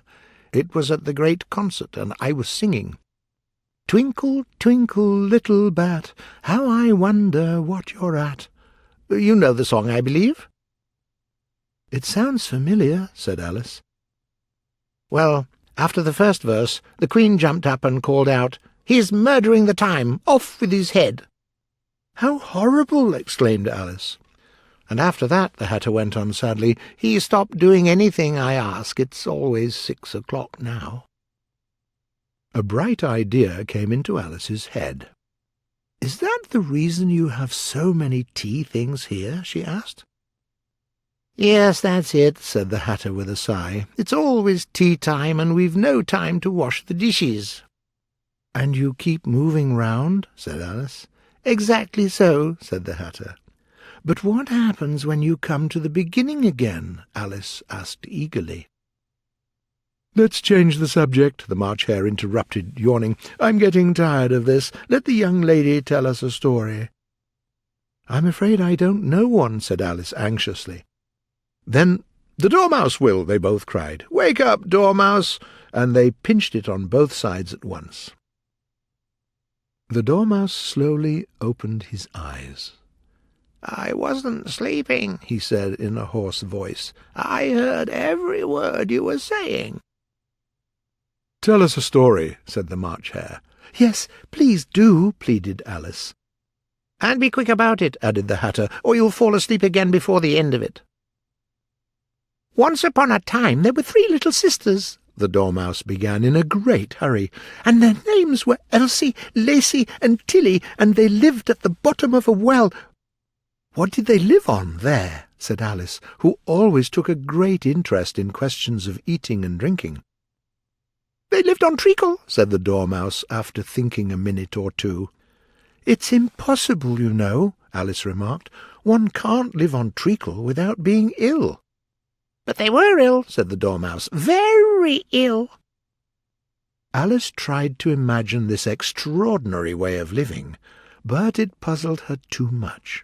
She went on, "But why did they live at the bottom of a well?"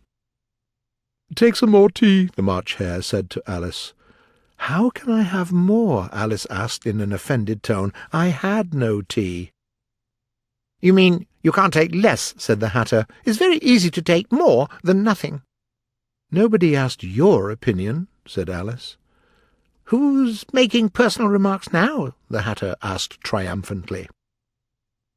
Alice did not know what to say to this, so she helped herself to some tea and bread and butter, and then turned to the Dormouse and repeated her question. "Why did they live at the bottom of a well?" The Dormouse again took a minute or two to think about it, and then said, "It was a treacle well." "There's no such thing," Alice answered very angrily, but the Hatter and the March Hare said, "Shh, shh," and the Dormouse sulkily remarked, "You can finish the story for yourself, you know." "No, please go on," Alice said very humbly. "I won't interrupt again. I believe there may be one." The Dormouse went on, "And so these 3 little sisters, they were learning to draw, you know." "What did they draw?" said Alice, quite forgetting her promise. "Treacle," the Dormouse answered at once. "I want a clean cup," interrupted the Hatter. "Let's all move one place on." He moved on as he spoke, and the Dormouse followed him. The March Hare moved into the Dormouse's place, and Alice had to move to the place of the March Hare. The Hatter was the only one who got any advantage from the change. Alice did not wish to offend the Dormouse again, so she began very politely. "But I don't understand. Where did they draw the treacle from?" "You can draw water out of a water well," said the Hatter, "so one can draw treacle out of a treacle well, eh, stupid?" "But they were in the well," Alice said to the Dormouse, not choosing to notice this last remark. "Of course they were," said the Dormouse. "Well in." This answer so confused poor Alice that she let the Dormouse go on for some time without interrupting it. "They were learning to draw," the Dormouse went on, yawning and rubbing its eyes because it was getting very sleepy. "And they drew all manner of things, everything that begins with an M." "Why with an M?" said Alice. "Why not?" said the March Hare. Alice was silent. They had to wake the Dormouse, and on it went. "That begins with an M, such as mousetraps and the moon and memory and muchness. And did you ever see such a thing as the drawing of a muchness?" "Really, I don't think," said Alice, very much confused. "Then why do you talk?" said the Hatter. This was too much for Alice. She got up and walked off. The Dormouse immediately fell asleep, and the others didn't notice her going, though she looked back once or twice. The last time she saw them, they were trying to put the Dormouse into the teapot.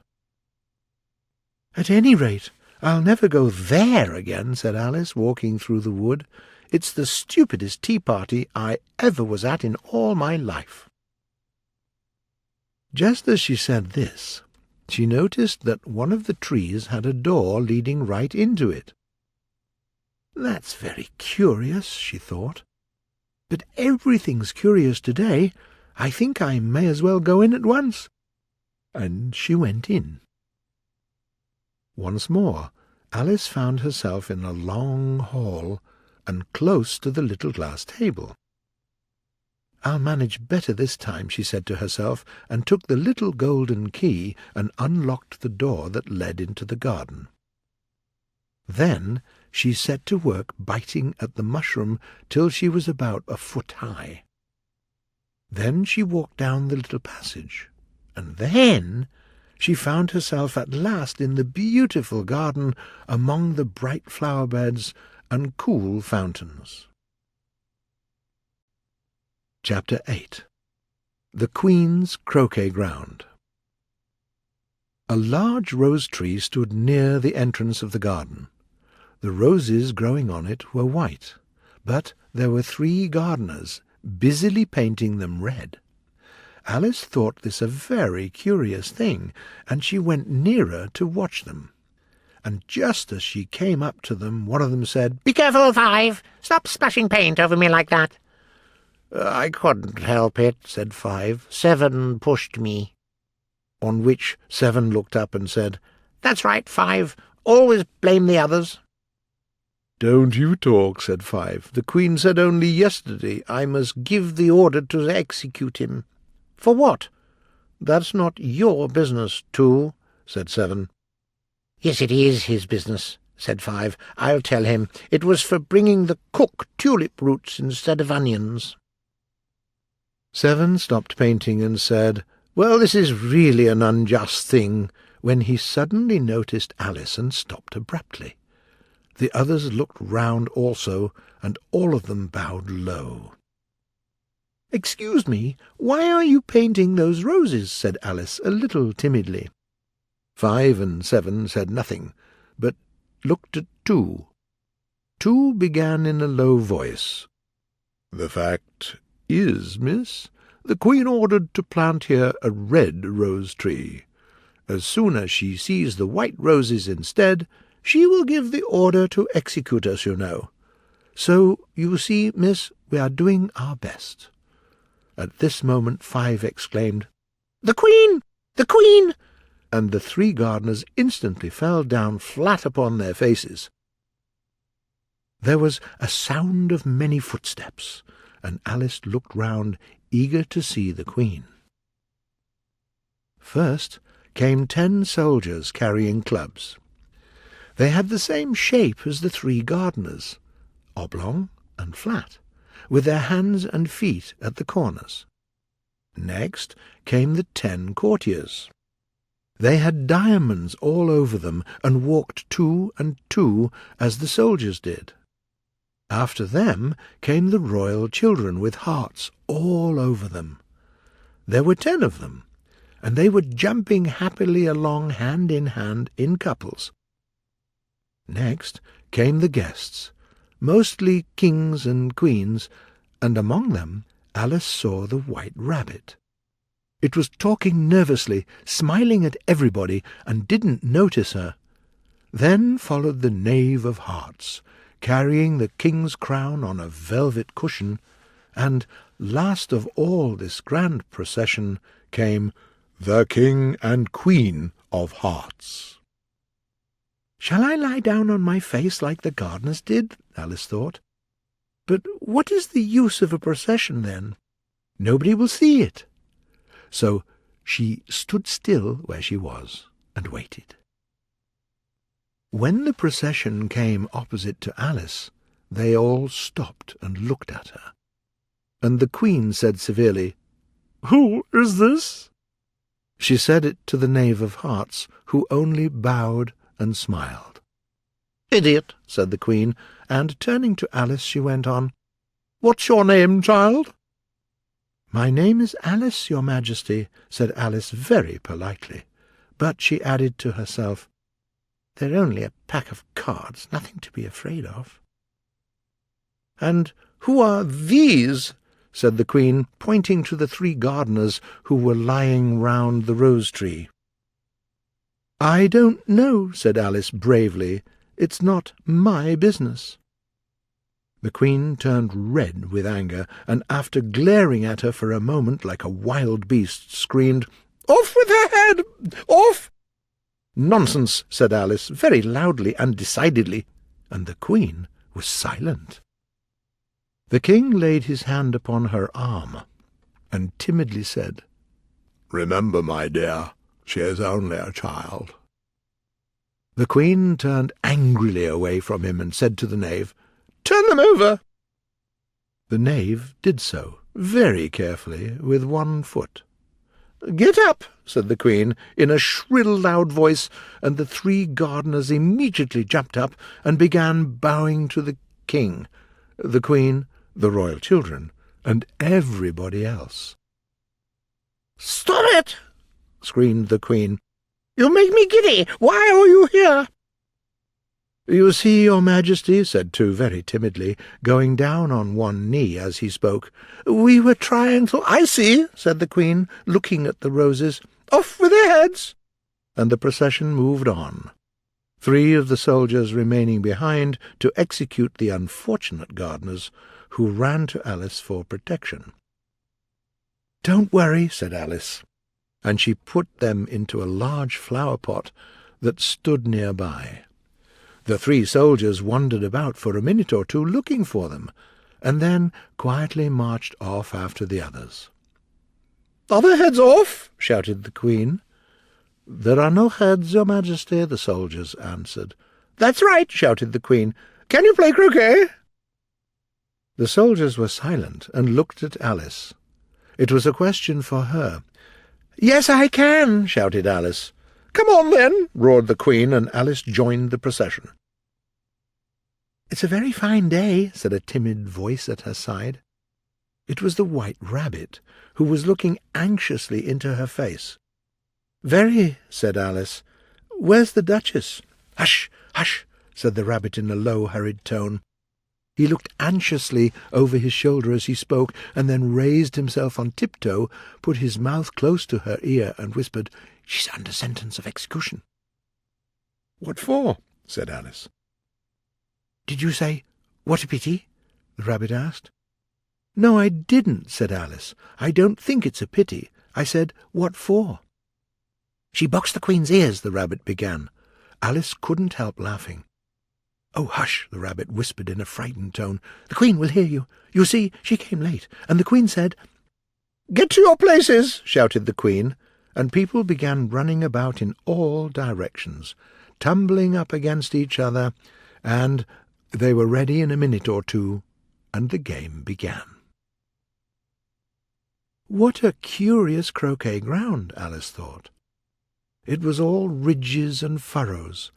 The balls were live hedgehogs, the mallets live flamingos, and the soldiers doubled up and stood on their hands and feet to make the arches. Alice found it difficult to manage her flamingo. Every time she was going to give the hedgehog a blow with its head, it kept twisting itself round and looking up in her face, with such a puzzled expression that she could not help laughing. When she was ready to begin again, the hedgehog was crawling away. There was generally a ridge or a furrow in the way wherever she wanted to send the hedgehog to, and doubled-up soldiers were always getting up and walking off to other parts of the ground. Alice soon decided that it was a very difficult game indeed. The players all played at once without waiting for terms, quarrelling and fighting for the hedgehogs, and in a very short time the Queen was furious. She kept shouting, "Off with his head! or off with her head about once a minute. Alice began to feel very nervous. A dispute with the Queen could happen any minute. And then, she thought, what would become of me? They're dreadfully fond of beheading people here. She was looking about for some way of escape, when she noticed a curious thing in the air. It puzzled her very much at first, but after watching it a minute or two, she made it out to be a grin, and she said to herself, "It's the Cheshire Cat. Now I have somebody to talk to." "How are you getting on?" said the cat, as soon as there was mouth enough for it to speak with. Alice waited till the eyes appeared and then nodded. In another minute the whole head appeared, and then Alice put down her flamingo and began an account of the game. The cat seemed to think that there was enough of it now in sight, and no more of it appeared. "I don't think they play it all fairly," Alice began in quite a complaining tone, "and they all quarrel so dreadfully one can't hear oneself speak, and they don't seem to have any rules in particular, or nobody attends to them, and you've no idea how confusing it is with all the things being alive." "How do you like the Queen?" said the cat in a low voice. "Not at all," said Alice. "She's so extremely—" Just then she noticed that the Queen was close behind her, listening, so she went on, "Likely to win, that it's hardly worth while finishing the game." The Queen smiled and passed on. "Who are you talking to?" said the King, going up to Alice and looking at the cat's head with great curiosity. "It's a friend of mine, a Cheshire Cat," said Alice. "Allow me to introduce it." "I don't like the look of it at all," said the King, "but it may kiss my hand." "I'd better not," the cat answered. "Don't be impertinent," said the King, "and don't look at me like that." He got behind Alice as he spoke. "A cat may look at a king, you know," said Alice. "Well, it's not a place for it," said the King very decidedly, and he called the Queen, who was passing at the moment. "My dear, could you have this cat removed?" The Queen had only one way of settling all difficulties, great or small. "Off with its head," she said, without even looking round. "I'll bring the executioner myself," the King said eagerly, and he hurried off. Alice decided to go back and see how the game was going on, because she heard the Queen's voice in the distance, so she went in search of her hedgehog. The hedgehog was fighting with another hedgehog, which seemed to Alice an excellent opportunity for sending it through the gates. The only difficulty was that her flamingo went to the other side of the garden and was trying helplessly to fly up into a tree. She caught it, but there were no hedgehogs in sight. "But it doesn't matter much," thought Alice, "because there are no arches." So she took the flamingo under her arm and went back for a little more conversation with her friend. When she got back to the Cheshire Cat, she found quite a large crowd round it. There was a dispute going on between the executioner, the King, and the Queen, who were all talking at once. The rest of the party were quite silent, and looked very uncomfortable. The moment Alice appeared, all the three asked her to settle the question, and they repeated their arguments to her, but they all spoke at once, and she found it very hard indeed to make out exactly what they said. The executioner's argument was, "You can't cut off a head without any body to cut it off from." The King's argument was, "Anything that has a head can have it cut off." The Queen's argument was, "You must do something about it at once, or I'll give the order to execute everyone." That's why everybody looked so unhappy. Alice could think of nothing else to say but, "It belongs to the Duchess. You'd better ask her about it." "She's in prison," the Queen said to the executioner. "Bring her here." And the executioner immediately went off. and the cat's head began fading away, and when the Duchess arrived, there was no cat in sight. The king and the executioner ran wildly up and down looking for it, while the rest of the guests went back to the game. Chapter 9. The Mock Turtle's Story. "I'm so glad to see you again, my dear," said the Duchess, linked her arm into Alice's, and they walked off together. Alice was very glad to find her in such a pleasant temper, and thought to herself, maybe she was so angry because of the pepper. "Maybe I'll be a duchess one day," she said to herself, not in a very hopeful tone, though, "and I won't have any pepper in my kitchen at all. Soup does very well without it. Maybe it's always pepper that makes people hot-tempered," she went on, very much pleased with the idea, "and vinegar that makes them sour, and chamomile that makes them bitter, and sweets that make children sweet-tempered. It's such a pity people don't know it. That's why they don't give us sweets as often as they could." The voice of the Duchess startled her.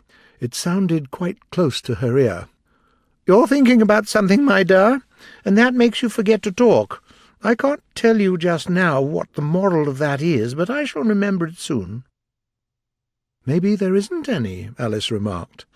"Oh, child," said the Duchess, "everything has a moral. We only have to find it," and she pressed herself closer to Alice's side. Alice did not much like keeping so close to her. Firstly, because the Duchess was very ugly, and secondly, because she was exactly the right height to put her chin upon Alice's shoulder, and it was an uncomfortably sharp chin. But she did not want to be rude, so she bore it as well as she could. "The game's going on much better now," she said, to keep up the conversation a little. "It is so," said the Duchess, "and the moral of that is, oh, it's love, that makes the world go round." "Somebody said," Alice whispered, "minding one's own business makes the world go round a deal faster." "Ah, well, it means the same thing," said the Duchess, digging her sharp little chin into Alice's shoulder, "and the moral of that is, take care of the sense, and the sounds will take care of themselves."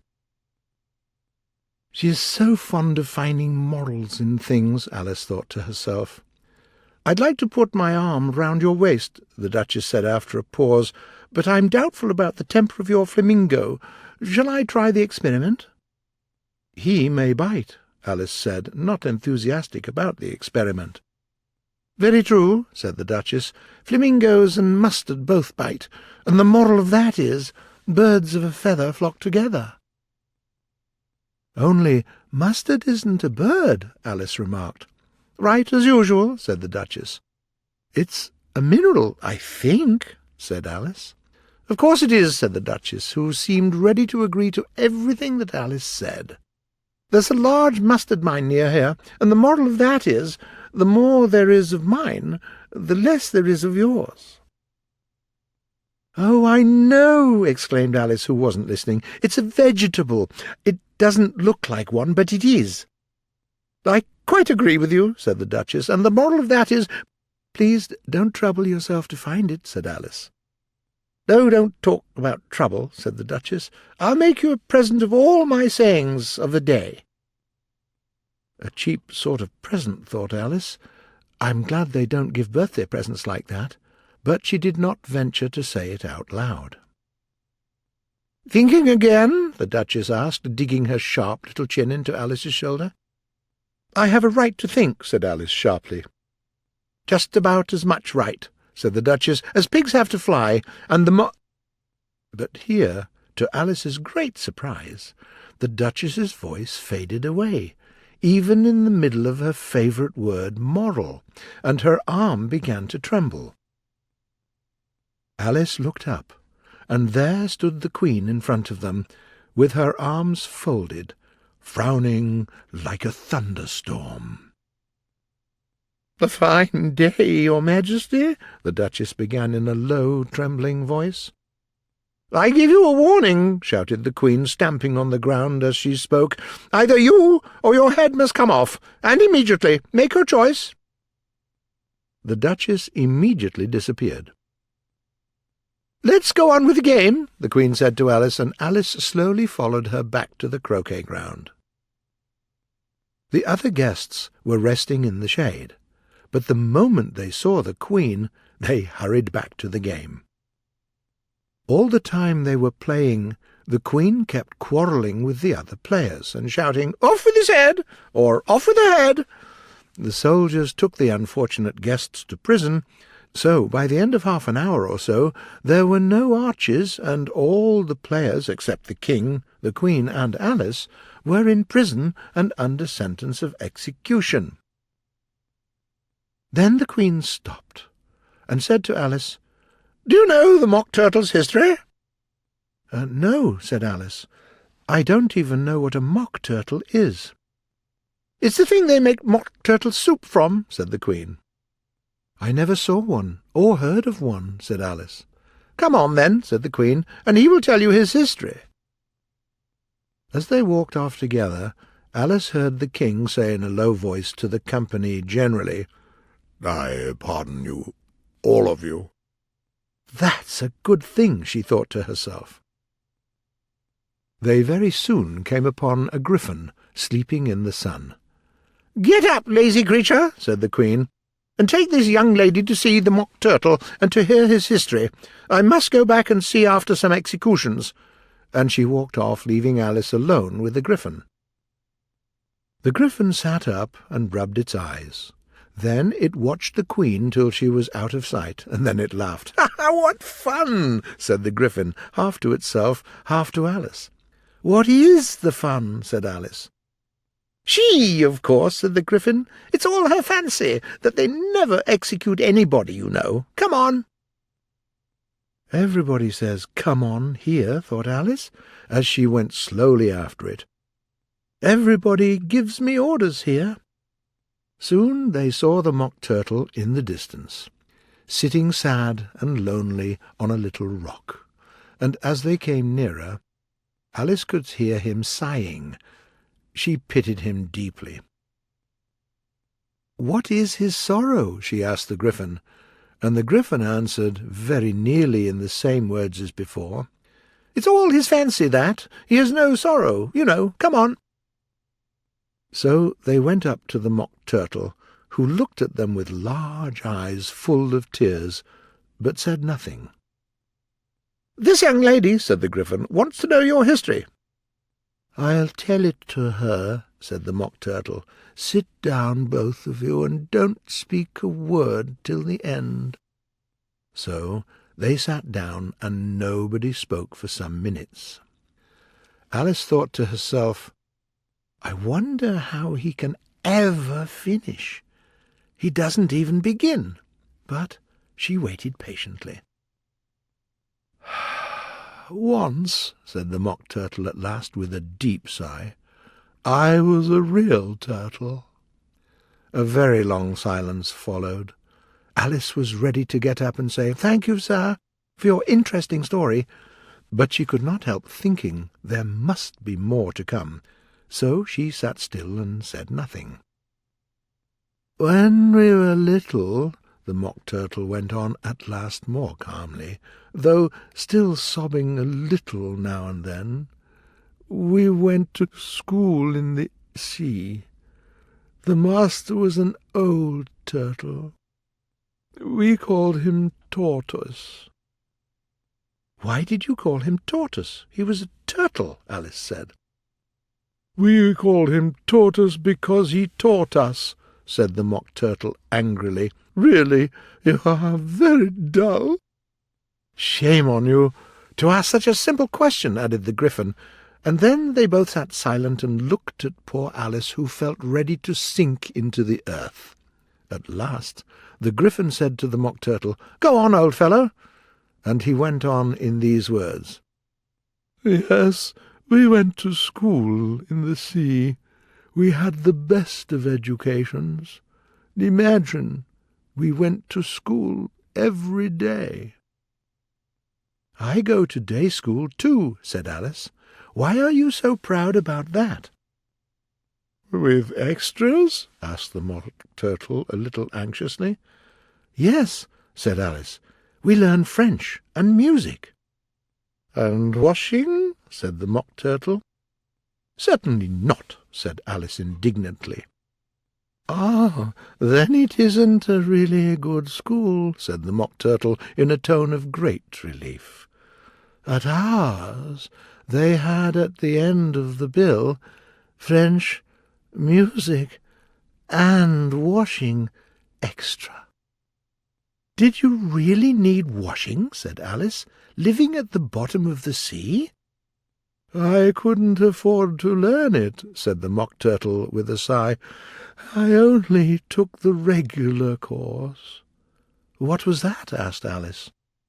"Reeling and writhing, of course, to begin with," the Mock Turtle answered, "and then the different branches of arithmetic, ambition, distraction, uglification, and derision."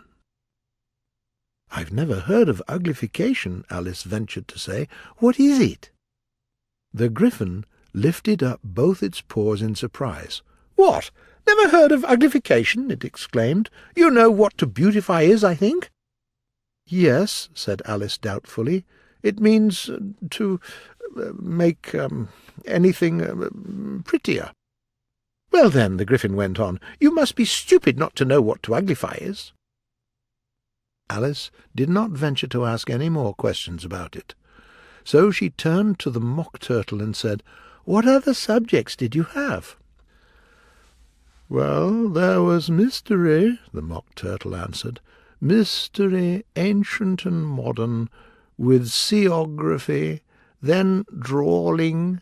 The drawling master was an old conger eel. He usually came once a week. He taught us drawling, stretching, and fainting in coils." "What was that like?" said Alice. "Well, I can't show it to you myself," the Mock Turtle said. "I'm too stiff, and the Gryphon never learnt it." "I had no time," said the Gryphon. "I went to the classics master, though he was an old crab, he was." "I never went to him," the Mock Turtle said with a sigh. "He taught laughing and grief." "Yes, he did," said the Gryphon, sighing in his turn, and both creatures hid their faces in their paws. "And how many hours a day did you do lessons?" said Alice, in a hurry to change the subject. 10 hours the first day," said the Mock Turtle, 9 the next, and so on. "What a curious plan!" exclaimed Alice. "That's why they're called lessons," the Gryphon remarked, "because they lesson from day to day." This was quite a new idea to Alice, and she thought it over a little before she made her next remark. "Then the 11th day was a holiday." "Of course it was," said the Mock Turtle. "And how did you manage on the 12th?" Alice went on eagerly. "That's enough about lessons," the Gryphon said in a very decided tone. "Tell us something about the games now."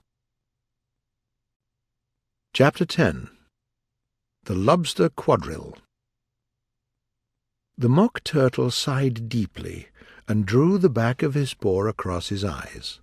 He looked at Alice and tried to speak, but for a minute or two sobs choked his voice.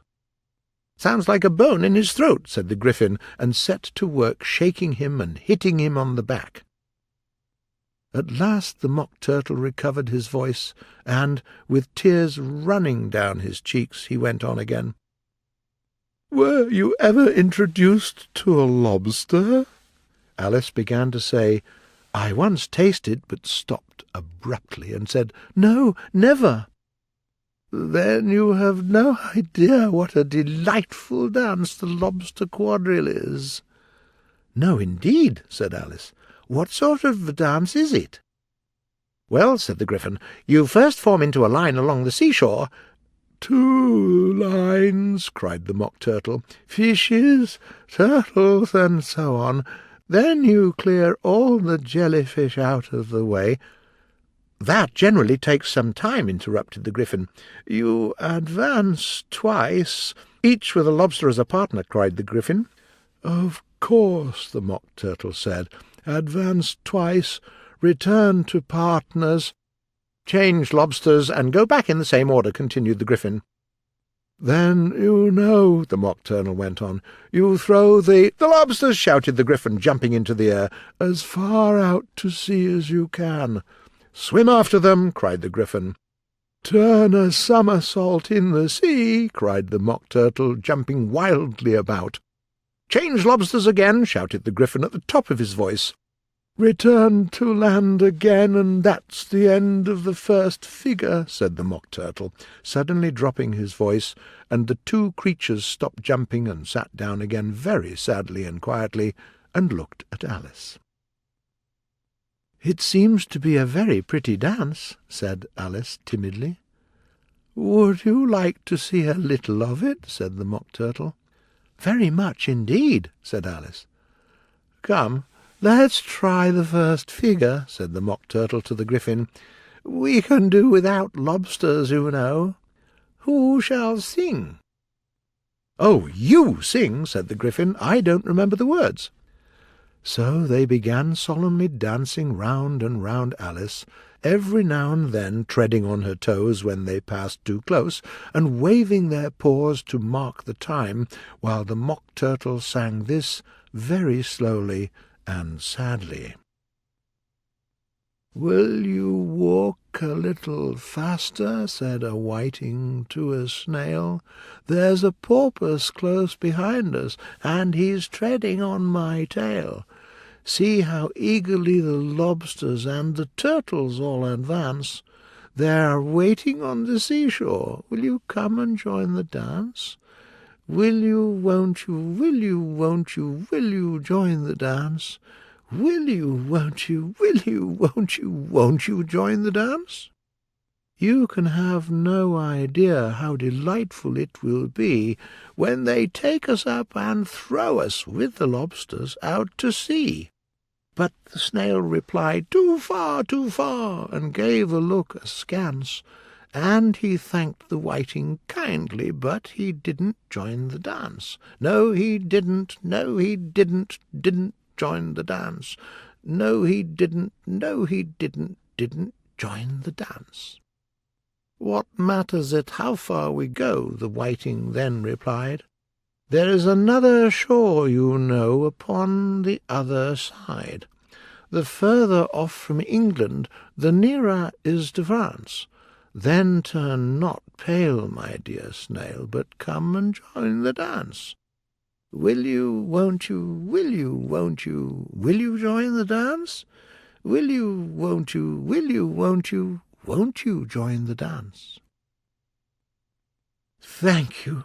It's a very interesting dance to watch," said Alice, feeling very glad that it was over at last, "and I like that curious song about the whitings so much."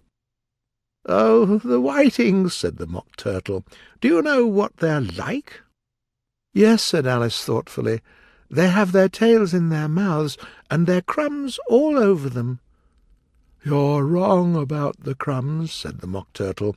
"Crumbs wash off in the sea.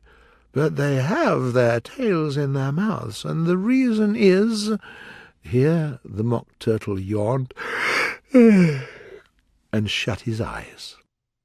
"Tell her about the reason and all that," he said to the Gryphon. "The reason is," said the Gryphon, "that they always go with the lobsters to the dance. So the dancers throw them out to sea. So they have to fall a long way. So they get their tails fast in their mouths. So they can't get them out again. That's all." "Thank you," said Alice. "It's very interesting. I never knew so much about a whiting before."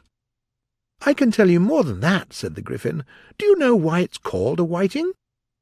"I never thought about it," said Alice. "Why?" "It polishes the boots and shoes," the Gryphon answered very solemnly. It puzzled Alice very much. "Polishes the boots and shoes?" she repeated in a wondering tone. "Don't you polish your shoes?" said the Gryphon. "I mean, what makes them so shiny?" Alice looked down at them, and thought it over a little before she gave her answer. "It's blacking, I believe." Under the sea, The Gryphon went on in a deep voice, we polish boots and shoes with a whiting. Now you know. "Why don't the whiting," said Alice, whose thoughts were still running on the song, "just say to the porpoise, 'Keep back, please, we don't want you with us'?" "But we need a porpoise with us," the Mock Turtle said. "No wise fish goes anywhere without a porpoise." "Oh, really?" said Alice in a tone of great surprise. "Of course not," said the Mock Turtle. "When a fish goes for a journey, I always ask, 'With what porpoise?'" "Don't you mean purpose?" said Alice. "I mean what I say," the Mock Turtle answered in an offended tone, and the Gryphon added, "Come, let's hear some of your adventures." "I can tell you my adventures beginning from this morning," said Alice, a little timidly, "but it's no use going back to yesterday, because I was a different person then." "Explain all that," said the Mock Turtle. "No, the adventures first," said the Gryphon in an impatient tone. "Explanations take such a long time." So Alice began telling them her adventures. She was a little nervous about it just at first. The two creatures got so close to her, one on each side, and opened their eyes and mouths so very wide. But she gained courage as she went on. Her listeners were perfectly quiet till she got to the part about her repeating, "You are old, Father William," to the caterpillar, and the words all coming different. Then the Mock Turtle drew a long breath and said, "That's very curious." "It's all as curious as it can be," said the Gryphon. "It all came different," the Mock Turtle repeated thoughtfully. "I would like to hear her try and repeat something now. Tell her to begin." He looked at the Gryphon. It seemed he thought the Gryphon had some kind of authority over Alice. "Stand up and repeat, 'Tis the voice of the sluggard,'" said the Gryphon. How these creatures like giving orders and making one repeat lessons, thought Alice. But she got up and began to repeat it. Her head was so full of the lobster quadrille that she hardly knew what she was saying, and the words came very strange indeed. "'Tis the voice of the lobster I heard him declare, 'Don't you bake me too brown, I must sugar my hair.' As a duck with its eyelids, so he with his nose, checks his belt and his buttons, and turns out his toes. When the sands are all dry, he's gay as a lark, and will talk with the deepest contempt of the shark. But when the tide rises and sharks are around, his voice has a timid and tremulous sound." "That's different from what I remember," said the Gryphon. "Well, I never heard it before," said the Mock Turtle, "but it sounds uncommon nonsense." Alice said nothing. She hid her face in her hands, wondering, will anything ever happen in a natural way again? "I want some explanation," said the Mock Turtle. "She can't explain it," said the Gryphon hastily. "Go on with the next verse." "But what about his toes?" the Mock Turtle asked. "How could he turn them out with his nose?" "It's the first position in dancing," Alice said. She really wanted to change the subject. "Go on with the next verse," the Gryphon repeated impatiently. "It begins, 'I passed by his garden.'" Alice did not dare to disobey, though she thought, "It's no use. It will all come wrong." But she went on in a trembling voice, "I passed by his garden and saw with one eye how the owl and the panther were sharing a pie. The panther took pie crust and gravy and meat, while the owl had the dish as its share of the treat." As soon as they finished, the owl, as a boon, got the panther's permission to pocket the spoon, while the panther received knife and fork with a growl, and finished the banquet.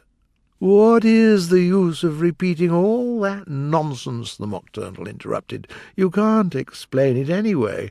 It's the most confusing thing I ever heard." "Yes, I think it's quite enough," said the Gryphon, and Alice was really glad to stop. "Shall we try another figure of the lobster quadrille?" the Gryphon went on. "Or would you like the Mock Turtle to sing you a song?" "Oh, a song, please," Alice answered so eagerly that the Gryphon said in an offended tone, "Tastes differ. Sing her Turtle Soup, will you, old fellow?" The Mock Turtle sighed deeply, and began, in a voice sometimes choked with sobs, to sing this. Beautiful soup, so rich and green, waiting in a hot tureen. Who for such dinner would not stoop? Soup of the evening, beautiful soup. Soup of the evening, beautiful soup. Beautiful soup, beautiful soup, soup of the evening, beautiful, beautiful soup. Beautiful soup, who cares for fish, game, or any other dish? Who would not give all else for 2 pennyworth only of beautiful soup? Pennyworth only of beautiful soup. Beautiful soup, beautiful soup, soup of the evening, beautiful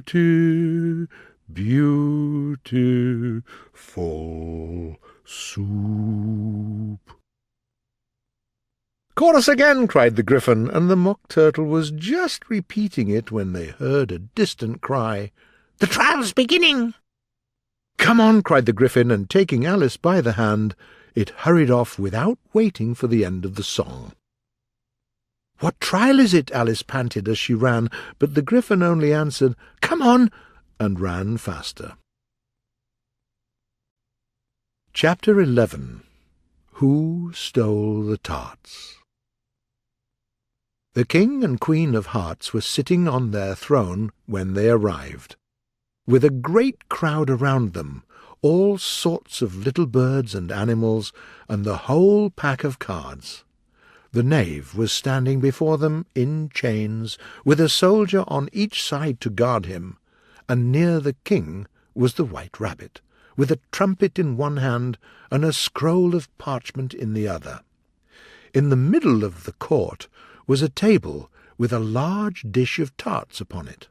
They looked so good that it made Alice quite hungry to look at them. "I hope the trial won't take long," she thought, "and then they'll hand round the tarts." But there seemed to be no chance of this, so she began looking at everything about her to pass the time. She was quite happy to find that she knew the name of nearly everything in court from the books. "That's the judge," she said to herself, "because of his great wig." The judge, by the way, was the king. He wore his crown over the wig. He did not look at all comfortable. "And that's the jury box," thought Alice, "and those 12 creatures are the jurors." She said this last word 2 or 3 times over to herself, because she was proud of it. Not many little girls of her age know its meaning. The 12 jurors were all writing very busily on slates. "What are they doing?" Alice whispered to the Gryphon. "They don't have anything to put down yet." "They're writing down their names," the Gryphon whispered back, "or they can forget them before the end of the trial." "Stupid creatures," Alice began in a loud, indignant voice, but she stopped hastily because the White Rabbit cried out, "Silence in court!" And the king put on his spectacles and looked anxiously round to make out who was talking. Alice could see that all the jurors were writing down "stupid creatures" on their slates, and she could even make out that one of them didn't know how to spell stupid, and that he had to ask his neighbour to tell him. One of the jurors had a pencil that squeaked. This was too much for Alice, and she went round the court and got behind him, and very soon found an opportunity of taking it away. She did it so quickly that the poor little juror, it was Bill the Lizard, didn't notice it, so after looking for his pencil he had to write with one finger for the rest of the day, and this was of very little use, because it left no mark on the slate. "Herald, read the accusation," said the king. The White Rabbit blew 3 blasts on the trumpet, and then unrolled the parchment scroll and read, "The Queen of Hearts, she made some tarts, all on a summer day. The Knave of Hearts, he stole those tarts and took them all away." "Think over your verdict," the king said to the jury. "Not yet, not yet," the rabbit hastily interrupted. "Call the first witness," said the king, and the White Rabbit blew 3 blasts on the trumpet and called, "First witness!" The first witness was the Hatter. He came in with a teacup in one hand and a piece of bread and butter in the other. "I'm sorry, Your Majesty," he began, "for bringing these in, but I had no chance of finishing my tea." "When did you begin?" said the king. The Hatter looked at the March Hare, who was there too, as well as the Dormouse. 14th of March, I think it was," he said. 15th, said the March Hare. 16th, added the Dormouse. "Write that down," The king said to the jury, and the jury eagerly wrote down all 3 dates on their slates, and then added them up. "Take off your hat," the king said to the Hatter. "It isn't mine," said the Hatter. "He stole it," the king exclaimed, turning to the jury, who immediately wrote it down. "I keep them to sell," the Hatter explained. "I'm a hatter." The queen put on her spectacles and began staring at the Hatter, who turned pale. "Give your evidence," said the king, "and don't be nervous, or I'll give the order to execute you." This didn't encourage the witness at all. He kept looking uneasily at the queen, and in his confusion he bit a large piece of his teacup instead of the bread and butter. Just at this moment Alice felt a very curious sensation, which quite puzzled her. Soon she made out what it was. She was beginning to grow larger again. Alice was going to get up and leave the court, but then she decided to remain where she was. "Don't squeeze so," said the Dormouse, who was sitting next to her. "I can hardly breathe." "I can't help it," said Alice very timidly. "I'm growing." "You have no right to grow here," said the Dormouse. "Don't talk nonsense. You know you're growing too." "Yes, but I don't grow so fast," said the Dormouse, and he got up very sulkily and went to the other side of the court. All this time the Queen kept staring at the Hatter, and just as the Dormouse crossed the court, she said to one of the officers of the court, "Bring me the list of the singers in the last concert." The Hatter trembled so that he shook both his shoes off. "Give your evidence," the king repeated angrily, "or I'll give the order to execute you." "I'm a poor man, Your Majesty," the Hatter began in a trembling voice, "and with the bread and butter and the twinkling of the tea—" "The twinkling of the what?" said the king. "It began with the tea," the Hatter answered. "Of course twinkling begins with a T," said the king sharply. "Go on." "I'm a poor man," the Hatter went on, "and most things twinkled after that, only the March Hare said—" "I didn't," the March Hare interrupted hastily. "You did," said the Hatter. "I deny it," said the March Hare. "He denies it," said the king. "Leave out that part." "Well then," the Dormouse said, the Hatter went on, looking anxiously at the Dormouse. But the Dormouse didn't deny anything. It was sleeping. "After that," continued the Hatter, "I cut some more bread and butter." "But What did the Dormouse say?" one of the jury asked. "I can't remember," said the Hatter. "You must remember," answered the king, "or I'll give the order to execute you." The Hatter dropped his teacup and bread and butter, and went down on one knee. "I'm a poor man, your Majesty," he began. "You're a very poor speaker," said the king. Here one of the guinea pigs cheered, and the officers of the court suppressed him immediately. They had a large bag, which tied up at the mouth with strings. Into this they put the guinea pig head first, and then sat upon it. "Now I know what to suppress means," thought Alice. "Is that all you can say? "You may go then," said the king, and the Hatter hurriedly left the court without even putting his shoes on. "And take his head off outside," the Queen added to one of the officers. But the Hatter was out of sight before the officer could get to the door. "Call the next witness," said the king. The next witness was the Duchess's cook. She carried the pepper-box in her hand, and Alice guessed who it was, even before she got into the court, because the people near the door began sneezing all at once. "Give your evidence," said the king. "I won't," said the cook. The king looked anxiously at the White Rabbit, who said in a low voice, "Your Majesty must cross-examine this witness." "Well, then," the king said, and after folding his arms and frowning at the cook till his eyes were nearly out of sight, he said in a deep voice, "What are the tarts made of?" "Pepper mostly," said the cook. "Treacle," said a sleepy voice behind her. "Behead that Dormouse," the Queen cried out. "Send the Dormouse out of the court. Suppress him. Pinch him. Off with his whiskers."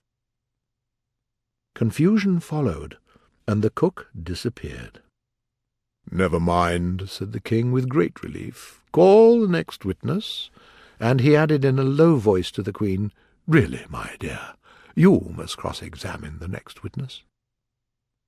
Alice was very curious. "Who will be the next witness, I wonder?" she thought. Imagine her surprise when the White Rabbit read out, "Alice!" Chapter 12. Alice's Evidence. "Here!" cried Alice, quite forgetting how large she was. She jumped up in such a hurry that she upset the jury box with the edge of her skirt, sending all the jurors onto the heads of the crowd below. "Oh, I'm so sorry!" she exclaimed, and began picking them up again as quickly as she could. "The trial cannot go on," said the king in a very grave voice, "until all the jurors are back in their proper places. All," he repeated, looking hard at Alice. Alice looked at the jury box and saw that the lizard was sitting with his head downwards, and the poor little creature could only wave its tail about. She soon got it out again and put it right. The jurors immediately began to write down a history of the accident. All except the lizard, who could only sit with its mouth open. "What do you know about this business?" the king said to Alice. "Nothing," said Alice. "Nothing at all?" asked the king. "Nothing at all," said Alice. "That's very important," the king said, turning to the jury. They were just beginning to write this down on their slates when the White Rabbit interrupted. "Unimportant, your Majesty means, of course," he said very politely, but frowning and making faces at the king as he spoke. "Unimportant, of course, I meant," the king hastily said, and went on to himself in a low voice, "Important, unimportant, unimportant, important." Some of the jury wrote it down important, and some unimportant. The king was busily writing in his notebook. Then he cried out, "Silence!" and read out from his book. Rule 42. All persons more than a mile high must leave the court. Everybody looked at Alice. "I'm not a mile high," said Alice. "You are," said the king. "Nearly 2 miles high," added the Queen. "Well, I won't go at any rate," said Alice, "and it's not a regular rule. You invented it just now." "It's the oldest rule in the book," said the king. "Then it must be number 1. The king turned pale and shut his notebook hastily. "Think over your verdict," he said to the jury in a low, trembling voice. "We have more evidence, Your Majesty," said the White Rabbit, jumping up in a great hurry. "We have this paper." "What's in it?" said the Queen. "It seems to be a letter from the prisoner to somebody," said the White Rabbit. What's the address? said one of the jurors.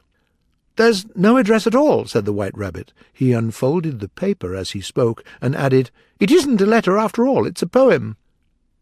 Is it in the prisoner's handwriting? asked another of the jurors. "No, it isn't," said the White Rabbit, "and that's the strangest thing about it." The jury all looked puzzled. "He imitated somebody else's handwriting," said the king. The jury all brightened up again.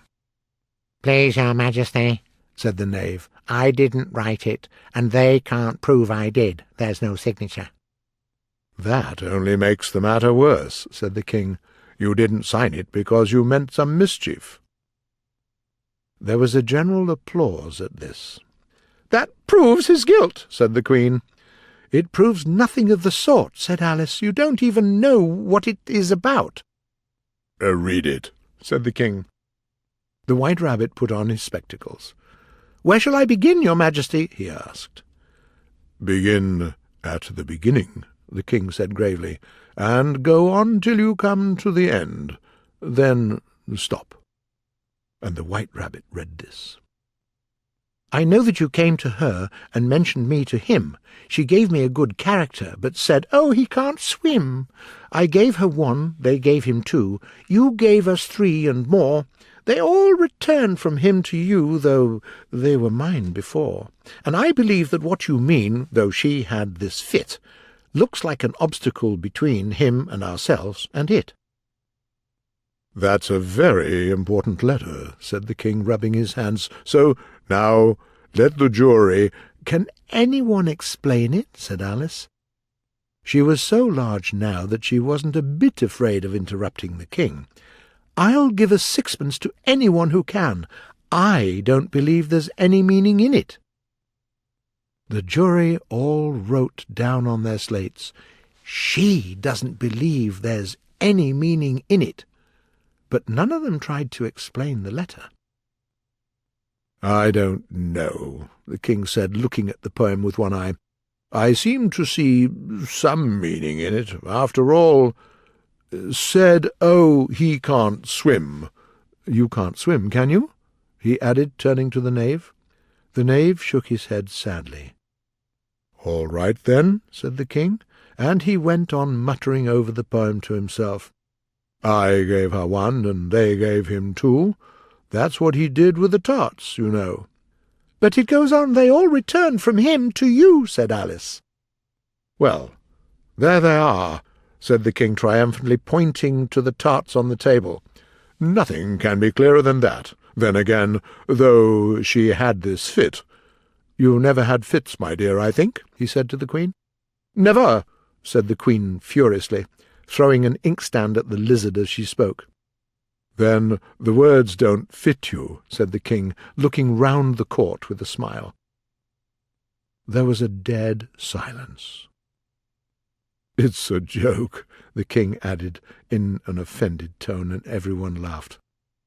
"Let the jury think over their verdict," the king said for about the 20th time that day. "No, no," said the Queen. "Sentence first, verdict later." "Nonsense," said Alice loudly. "The idea of having the sentence first."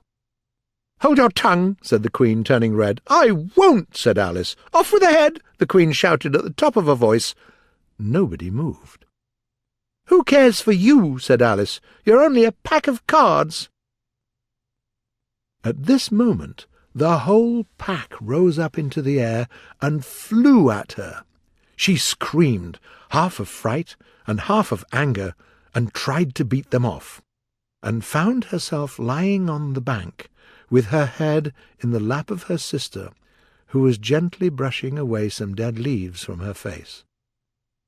"Wake up, Alice dear," said her sister. "It was such a curious dream," said Alice, and she told her sister, as well as she could remember them, all the strange adventures of hers. Then her sister kissed her and said, "It was a curious dream, dear, certainly. But now run home, or you'll be late for your tea."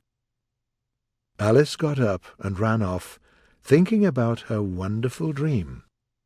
But her sister was sitting still, leaning her head on her hand, watching the setting sun, and thinking of little Alice and all her wonderful adventures, till she, too, began dreaming. And this was her dream.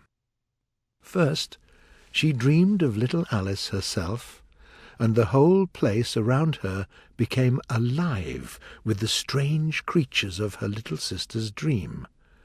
So she sat on, with closed eyes, and half believed herself in Wonderland, though she knew she had only to open her eyes again, and all would change to dull reality. Then she pictured to herself Alice as a grown woman, with the simple and loving heart of her childhood, and how she would gather about her other little children, and make their eyes bright and eager with strange tales, maybe even with the dream of Wonderland, remembering her own child life and the happy summer days.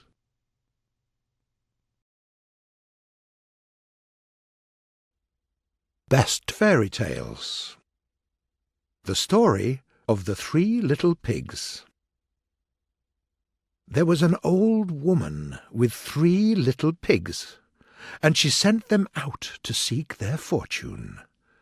The first pig met a man with straw, and said to him, "Please, man, give me that straw to build a house." The man gave him some straw, and the little pig built a house with it. Suddenly a wolf came and knocked at the door and said, little pig, let me come in." The pig answered, "No, no, never." And the wolf answered to that, "Then I'll blow your house in." So he blew his house in, and ate up the little pig. The second little pig met a man with sticks, and said, "Please, man, give me those sticks to build a house." The man gave him the sticks, and the pig built a house. Then the wolf came and said, little pig, let me come in." "No, no, never." "Then I'll blow your house in." So he blew, and blew, and blew, and at last he blew the house down, and he ate up the little pig. The third little pig met a man with a load of bricks, and said, "Please, man, give me those bricks to build a house with." So the man gave him the bricks, and he built his house with them. So the wolf came, as he did to the other little pigs, and said, little pig, let me come in." "No, no, never." "Then I'll blow your house in." Well, he blew, and blew, and blew, but he could not get the house down. Then he said, little pig, I know where there is a nice field of turnips." "Where?" said the little pig. "Oh, in Mr. Smith's home field. I will call for you tomorrow morning, and we will go together and get some turnips for dinner." "Very well," said the little pig. "I will be ready. What time do you want to go?" "Oh, at 6 o'clock." Well, the little pig got up at 5, and got the turnips before the wolf came. The wolf said, "Little pig, are you ready?" The little pig said, "Ready? I was there and back again, and got a nice portion for dinner." The wolf felt very angry at this, but he decided to catch the little pig somehow. So he said, "Little pig, I know where there is a nice apple tree." "Where?" said the pig. "Down at Merry Garden," answered the wolf. "I will come for you at 5 o'clock tomorrow, and we will go there and get some apples. Don't deceive me." Well, the little pig got up the next morning at 4 o'clock, and went off for the apples. He hoped to get back before the wolf, but the apple tree was very far. The little pig climbed the tree to gather the apples, and when he was coming down from it, he saw the wolf, who frightened him very much. When the wolf came up, he said, "Little pig, are you here before me? Well, are they nice apples?" "Yes, very," said the little pig. "I will throw you down one." And he threw it so far that while the wolf went to pick it up, the little pig jumped down and ran home. The next day the wolf came again and said to the little pig, "Little pig, there is a fair at Shanklin this afternoon. Will you go?" "Oh, yes," said the pig, "I will go. What time will you be ready?" "At 3, said the wolf. So the little pig went off before the time as usual, and got to the fair, and bought a butter churn, and he was going home with it when he saw the wolf coming. Then he didn't know what to do, so he got into the churn to hide. The churn turned round, and it rolled down the hill with the pig in it, which frightened the wolf so much that he ran home. He went to the little pig's house, and told him about a great round thing which came down the hill after him, and frightened him terribly. Then the little pig said, "Ha! I frightened you then. I came to the fair and bought a butter churn, and when I saw you, I got into it and rolled down the hill." Then the wolf got very angry indeed, and said, "I'm going to eat that pig right now. No more tricks for me. I will go down the chimney and catch him at last."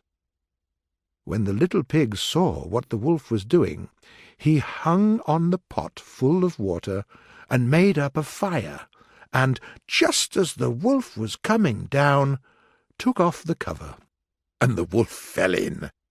And so the little pig put on the cover again, boiled him, and ate him for supper, and lived happily ever after. Jack and the Beanstalk. Once upon a time there lived a poor woman. Her husband died, and she had only a son. His name was Jack. They were very poor, and their house was very old, and their only treasure was their cow. They milked her and sold the milk. But there came the time when there was no more milk, so they had neither money nor food. "Dear Jack," the woman said, "I'm afraid it's time to sell our only cow. We have to do it. Go to the market and sell her and buy some food." So Jack took the cow and went to the market. While he was walking, he met a man. "Where are you going, Jack?" the man asked. How does he know my name? Jack wondered. But he didn't ask any questions, and answered politely, "I'm going to the market to sell our only cow. We have no money, and we have no food, so we have to sell her." "I will buy your cow," the man said. "And how much money will you give me for the cow?" Jack asked. "I don't have any money, but I will give you something far better than money." "What is it?" Jack asked. He was very curious. The man drew out of his pocket 3 beans. "Are you going to offer me 3 beans for the cow?" Jack asked in surprise. "These beans are not just beans. They're magic beans," the man explained. "They will grow in 1 night, and they will give you enough to feed your family." Jack was happy to have the magic beans for only an ordinary cow. So he gave the cow to the stranger, put the beans into his pocket, and turned back home. "Where's the money, and where is the food?" his mother asked. "Don't worry, Mother. We have something far better than money," Jack answered.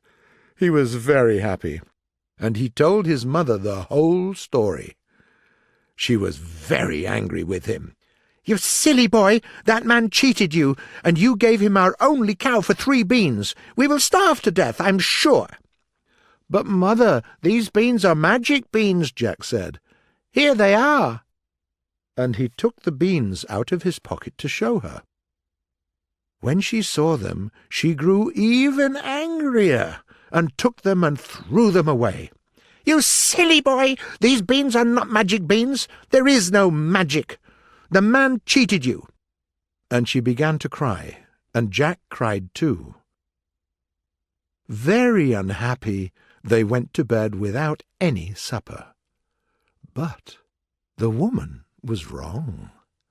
The beans were really magic beans, and while they were sleeping, the beans really began to grow. And when Jack woke up in the morning, he saw a large beanstalk. "Hurrah! The beans are really magic beans! I will go up the stalk and see them," Jack thought. So he started to climb the beanstalk.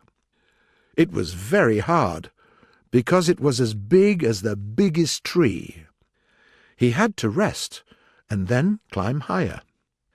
When he reached the clouds and climbed above them, he saw something very strange. There was a castle right on the top of a cloud. It had beautiful stone walls, large windows, and high towers.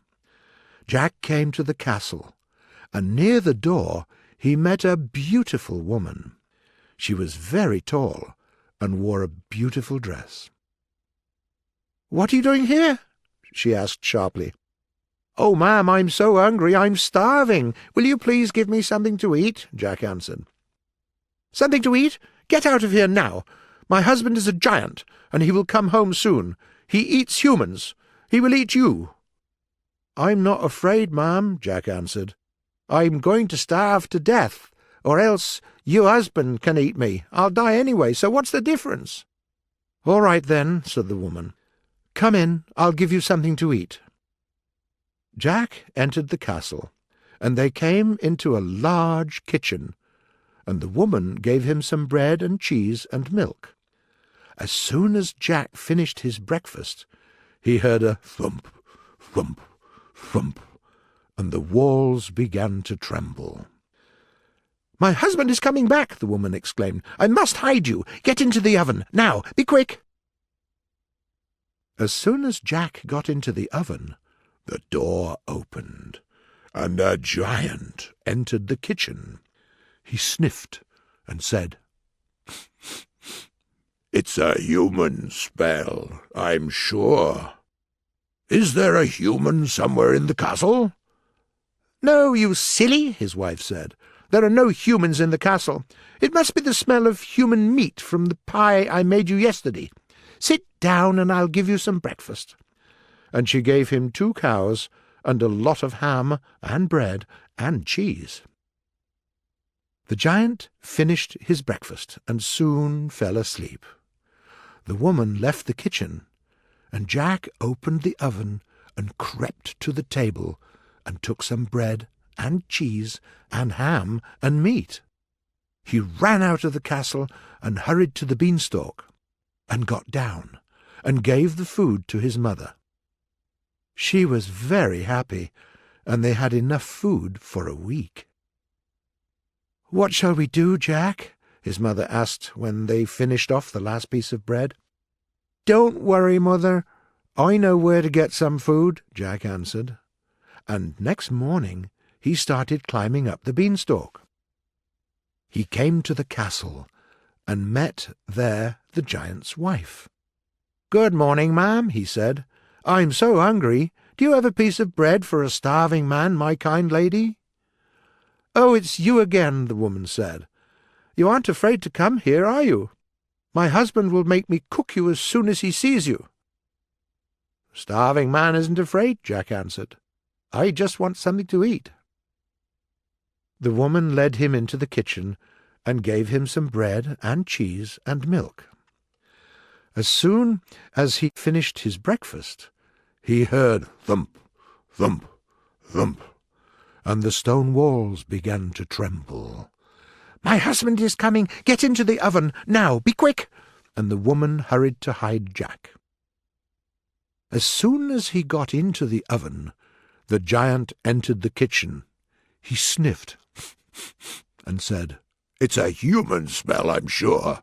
Is there a human somewhere in the castle?" "Oh, you silly!" the woman exclaimed. "It's the smell of the soup I made you yesterday. Sit down and I'll give you something to eat." So he sat down, and she brought him some food. After the meal, the giant came to a big chest and got out of it several leather bags. He opened them and started to count money. The bags were full of golden coins, so it took him a long time. His wife went out of the kitchen, and the giant was still sitting and counting. He was growing rather sleepy, and finally he fell asleep with his head on the table. Jack quietly got out of the oven, took one of the bags, and hurried to the beanstalk. It was not easy to get down with the heavy bag, but he was doing his best. When he showed the money to his mother, she said, "Oh, Jack, we're rich! We won't starve! I'm so happy!" They lived happily, and all was well. But one day Jack decided to go to the giant's castle once again. He climbed up the beanstalk and crept to the castle. He saw the giant's wife and hid in the bushes.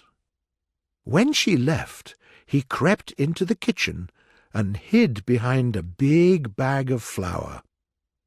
Soon he heard thump, thump, thump, and the stone walls began to tremble, and the giant and his wife came in. "It's a human smell, I'm sure," the giant said. "Are there any humans in the castle?" "It must be that dirty thief. He's got inside the oven, I'm sure," the giant's wife exclaimed, and they rushed to the oven and opened it, and Jack thought, "How clever of me to choose another hiding place." "It must be the smell of the pie," the giant said. Then he went out and brought in a basket with a lovely little goose. He put the basket on the table and said, "Lay me a golden egg, my little goose." And in a moment the goose produced a golden egg. The giant opened the big chest and put the egg in a box. "I'm lucky to have such a goose," he said. "She lays golden eggs when I tell her." The giant began to sing a song, and soon he fell asleep. Jack quietly crept out of his hiding place and took the basket with the goose. He was creeping towards the door when the goose started to flutter her wings. The giant woke up and saw Jack. "Thief! It's my goose!" he shouted, and rushed to the door. But Jack was running as hard as he could. He started to get down the beanstalk. But the giant saw it too, so he followed Jack on the way down. The beanstalk was shaking terribly. Jack saw the giant's feet above him. He was hurrying down with the giant on his heels. It was so hard to go down without dropping the goose or falling off the beanstalk. He was very tired, and he was about to give up all hopes. But suddenly he had an idea. He bent down and shouted, "Mother, bring me my axe, hurry!" As soon as the ground was near, he dropped on the lawn. His mother met him with his axe in her hand. Jack took it and started to chop the beanstalk. He was doing his best to finish it as soon as possible, and the giant was doing his best to get down as soon as possible. But Jack was quicker. So the beanstalk fell down, and the giant fell down with it and smashed into pieces. So Jack and his mother lived happily, and the little goose laid golden eggs for them, and they were very rich, and Jack married a princess, and they lived happily ever after. The Master and his Pupil. There was once a very learned man in the North Country who knew all the languages and all the secrets of creation. He had one big book with iron corners, and the chain held it to the floor. When he read this book, he unlocked it with an iron key, and nobody else read from it, because it had all the secrets of the world. How many angels there were in heaven, and what their names were, and how many demons there were, and their names, and how a man could give them tasks and make them his servants.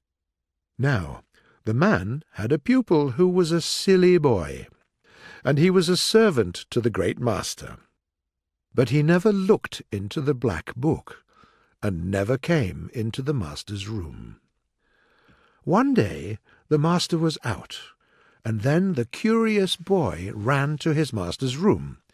He wanted to know how to change copper into gold, and lead into silver, and to see the mirror that showed everything in the world. And there was the shell which whispered to your ear all the words that you wanted to know.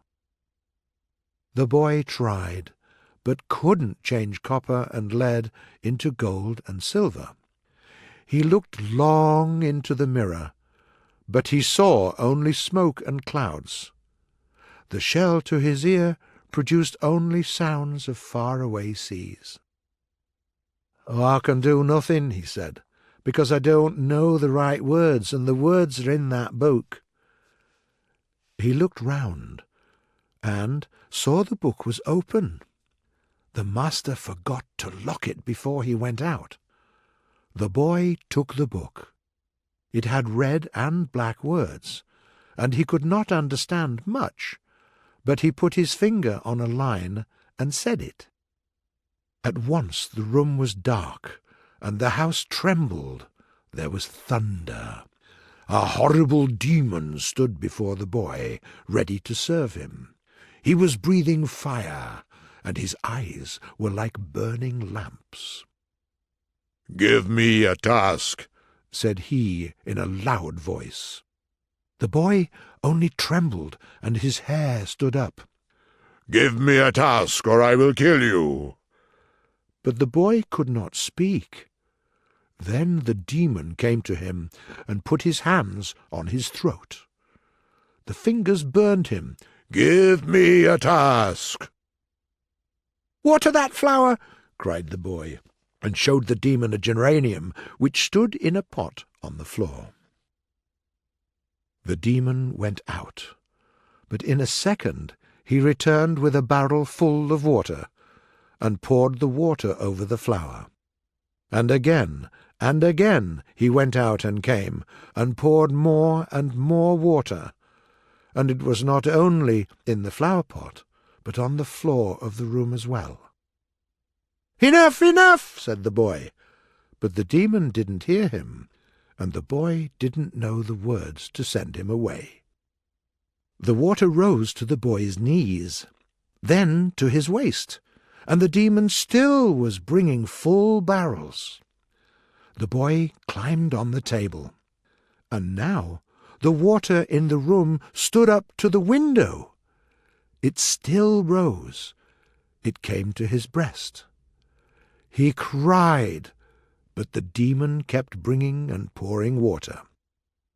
Suddenly the master remembered on his way about not locking his book, and returned.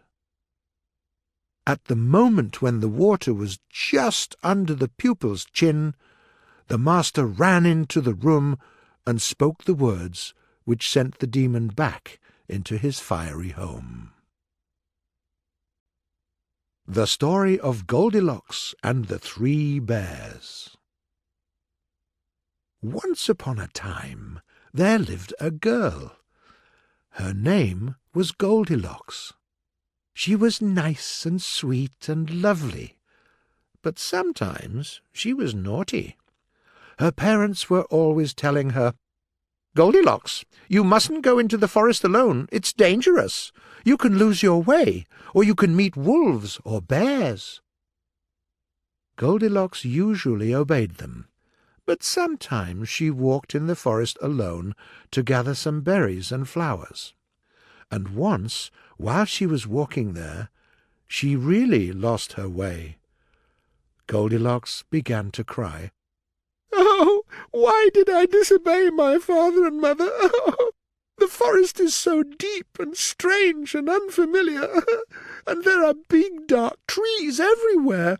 Oh, I'll never return home again. I'll never see my dear parents again.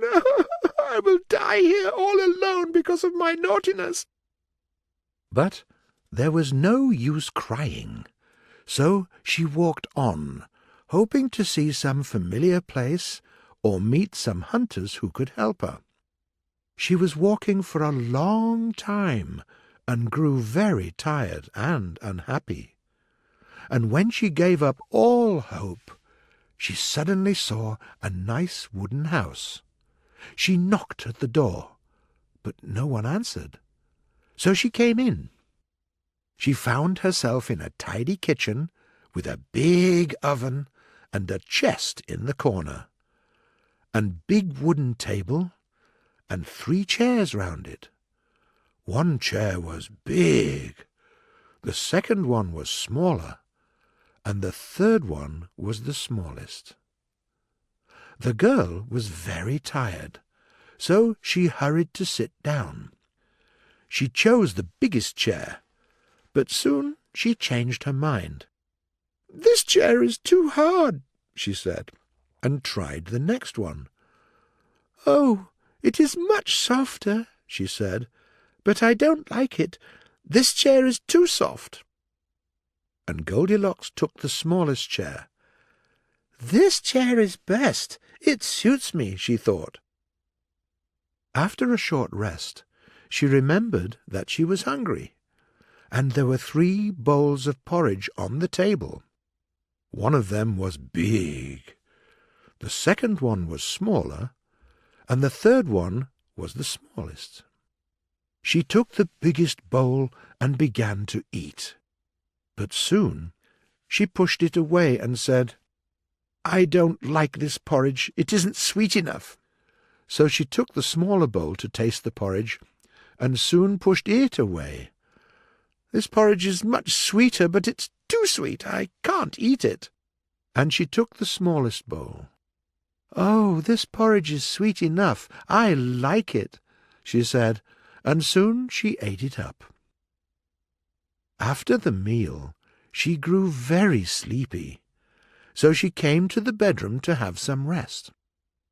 There were 3 beds in the bedroom.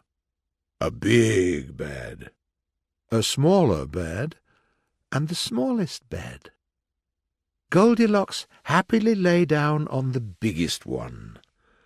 But soon she got up and said, "No, I can't sleep here. The bed is too hard."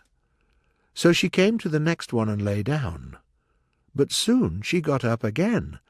"This bed is so much softer than the first one, but it's too soft. I can't sleep in it." And so she lay down on the 3rd bed. "Oh, it is soft enough. It suits me," she said, and covered herself with a blanket and fell asleep. Now, there was one thing Goldilocks didn't know. she didn't know that the house belonged to a family of 3 bears: Papa, Mamma, and their little son Baby Bear. And while she was sleeping in the bedroom, the bears returned from their walk, and were going to begin their meal.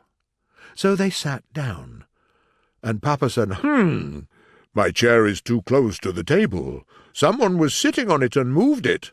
Who did it?" "I don't know, dear," said Mamma, "but I'm sure someone was sitting on my chair and moved it." "And someone was sitting on my chair too," Baby Bear exclaimed. "It's very strange, but now it is time for the meal," his mother said. And the bears were about to begin their meal, but paused in surprise. "There is so little porridge in my bowl. There is no more than half of it. But the bowl was full when we left," Papa said. "It's very strange, my dear, but I see there is half a bowl of porridge in my bowl too," said Mamma. "I can't imagine why." Baby Bear began to cry. "I have no porridge at all." "Maybe there's a stranger in the house. Let's look for him," Papa said. And the bears began to look under the chairs, and under the table, and in the oven, and inside the chest, and everywhere in the kitchen. They didn't find anybody, but they grew tired and decided to have some sleep. They went to the bedroom, and Papa said, "Someone was lying on my bed, I'm sure. Just look." "And someone was lying on my bed," Mamma exclaimed. "And someone is sleeping in my bed," Baby Bear said. The bears hurried to his bed and pulled the blanket off and saw Goldilocks. She woke up at once and saw the 3 bears: the big Papa Bear, the smaller Mamma Bear, and the smallest Baby Bear. And she jumped out of bed and rushed to the window and ran out through it, and was running and running and running until suddenly she found herself in her village and hurried home to tell the story. Cinderella. Once upon a time there lived a man. His wife died, and he had no one but a small daughter. Time passed, and the man decided to take another wife. The woman he chose had 2 daughters of her own. She seemed nice and loving, but she hated her stepdaughter. She made the poor girl do all the work, while her own daughters spent time walking and playing and choosing nice dresses. The girl was always wearing some dirty old dress that her sisters didn't like any more. She brought water from the well and made up the fire. She cooked food and washed the dishes, brushed the floor, and dusted the furniture and cleaned the fireplaces.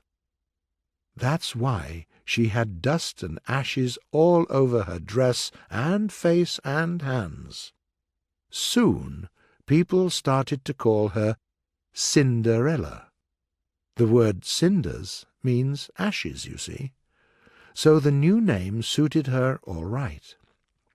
Cinderella's father loved her dearly, and it made him unhappy to see his daughter doing all the work. But he was very kind, and he couldn't quarrel with his new wife. Sometimes he said, "My dear, Cinderella has to work too much. She can't do it alone. She needs help." But his wife always answered, "My health is so poor that hard work can kill me. I can't brush the floor, and I can't chop wood, and I can't bring water from the well, as the broom and axe and heavy buckets will hurt my tender hands, and my girls are so young and delicate that they can't help their stepsister. They will hurt their tender hands and spoil their good looks. And your daughter is strong, she is healthy, she can do all the work alone, and her hands are hands of a working girl, so nothing can hurt them." "Your daughters wear silk and velvet. Why does Cinderella never have a nice dress?" he asked. "She doesn't need nice dresses," his wife answered. "She will spoil them. She is always dirty, and there are ashes and dust all over her clothes, and she is always chopping wood or brushing the floor or planting vegetables or cooking or washing. She can't do it carefully, and her new dress will be dirty in a short time, so she doesn't need a nice dress." "It's all right, Father. The work is not so very hard, and I don't need nice dresses to do it. You are happy, and that's all I want," Cinderella usually said to her poor father. She was very kind and hard-working, and she was always happy to help.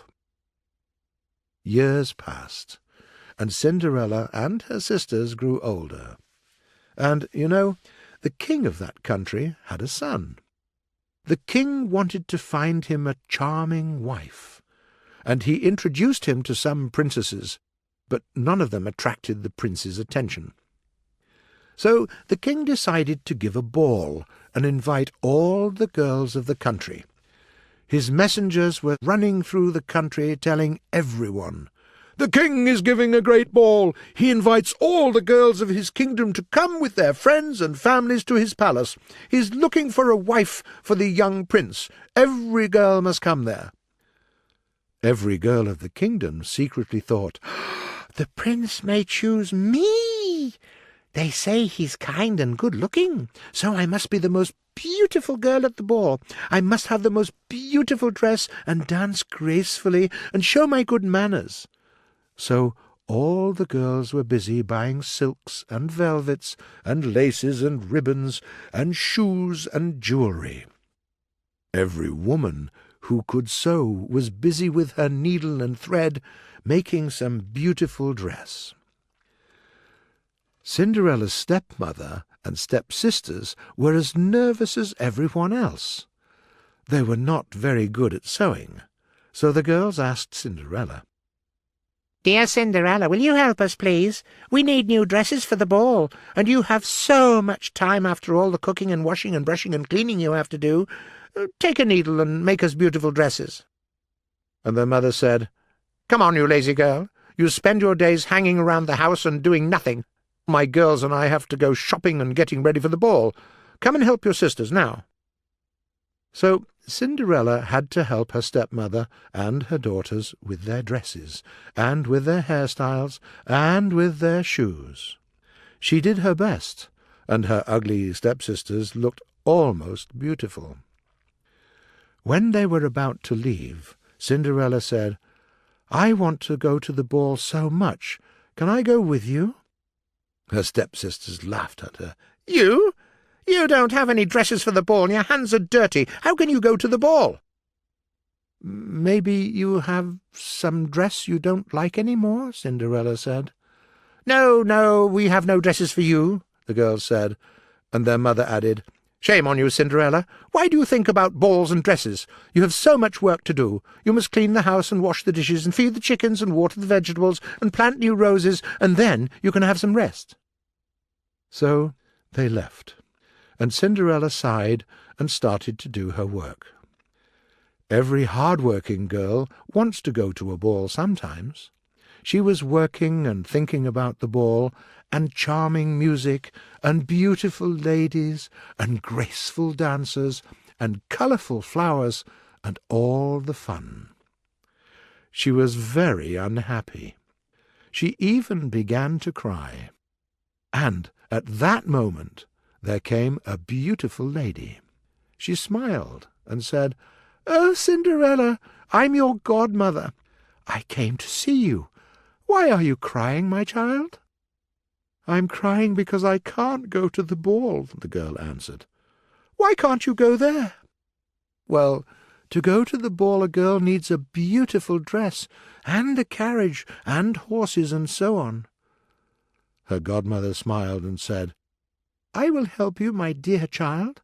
I'm a fairy, you know. Just go to the garden and bring me the biggest pumpkin." Cinderella ran to the garden, picked up the biggest pumpkin, and brought it to the fairy. She waved her magic wand, and the pumpkin began to grow. It was growing bigger and bigger, and finally it turned into an elegant golden carriage.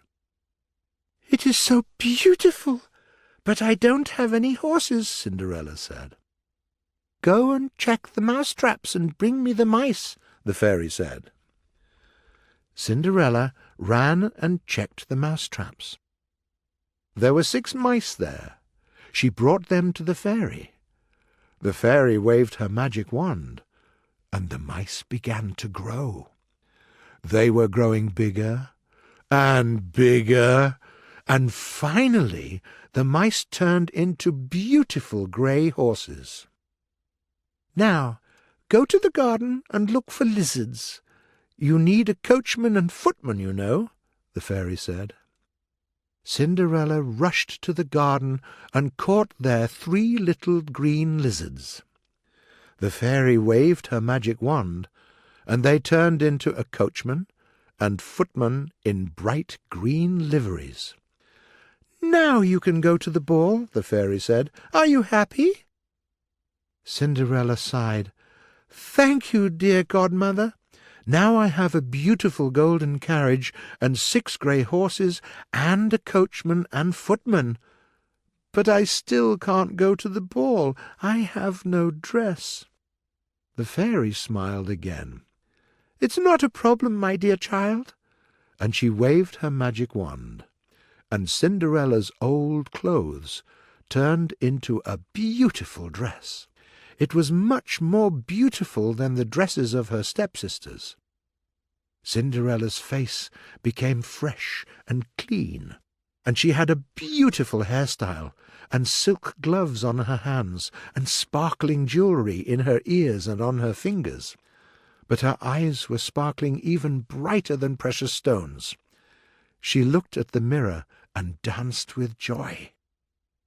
"It's so beautiful! Thank you, dear godmother. Now I'm ready for the ball, but, oh—" She saw her old shoes and sighed. "I will give you new shoes, Cinderella," the fairy said. "Here is a pair of nice glass slippers. You will dance as gracefully as a butterfly."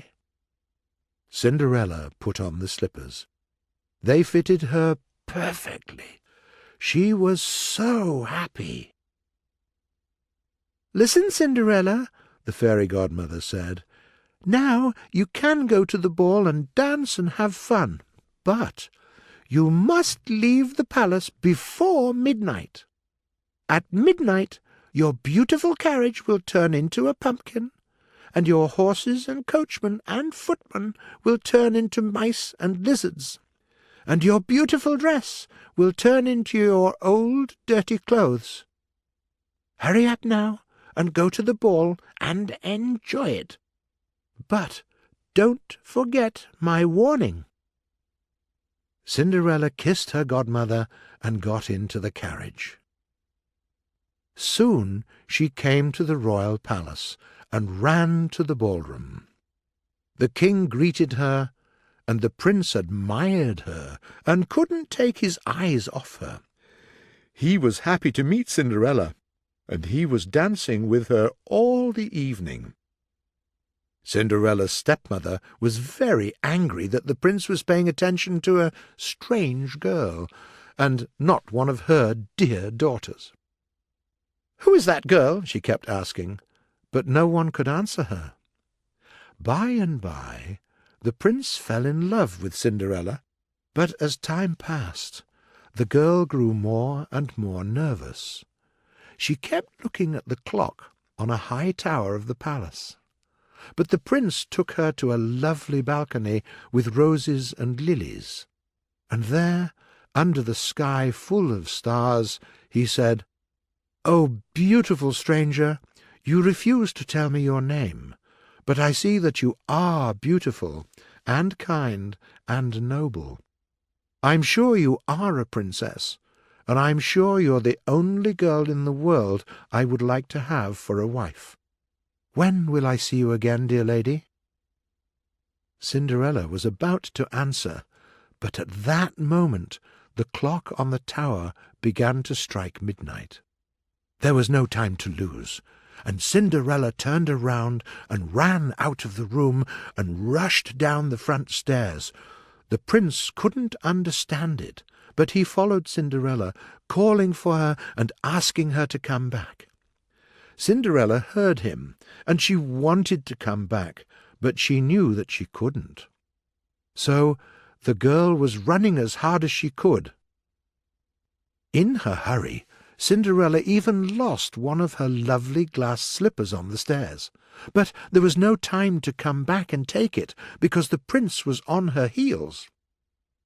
But the garden was dark, and as soon as she entered it, the prince couldn't see her. He was calling for her and asking her to come back. Soon the guests and the king himself gathered around the prince and started to ask him questions. "The beautiful lady suddenly ran away," the prince said. "I have no idea why she did it, but I know I must find her. I must see her again. I don't know her name, and this glass slipper is the only thing she left me." "What is her name? Who is she? Where does she live?" the king asked. "I don't know," answered the prince. "She didn't tell me, but I know that she is the only girl in the world I want to have for a wife." "Then we have to find her," the king said. "My messenger will visit every house, and every girl will try this slipper on. It will fit the foot of the right girl, and you will have your love back." Cinderella had little time for rest after her running. Soon after her coming home, her family returned too. They were talking about the ball, and Cinderella kept saying, "Oh," and "Really?" She was happy to know that the prince was going to find her. Next morning, her stepsisters put on their very best dresses and began to wait for the messenger with the shoe. When he came, they were sorry to see how little the slipper was. The elder sister couldn't put it on. The younger one had smaller feet, and she took the slipper and shouted, "Cinderella, help me to put it on, quick!" Cinderella came in. Her stepmother didn't let her in the room to try on the shoe, but now her stepsister needed her help. "Come on, Cinderella, you're strong enough to do it," her stepmother said. And Cinderella did her best, and she managed to squeeze her stepsister's foot into the slipper. "It fits! My daughter's going to marry the prince," her stepmother cried triumphantly. But the messenger wasn't so sure. "I don't think your daughter is the lady from the ball," he said. "But the slipper fits her, and that's enough. Let the king know about it." Some of the messenger's company left the room to run to the palace and tell the news. "All right, then," the messenger said. "The slipper fits you, my dear young lady, doesn't it? Then you will surely walk with me without any difficulty." The girl was doing her best, but she couldn't walk. "The young lady was dancing in it yesterday, and you can't even walk," the messenger said. "Shame on you. All right, then, let the third girl try it on." "What girl?" Cinderella's stepmother said angrily. "My daughter put the slipper on. What are you talking about?" "The girl who helped her to do it," explained the messenger. "She must try it on too." And he offered the slipper to Cinderella, and she put it on easily. "It fits!" the messenger exclaimed, and Cinderella took the second slipper out of her pocket and put it on too. At that moment the king and the prince entered the room. "Here she is!" the prince exclaimed, and rushed to Cinderella. And there was a great marriage, and they lived happily ever after. Cap o' Rushes. Once upon a time there lived a rich man. He had 3 beautiful daughters. One day he asked them, "Dear daughters, I love you so much. How much do you love me? Tell me." The first daughter said, "Dear father, I love you as much as life." Her father liked her answer, and smiled and kissed her. The second daughter said, "Dear father, I love you as much as the world." Her father liked her answer, and smiled and kissed her. The third daughter said, "Dear father, I love you as much as meat needs salt." Her father got angry with her words. "You don't love me then, do you?" "I don't need a daughter who doesn't love me. I have 2 daughters who love me dearly, and I don't need a one who doesn't. Get out of the castle. I don't want to see you any more." And so the poor girl left her father's castle. She went away, and she was walking on and on until she came to a river. There she gathered a lot of rushes and made a long cloak out of them. She put it on to cover her beautiful dress. And then she went on and on till she came to a great house. "Do you want a maid?" said she. "No, we don't." "But I can do any kind of work, and I don't want any money. I have no place to go," she said. "Well," said they, "you may stay and wash the dishes." So she stayed there and washed the dishes and all sorts of things in the kitchen. She didn't tell them her name, and they called her Cap o' Rushes. One day there was a great ball not far from the house. All the servants wanted to go and look at the grand people and listen to the beautiful music. "Will you go with us, Cap o' Rushes?" the servants asked. But she said, "No, I'm too tired. Go and have fun, and I will stay home and have some rest." They all left, and she stayed at home. And what did she do? She took off her cloak of rushes and cleaned herself and went to the ball, and her dress was the most beautiful. Her master's son came to the ball too. As soon as he saw her, he fell in love with her. He was dancing with her all evening, but the girl didn't wait for the end of the ball. She went away quietly, and when the other servants returned, they found her sleeping. Well, next morning they said to her, "There was something worth seeing, Cap o' Rushes." "What was that?" she asked. "There was such a beautiful lady. She wore such a beautiful dress. The young master didn't take his eyes off her." "Oh, what a pity I missed it," said Cap o' Rushes. "Well, there's another dance this evening. Maybe she'll be there." But in the evening Cap o' Rushes said, "Oh, I'm so tired. Go and have fun, and I will stay home and have some rest." Then she took off her cap o' rushes and cleaned herself and went to the ball. And the master's son was happy to see her, and he was dancing with her all evening and couldn't take his eyes off her. But the girl didn't wait for the end of the ball. She went away quietly, and when the other servants returned, they found her sleeping.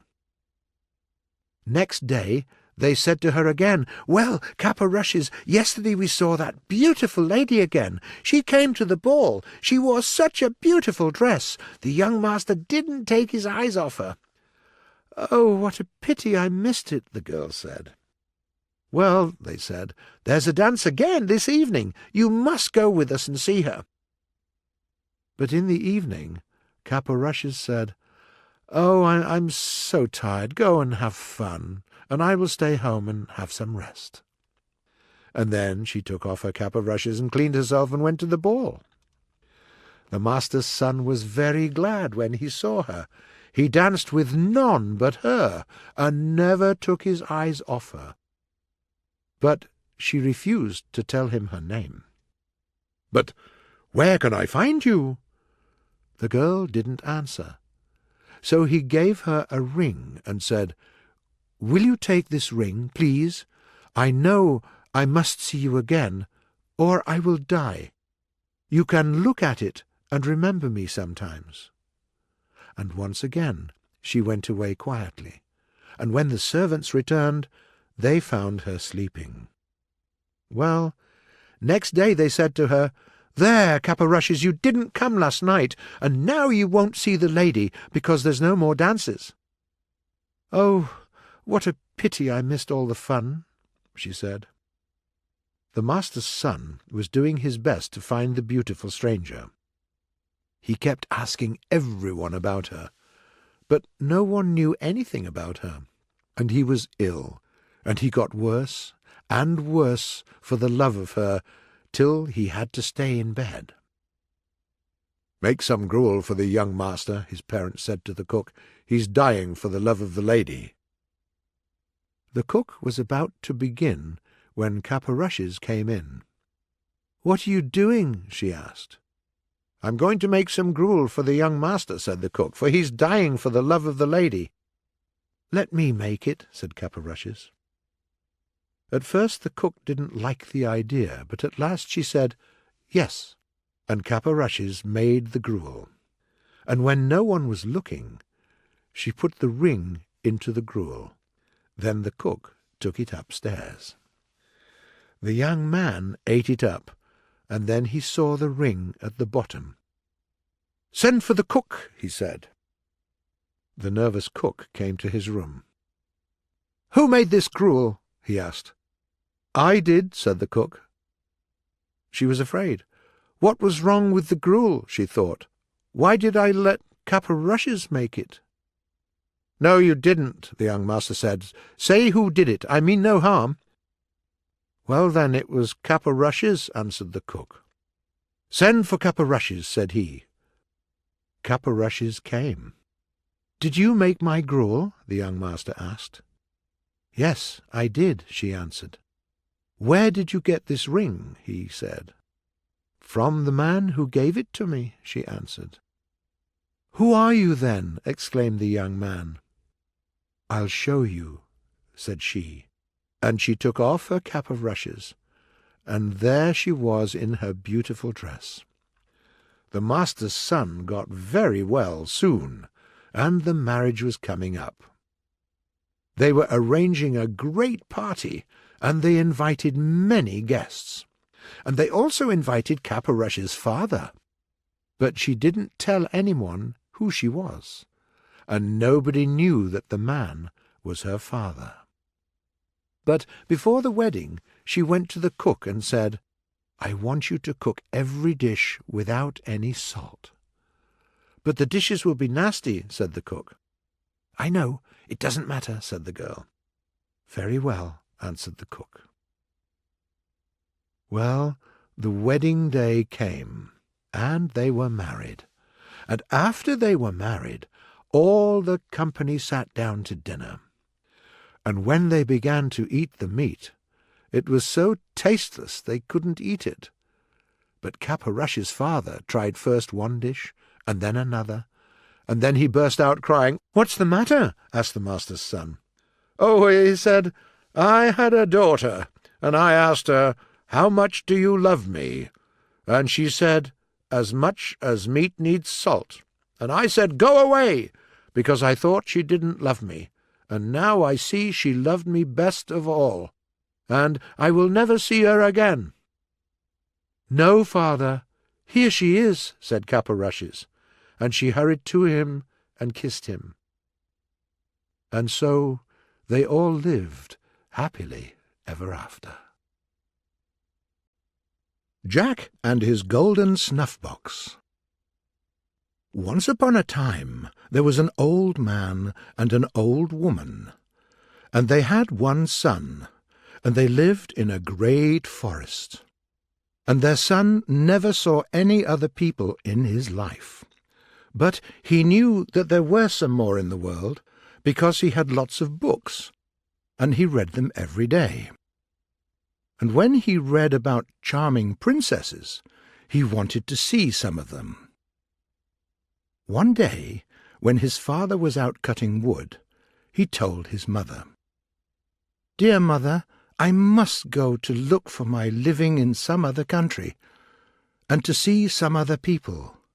I see nothing at all here but great trees around me, and I can go mad before I see anything else." The young man's father was out all the time when this talk was going on between him and his poor old mother. The old woman said, "Well, well, my poor boy, of course you can go, and God be with you." The old woman thought for the best when she said that. "But wait a bit before you go. Which would you like me to make you? A little cake with a blessing, or a big cake with my curse?" "Oh, I don't know," said he. "Well, make me a big cake. Maybe I will be hungry on the road." The old woman made the big cake and cursed him. Jack set off. Soon he met with his father, and the old man said to him, "Where are you going, my poor boy?" And the son told the father the same tale. "Well," said his father, "I'm sorry to see you going away, but of course you can go if that's what you want." Jack continued his way, but his father called him back. The old man drew out of his pocket a golden snuff-box, and said to him, "Take this little box, and put it in your pocket, and be sure not to open it until you are near your death." And poor Jack went away upon his road, and walked till he was tired and hungry. He ate up the cake, and it grew dark, and he could hardly see his way before him. He could see some light a long way before him, and he came to it, and found the back door, and knocked at it. After a while, a maid came and asked him, "What do you want?" "It's late and dark, and I want to get some place to sleep," he said. The maid called him into the fire, and gave him some food, good meat, and bread and cheese. And when he was eating his food, by the fire, there came a young lady to look at him, and she immediately fell in love with him, and he fell in love with her. And the young lady ran and told her father, "Oh, father, there's such a nice young man in the back kitchen." The old gentleman immediately came to see him, and asked him a lot of questions. "Well, my boy, and what work can you do?" he asked at last. "Oh, I can do anything," Jack answered carelessly. He meant all sorts of household work, but the gentleman got quite a different meaning. "Well," the gentleman said, "if you can do anything, at 8 o'clock in the morning I must have a great lake and some of the largest ships sailing before my house, and one of the largest ships must fire a royal salute, and the last shot must break the leg of the bed where my young daughter is sleeping. You must do that, or else you will die." "All right," Jack said, and went to bed. "It's mother's curse, I think," he thought, and fell asleep. It was near 8 o'clock when he woke up, and he had hardly any time to think about the matter. Jack was very unhappy. Suddenly he remembered about the little golden box, and he said to himself, Well, I never was so near my death as I am now." And then he felt in his pocket and drew the little box out. And when he opened it, 3 little red men jumped out of it and asked Jack, "What can we do for you?" "Well," Jack said, "I want a great lake and some of the largest ships in the world before this house, and one of the largest ships to fire a royal salute, and the last shot to break one of the legs of the bed where the young lady's sleeping." "All right," said the little men, "go to sleep." Jack hardly had time to tell the little men what to do when it struck 8 o'clock, and he immediately heard the salute, and it made Jack jump out of bed and look out of the window, and he saw the lake and the ships. Jack dressed himself and came down laughing. He was happy and proud.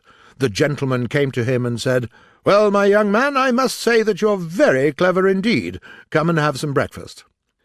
And the gentleman told him, "Now there are 2 more things that you have to do, and then you can marry my daughter." Jack had his breakfast, and he and the young lady had a talk. Then the gentleman said, "I want you to fell all the great trees for miles around by 8 o'clock in the morning." Jack wasn't afraid, because he knew the secret of the golden box. The little red men did everything he asked them, and the gentleman liked the result. Then the gentleman said to him, "The last thing that you have to do is very difficult.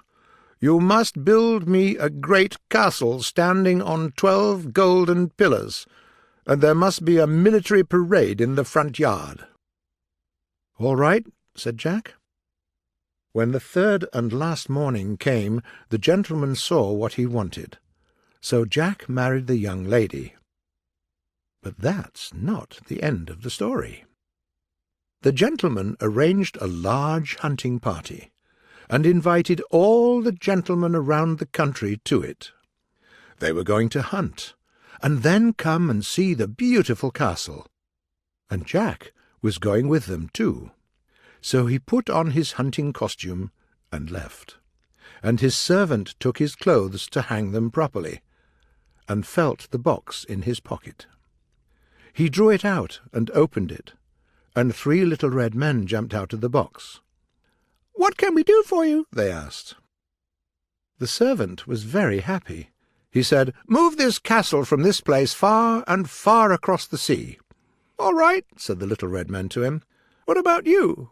Would you like to go with the castle?" "Yes," said he. And the little men moved the castle and the servant far, far away over the great sea. When the grand hunting party came back, they saw no castle. The gentleman was very angry with Jack. "I don't think my daughter can stay with you now," he said to Jack. "You deceived me." Jack asked the gentleman to give him a chance, and at last he agreed. He gave Jack 1 year and a day to look for the castle, and come back with it. So Jack took a good horse and some money, and set off. Poor Jack had no idea where to start, so he was riding on, through woods and fields and mountains. At last he came to the place where the king of all the little mice lived. There was one of the little mice at the front gate going up to the palace, and the mouse tried to stop Jack and not let him come in. Jack asked the little mouse, "Where does the king live? I would like to see him." This mouse sent another mouse with him to show him the place, and when the king saw him, he invited Jack to come in, and the king asked him a lot of questions. "Where are you going, and what are you looking for?" he asked. And Jack said, "Once I had a beautiful castle, but one day it disappeared, and I have a year and a day to find it and bring it back. Do you know anything about my castle on 12 golden pillars?" And the king said, "No, but I am king of all the little mice in the world, and I will call them all up in the morning, and you can ask them." Then Jack got a good meal and bed, and in the morning he and the king went on to the fields, and the king called all the mice together and asked them, "Do you know anything about a beautiful castle standing on 12 golden pillars?" No one did. Jack was very unhappy, but the old king said to him, "Don't worry, I have 2 brothers. One is the king of all the frogs, and my other brother, who is the eldest, he is the king of all the birds in the world. Maybe they know something about the missing castle." The king said to him, "Leave your horse here with me till you come back, and take one of my best horses, and take this cake, and give it to my brother, and he will understand who sent you. Don't forget to tell him. Your brother is well, and will be glad to see you." And then the king and Jack shook hands, and Jack set off. When Jack was going through the gates, the little mouse said, "I can go with you. Would you let me?" "I would be glad to have you as company," Jack said to him, "but the king won't like it." And the little mouse told him, "It will be better for you to let me go with you. Maybe I shall be of use to you sometime." "Jump up, then." And the little mouse ran up the horse's leg, and Jack put the mouse in his pocket. So Jack had a mouse for the company, and they travelled a long way. At last he found the place where the king of the frogs lived, and at the gate there was one of the frogs, and he didn't want to let Jack come in. But Jack said, "I want to see the king of all the frogs," and the frog let him pass. The king came out and asked, "Who are you, and what are you looking for?" And Jack told him all from beginning to end. "Well, well, come in then," the king said.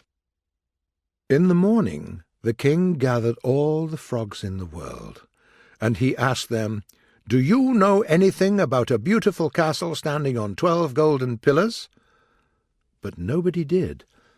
Jack had to take another horse and a cake to the king's brother, who was the king of all the birds. And as Jack was going through the gates, the little frog asked him, "Shall I go with you?" "The king won't like it, I think," Jack said. "It'll be better for you to let me come with you. Maybe I shall be of use to you some time." "Jump up, then." And Jack put him in his other pocket, and they continued their journey, and it was a long way, and finally they found the place where the king of the birds lived. The bird at the gates didn't ask any questions, and Jack came in the castle and met the king and talked with him and told him all about the castle. And in the morning the king and Jack went on to the fields, and there the king gathered all the birds from all over the world, and the king asked them, "Did you see the fine castle with 12 golden pillars?" And all the birds answered, "No." "Well," said the king, "where is the great bird?" They had to wait then for a long time for the eagle, when at last he came, very tired and in a hurry. The king asked the great bird, "Did you see the great castle on 12 golden pillars?"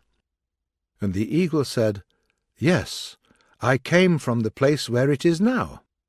"Well," said the king to him, "this young gentleman is looking for it, and you must go with him back to the palace, but you must get some rest and food." So they set off their long journey over the seas, and the eagle had to carry Jack on his back. Now, when they came in sight of the castle, they did not know what to do to get the little golden box. "Well," the little mouse said to them, "let me get down and I will get the little box for you." So the mouse quietly crept into the castle and found the golden box, and when he was coming down the stairs, it fell down, and he was in danger, but he ran away. He came running out with the golden box, happy and laughing. "Have you got it?" Jack said to him. The mouse said, "Yes," and they started their journey back and left the castle behind. As Jack, Mouse, Frog, and Eagle were passing over the great sea, they began to quarrel. Everybody believed that he got back the little golden box. They kept handing it from one to another, and finally dropped it to the bottom of the sea. "Well, well," said the frog, "I knew that. Now it's my turn to do something, so let me go down in the water." And they let him go, and he was down for 3 days and 3 nights. And when he finally came up, all of them asked him, "Did you get it?" And he told them, "No." "Well, what are you doing here, then?" "Nothing at all," he said. "I only need some air." And the poor little frog went down the second time, and he was down for a day and a night.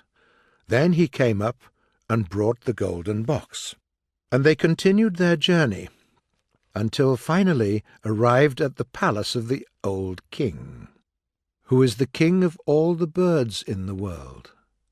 And the king was very happy to see them, and there was a great party. Jack opened the little box and told the little men, "Go back and bring here my castle with 12 golden pillars." The 3 little men went off, and when they came near the castle, they decided to wait till the gentleman and lady and all the servants went out to some dance. And then they moved the castle, and after a long journey, the little red men came again to Jack and the king, and brought them the beautiful castle with 12 golden pillars. The king admired the castle, and wanted to see the rooms and halls and everything. But poor Jack's time of a year and a day was drawing to a close. He wanted to go home to his young wife. So next morning at 8 o'clock, the little red men brought the castle to the next brother, who was the king of all frogs. And there Jack stopped for one night, and then he came to the youngest brother, who was the king of all mice in the world. There he left the castle to continue his journey without it. There he took his own horse and went home. He grew rather sleepy, so he came there tired and weary, and on his own horse, and without the castle. So his wife's father was angry at him, but Jack immediately drew the box out of his pocket, and the little red men brought his castle, and his beautiful wife hurried to meet him, and showed him his little son, and they lived happily ever after. The Fish and the Ring. Once upon a time there was a mighty baron in the north country who was a great magician and knew everything. He knew the future too. One day, when his little son was 4 years old, he looked into the book of fate to see what would happen to him, and he saw that his son would take a wife from a poor family, not a princess, not a daughter of some rich person. The girl was born in York, and she was the 6th child in the family. The baron knew the girl's father, and he took his horse and rode into York, and passed by the father's house, and saw him sitting on the stairs. He was very sad and unhappy. The baron went up to him and said, "What's the matter, my good man?" And the man said, "Well, your honour, the fact is I've had 5 children, and now I've had 6 of them. A little girl was born today, and I don't know where to get money to feed them all." "Cheer up, my man," said the baron. "If that's your trouble, I can help you. I'll take away the baby, and you won't have to feed another child." "Thank you kindly, sir," said the man, and he went in and brought out the girl and gave her to the baron. And the baron rode away with her. And when he got by the bank of the river Ouse, he threw the baby into the river and rode off to his castle. But the little girl didn't sink. Her clothes kept her up for a time, and she floated, till she reached the shore just in front of a fisherman's house. There the fisherman found her, and took her into his house, and she lived there till she was 15 years old. She was a fine, beautiful girl.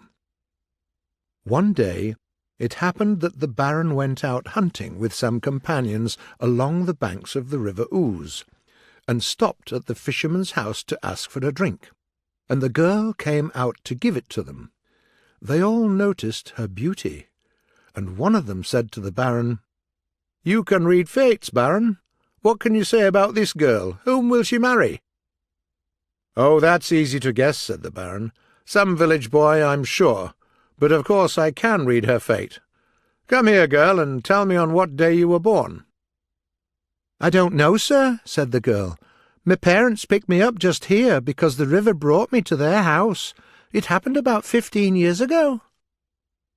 Then the baron knew who she was, and when they went away, he rode back and said to the girl, "Listen, girl, do you want to be rich and happy? Take this letter to my brother in Scarborough, and he will give you a fortune and arrange your future." And the girl took the letter and said, "Yes, sir." She didn't know what the text of the letter was, and it was quite horrible. "Dear brother, take the messenger and kill her immediately. Yours affectionately, Humphrey." On her way to Scarborough, the girl slept at a little inn. Now that very night a band of robbers broke into the inn and searched the girl, who had no money and only the letter. They opened it and read it, and thought it a shame. The chief of the robbers took a pen and paper and wrote this letter. "Dear brother, take the messenger and marry her to my son immediately. Yours affectionately, Humphrey." And then gave it to the girl. And she went on to the Baron's brother, a noble knight, at Scarborough, with whom the Baron's son was staying. She gave him the letter, and he read it, and the Baron's son and the girl were married that very day. Soon after, the Baron himself came to his brother's castle. To his surprise, the first person he met there was the girl. He asked his brother about the letter, and saw it, and got angry. He took the girl out for a walk along the cliffs, and when they were alone and out of sight of the castle, he took her by the arms and was going to throw her over the cliffs. But she kept asking him to let her go. "Let me live," she said, "and I'll do anything. I'll never see you or your son again till you want to see me." Then the Baron took off his golden ring and threw it into the sea, saying, "Never let me see your face till you can show me that ring." And he let her go. And the poor girl went away, and she walked on, till at last she came to a great castle. She knocked at the door and said, "Do you have any work for me? I can cook and wash dishes and brush the floor and clean the fireplaces and all sorts of things." "You can cook and wash the dishes and everything in the kitchen," they said, and she was happy to stay there. One day she saw the Baron and his brother and his son coming up to the castle. She didn't know what to do, but then she thought, "There's nothing to worry about. They would not see me in the castle kitchen." So she went back to her work with a sigh, and began to clean a big fish for their dinner. And as she was cleaning it, she saw something shining inside it. And what do you think she found? Of course, there was the Baron's ring. She was very glad to see it, you may be sure. Then she cooked the fish as nicely as she could, and served it up. Well, when the fish came to the table, the guests liked it so well that they asked the noble, "Who cooked it?" "I don't know," he said, but called to his servants, "Send for the cook who cooked that fine fish." So a maid went down to the kitchen and told the girl, "Go upstairs, the master wants to see you." Then she made herself ready, and put on the Baron's golden ring, and went up into the dining hall. Her coming was a surprise for everyone. The guests didn't know the cook was so young and beautiful, and the Baron's son didn't know his wife was there, and the Baron was very angry to see her again. But she showed him the ring, and put it down near him on the table. Then at last the Baron saw that no one could fight against fate. So he stood up and said, "This girl is my son's true wife." And he took her and his son home to his castle, and they lived happily ever after. My Own Self. In a little house in the North Country, far away from any town or village, there lived a poor widow and her little son, a 6-year-old boy. They lived there all alone. The house door opened straight onto the hillside, and all round about were moorlands and huge stones and lawns. There was not a house around, and no other sign of life. Their nearest neighbours were the fairies, or elves, or good folk, as people usually call them. The widow could tell many stories about the good folk talking with each other high on the branches of trees, and about strange lights jumping here and there on dark nights. But in spite of the loneliness and the elves, she lived on from year to year in the little house. Maybe the reason was she didn't have to pay for it. But there was one thing she didn't like. She didn't like to sit up late, when the fire burnt low, and the room was dark and strange, and there could be elves and other creatures in the dark corners. So after supper she usually made up a good fire and went to bed. She thought it was a safe place, because there she could always hide her head under the blanket in case of danger. But it was far too early for her little son. He liked to sit up late and play near the fire, and when his mother began to call him to bed, he went on playing near the fire, as if he did not hear her. His mother couldn't make her naughty boy obey her. The harder she tried, the less attention he paid to her words, so he often got his own way. But one winter night the widow was afraid to go off to bed and leave him playing by the fireside. The night was dark and stormy, and the wind kept rattling at the door and windows. She knew that on such nights fairies and good folk and other creatures spent their time doing mischief. She was doing her best to persuade her son to go to bed. "Go to bed, my boy. It isn't safe to sit up in such a night as this," she said. But the boy only shook his head. She kept asking him, but it was no use. She lost her patience at last and cried, "The fairies will come and take you away, silly boy!" But her son only laughed and said, "Oh, I hope so. I would like to play with a fairy." At that his mother burst out crying and exclaimed, "I'm sure something terrible must happen after such words," and went off to bed crying. But her naughty little son stayed by the fire, playing. Soon he heard a fluttering sound near him in the chimney, and down by his side dropped a very small girl, the smallest girl you can imagine.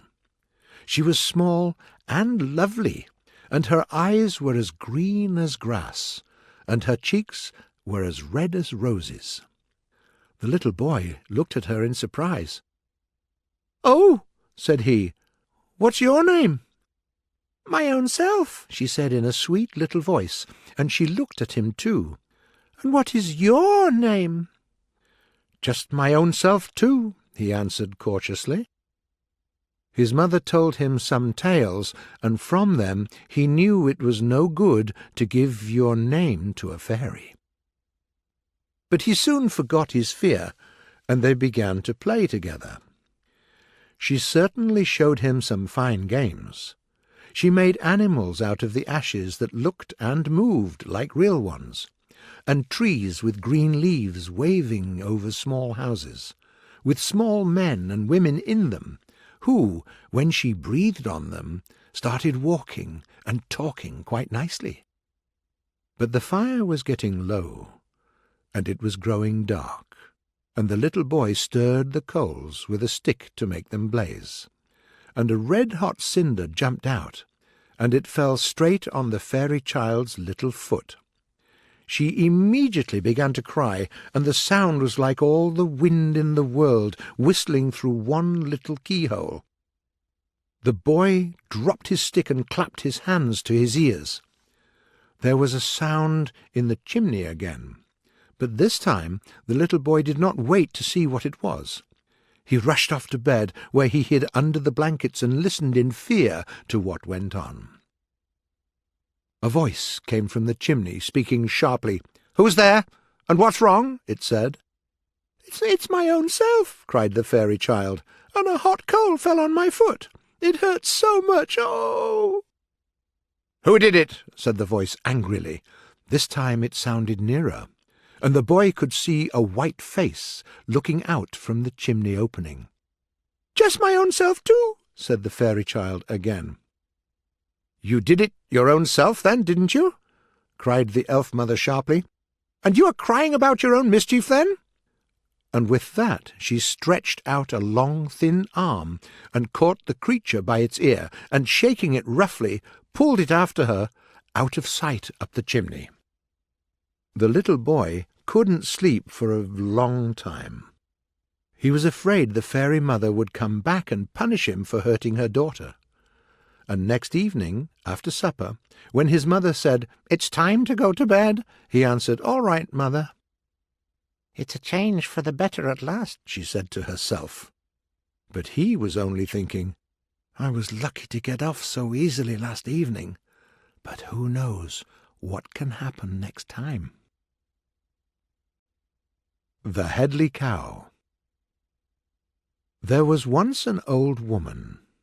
She made her living by going errands for the farmers' wives who lived not far from the village where she lived. Of course, she wasn't rich, but she always had a plate of meat at one house and a cup of tea at another, and she always looked happy and cheerful. Well, one summer evening, when she was walking homewards, she came upon a big black pot lying at the side of the road. "I'm so lucky," she said, stopping to look at it. "It's such a wonderful thing. I can put something into it. But I have nothing. Why is it lying here?" Somebody dropped it, I think, and she looked round about, but there was no one on the road. "Maybe somebody left it here. Maybe there's a hole in it," she said thoughtfully, "but I can still use it. I can put there a flower for the window. I'll take it home then." And she bent her old back and lifted the lid to look inside. "I can't believe it," she cried, and jumped back to the other side of the road. "It's full of golden coins." For a while she could do nothing but walk round and round her treasure, admiring the yellow gold, and wondering at her good luck, and saying to herself every 2 minutes, "Well, I'm rich now, I feel it." But soon she began to think it over. "It's so heavy," she said. "How can I take it home?" And she found the way. She tied one end of her shawl to the pot, and began to drag it after her along the road. "It'll certainly be dark soon," she said to herself, "and nobody will see my treasure, and I'll have all the night to myself to think what I'll do with it. I could buy a big house and all, and live like the Queen herself, and spend all day doing no work, just sitting by the fire with a cup of tea, or maybe I'll give it to the priest to keep for me, and just give me a coin or two when I need some money. Or maybe I'll just bury it in a hole in the garden, and put a bit on the chimney for ornament. Ah, I feel so great I still can't believe it."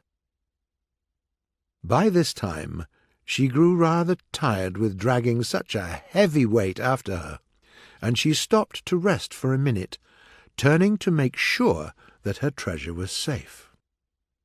But when she looked at it, it wasn't a pot of gold at all, but a great lump of shining silver.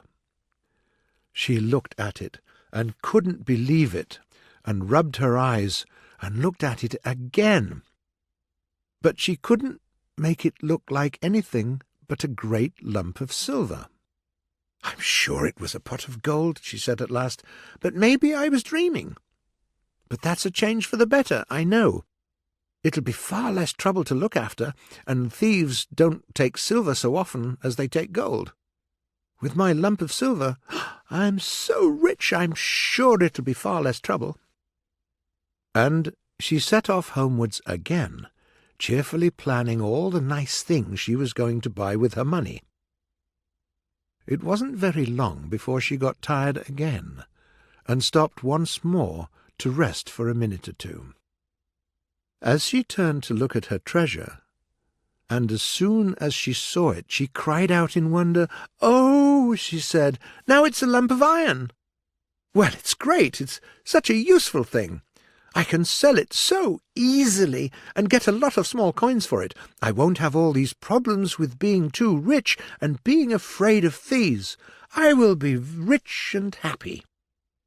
And she walked on, dragging her treasure and smiling to herself, happy with her good luck. Soon she turned her head just to have a look at her treasure and to make sure it was still there. "Oh!" she cried as soon as she saw it. "It turned itself into a great stone this time. Isn't it luck? I was in terrible need for something to hold my door open with, and here is the stone. That's a good change. It's a fine thing to have such good luck." And, all in a hurry to see how the stone would look in its corner by her door, she ran down the hill and stopped at the foot beside her own little gate. She opened it, and she turned to untie her shawl from the stone. It didn't seem to change into anything, and was lying peacefully on the road. There was still enough light, and she could see the stone quite plainly as she bent her old back over it to untie the shawl end.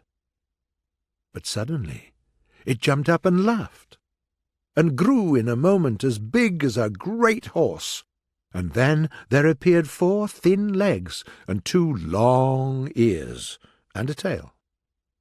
The creature went off kicking its feet into the air and laughing like a naughty boy. Do you know what it was? It was an elf called Headley Cow. The Headley Cow can turn into anything, and likes playing tricks on people. The old woman was looking at the creature till it was out of sight. "Well," she said at last, "I'm the luckiest person in the village, aren't I? I saw the Headley Cow all to myself, and made so free with it. I can tell you I am lucky." And she went into her cottage and sat down by the fire to think over her good luck.